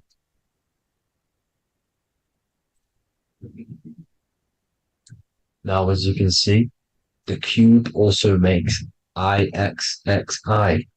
This is Roman numerals. This is Roman numerals, and when it's translated from 9/11. Yes, 9/11. This is the secret code of the One World Order. The two twin towers, when the two become one. Okay, when the two become one, this is how you reach the higher states of consciousness, the physical and spiritual. Now, as you can see, the 9/11 memorial are two black cubes. It's two black cubes. This is all Saturn worship. Now, I'm not saying that Saturn is an evil celestial body, right? No, everything has a good side and a bad side, right? It's duality.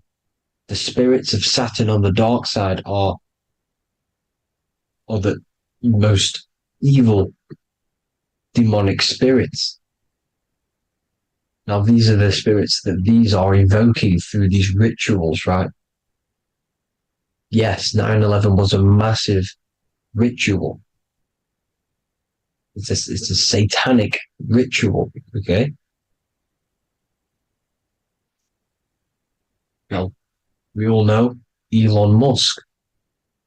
Elon Musk is coming with the mark of the beast.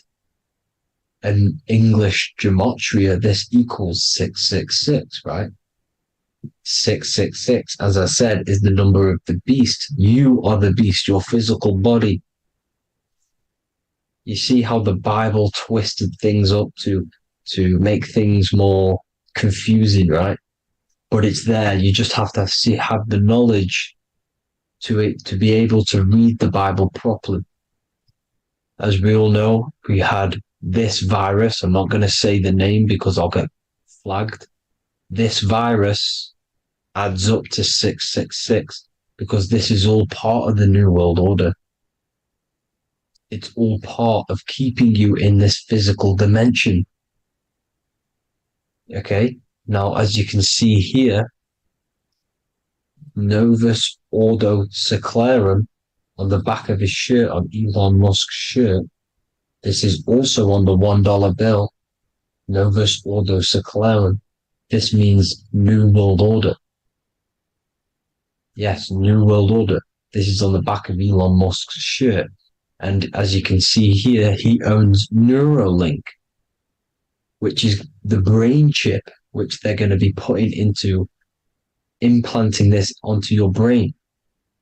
This is the New World Order to connect you and merge your consciousness with AI. Neuralink and Meta, he owns Meta as well, which is the metaverse. These are going to be linked in, hence why they have the same symbol, but just in a different format. It's the infinity symbol. And the infinity symbol comes from the torus field, as you can see here, your electromagnetic field from around your body. Now, the end goal is for this New World Order is to trap your consciousness inside of an alternative reality being projected from the metaverse because the metaverse will be the reality. Neuralink will be the brain chip inside of your brain, projecting your consciousness into an alternative reality while they harness your energy of your physical 666 body. Now, this stuff gets real deep, people. Now, this is the end goal of the New World Order, is to connect you with AI. This is why they're trapping you and keeping you in these lower states of consciousness in the Saturn-associated root chakra, so you don't find out about the spiritual side of reality. Because if you knew the truth of this reality, you wouldn't connect to AI. You see, you have the power within you to travel to other worlds, the astral plane, for example. You travel to different worlds when you are sleeping. Okay? They want you to know it's just a dream. However, their end goal is to trap your consciousness and feed off your energy, spiritually and physically. Okay? I don't know why these people are just pure evil. As I said, evil love bondage. They love the physical dimension. They don't want to ascend to other realms. These evil love the third dimension. This is why evil spirits will inhabit bodies, exorcisms, because they miss being in the physical realm. They miss it. Evil love bondage. So this is why they're cloning and putting their consciousness in clones to stay in this third dimension, to stay as further away from the source as possible. Okay? This is why they're doing it. And this is how it's all linked in. So I hope you all enjoyed this video. Hope you gained some wisdom. Please feel free to join the Telegram. And please leave a like and a subscribe. Thank you all, people. God bless.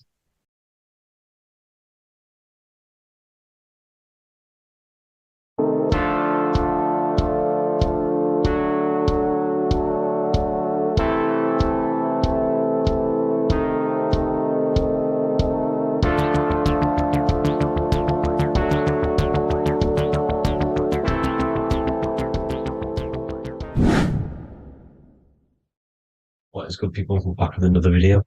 And this is going to be talking about the connection between the micro and the macro. You know, you are the universe. Everything is inside of you. So the first thing you need to understand is that the law of mentalism, we are a thought in the creator's mind. Everything's being thought into existence. We have a spark of this mind, this same mind of the creator. And everything is a state of mind. Particles or atoms, whatever you want to call them, are a mental thing. They're a product of the mind. Everything's thought into existence. Thoughts influence everything. Thoughts are energetic effects which send out waves into the quantum field around you. And your consciousness is actually the universe experiencing itself, expressing itself, and viewing itself. So we are the creator, but viewing itself in separate bodies. And this is why they call the material world the world of illusions, because everything's separate here, but we all forget that we're not all one. We've all been brainwashed to think we're all separate, but we're all one. We're all the same mind, the same consciousness, everything. So everything's created out of toroidal fields. God created the toroidal field. That's the only thing that exists, because the atoms are toroidal fields. And it's the basis behind all creation. As you can see it in the owl's eyes. It creates the infinity symbol. And this is the apple. That apple is a toroidal field. And the toroidal field is made out of dielectricity, which is ether. Ether is black light, and this is counter space. This is another realm. This is what creates God to be omnipresent, to be everywhere at one place at all times. He is everywhere because ether is everywhere. Ether's infinite potential. It connects everything together, and that's what energy moves through. It moves through the ether, and that's black light. Everything is light, as it says in John 4:2. God is light. Everything's a vibrational state of light. So the torus field is made out of dielectricity, ether, black light, magnetism, which is white light, which is the center of the toroidal field. And magnetism radiates, it has no vibration. And then when white light splits, it turns into electricity, which is physical material, and that has a vibration. This is the Holy Trinity, the sun, the moon, Saturn. Saturn, the god of materialism. If you've watched my videos on Saturn, you know that Saturn is crystallizing everything into physical matter. And that's why his old name was El. The ancients called him El. And this is why we get L electricity. This is where L electricity comes from. Because L electricity is only a product of the physical world, which is redshift, blueshift, Adam and Eve. And this is what creates the redshift, blueshift is what is a product of magnetism. When magnetism, white light splits. And this gives us vibration. And this what creates the toroidal field, which is the basis of all physical creation. The sine wave is created out of the magnetic wave and the electric wave. The electric wave is the blue wave, and the magnetic wave is the straight wave, which is radiation. This is vibration frequency. So the magnetic wave is straight, and then you have longitude and amplitude, which is depth, which is dimension. You see how the electric wave has depth and a dimension. This is why you get the cross. This is the cross of Earth. This is the symbol of Earth, of bondage, of physical matter, because it consists of magnetic wave and depth, which is electric wave. I mean, this is where you get the sun cross or the earth cross, whatever you want to call it. It's the cross of physical matter, and the ancients knew this. This is why they used that symbol. Redshift, blueshift, which is the toroidal field, is the basis of all creation, physical creation. And this is why you have the police siren is red and blue. The Matrix movie, red pill, blue pill. You have red blood and blue blood in your body. The Democrat and Republic, the two parties, red and blue. Like your taps on your taps, you have a red and blue tap. One's generative, one's destruction. Fire, destruction, water, generative. So this is the basis of all things. And electric wave has dimension, like I've already said, depth, material, and it's measured in hertz. It's measured in hertz because it hurts you. It decays because the electric wave has a vibration, and vibration always has to go back to a standstill point. This wave cannot go forever, but the magnetic wave will go forever. It's radiation. Magnetic is radiation. It radiates forever. It pulses. But the electric wave will at some point come back to a standstill point, and that's why it hurts. It decays. That's why our physical body decays, because we contain of electricity. This body is an electric body, and it will return back to stillness like a guitar string. If you vibrate a guitar string, you pull it, it will vibrate, make a sound, and then go back to a standstill point. It's the exact same with every single toroidal field within the body. It will decay, and this is why our bodies decay, and everything in creation decays. So we're born into sin, the sin of Eve. The sin of Eve is us biting into the tree of knowledge of good and evil, which is the systems in the body. And the sin of Eve is biting into the sine wave. We bit into the sine wave. The sun moves in a sine wave. Our DNA is a sine wave. Time is a sine wave. Everything in this creation is a sine wave. This is why the dollar bill is a sine wave. Magnetism and electric waves in one. And this is the sun doing its sine wave, which creates, when you go bowling, it kind of creates that pin that you hit over. That's the pin of the sun. The zodiac sign is a sine wave because the zodiac sign is an expression of the toroidal field, because magnetism unfolds into 12ness. And that's why you have 12 zodiac signs, 12 systems in your body, 12 cranial nerves in your head, in your brain. So if you can imagine this, see where my pointer is. Always starts with Aries. Aries is the head. It's the first thing that's created in the womb. And this is Aries, the ram. And this is why it's called a cerebrum in your brain, which is the first thing that creates when you're in the womb. And what's the element of Aries is fire. Fire is the first element. F-I-R, first, because it's the first thing on the wheel, the first expression of energy. As you can see here, my pointer, this is the center of the toroidal field. It would go Aries, Virgo, Capricorn, Pisces, Scorpio, Cancer, Then we go back to Libra. Libra would be center, but you see how the toroidal field is the expression of the 12 energies. That's what the constellations are, the energy expressions of the toroidal field. So it would go outward, starting from Aries here, all the way back to Pisces, which is beyond the bottom half. But Libra would be the center. That's why Libra is the equinox. It's the equinox. Libra is when it goes from summer over to autumn. It's the equal. It starts to transition into the winter side. Equinox, equal, which is Libra. And that's why Libra has the two scales. It's symbolized with the two scales. That's because of, the sun moving over. It's being judged. It's equal now, but then it's going to tip over into the winter. That's why Libra is here, the center of the sine wave. And like I said before, magnetic energy unfolds into 12ness. Magnesium is number 12 on the periodic table. It's the sacred number. And this is why the scientists are trying to, NASA is trying to bring in another constellation to destroy the holy science of astrology. So Aries rules the head, which is Mars. Taurus rules the neck, the lower head. Gemini, the two twins, which is your lungs, your two twins, your arms, two twins. Cancer, the breasts, or the chest area. Leo, the heart, which is the sun, which is fire, the center of the toroidal field. Virgo, the belly, which is the intestines. Libra, the kidneys, the two scales, the kidneys, balancing out everything. Scorpio, the sex organs. Sagittarius, hips and thighs. Capricorn, I've missed that out, which is the kneecaps. Capricorn, kneecap. Aries, which is the ram, which is the cerebrum in your brain. And then Aquarius, the calves and the ankles. And the Pisces, the two fish, the 2 feet. So everything corresponds, as you can see here. This is an ancient way of depicting it, of the folded human. And this is everything. Each constellation rules that part of the body, gives energy to that part of the body, makes you do certain things. So magnetic energy unfolds into 12ness, electricity unfolds into 7s. That's why when you get electric, the light spectrum that we see, it consists of 7 colors. Why we have 7 planets. The 7 planets give us our 7 metals and the 7 solfeggio scale frequencies. So the rotor, this is the rotor.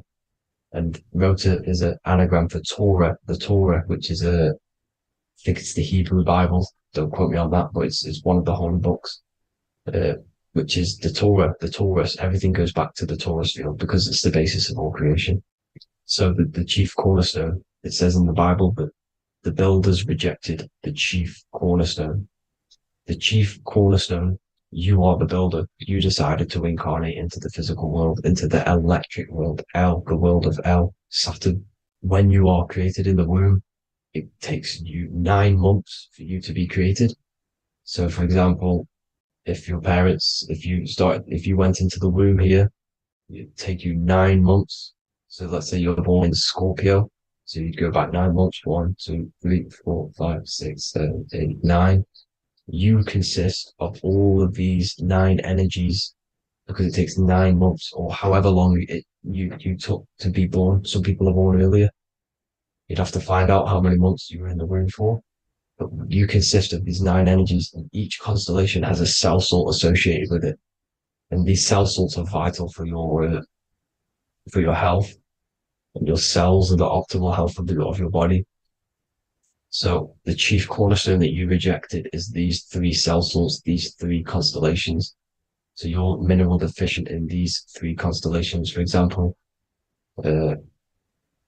fluoride, magnesium, phosphate, and potassium sulfate.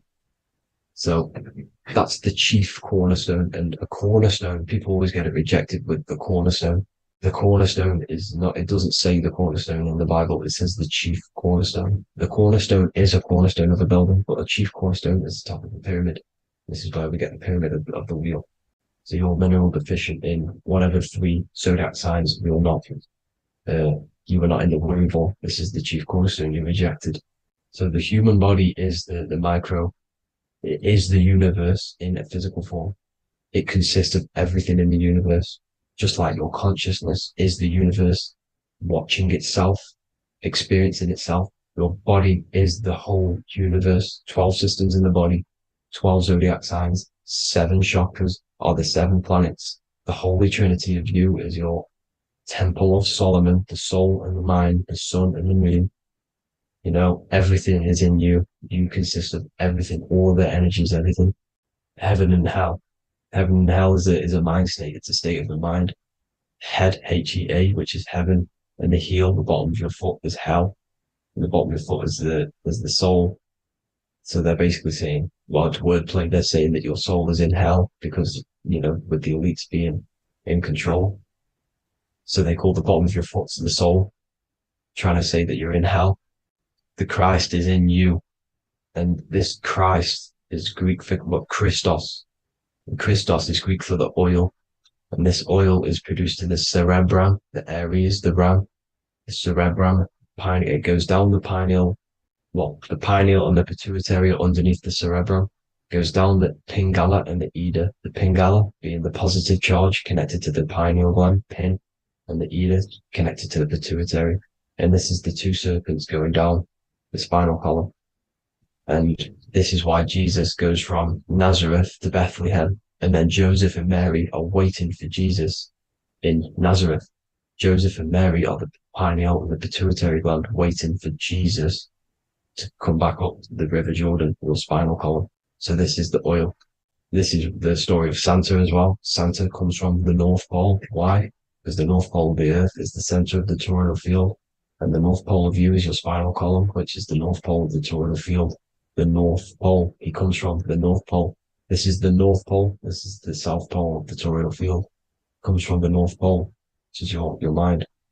And he goes down the chimney and then back up the chimney. This is the chimney. And he drops off the present, which is the Christos, the oil. And this is why Jesus is crucified at 33, because he crosses over the vagus nerve at the top of your spine. When this oil comes back up the 33 vertebrae, these are your vertebrae here. When it goes up the 33 vertebrae, it gets crucified at 33 because it crosses the vagus nerve, and he's crucified on a cross at 33. This is the story behind Jesus and Santa. The Ark of the Covenant in the Bible is the two hemispheres which cover the vital parts of your mind, the brain side, which is the cerebrum, the pineal, the pituitary, etc. So the two hemispheres are the two angels, the Ark of the Covenant. This is the Ark of the Covenant covering the two vital parts of your brain. So these are the optic thalamus is another part, and it protects the Christ oil, which is inside at the center of the brain. See, the Bible is all a massive metaphor about yourself, because you are the universe. You are a microcosm of the universe. Your consciousness is experiencing itself, and the universe experiencing, and your body is the whole universe. Your head's heaven. So Moses crosses the Red Sea. These are the two hemispheres of your brain. This is the corpus callosum, the Red Sea. So he's pretty much saying that he's uniting the two hemispheres of your brain, because most people in this generation are stuck in the left brain, which is just logic, reasoning, science and maths, writing. You know, this is what school teaches you to do. It keeps you stuck in your left brain. And you want to cross over to you want to cross the Red Sea, which is the corpus callosum, to the right brain, which is awareness, art awareness, creativity, imagination, intuition, insight, you know, using the higher mind, creativity, imagination. If you don't have intuition, then you can't read energy, you can't pick up on bad things. This is what Moses is symbolizing by crossing the Red Sea. And it's also the upper room where Jesus met the 12 disciples. 12 disciples are the 12 cranial nerves in your brain. It doesn't just represent the 12 zodiac signs, the 12 disciples. It symbolizes many different things. It's like I said, energy the universe consists of 12ness. So you have 12 cranial nerves in your brain, and that's the 12 disciples as well. And they want you stuck in your left brain, which is the five senses, materialism. So they say in the Bible that Satan blinds the mind. Satan is Saturn. If you've watched my videos, Satan is Saturn. And you consist of the whole Trinity, which is the sun, moon, and earth, the soul, moon, the soul being your sun, the solar, the moon being your mind, the earth, your physical body. And Satan blinds the mind. Why? Because we enter a soul system. This is a soul system, not a solar system. And Saturn is the Lord of the Rings, which is the outer ring. When your soul enters the soul system, your soul starts to materialize. It hits Saturn. Why? Because Saturn starts to materialize you. You take on the 7 virtues, which are the 7 planets, which are your 7 chakras. And to get out of this soul system, you must get out of your lower nature, your animal nature, which is lust, desire, greed. You know, the number of the beast 666, which is Saturn, Satan. So you enter the soul system, you take on the 7 energies, which you turn into physical matter.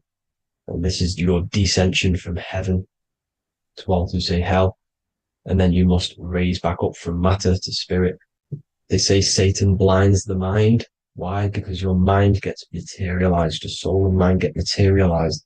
And when you get materialized, it's an intense experience. You lose the divinity within you. You forget the divinity. So Satan, which is the first planet, the first energy you take on, the material body, he blinds the mind. He makes you forget everything, your divinity. Then you must remember, ascend up Jacob's ladder, the 33 vertebrae, to heaven. And this is a microcosm of the macro, because you will ascend back up to heaven if you do this, when you leave your physical body, when your body decays. So when it talks about in the Bible, completely destroy them, the Hittites, the Amorites, the Canaanites, all the ites, this is what God says to the Israelites. It says completely destroy them. It's basically symbolizing saying destroy your lower nature. The Canaanites, cannibals. We're under a Canaanite system now, which is cannibalism. And this is flesh eating, lust, greed, all the demonic stuff, all the lower vibrational stuff, you know, the lower nature, eating, sex and survival, the lower 3 chakras. You must get out of these lower 3 chakras and return back to spirit, which is heaven, which is spirit, love, being holy, being truthful, being passionate. Going back to Satan blinding the mind, all of the planets are made out of these 3 symbols. Satan blinds the mind, and that's why Satan's symbol, this is the symbol for Saturn, Satan, the symbol for Saturn is the cross, which is physical matter, the earth, over the moon is your mind. So the Saturn symbol saying matter over mind, he blinds the mind, Satan blinds the mind once you enter the soul system. And you must remember, in the Bible, it talks about the Genesis, which is Eve, the sin of Eve, which is biting of the tree of knowledge, with the serpent, which wraps around the tree. It says the serpent placed himself on the tree. Well, the serpent is the spinal column. It's the serpent telling you eat from the tree of knowledge of good and evil, which is your nervous system.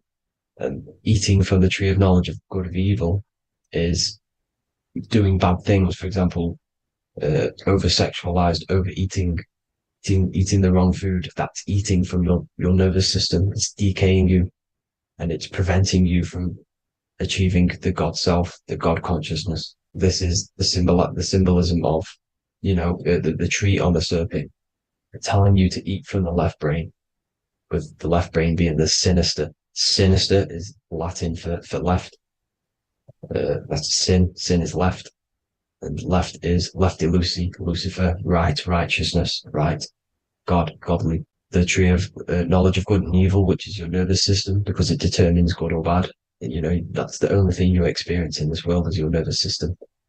And then the tree of life is the cardiovascular system, and the Garden of Eden is your body.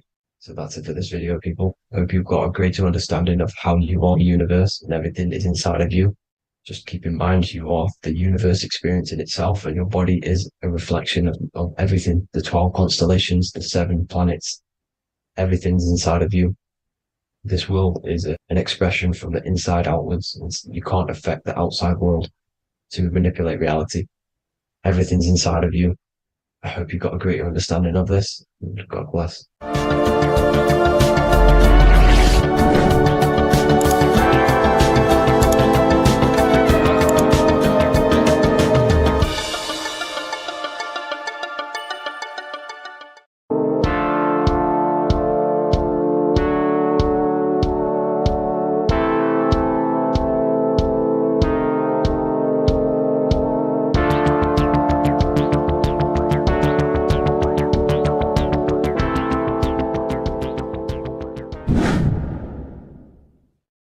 What is good, people? We're back with another video, and today we're talking about the chakras. Let's jump straight into this because I know there's been a lot of requests for this video. So let's jump straight into this. So you have 7 chakras, right? 7 chakras, and these chakras are feeding off your electromagnetic field, known as your aura. This is both positive and a negative pole, male and female, right? This electromagnetic field is made out of electric and magnetism, and together they come as electromagnetic. Now, your chakras, the word chakra just means wheel, spinning wheel, because that's what they are. They're spinning wheels of energy. They do not exist on this physical plane. They exist on the etheric plane. Okay. Now, these energy centers are known to regulate your emotions, and each energy center controls the organs and cells in that particular area of the body. So, for example, your sacral chakra will control the cells and organs of your sexual reproduction area. Okay, the navel chakra or solar plexus will control the digestion in your body. Same with the heart, same with the throat, right? So they are like mini brains for each center of your body.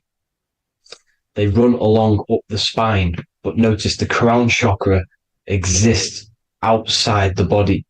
It's just above the head. Now, this process of the chakras is obviously the 7 colors of the rainbow, starting from red, which is the lowest vibrational color, all the way to violet, which is the highest vibrational color.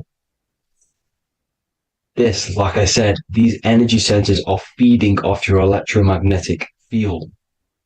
So if these chakras are unbalanced, they are taking too much energy from your electromagnetic field, making it weaker.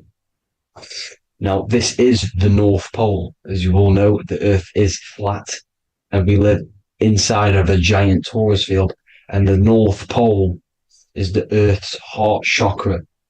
And this is why the aurora borealis, or the northern lights, whatever you want to call them, that's why they are green, and they are being emitted from this center point of the Earth, because it's symbolizing the heart chakra, which is green, right? Now, you do work your way up to these. However, this is a torus field. You are a torus field. You have different layers of this torus field, right?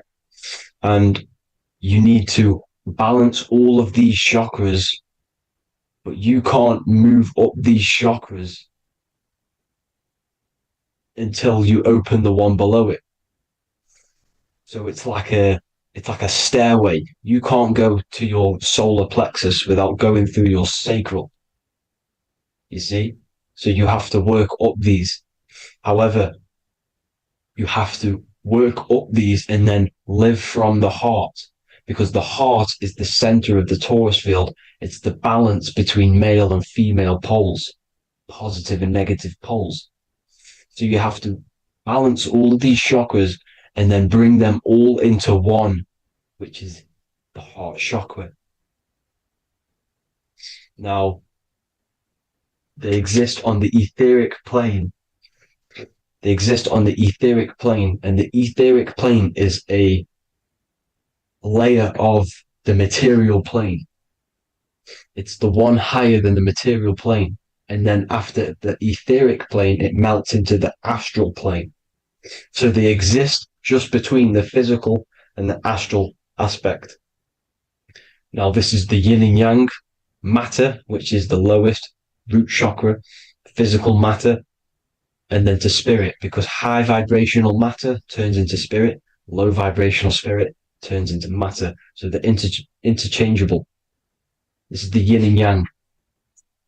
Now, when you see ancient paintings with the halos, you see this is like a toroidal field coming out the top of his head, you see, with a halo. This was symbolizing in the old days, in the ancient days, that they've aligned their chakra, they've reached Christ consciousness, which is God consciousness, right? Now, this electromagnetic field is the the apple that we bit out of in the Bible. Because you see, the apple is a torus field. So they were metaphorically or personifying the torus field. That's what the Bible is. It's a massive personification. It's all metaphors. You have to read it properly. It's got a greater meaning behind it. Now, when we bit from the apple, we ate from the tree of knowledge, which is good and evil. Our lower mind took over, so we materialized to feed our physical bodies. We materialized through Saturn. That's what Saturn does. Now, if you don't understand that, go and watch the video previous to this one called Occult Secrets of Saturn. And that will show you how Saturn is the materializer. Now, this is one of the secrets behind the Masonic compass: electric and magnetic, male and female, duality, positive and negative. Now, like I said, they teach you about the torus field, about a magnet in school, but they don't teach you about your electromagnetic field. Everything alive has a torus field. It is the building block of this creation. Absolutely everything has a torus field. There's not one thing without it. And as you can see here at the center of the apple, that's where the seed is. That's where the life is. The reproduction of that organism. As you see, this is where the most electromagnetic energy is stored, in the center, because this is where the two duality, this is where the field meets, at the very center. This is why the seed is at the very center. Now, your spine is a elongation of the brain. The brain is heaven, and the bottom of the spine is hell. So this is Saturn, which is the root chakra. The 7 planets are associated with each chakra. Moon equals mind. Okay. Now, Saturn is physical matter, as I've just explained. This is the lowest vibrational color. And they want you trapped down here, which is your hell state, your animal nature, your physical nature. They want you to identify as the physical body. They don't want you to reach these higher states of consciousness. Okay? Now, in the brain, you have 12 convolutions. Now, this is what they were symbolizing in the Bible with the 12 disciples. And obviously in the Bible, it says the upper room where Jesus met with his disciples. This is heaven, the brain, the higher states of consciousness. Now, this is your North Pole. This is Jacob's ladder. Okay. This is why you have 33 levels of Freemasonry, because it's symbolizing the 33 vertebrae, which are these little things here on the back of your spine. Because once the Kundalini energy from the bottom of your spine rises to the top, this is when you get enlightenment and opens your third eye. Spiritual enlightenment. As you can see here, this is Jacob's ladder. This is the Kundalini symbol, right? And they're even showing you this in the medical symbol. They're putting it in your face. But the serpents are wrapped around the spine. Now, the serpents symbolize how the energy moves around the spine, because it's a torus field, you see? At the center of the torus field, it wraps around the center pole. It wraps around it, and this is how the energy moves up. So they're symbolizing it with the serpents. Okay? Now, every religion has a sacred river. For the Egyptians, it's the River Nile. For Christianity, it's the Jordan River, right?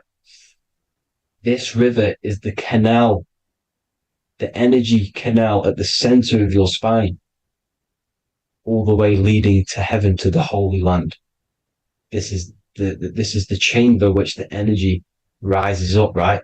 Now, they used to say the gods descended from heaven to man. This is just heaven. This is the mind state.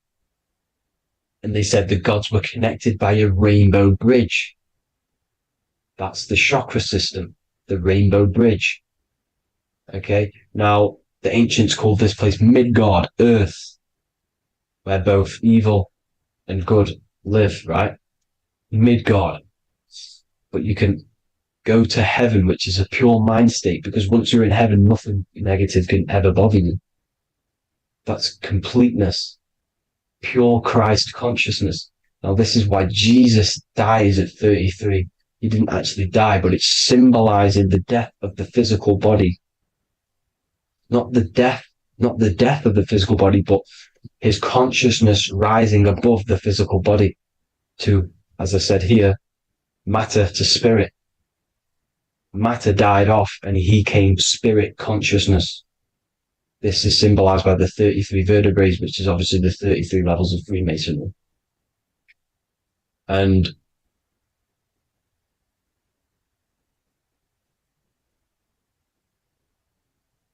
now the pineal gland, which is at the very top of this Jacob's ladder or the River Jordan, the canal, your 33 vertebrae on your spine. This is where the pineal gland sits, right? At the very top, at the center of your brain. Now, there's multiple ways this was symbolized. The Eye of Ra, which is used by the Egyptians. Now, this pineal gland is the seat of consciousness. This is where your consciousness is stored, right? And the ancient Sumerians used the pine cone, hence why it's got the word pineal gland, the seat of the soul consciousness. It produces DMT, dimethyltryptamine, which is known as the spirit molecule. And the pineal gland is wrapped in microcrystals, and we all know crystals transfer frequency and energy. Now, radios use crystals. A radio is a frequency transmitter, turning a frequency into a frequency that we can hear with our ears, right? Because all the radios are actually playing right now in your ears. However, our ears can't pick it up, so the radio transmits it into a frequency that we can hear using crystals. So this is the power of crystals, and this is what our third eye is wrapped in, crystals. Now, this third eye is not actually your third eye, it's your first eye. When you're being materialized in your mother's womb, this is the first gland that is produced, and everything's built around it, because it is the consciousness. It is your consciousness. Your consciousness never dies, ever. It's an eternal essence. It lives forever. You never actually die. Only the mortal body dies. Now that's what we call life. Life is abided by time, and time is change. And change is what we call life, because everything's constantly moving and transforming into different things, right? Now let's not get off track. The pine cone is obviously, this is in the Vatican here. The pine cone is symbolized as the pineal gland, pine. And this is the opened pine cone. The opened pine cone means or symbolizes the awakened man, the awakened third eye. But the ones here, which the Sumerian gods are holding, these are shut pine cones, symbolizing the unawakened man. But let's not get confused, people. These gods were not gods. They are human beings just like you. They reached Christ consciousness. They are nothing more special than you. They just had the ability to reach Christ consciousness. And obviously their knowledge was far more intelligent than ours, far more advanced than ours. They knew the truth about this reality to the depths. Now, the ancient Hindus had a goddess called Kundalini, which is said that she descended by the means of a ladder or a cord from heaven, which is symbolizing the spinal cord. Now, this is what hickory hickory dock, the mouse went up the clock and came back down. This is all these stories, like Santa as well. Santa comes up and then down the chimney. This is symbolizing the Christ oil. There's an oil which is produced in your pineal gland, right? And this oil travels down the spine. And once it's down on the spine, you must have to raise your consciousness, just like I said, with the chakras. You have to raise your consciousness, raise your vibration to heat up this oil and turn it into a gas. And it travels back up the spine through like the serpents up the spine And this awakens the third eye once it's coming back up the spine and hits the pineal gland. This is the secret behind Santa and Hickory Hickory Dock, because Santa comes down and feeds the presents and goes back up the chimney. And he lives in the North Pole, the positive pole. This is the North Pole, people, and the presence is your sacred oil.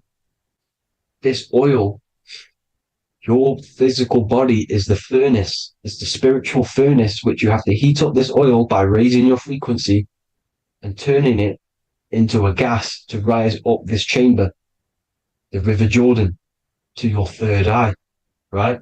Now, this is an alchemical process. Your body is the alchemical furnace. It says in the Bible, if therefore thine eye be single, thy whole body shall be filled with light. I shouldn't have cut that out, but that's what it says. The light of the body is thine eye. If therefore thine eye be single, thy eye shall be filled, their body shall be filled with light. This is symbolizing the pineal gland, enlightening the body, the spiritual body, filled with light. Now, as I said, they want you kept down here, which is the root chakra, which is your animal nature, which is obviously mind, matter over mind. This is the symbol of Saturn, right? As you say, we're built of body, mind, and spirit, the Holy Trinity. That is the sun, moon, and earth. The sun's your soul, solar. Moon is your mind. Earth, which is the cross, which is your physical body, the 5 elements, right? So body, mind, and spirit. So the Saturn symbol is actually made out of the cross on top, which is the earth, and the moon on the bottom, which is symbolizing matter over mind, because earth is physical matter. You don't want to be matter over mind. You need to be mind over matter. See, they want you identifying as your physical body. They don't want you to realize you're an eternal consciousness. You're an eternal essence of consciousness which never dies. They want you trapped in your animal nature. And this is why the Baphomet has a goat head, because it's symbolizing your animal nature, which is evil. Not evil, but you're more likely to do evil things, right? Which brings bad karma. That's your animal side. This is why the Baphomet has an animal goat head. As you can see here, he's got the Kundalini energy here. So when you see the inverted cross, the cross is your body, as you can see here. The inverted cross means your chakras downwards, down here. Your head's down here. Your mind is down here. But your mind needs to be up here, which is the upwards cross, which is Christ consciousness. And as we all know, 7 colors of the rainbow, 7 planets, 7 chakras. Red light is low frequency and long range. This is why Saturn is the slowest moving celestial body. And it's the lowest chakra, because it's low frequency, long range. The moon being the crown chakra, which is high frequency. This is why the moon moves around the quickest. The moon is your crown chakra, which moon in mind. See, so there are multiple ways of your chakras becoming blocked. Now, each chakra has a specific intelligence. It has a specific thing that it's doing for the body, right? Now, this can be overused. It can be abused. For example, masturbation. That keeps you down here in your sacral chakra, because you're abusing that energy center. You're abusing your sexual energy, which is then becoming unbalanced. So this is how energy, this is why these centers are pulling more energy out your electromagnetic field, because these centers are wheels. The chakras just mean spinning wheel of energy. So when you're abusing these certain centers, you're pulling energy out of your electromagnetic field, which is making your field weaker, which is making your frequency lower, which makes you prone to diseases, prone to lower negative energy, right? So you need to align these chakras. You need to unbalance them. And as you can see here, you can screenshot these to see how they're blocked.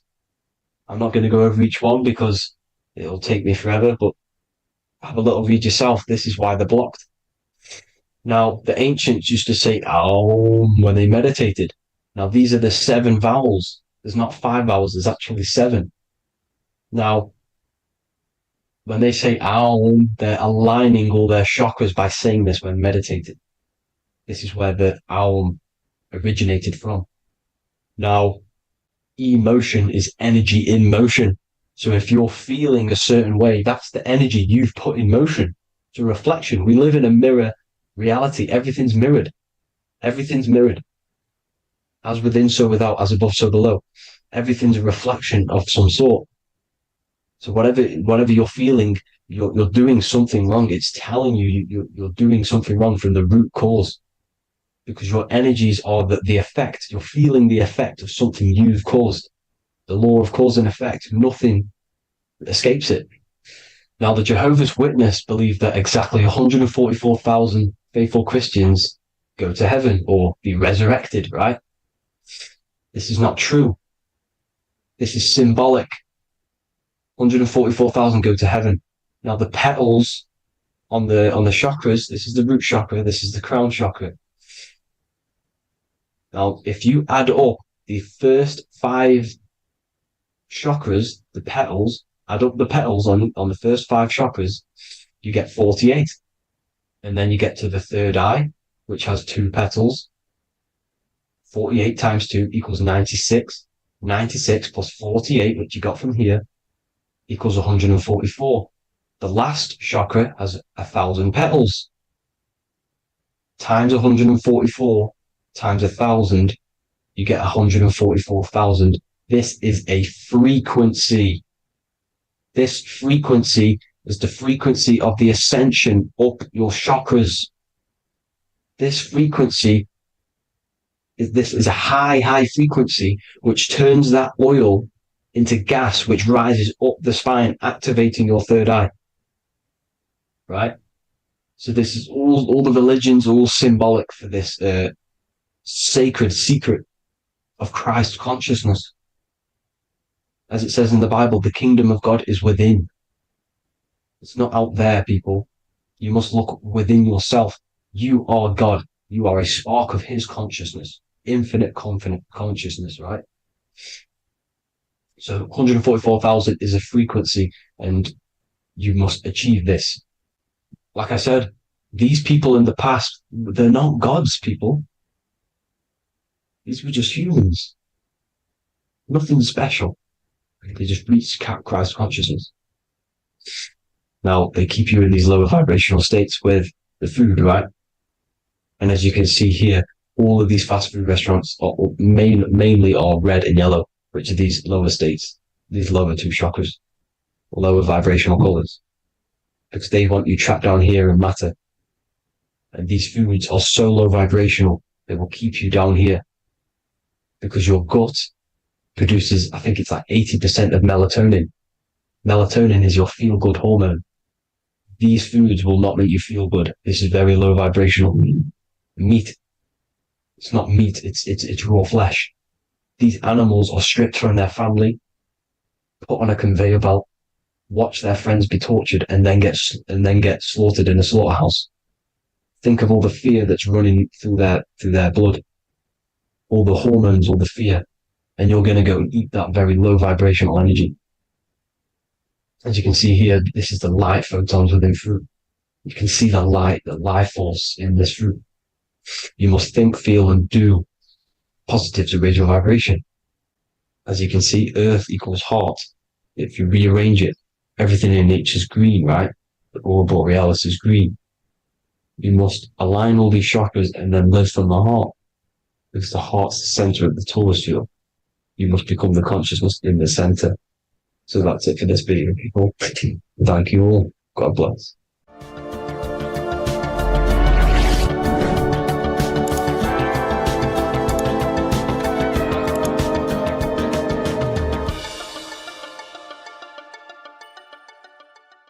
Welcome to Revival of Wisdom.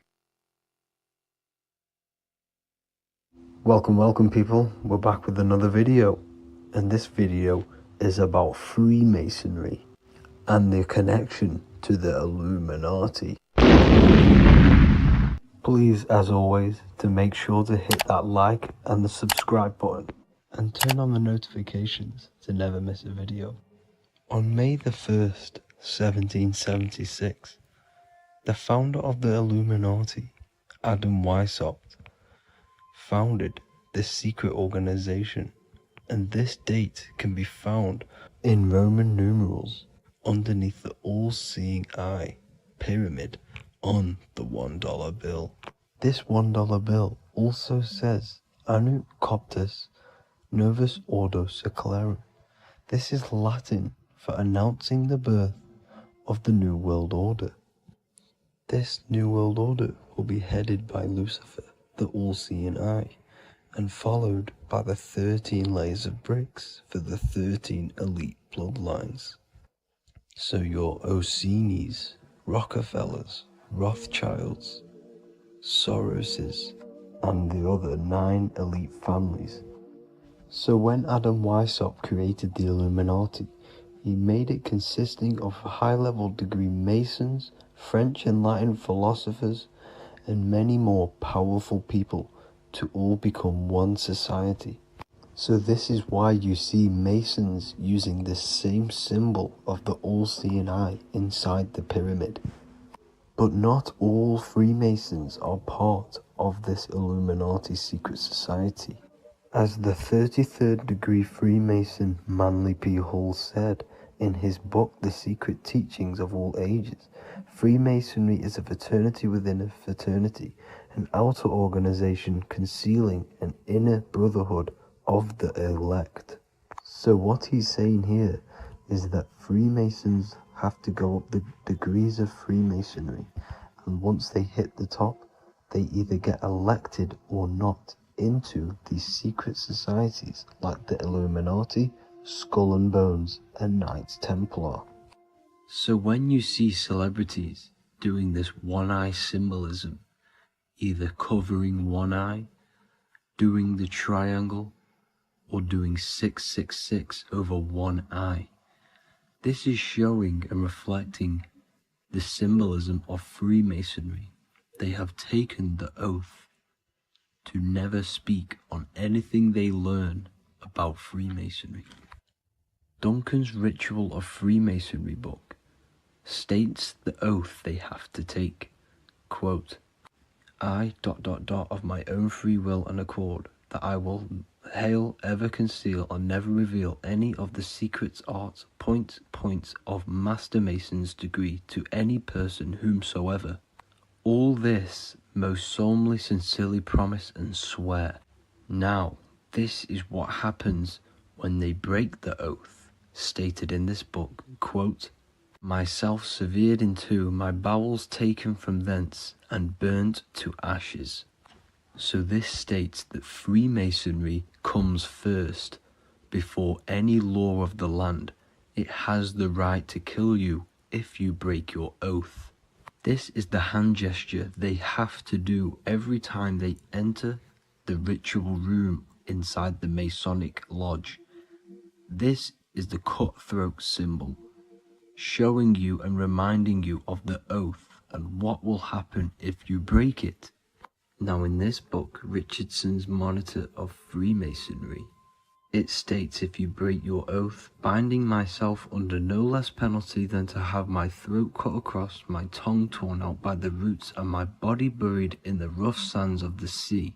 If they do not decide to kill you, this book states this by pointing him out to the world as an unworthy vagabond, by opposing his interest, by dearranging his business. In other words, they have the power to frame you and destroy your reputation to the world, and destroy your business if you break this oath. So yes, they do kill to keep this truth hidden, because this truth of this reality is what keeps them in power. They have the ability to manipulate people, because people do not know what manipulates them.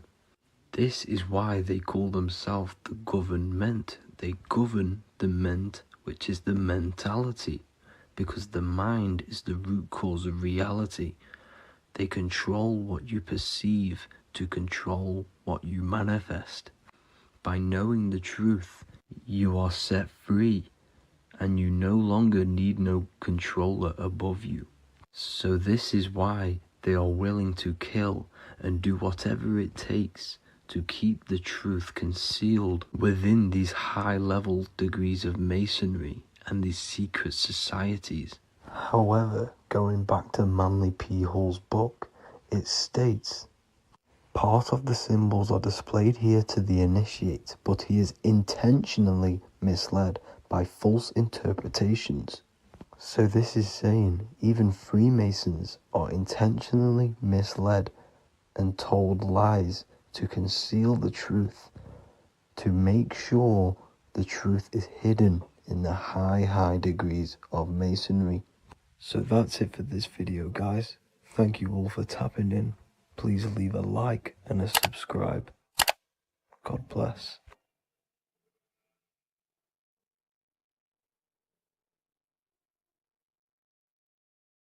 What if I told you the devil is closer than you think, and it's not actually a real person, force, or spiritual entity outside of you, but a being and an aspect of your own mind and psyche? In this video, you will learn exactly what the devil is and the true esoteric meaning of the devil. The first thing we need to understand is that the universe is a mental universe. Look around you. Every action, every building, everything you see around you was begun first as thought in the mind, then manifested. We use the mind to build and shape our reality. The universe, the world, only exists inside of our mind. Therefore, God and the devil exist inside of our own psyche. So first of all, the devil is not a literal being, but a symbol of the lower self. It represents the unmastered, ego-driven part of the human mind, a symbol of destructive thoughts, emotions, behaviors, lives in realms of chaos, fear, hatred, lust, and ignorance. This is why we see the devil as red, because red is the lowest vibrational color on the color spectrum. It also corresponds with the root chakra, which is all to do with survival instincts. Red represents chaotic and intense emotions like hatred and anger. When we are angry, our face turns red. The devil represents our animalistic fundamental needs, our instinctual needs, our survival state of consciousness. We have a survival state of consciousness and a godly state of consciousness. Our godly state of consciousness is creating, not just experiencing in the animal state, but consciously creating reality. This is why we see the devil with a goat head, an animalistic head, and the head is where the brain is. The animal head represents living off instinct, the part of our mind that lives on urges, impulses, and instincts. Eating, sex, power, ego-driven actions, and ego-driven thoughts. Animals are only aware of themselves. Animals live on instinct. They have no ability to consciously create like humans. This is our lower desires for the material world. That's not to say the material world is evil. However, when our consciousness is only seeking material things, this leads us down a path of self-destruction, because nothing material can ever satisfy our soul. Everything material is temporary. Therefore, the devil represents the part of us that seeks only material desires, only material fulfillment, the ways of thinking where we only think about ourselves and ego-driven thoughts. It also represents the unchecked, unconscious self, where we have no mastery over our thoughts, over our emotional impulses, and no mastery over our actions. We're living in instinct and impulsive states, which causes chaos, selflessness, destruction, and keeps us bound to our lower material 3D state of consciousness. It's important to recognize that the word devil was never present in the earliest Gospels. Instead, what was mentioned was a spirit of evil. This distinction is crucial because it underscores that the idea of the devil, as popularly conceived, does not actually exist as an independent entity. Rather, it is a personification of the lower aspects of the human mind, a facet of our own consciousness. The term spirit of evil was not meant to denote a specific deity or being, but rather any force of negativity, whether it manifests as a destructive thought, emotion, or action. A spirit is a force, an energy, and we have three forces that create our reality: thoughts, emotions, and actions. We have full control over these three aspects, which transform and mold reality. A destructive thought, a destructive emotion, a destructive action is a spirit of evil, and it originates from the darker aspects of the human psyche. So now, because we're on the topic of the devil, we have to look at the pentagram, which is obviously connected to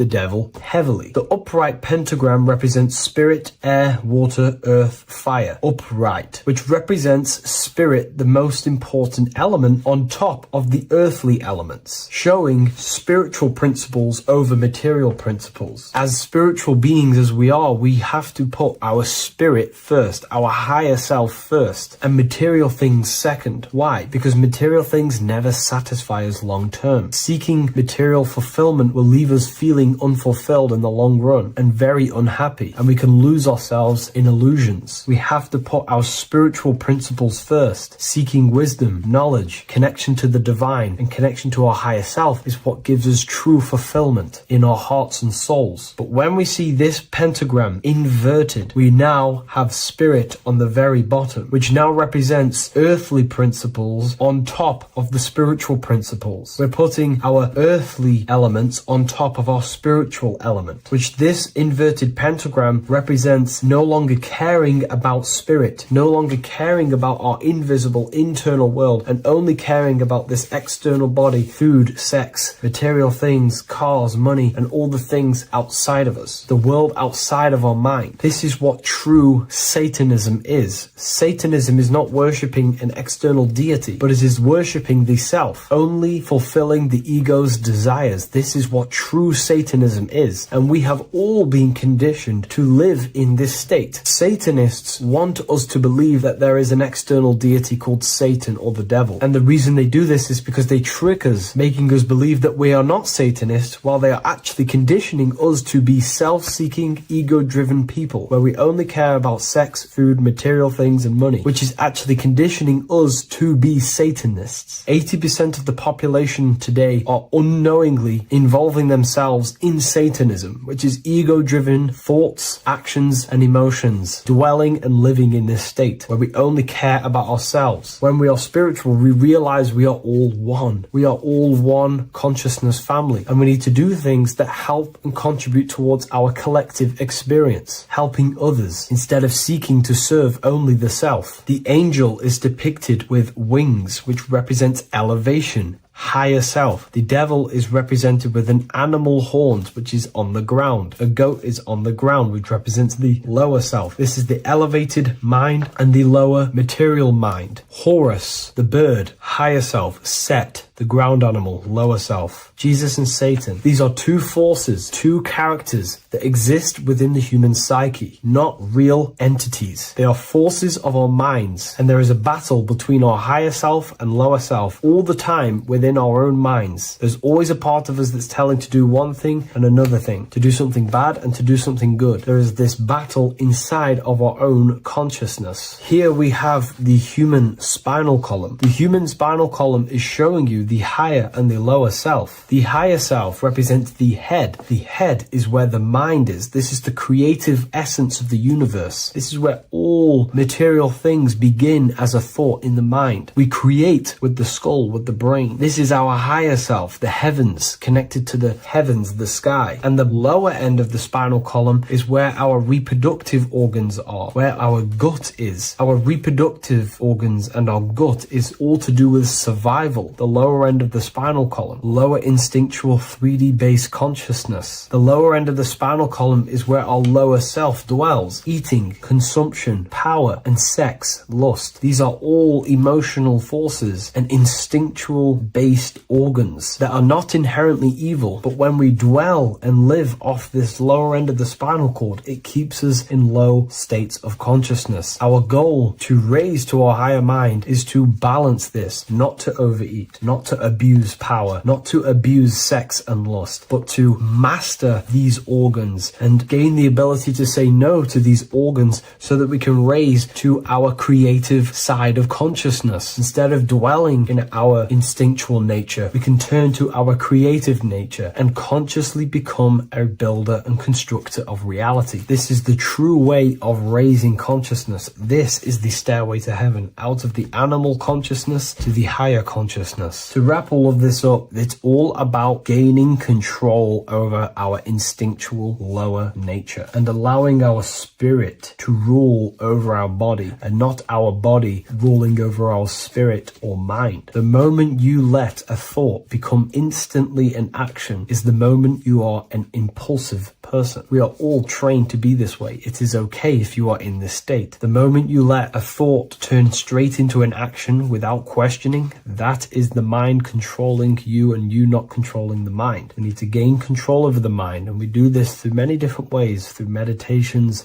affirmations, and discipline. We slowly gain control over our minds. And once we gain control over our minds, we gain control over our thoughts, and we gain control over the attention that we give certain thoughts. We can then start to uplift our mind, our thoughts, out of our instinctual state to the higher mind. If you wish to learn more about consciousness, I'll leave a link in the description for the Book of Wisdom, Volume 2.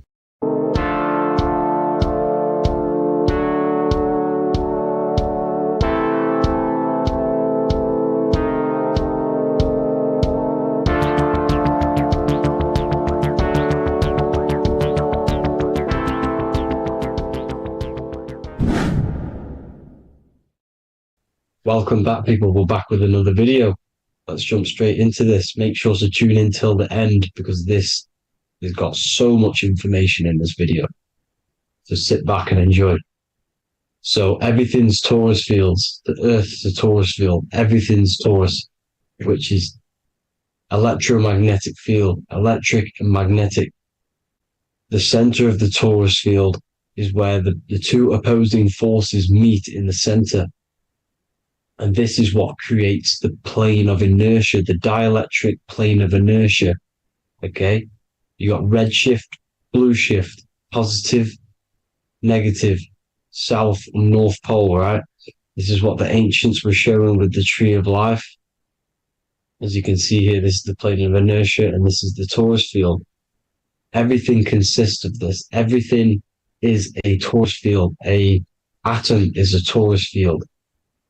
Okay, now the inertia is the 0 point. So this plane is a 0 point.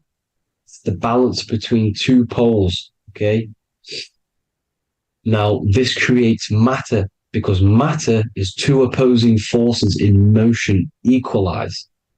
So these two forces coming together is what creates matter on this physical plane. And this is why we can't see the electromagnetic field, because it consists of one of the elements, which is either electric or magnetic. But when they combine together, it's what creates this physical plane, which is physical matter, which is light in motion.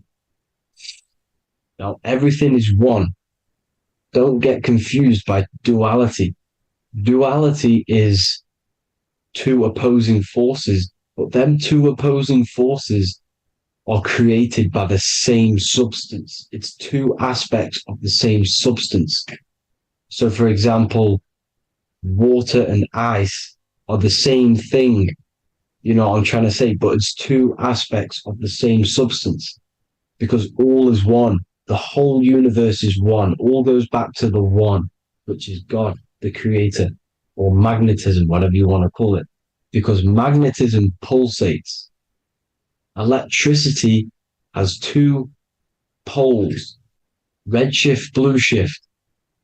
Okay, so red shift, blue shift is electricity, and electricity vibrates, and all vibration always comes back to a standstill point.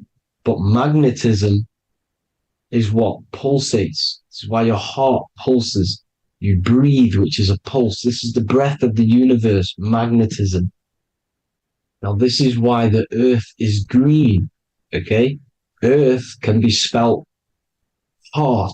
If you just move the H to the beginning, it spells heart, okay? Because the heart is the center of the Taurus field, which is the heart chakra for us humans, okay? We consist of the same field, as you already know. Heart being the center, which is green, which is the center of the 7 colors. The center of the 7 colors. This is the most powerful chakra in your body. People think it's the crown chakra, but it's the heart chakra because it's the center of the torus field. You must align them all and combine them all into one, which is the heart chakra. Now, Earth is green. Nature's green. Okay, this is because we live on heart chakra, the plane of inertia. It's the center of the torus field. Okay, and this is what the Egyptians called Isis, which is nature. Nature is balanced, and nature is female, Mother Nature, because it looks after us with the fruit it grows with abundance and the water. It's a female energy, Mother Nature, and this is the symbolism of an equal, balanced arms. This is the scales, it's balanced. Mother Nature is balanced. This is why the sky is blue, because what comes after the heart chakra? Blue. Sky is blue. We live in Midgard. This is what the ancients called Midgard. You don't have to take this tree literally. It's a metaphor. We live in Midgard, where both positive and negative duality here. Now, Mount Meru. Mount Meru was known as the center of the earth, okay, or known as Hyperborea. And this is the North Pole, the electromagnetic North Pole. But when I say Mount Meru, it's not an actual mountain. They weren't saying there was a real mountain in the center of the earth, a magnetic rock. No. The plane of inertia, okay, there's something called a hyperboloid. That's what it's called, a hyperboloid. And this is the center of the torus field. And this hyperboloid is what is in the shape of a mountain, you see? So if I go to this next one, they say Hyperborea on this map. Why do they call it Hyperborea? Because this is the hyperboloid in the center of the torus field. And this is the electromagnetic mountain, a metaphor. Mountain, what they're metaphorically saying, this is the electromagnetic mountain at the center, the double vortex, the center of the torus field, which is the North Pole. Pole of electromagnetic energy. So this is why they call it Hyperborea. It comes from the word hyperboloid. And the center of the earth is so sacred. And they symbolize this with, obviously, the North Star, which is Polaris. And this is where the swastika comes from, because it's the 4 seasons moving around the North Star. This is the Big Dipper constellation moving around the North Star, which is Polaris. There's that pole again. Pole. Magnetic pole of the torus field. And this is where the green, emerald green, aurora borealis comes from. It comes from this center hyperboloid at the center of the earth, where the most electromagnetic energy is stored. The center of the plane of inertia. The center of the plane of inertia. This is the all-seeing eye as well. As you can see, they got the sun, the moon. This is the Masonic cosmos, the sun, the moon, and the all-seeing eye, because the eye is Polaris, the eye of the stars. It's all a big eye. Now, the eye means a lot more as well. It's not just that. There's different ways you can interpret symbols. Now, this is the emerald tablets. Deep in Earth's heart lies the flower, the source of the spirit that binds all in its form. Okay? The flower of life is thine own place of thine spirit, and stream through the earth as thine flows through thy form, giving off life to the earth and its children, renewing the spirit from form unto form. This is the North Pole.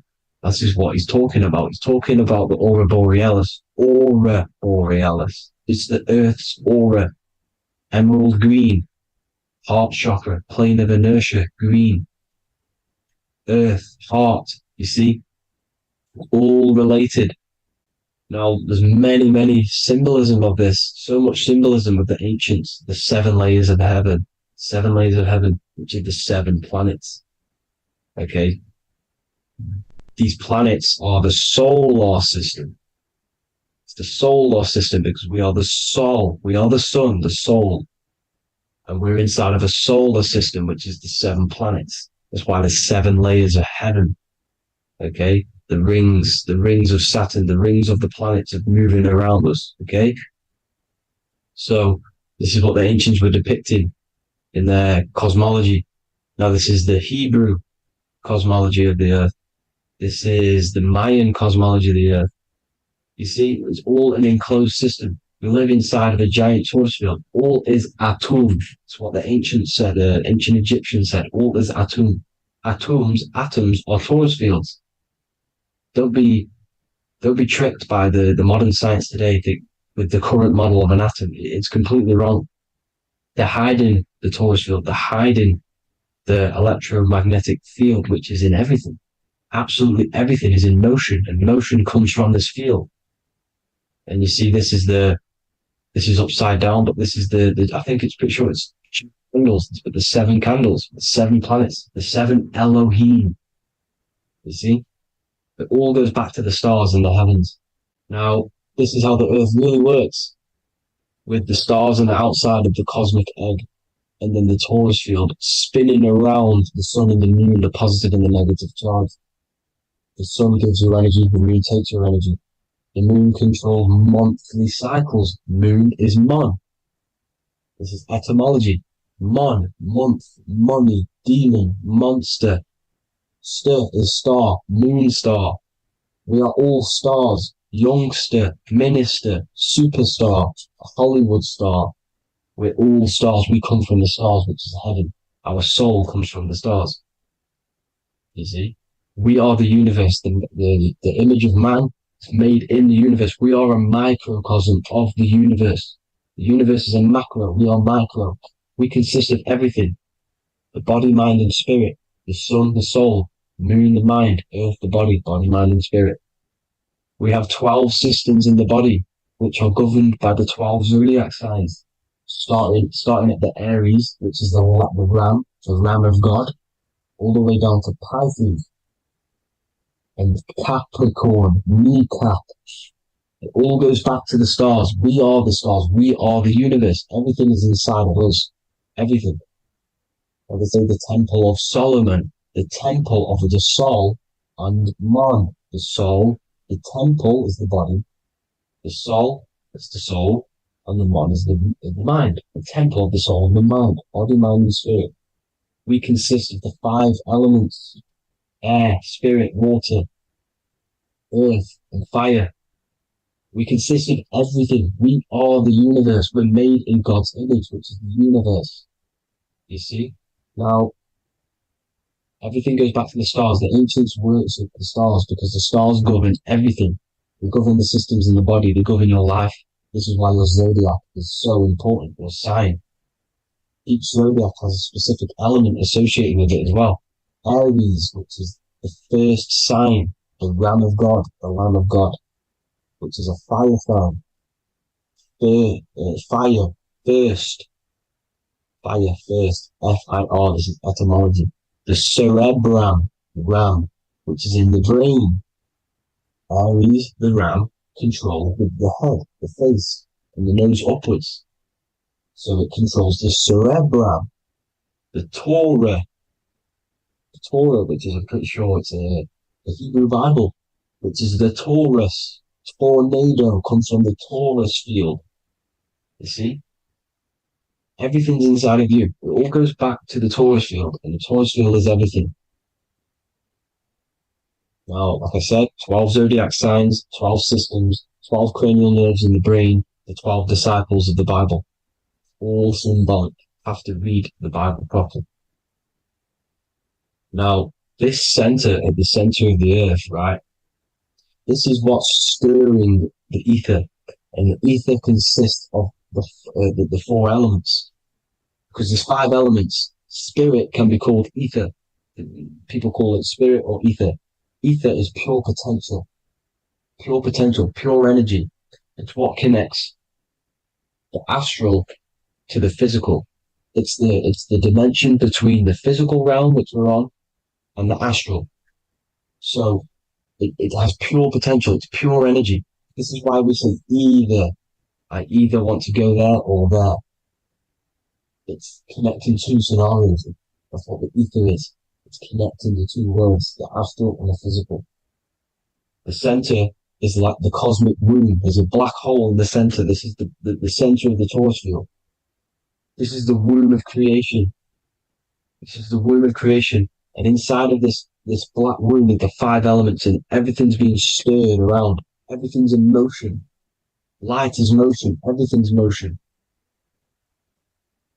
Now, like I said earlier, light crystallizes into physical matter.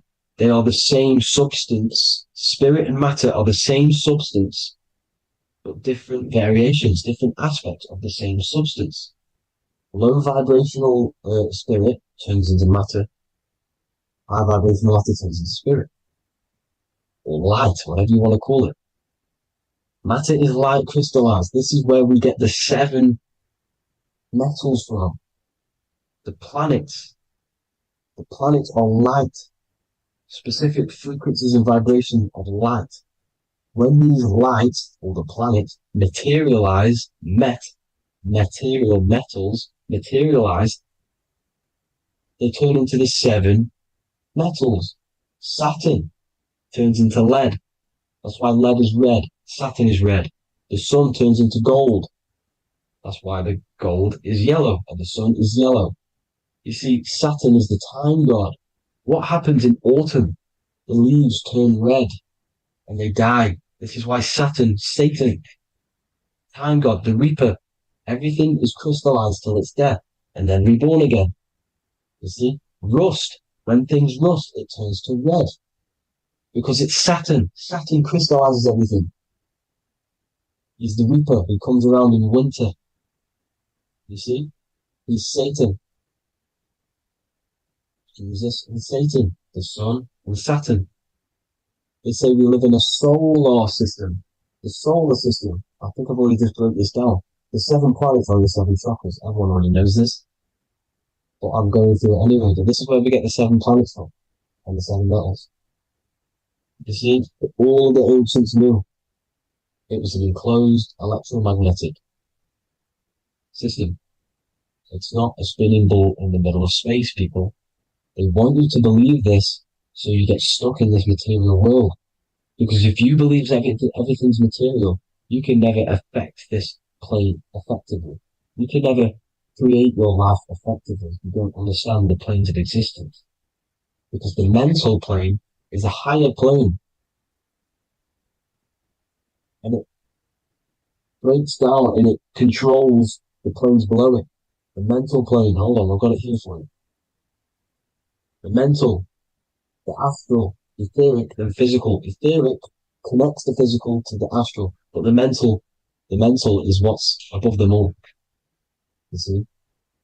Now, it's important to understand this. It's important. However, the ancients always talked about the enclosed system. Only NASA, which is introduced around the Roman times, not NASA, but the globe Earth was introduced around the Roman times. Okay? By these Masons. These Masons introduced this because they wanted to take over the minds of the masses and control them.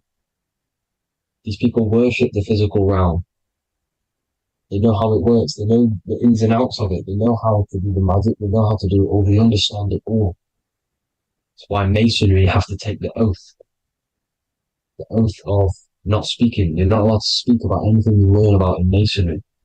Because they're discovering the truth about your mind and how it creates reality and stuff like that. So, this is the Masonic cosmology. The 5-pointed star, the 5 elements. The checkerboard for duality, positive and negative. The 2 aspects of every substance. This is another ancient painting depicting the firmament. The stars inside the firmament. The sun. You see, the ancients worshipped the sun because it's so important for sustaining our life. It's the only reason we're alive is because of the sun. But then people think it gives you cancer today. They brainwash you to think the sun gives you cancer when it's the #1 source of all life. They want you to believe it's a big, spinning, dangerous ball in space. It's not. It's here to give us life. It's God's Son. That's why Jesus is known as God's Son. It is the Son of God. God created that to sustain us. You see? So it's important you understand the true cosmology of where you are, because if you don't know where you are depleted of all of your morals. You're depleted. You're demoralized. You're lost. You don't know where you are. You don't know where you exist. Okay? Once you accept the globe model, the heliocentric model, you will subconsciously think that you come from nothing. This is why they implemented the evolution theory just after the globe model was introduced by Charles Darwin. Charles Darwin came in after the globe model.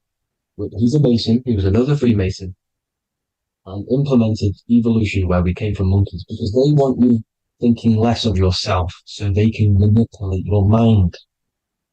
You see? They want to manipulate your mind, and they have done since you got here. Since you came through that portal, you were manipulated from that day to believe this, believe that. The true cosmology, the truth will set you free. You will understand things better. You will feel better in yourself when you know the sun is here for you. You'll feel better in yourself that you know that you didn't come from a monkey. You were created as a human, a manifester, a creator. You're so intelligent. Your mind is amazing. You can manipulate matter, mind over matter. See? Thank you all people for tuning in. Tap in with yourself. Love yourself. Find the truth. Spread the truth. Nothing dies. Nothing in this creation dies. Everything's energy. Everything's light. Light can never die. You're a light being. That's why it says Hu. Hu man. Hu is light in Hebrew. Or Latin. Either one of the two. You are light. You're a light being. You never die. Ever, ever, ever die. Ever. Stop thinking you're going to die. This body will die because it contains electricity. And electricity always goes back to a standstill point because of vibration. Electricity vibrates. You are pure light. You will never ever die. Thank you all people. God bless. Make sure to like, subscribe and share.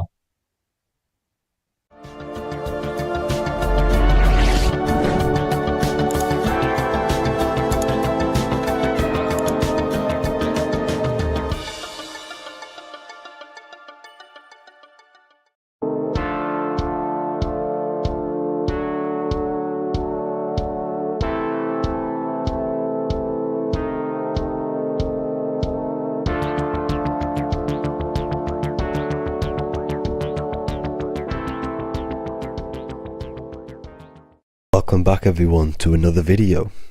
Today we're going to cover everything that you need to know about the mind, starting with the two aspects of the mind, the conscious and the subconscious.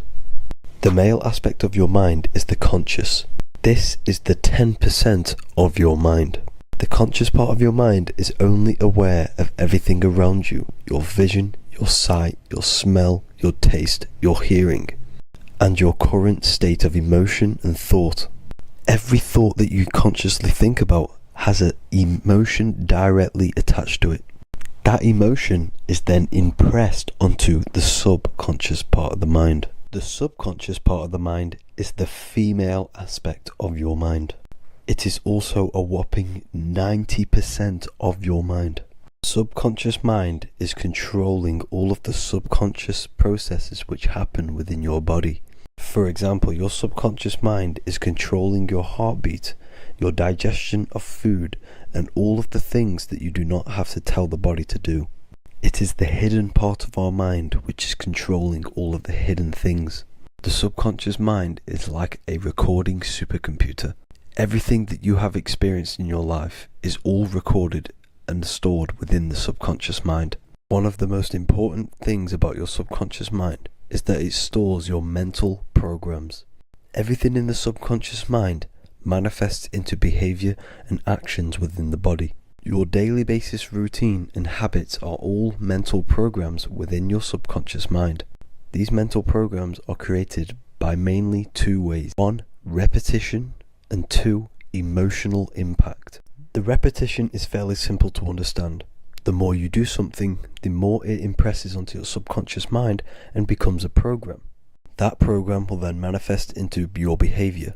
However, with the emotional programs, they work a bit different. The stronger that you feel an emotion, the stronger it is impressed onto the subconscious mind. And then that emotion becomes a program.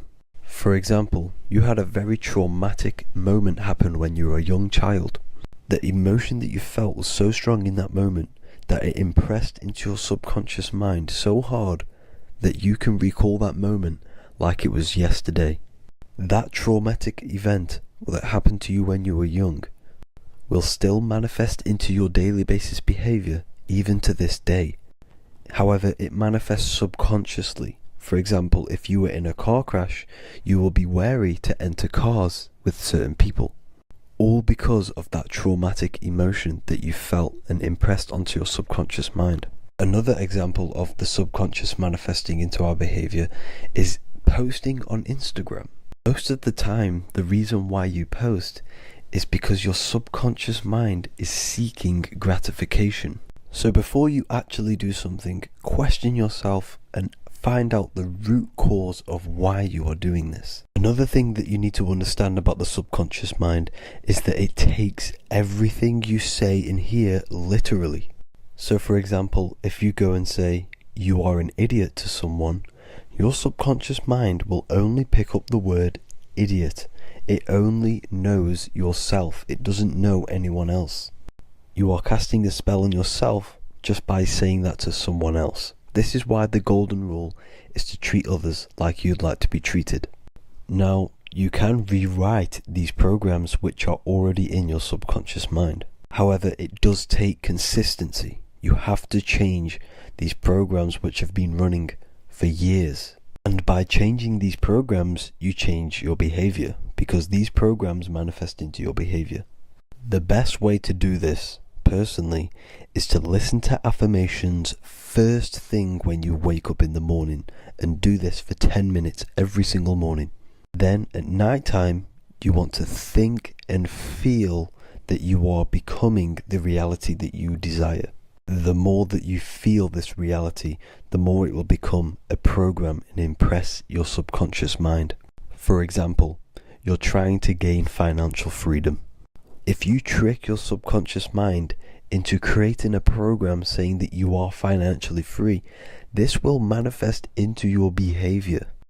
You will start doing more work. You will start looking for ways to make money. Your mind will be set on the frequency of money and financial freedom. Therefore, you will receive thoughts based around this program. If you take enough action, your life will dramatically change because of this program that you created in the mind. This is why we call it a mindset, because your mind is a frequency tuner which sets its frequency onto different thoughts, because thoughts are frequency. If you fill your mind with a specific frequency, you will gain thoughts and ideas based around that frequency.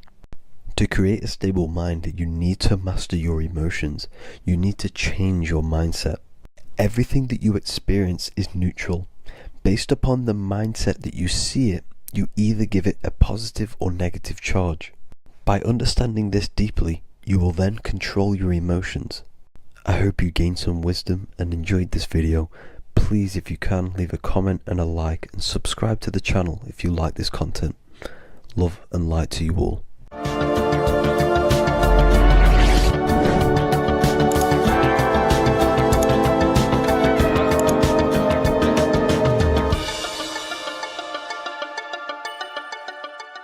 Welcome to Revival of Wisdom.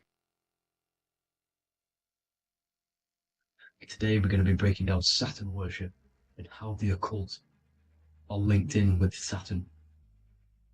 Okay, so first of all, let's start with the celebrities. All these celebrities are doing 666.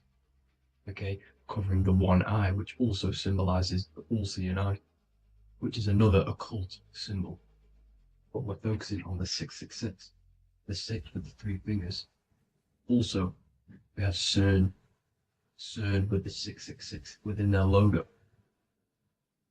Also Disney, okay, as you can see here, 666 within their logo. Pepsi, Coca-Cola, and even Cadbury's. Monster Energy with the 666 in Hebrew numerals. Unleash the beast. So what is 666 to do with Saturn? Because on Saturn, on the north pole of Saturn, there is a six-sided hexagon, okay? So Saturday is named after Saturn Day, the sixth planet. It is also the sixth day of the week and has a six-sided polygon on its north pole, 666. Not only that, when you create a star out of the hexagon, you will create a six-pointed star, okay, with six triangles within the star and a six-sided hexagon, which all adds up to 666. Okay, so this is why all these symbols contain 666. So why do they worship 666? Saturn. Because Saturn is the god of time and death, okay, and order and lessons. Okay, Saturn is a very cold and dry being. That is the sixth planet from the sun. Okay, Saturn represents the winter, which symbolizes death. Okay, because all nature dies within winter because the sun's not there. So it represents darkness and death. It rules the zodiac sign of Capricorn. Okay, so in the celestial cycle, Saturn is always opposite the sun. So it's the opposite of the sun. So they're worshipping this energy which is death-like. Okay, this god which is death and does not bring life. Okay, and also is the god of time. Okay, also in the Roman and in Greek it's called Chronos. Okay, which is just a translation for time. It's also known as the Father Time, aka the Grim Reaper. Okay, the Grim Reaper. Keep that in mind. We'll come back to this. Here are some more logos for the Saturn. Okay, Nike, Internet, Wi-Fi.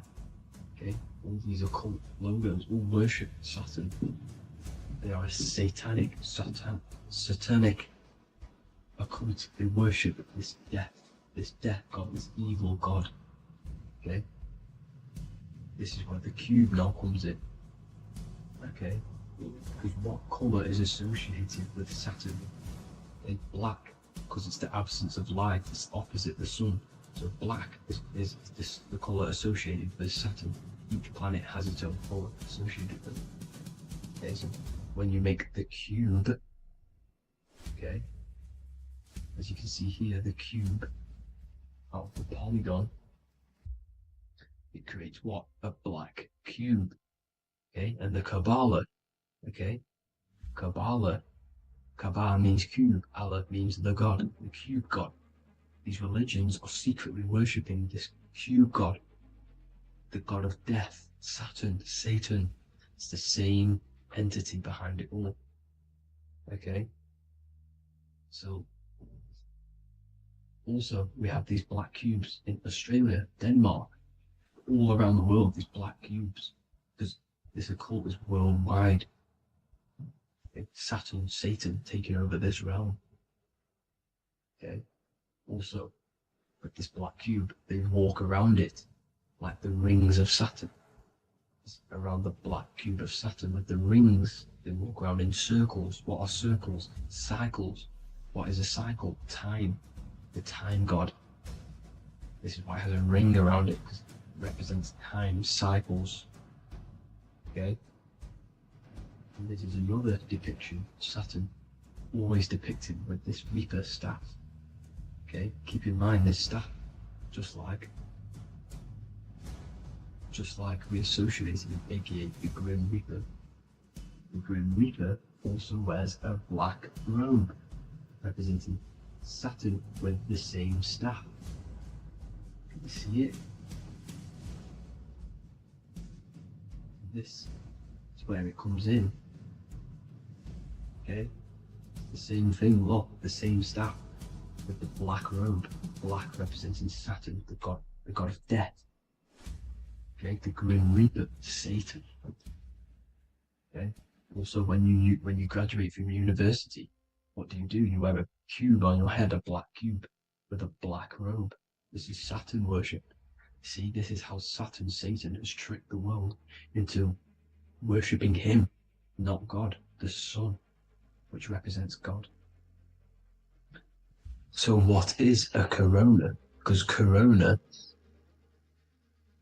corona is a crown, a circle, okay? A set of concentric circles of light seen around a luminous body. So Saturn.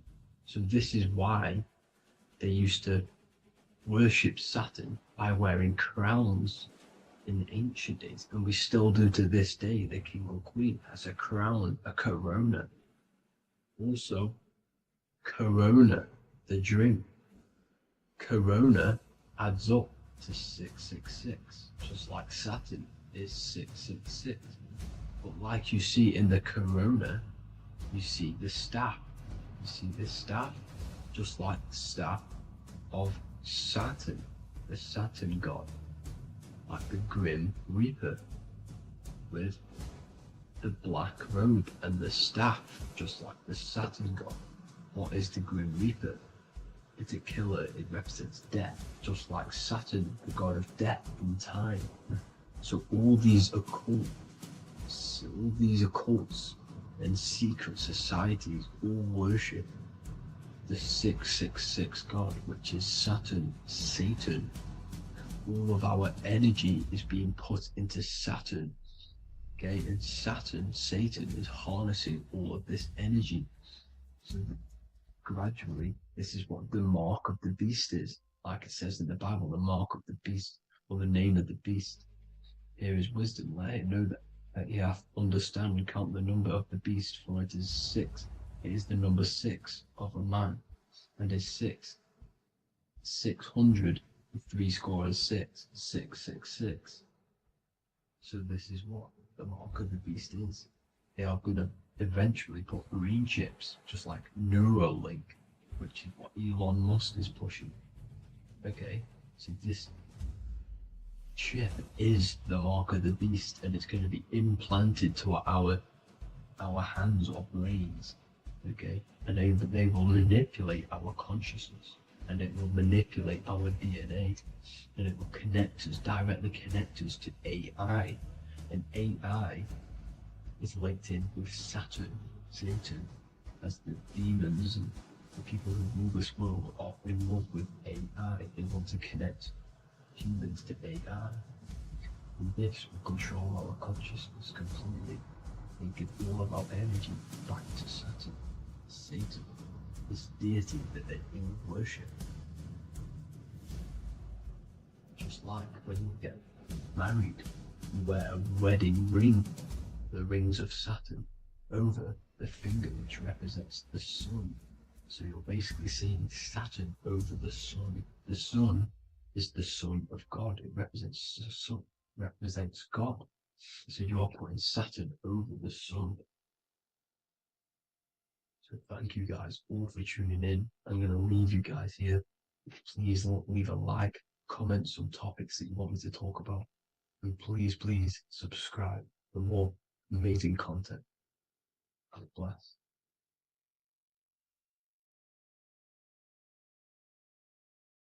Welcome to Revival of Wisdom. Today, we're going to be talking about portal symbolism, what portals are, okay, and how they show them to us, because they have to tell you the truth, guys. This is the thing with the universal law. They have to tell you the truth, and they tell you through symbols, they tell you through movies and different things like that. But let's jump straight into this. So first, I want to talk about the Freemasonry symbols. Okay, so first we got, obviously this is some Freemasonry art, but notice how you've got the ladder with a key. Okay, so this is ladder symbolism with a key. So maybe this is talking about ascending. Okay. Because look, because this is ascending into the heavens. Because it's a ladder with humans going up it with a key.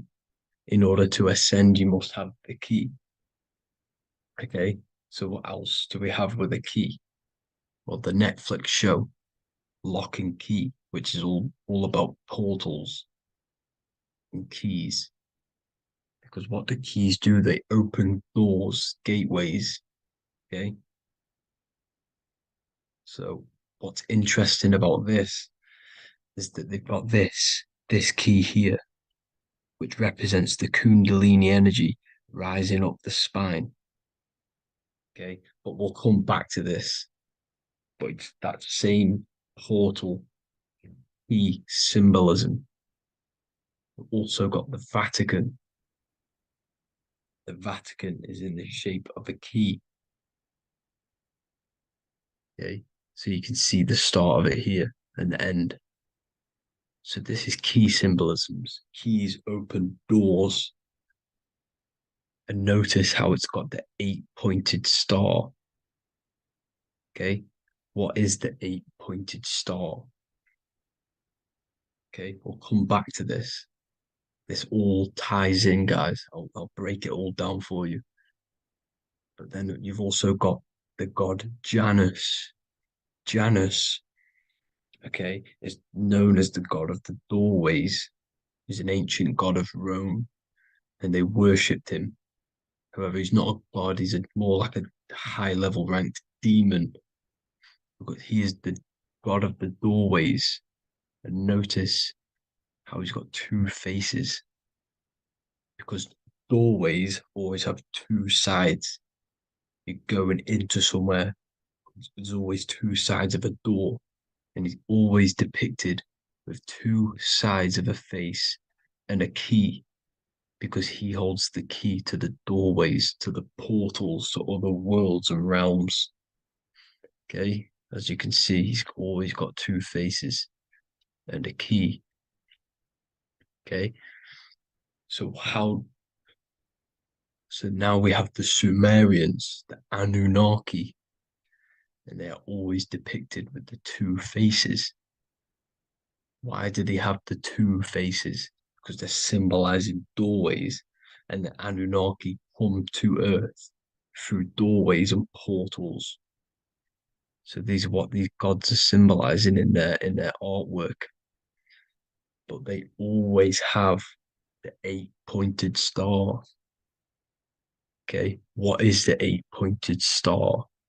You see how they always have, look, let me try to find another one. It's the 8-pointed star. This 8-pointed star is Polaris. Okay, Polaris, just like the Vatican has the 8-pointed star with a key. Polaris is the center star. Polaris is a fixed star, it doesn't move. Okay, so the Anunnaki's symbol is also the 8-pointed star.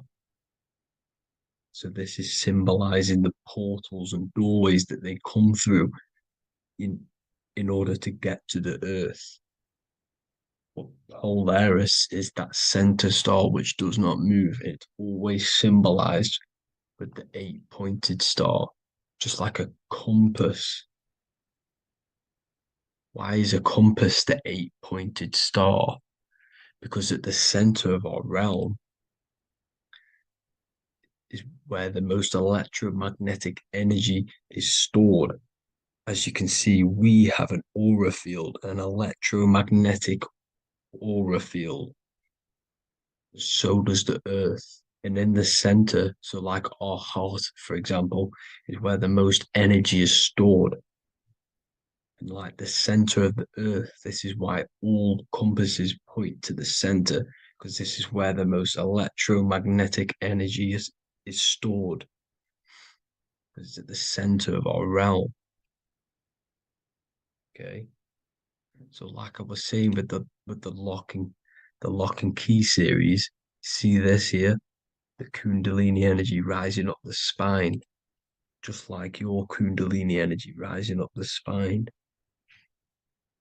Let me try. I can't zoom in, but you know what I'm trying to say here. Let's go back to Polaris, because at the center is where pole. Can you see the pole of electromagnetic energy? Polaris, the North Pole. It's symbolized. The truth is in the words. It's like a pole of electromagnetic energy. And this is where the aurora borealis comes from.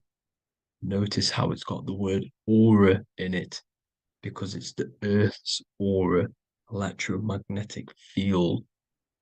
Just like you have an aura, also known as the northern lights, because it's coming out of this center hole in the center of our realm, where the black sun is.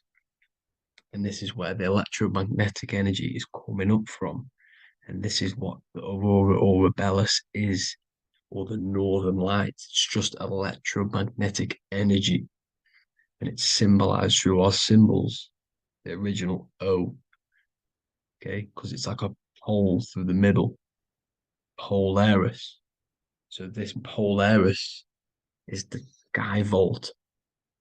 It's the portal into this realm, because this is what the Anunnaki are always talking about, always symbolize it with the 8-pointed star. And just like a compass, it's the 8-pointed star pointed to the center, to Polaris. Okay. See here on the Sumerian tablets with the 8-pointed star again. And how we know it's talking about portals with this 8-pointed star is because CERN 666 are opening up portals to the underworld, letting in demonic entities into this realm. How do we know it's a portal? Because their Hydro Collider has 8 points, just like the 8-pointed star.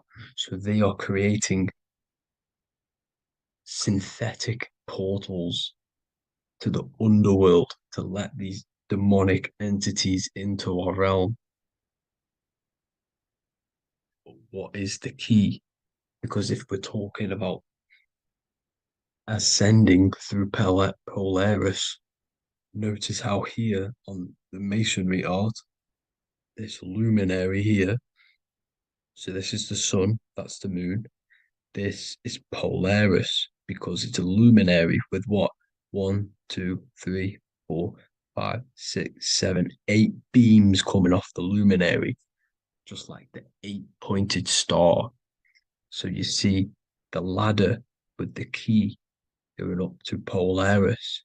It's symbolizing ascending out of Earth. So what is this key that they're keeping from us? Because it's a human holding a key going up the ladder to Polaris.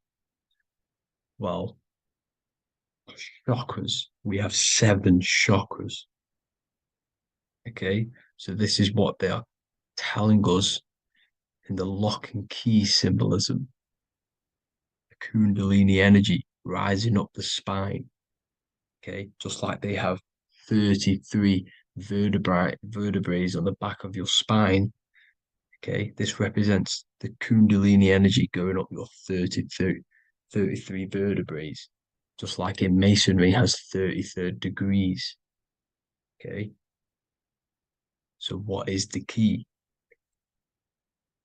Your chakras. Your chakras have to be unlocked. Okay, you have to unlock your chakras, and you can't unlock this one without going through this one. You have to go through them all. It's like a ladder, just like Jacob's ladder. You can't go from the bottom to the top. You have to unlock each one. Okay, just like you have 7 chakras, you have 7 layers of your aura. Okay, you have to unlock your chakras to the highest point in order to reach Christ consciousness. And this is the key that they're talking about. They're symbolizing the organic portal within each and every one of us to ascend out of this realm. Okay, so this is the key that they're talking about, and they're holding back this knowledge to keep us trapped in this 3D realm. Okay, so like I was saying with the 33 vertebrae and the Kundalini energy coming up the spine, 33 vertebrae, you can see this sort of symbolism going up to the light, because it's the light. You see here, your crown chakra turns on and becomes enlightened, just like the Illuminati symbol. Can you see it? But also Jesus also died at 33. So this is symbolizing, okay, they're symbolizing the death of the ego, the body. So once you open up your chakras and reach Christ consciousness, which is your 33rd vertebrae, once your Kundalini energy goes up your 33rd vertebrae, your body technically, not physically, but spiritually dies, because you then become formless. You reach Christ consciousness. So then you can travel other worlds. Okay. This is what they're talking about with Vatican, 8-pointed star, and the key. Janus with the key. The Sumerians with the 8-pointed star. Anunnaki, the 8-pointed star. Polaris, 8-pointed star. So Polaris is the way out of this realm, which is at the center. Pole, North Pole. Okay, so the key is that they're hiding from us is the knowledge to unlock our chakras. Okay, and without this knowledge that they keep from us is trapping our souls in this reality to keep reincarnating. Okay, well, thank you all for tuning in. I'm going to leave you all there. Make sure to leave a like and a comment in the comment section. Let me know some topics to talk about so I can break it down for you. God bless you all.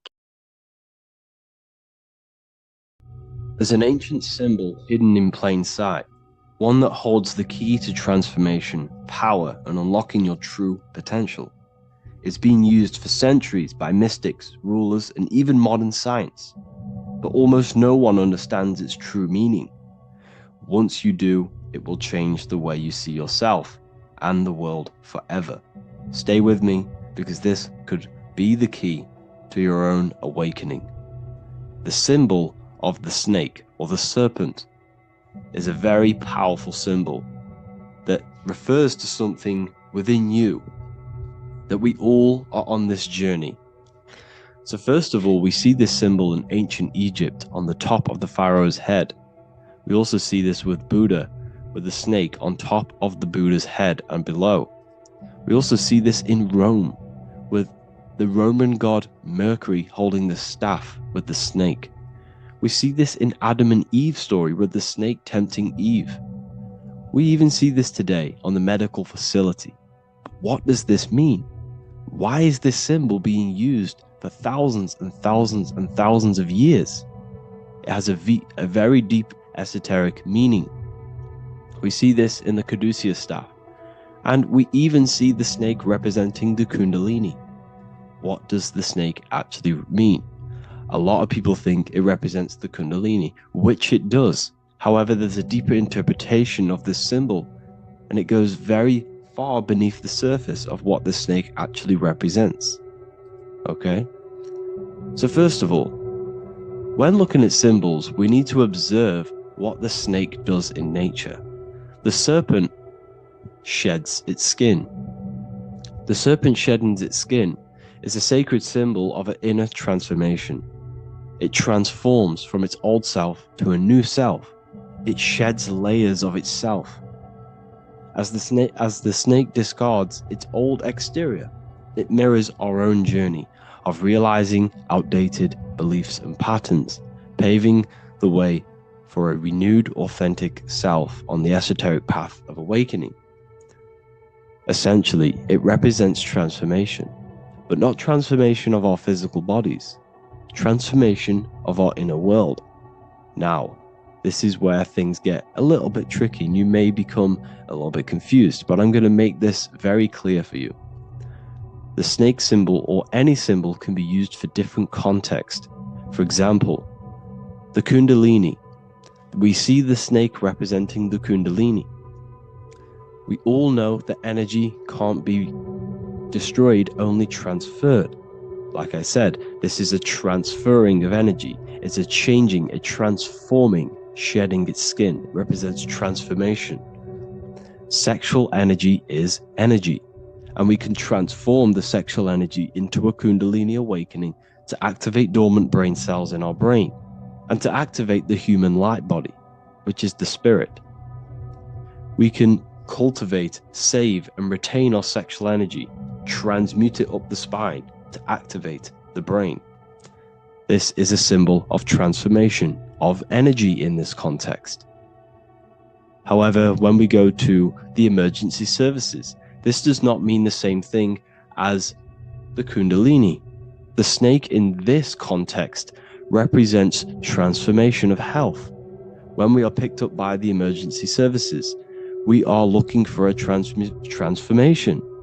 We are unwell and now we need to transform to well-being. This is why they use this symbol. It represents transformation, especially with the pole and the snake climbing. It's climbing, it's transforming from the bottom to the top, shedding its skin, shedding old layers, transformation. We see this in the Bible with the snake tempting Eve to eat the apple of the tree of knowledge of good and evil. Well, what does this mean? Where's the transformation in this? Well, this is a very hidden one. The transformation takes place in Adam and Eve's consciousness and their mind. They go from a pure, whole state of consciousness, from being tempted by the snake, and they eat it and they transform into knowing the good and evil, into the dualistic ways of thinking and the dualistic meaning of this world. Let me rephrase that. They understand the dualism of this world, and they now understand the two good and bad ways of thinking. They know the knowledge of good and evil, of duality. They shifted from a whole state of consciousness into their consciousness being split into good and evil. This represents the journey of every single soul that incarnates into this world, including yourself. When you were a child, you were whole. You had no understanding of good and evil. But as you grew older, you eaten the fruit. You grew to understand the knowledge of good and evil. Your consciousness split from a whole into a separate and divided way of thinking and divided understanding of the world. We suppressed aspects of ourselves to fit in with society norms. And we just limited ourselves with limiting belief systems. We knew the knowledge of good and evil. Our consciousness split from a whole state. This is what Adam and Eve is symbolic of. We see this with the Roman god Mercury, with the snake. Mercury represents intellect, communication. He's always flying in the air, which represents the air, the mind, the intellect. He's holding the snake to represent transformation of the mind. This is what we call mental alchemy, turning base metals into gold, turning the unenlightened aspects of our mind into enlightened ones, turning our negativity into power and control. We see this with Buddha, and Buddha is all to do with transformation of the inner world, transformation of the mind and the soul and the emotions. And it also represents the Kundalini. We see this in ancient Egypt. We always see the snake on the head, representing the place where the third eye is, representing the intellect or the mind, the mind's eye, the third eye, whatever you want to call it. This is the place of the invisible intelligence within us. This is our mind, our intellect. And this is the transmutation of the mind This is why the snake is on the head, representing the transformation of the mind, going from the unenlightened into the enlightened, going from the uncontrolled to the controlled mind, so that we can control the very fabric of reality. I've kind of just given that away. Why is this important? Humans are creators. We're the architects of creation, endowed with the divine power to channel the fourth dimension, which is the imagination, into reality. Each thought and intention is a seed. When nurtured with focus and clarity, transforms the unseen into the tangible experience. This creative process bridges the gap between the ethereal and the material.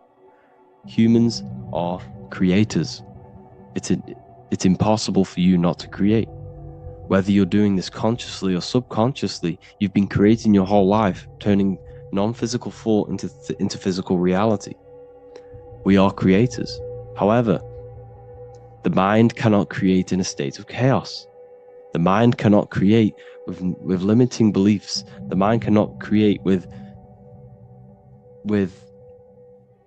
thoughts that come and destruct our minds. The mind cannot create consciously and effectively if there are impulses within our mind and we have no control over the mind. So this is where self-transformation comes within. This is where the snake comes in. The snake represents the transmutation of our mind from the uncontrolled to the controlled. In this context of the Egyptians with the snake on their head. It's all to do with mental alchemy. In the occult tradition, the mind is seen as a delicate instrument that demands constant vigilance. Left unchecked, it reverts to archaic and destructive thinking patterns. Like a finely honed blade, it must be continually sharpened through discipline and self-refinement.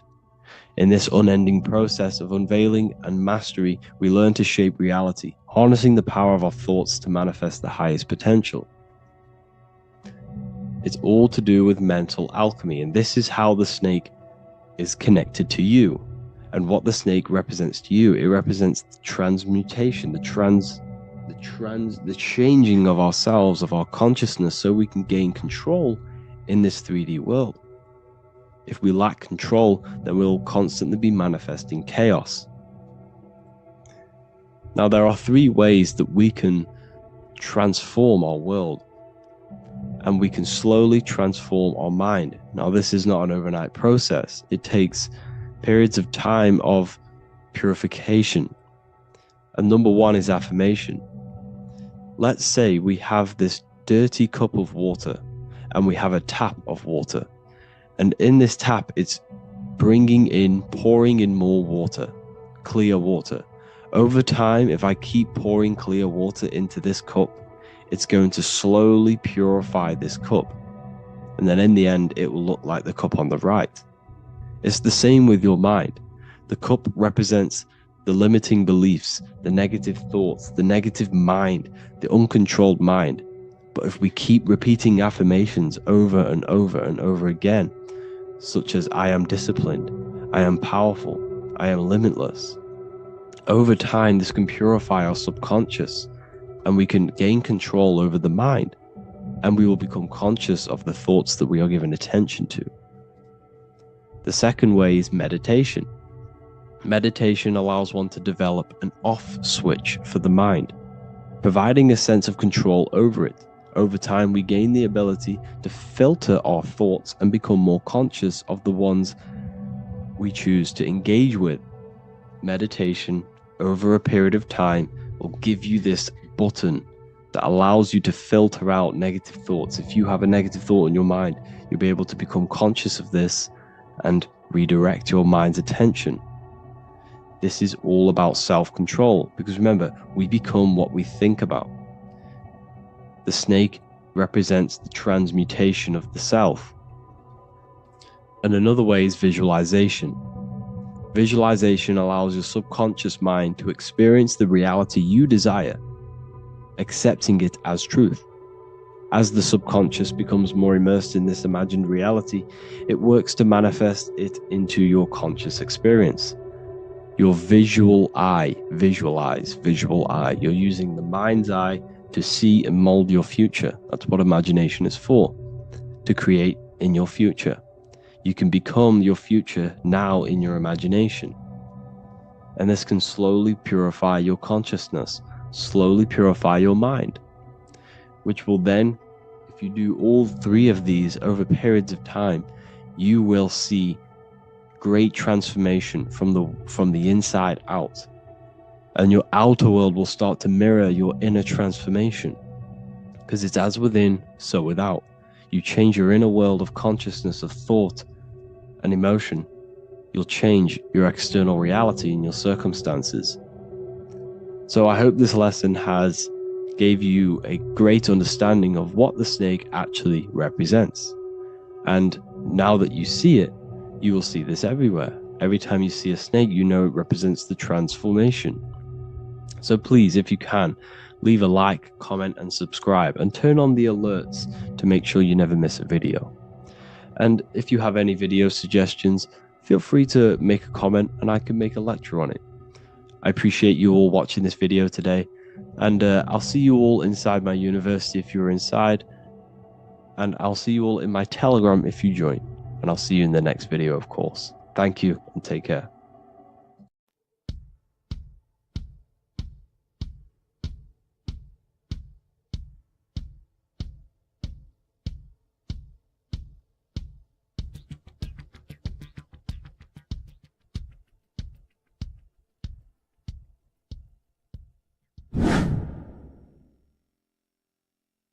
What is good, people? How are we all doing? Today we're going to be talking about the different planes of existence, the occult side of the world, the things they don't teach you in school. And of course, you can only find that on this channel, so welcome. So you need to understand is that your consciousness moves through these different planes of existence, these different states of consciousness, which make up all of you. Okay? They are all interlocked planes. They are all interpenetrated into each other. They are all one. They melt into the plane above and below. You see, each plane is a product of each plane. As above, so below. Now, the higher you go, the more fluid, the more dreamy, the less dense it becomes. The lower you go, the more denser it becomes, the more solid it becomes. The lowest plane is the physical plane, which you are obviously aware of. You are inside of the physical plane now. But while you are in this inside of this physical plane, you are indeed inside of all these other bodies which you have not awakened yet. You have to awaken these different bodies. You have these bodies. Okay? It's like a ripple effect. And the center is the most dense, the most solid. This is Earth, heart, the heart of the ripple. And the lower you, the further you go out from the center, the more dreamy, the less fluid, the more fluid, the more less dense it gets until you're one with the all. You see? And this is what it's like. This is what this system is. It's like a ripple effect. Now, let's jump straight into the planes. First, you have the physical plane, made out of 4 elements. 5 elements. The ether is the mother of the elements. It's the womb of the elements. It's the 5th element. And it gives birth to the 4 other elements. 4 is stability. Tables have 4 legs, and this is why the ether gives birth to 4, because it's the foundation of the physical world.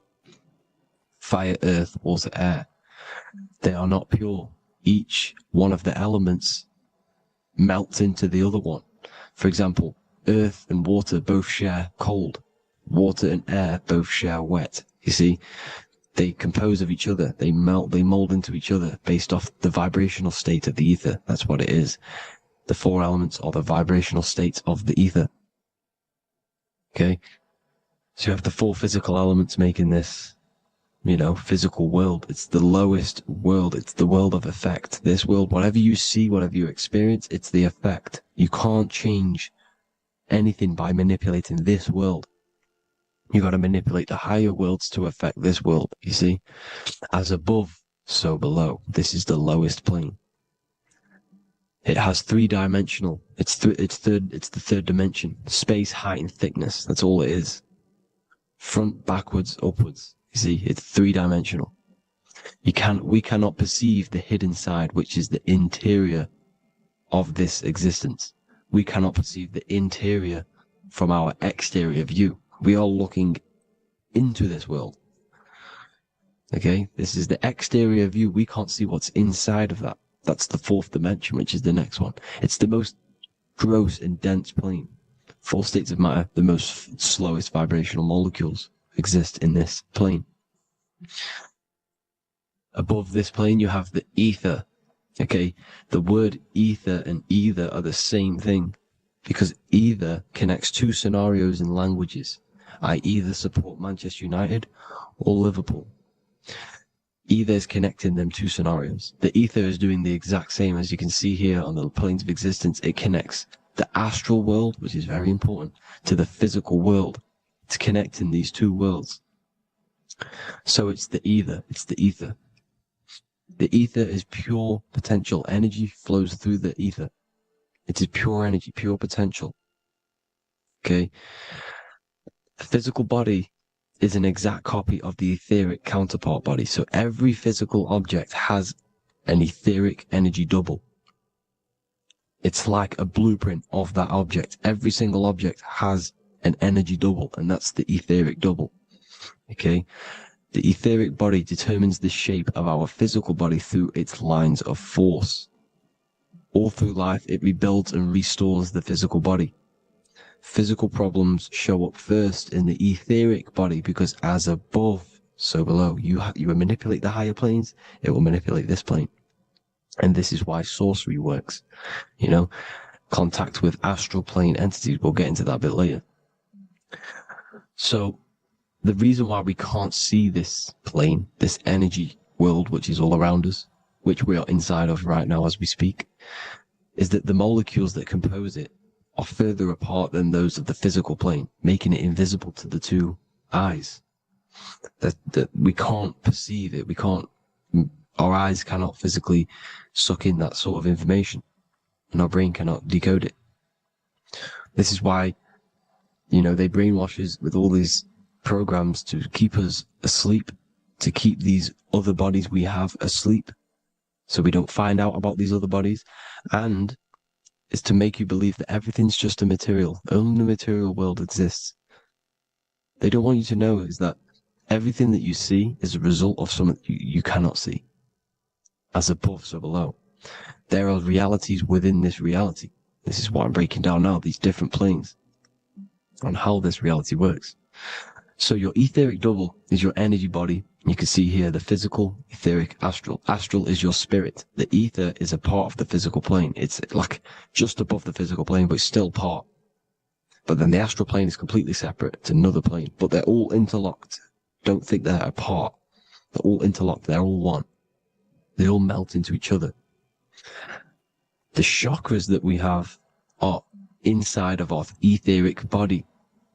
They are our sense of organs which tune us to the 4th dimension. These 7 chakras connect us to the astral world, the 4th dimension. Okay? They are points for the flow of energy from the universe / 7 planets, because the 7 chakras are your 7 planets, and the 7 planets are connected to the astral world. They are feeding these 7 centers in our body. They connect us to the universe, to our etheric counterpart, and then to us, supplying the physical body. Because the energy comes from above. As above, so below. These 7 centers, these 7 etheric chakras, are being supplied with energy from the universe, the 7 planets, the solar system. Then it supplies the physical body. You see? So the ether is very important. And this is, you know, that the ancients understood the science of the ether, and they could, you know, harness free electricity from it, because it's all around us. The ether is all around us. And this is what they were doing. They were harnessing free energy using the ether. The astral plane, the 4th dimension, very important plane. Very, very important. We've all been there. Every single one of you has been there. Okay? The 4th dimension is unseen of what we see. It's the interior of the exterior that we see. We see the 3rd dimension, but we cannot see beyond what's making this 3rd dimension. This is the 4th dimension. Okay, it's the dream world. This is where you go when you dream. Okay, this is where you go when you dream. It's the place of disembodied spirits or ghosts, entities, whatever you want to call them. When you hear ringing in your ears, that is not tinnitus. That is an entity around you. Okay, that is an entity around you. The fourth dimension is where thought forms exist. Mental images. Thought forms as in what you see in your mind when you think of an image, because the mind is the highest plane of existence. Mind is the highest plane of existence. And it manipulates all of the planes below. So it goes the mental plane, then the astral plane. So the thought is in the mind, the mental plane. That just the thought alone, no image, but then the form depiction, the thought form exists. It manifests in the astral plane as a sort of image, an entity, a living conscious being. So this is why thoughts are things. You see, thought forms exist within the fourth dimension. So when you imagine something, when you are, for example, right now, look into your hand and imagine there's an apple in your hand. If you can see that, you are seeing into this fourth dimension. You can only see into this fourth dimension using the mind's eye, not the two eyes, the mind's eye. When you shut off the two eyes into darkness, the third eye opens. The mind's eye is open, and you can see, this is astral travel. You got to work on astral travel, and you will see this astral plane, this fourth dimension. And there are 3 different sections to this astral plane: higher, middle, or lower. So yes, there is a kind of a heaven and hell, and a mid-God. Heaven being the higher vibrational entities manifesting higher vibrational thought forms existing there, the lower vibrational thought forms existing in the astral plane. But these thought forms are beings. You can create these beings. They're called elementals. Okay?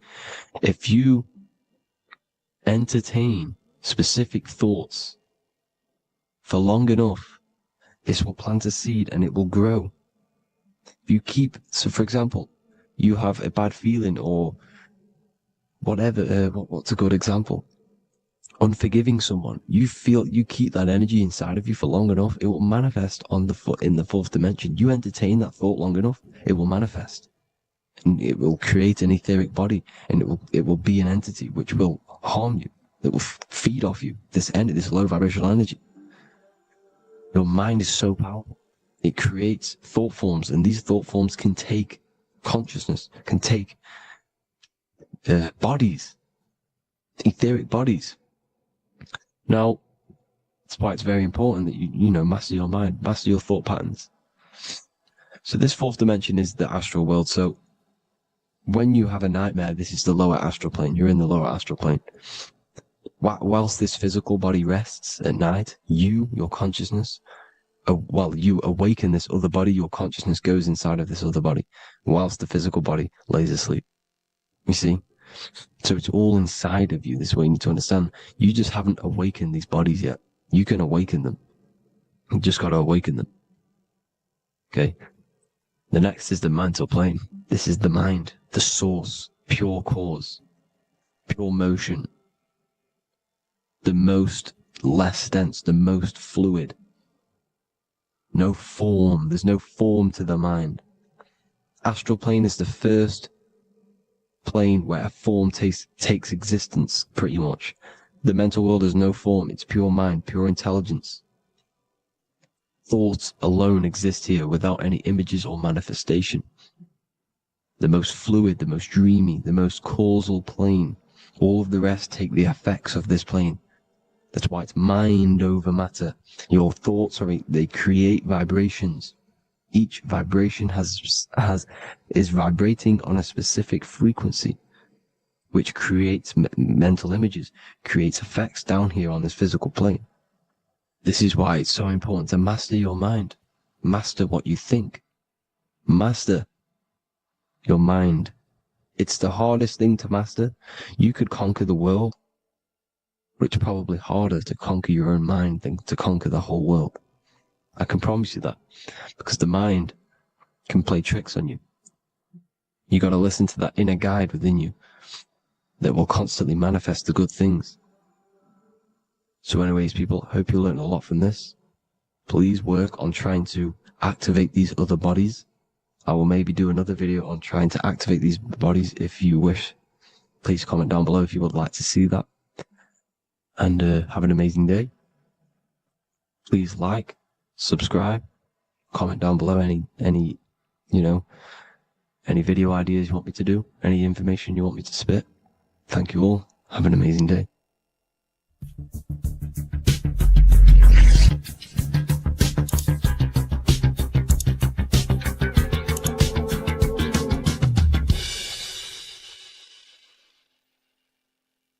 Welcome to Revival of Wisdom. This video is going to be about the flat earth and the breakdown of the whole cosmology. I'm going to be digging very deep. I've got a lot of pictures and images to show you, and a lot of dots to connect. So let's start with the Freemasonry art. So this artwork we have here is the Freemasonic cosmology, as they know and believe. So what is it symbolizing? We obviously have to start off with the 4 pillars representing the 4 corners of the earth. The 4 corners with duality. You see, there's everything on earth. There's good and evil. Good, evil, positive, negative. Good, bad. This is the checkered board. This is what it symbolizes. Okay. Obviously, we have the sun, the moon. The sun gives you energy. It's the anode. The moon is the cathode. It's the opposite. It takes your energy. So therefore, you become sleepy when the moon comes out. You see, everything on Earth, everything in the universe is balanced. There's complete balance, symbolized by duality. There's always 2 opposites. We have the all-seeing eye, and obviously 7 stars representing the 7 planets, but not planets as in we know planets. They're not physical spinning balls of gas. They are energies. They are lights emitting from the realm above this realm. They are lights through the firmament, through the electromagnetic field. So let's go through that again. The 4 corners, duality, positive and negative, cold, dry. Everyone on Earth has an opposite. Everyone, there's 2. Okay, and then we have the sun, the moon, the 7 planets with a 5-pointed star. What's the 5-pointed star? Of course, it's the 5 elements: spirit, water, earth, fire, and air. Okay, that's what the 5-pointed stars symbolizing, the 5 elements of Earth. And then, most importantly, we have the compass. The compass is very, very important, hence why it's in the center. The compass is symbolizing many, many things. And one of the most important things, but we'll get into that after. We have a boat with water outside of the earth. So we have a boat on water, symbolizing the waters separated by the firmament, the waters above, separated by the firmament from the waters within the firmament, the earth. So this is what it's symbolizing. So the compass, what's the compass? This is where the compass comes from. The Polaris, the most important star there is, because it's in the center of Earth. The sun, the moon, and the black hole, black sun. Because all creation comes from center, the seed center. Okay, but we'll get into this after. But also, this is a very important Masonic symbol because they use this symbol a lot. This is one of their main symbols, hence why Neil Armstrong has the Masonic ring with the compass on it. the people who supposedly went to the moon, which obviously they faked to push this globe model, because the globe model is based upon fear.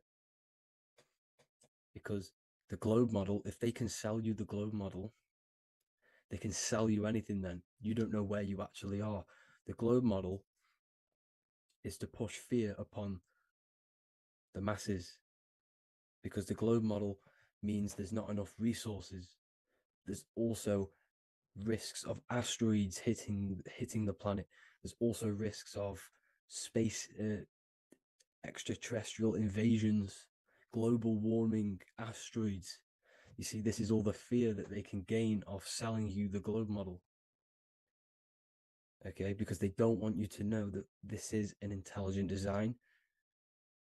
And also, they're hiding God, the creator, the source. This is why they are satanic. They are opposites. They are lefty, Lucifer, right, righteous, godly. Hence why they do the symbolism on their eyes. 666. This is another famous, what's it called? Sorry. Famous astrologer. Astronaut. This is another famous astronaut doing 666, showing that he's in the alliance of the occult. But even look at their 10th anniversary stamps. They have a Masonic compass on there. Also, the Order Out of Chaos. Order Out of Chaos, double-headed eagle. Okay, the Order Out of Chaos ring, which they wear. So all of these astronauts are in the occult. They are lying to you. They are in with this order, this Masonic New World Order, whatever you want to call it. So let's break this compass down a lot more. Because as I showed you here, the center, okay, this is what the compass is symbolizing. Let's go into the North Pole map. This is from 1595. This is a rough estimate of where this map came from. It's from around the 1500s to the 1600s, maybe 1400s. There's not an actual set date on this map because obviously our history has been tampered with. But let's break down this map and the symbolism that they use towards this map, because this map is the map of the North Pole. Okay, so in the center, we have the black rock symbolizing the tower, the pole, North Pole. And what's on top of the North Pole? Obviously, it's Polaris. North Pole and Polaris. Okay, with the 4 islands around the center. Okay, 4 islands around the center. And this is what blew my mind, right? They say that Santa sounds similar. And if you look at this pole that's pointing to the North Pole, you see this line here. So this is obviously from the 1600s. What color is Santa? He's red and white. Just like this map pointing to the center is red and white. And Santa comes from the North Pole. So it's not a coincidence that they use red and white. They're mocking this map because obviously they took over after the 1500s, 1600s. They took over around the 1800s. So they're mocking this map with Santa coming from the North Pole with this red and white line to the North Pole. Notice the 4 islands. Okay. Like windows, their symbol, they obviously in the occult, they're part of the New World Order, is symbolizing these 4 islands with the blue behind it for the water. Okay, so this is another occult logo. They're symbolizing this center because the center is so important. Okay, we'll get into that. Also, we have the Mayan cosmology. This is the Mayan cosmology. This is what they created. This is their artwork, with also 4 major lands around the center. You see this 4 with green in between them all. 4 major lands with the underworld. You see this underworld is also symbolized by the Masons with the coffin of the skull and bones, the deceased, the dead. Okay, so this is also mentioned in the book of Enoch. Okay, and it's called Sheol. Sheol, the underworld.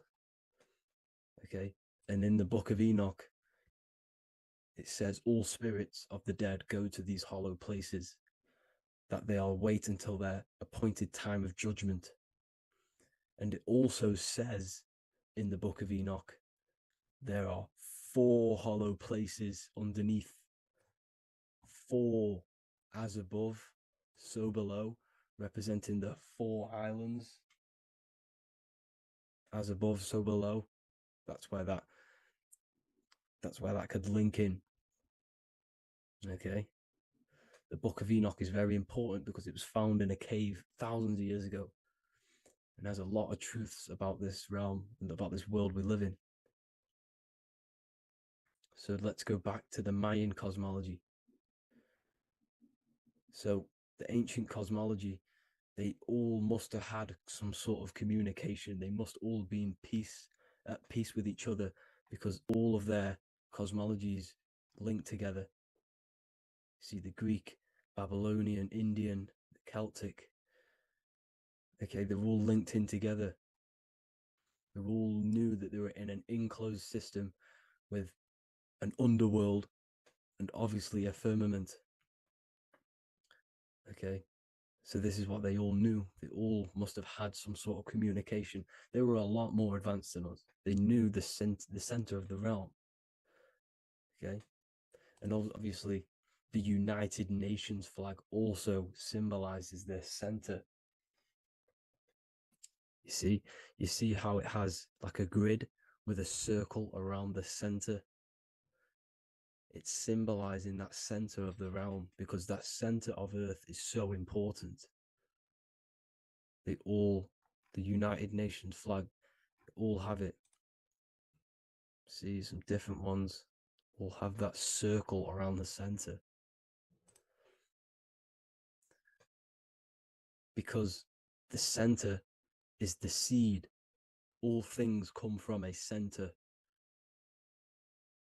So the torus field is so important because it is the spark of life. It's the building blocks of the universe, this creation. Because all things have a torus field. Just like an apple with what's in the center of an apple, a seed. Because the center is where the energies hold, is where the energies meet, and it creates that spark of life. Just like your heart is the center of your body, and it has an electromagnetic field. Because the center, all things come from the center. So this is why the North Pole is so important, because this is why it's so important, because this is where the creation sparked from, the center. This is where the most electromagnetic energy is stored. So this is why the northern lights come from the center. It's electromagnetic energy. This is what the northern lights are. It's being emitted from this black hole in the center. Okay, and obviously what else is on the center? Polaris. Polaris is the center star.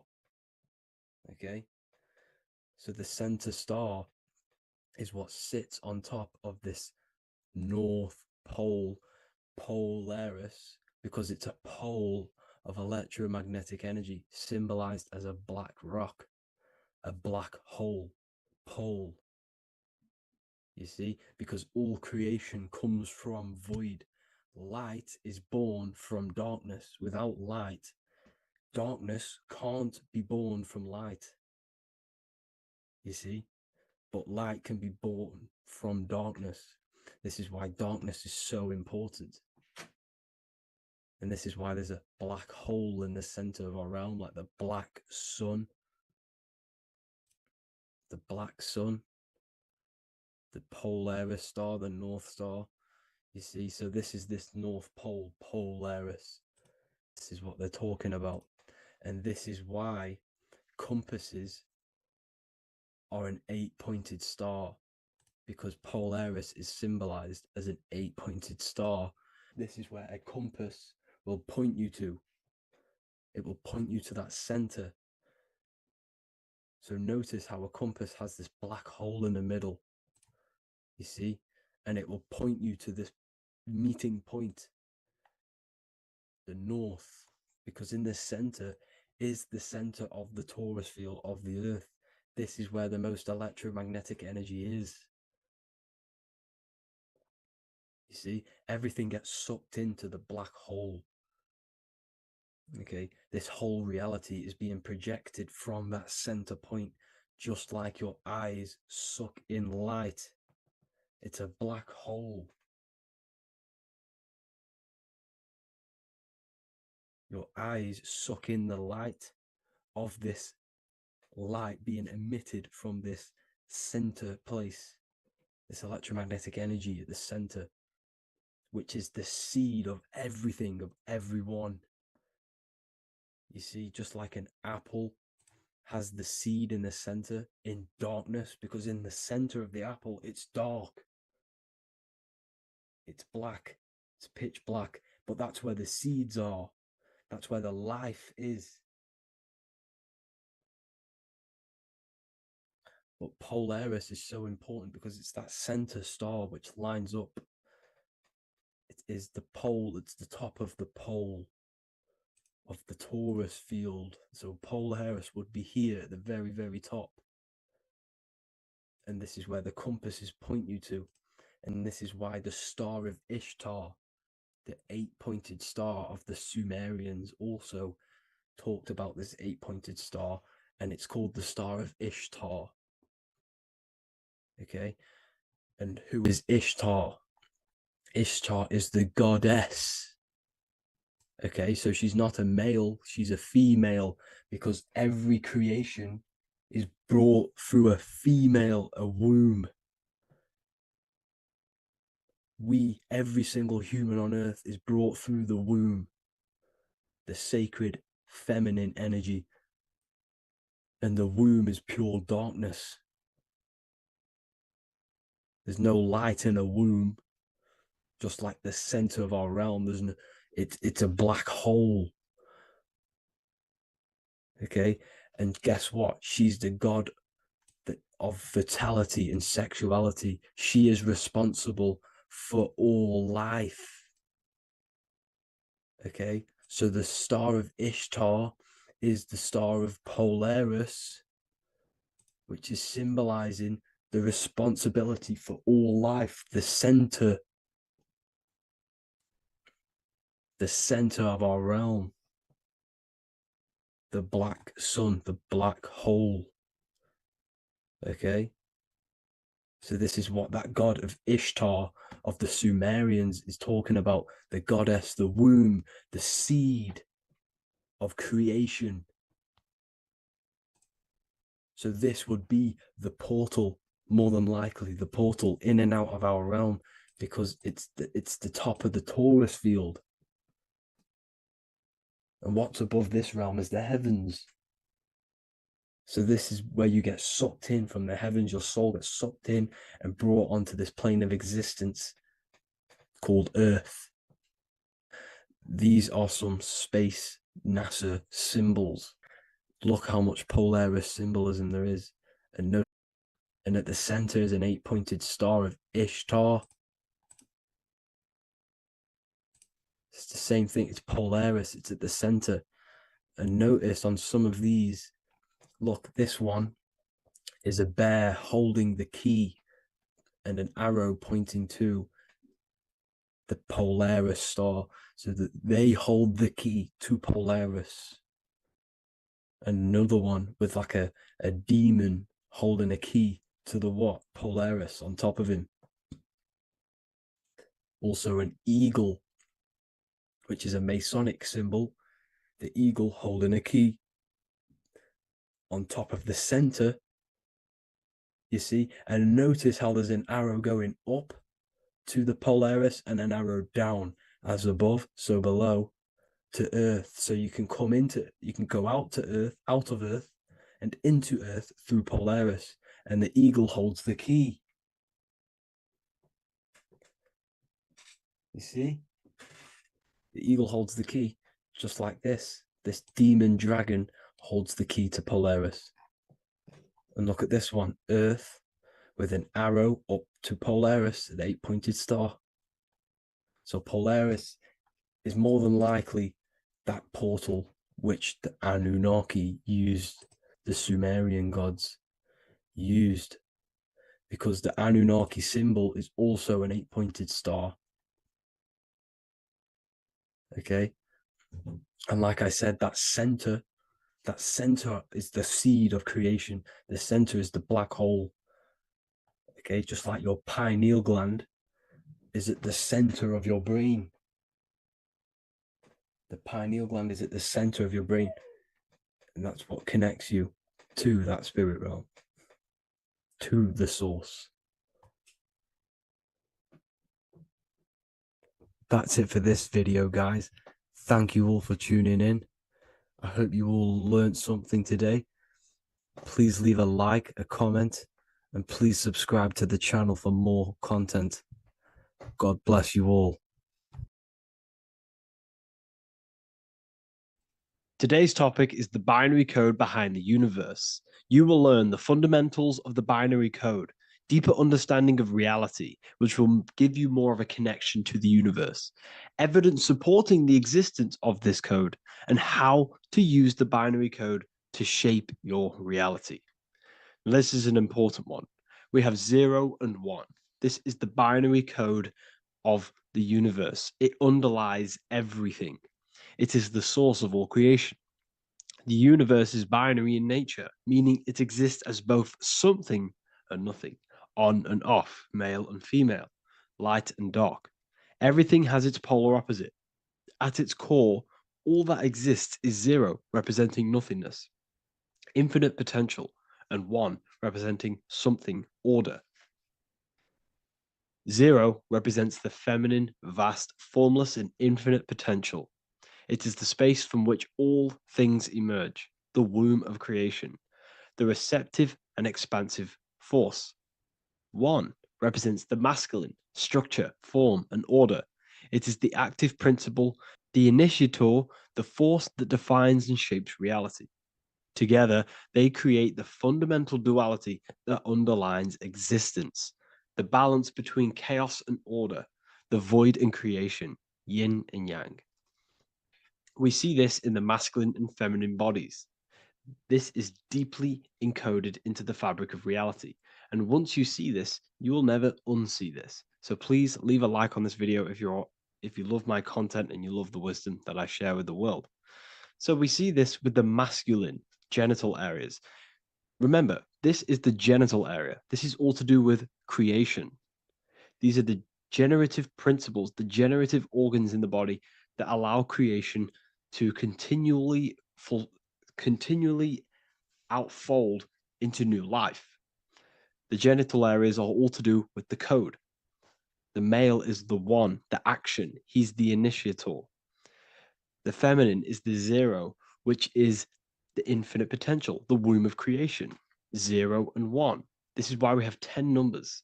0 and 1. Masculine and feminine.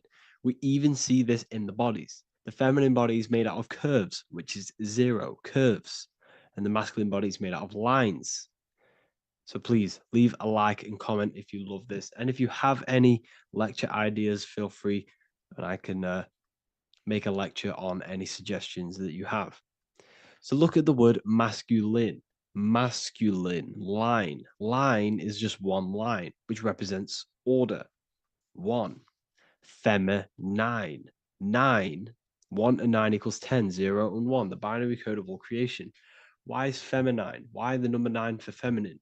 Because the moon has to go around 9 times to create a human in the feminine's womb. And look at this image of nature. All nature is zeros and ones. Now you can tell. The stick is a one, it's a line. And here we have curves. It's curves and lines. Curves and lines create reality, creates matter. Everything is 0 and 1. We even see this with the sky. The sky represents zeros. They represent curves, the heavens, the heavenly bodies, the sun. These are circles, the moon, circles, the planets, circles. Down here is matter, representing the square.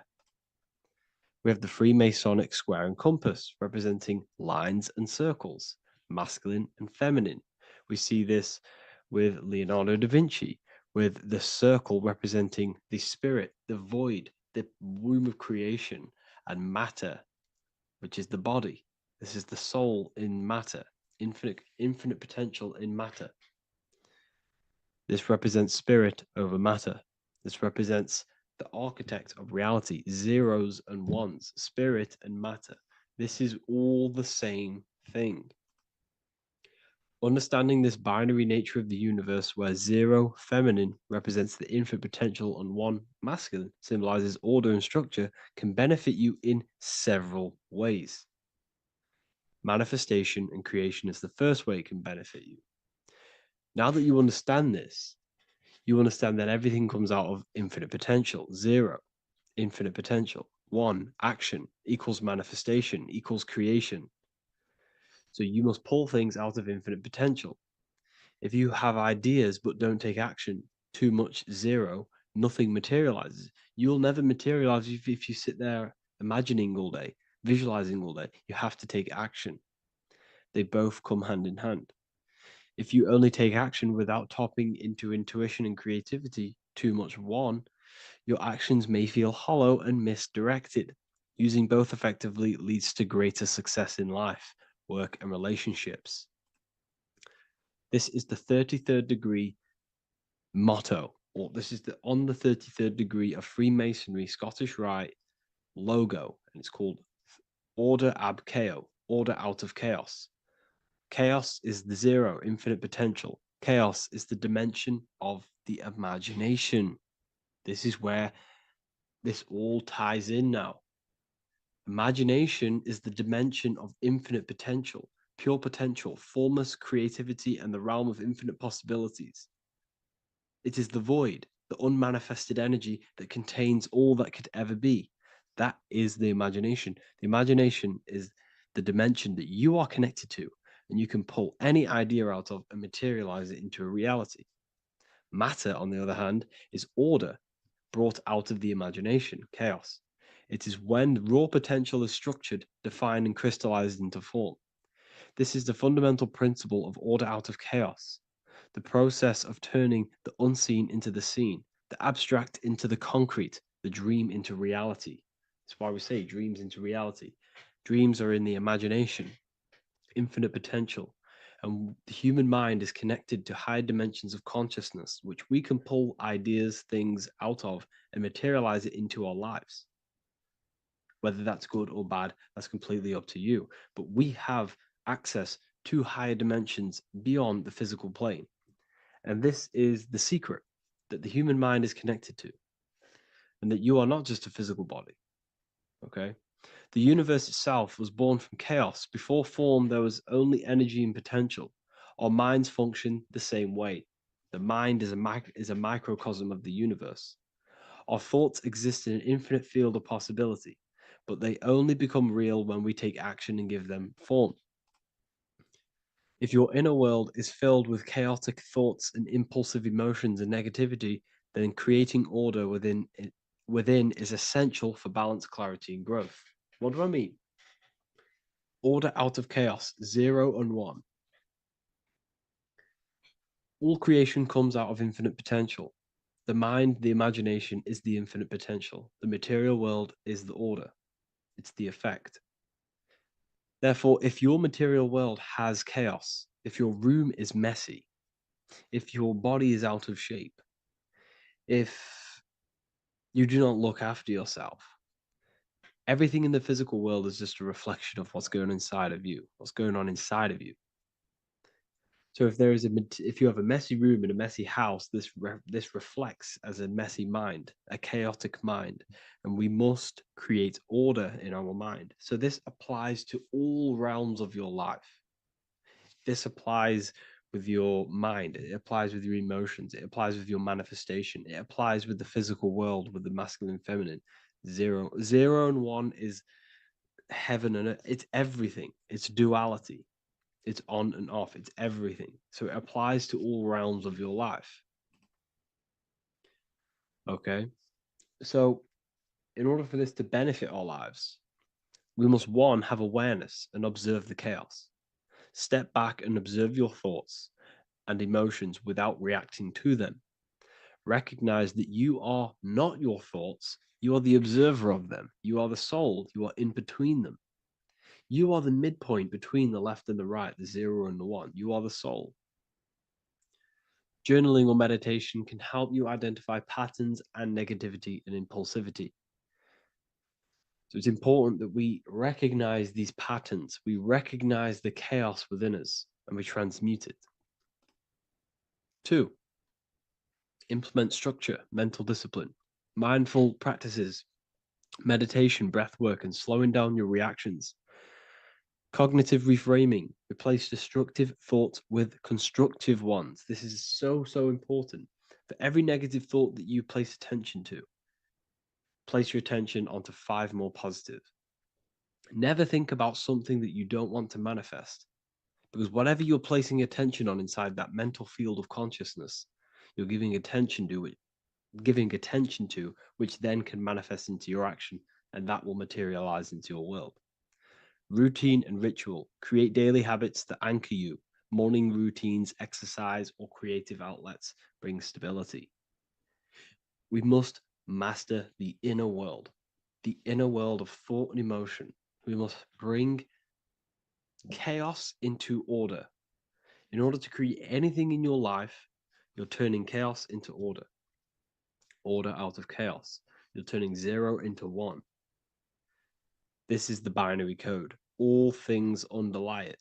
0 and 1. So it's so important that we master our minds, we master our emotions, we master our inner world so we can produce effect in the outer world. We cannot create consciously and effectively if we have chaotic thoughts and impulsive emotions. So I hope this has made more clarity to you so you can implement this into your life. I know I haven't given you much strategic things to implement into your life, but now that you have a better understanding of how this world is pulled out of infinite potential, you can use that. Everything in your life is pulled out of your imagination. Every text you send, everything you think of, oh, I'm going to do this later, that is your imagination thinking about the future. So you just have to do this on a mass scale to create something big in your reality. So I hope this gives you a better understanding of how the universe works and has benefited your life. If you have any comments or any suggestions or how this video made you feel, let me know in the comment section. I would really appreciate it. And I'll see you all inside of the Symbolism Masterclass on March the 8th.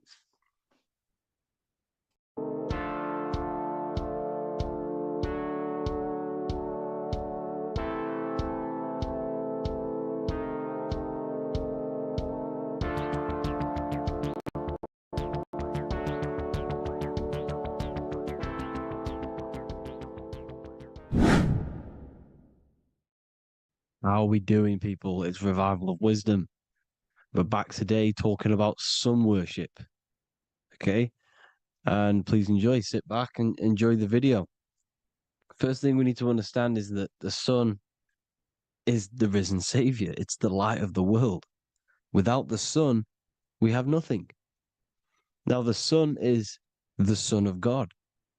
We didn't make the sun. No one owns the sun. But who created the sun? Obviously, the Creator created the sun. Therefore, it is the Son of God. And that is what Jesus is symbolizing in the Bible. The Bible is a metaphorical story. That's why it's called the greatest story ever told, because it is a story about the sun, the zodiac. It's about you, the systems in the body. It's about everything that is sacred in this creation.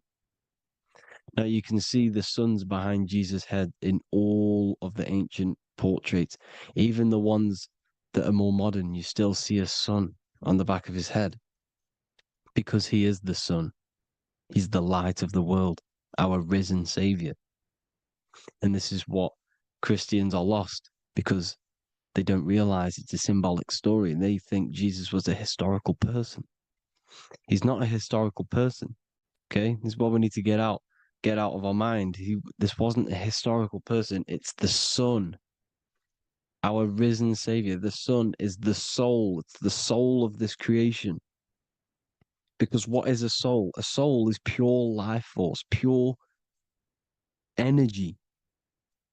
Whatever a soul inhabits, it gives life to. Like our soul feeds our body. The sun feeds the earth because the sun is a soul, and that's why the ancients called it Sol. Because it's the soul and it's in you and it's the light of the world. It's the light of everything. It gives life to all things. Here's Jesus and his 12 disciples. The 12 disciples symbolize the 12 zodiac signs.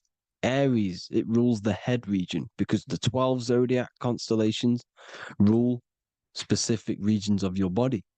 Aries, the ram, you have a cerebrum in your head. This is Aries on the head of the table. His Gemini rules the arms and the lungs. The two twins, Gemini. He's holding up two hands for the two hands and arms. The twins. Cancer has a knife in his hand. It's not so clear, but he has a knife in his hand. Cancer is the crab. Crabs have claws. And he's pointing at Virgo's Adam's apple, saying there's no Adam's apple there. It's a woman. Who's the sixth sign? The sixth sign is Virgo, the Virgin, the only woman in the painting. Now notice how there are 3 people in 4 groups for the 4 seasons and for the 3 months and 3 zodiac signs in each season: spring, summer, fall, winter. Matthew, Mark, Luke, and John with the suns on the back of their heads, because it's the 4 states of the sun. The 4 states of the sun. Now, 6th sign, Virgo, the Virgin, the only woman in the painting with no Adam's apple. Then we have the sun, Jesus, red and blue, red shift, blue shift. Electromagnetism. The ancients knew this. He's got one hand open, one hand down, because the sun gives and retrieves. The sun rises and it falls. It gives, then pulls away. That's what the sun does, and that's what he's doing. His arms are out, symbolizing the rays of the sun, casting down onto the earth, giving and then receiving. Libra, his 2 hands are equal. He's holding his arms out equally because Libra is the 2 balanced scales. Libra is when the sun is balanced between the summer and the winter. It's being judged. The sun isn't balanced. That's what Libra is, the 2 scales. Capricorn is the goat. Goats have 2 horns, and you can see the 2 horns on his head here. See? So this is astrology. This what Leonardo da Vinci is depicting here. It's astrology. He knew the story of the Bible is all astrology. It's all based on astrology. The Son of God, the real sun. Now here are some Bible verses. I am the light of the world. Obviously, that's the sun. What other light is there that lights up the world? The moon can't do it. It's the sun, the one and only sun, our risen savior. Because if the sun didn't rise, we'd all be dead. So it's our risen savior. And it dies for our sins every night and then gets reborn every day. Now, Jesus calms the storm. Mark 4:35-41. The disciples are all on a boat and there's a heavy storm.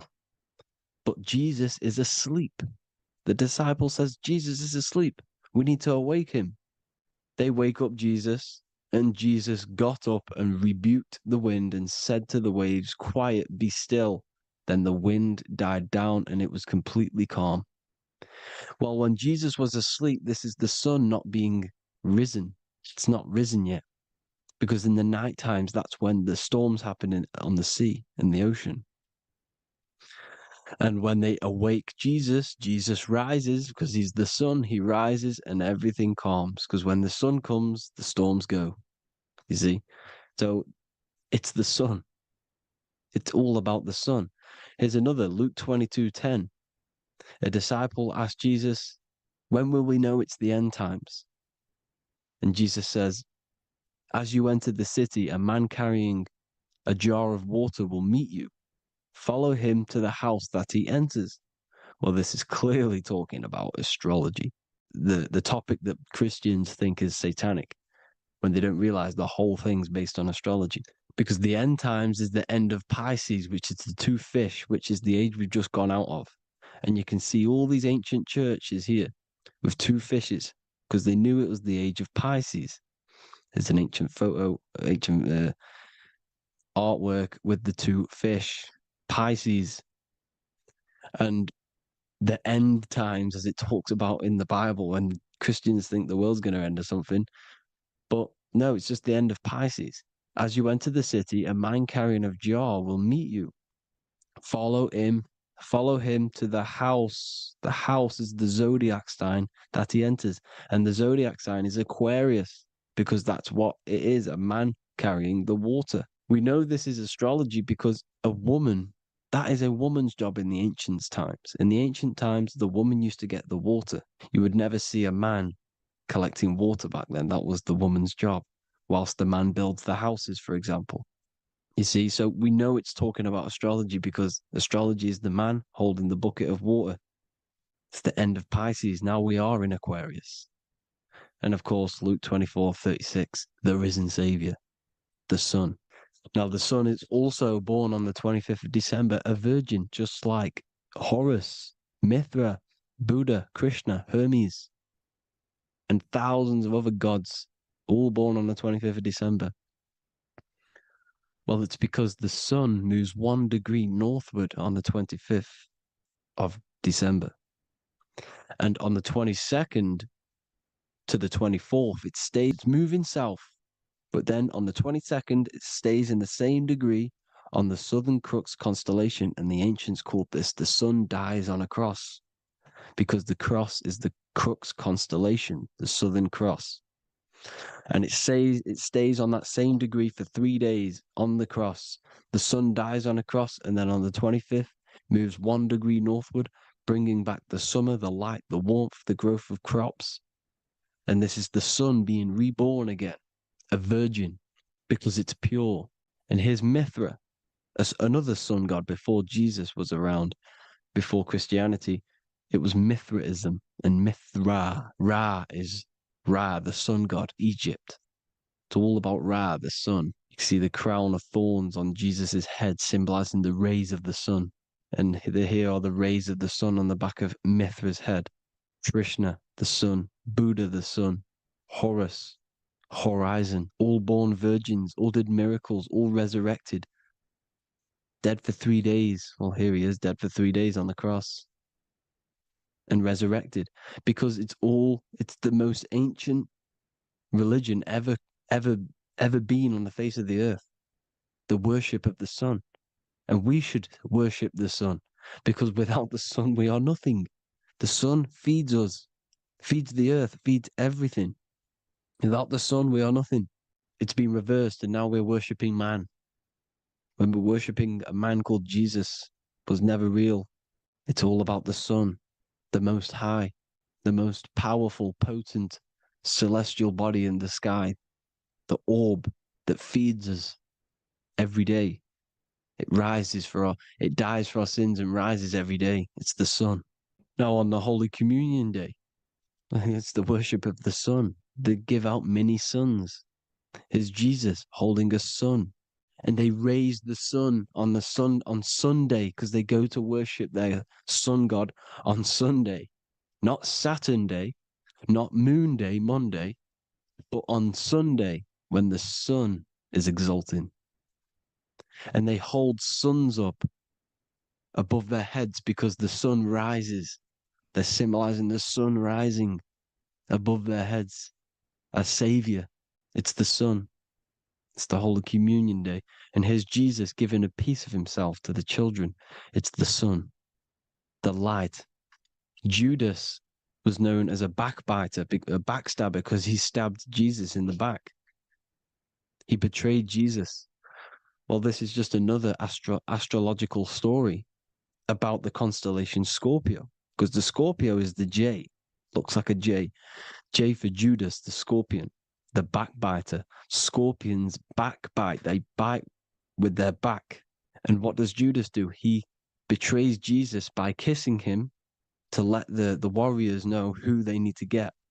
So he kisses Jesus and Jesus gets stabbed in the back.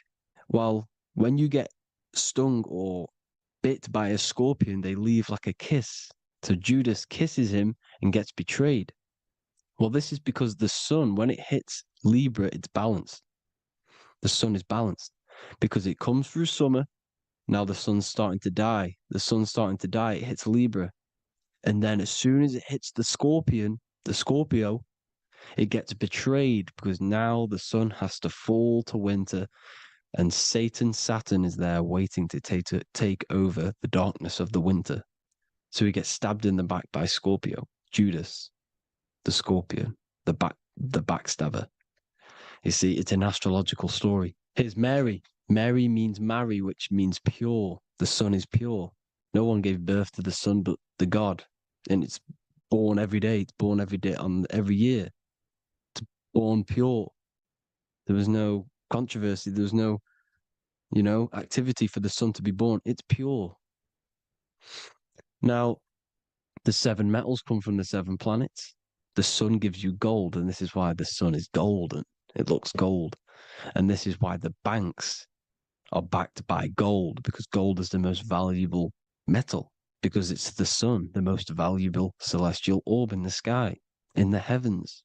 Well, here's Jesus, another ancient symbol of him being crucified on the cross with the big sun, the Southern Cross constellation. The sun dies on the cross constellation.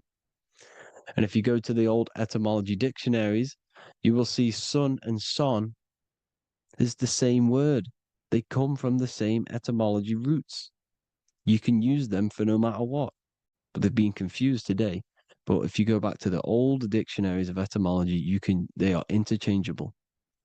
You can use them. Son, sun, sol, it's all the same thing.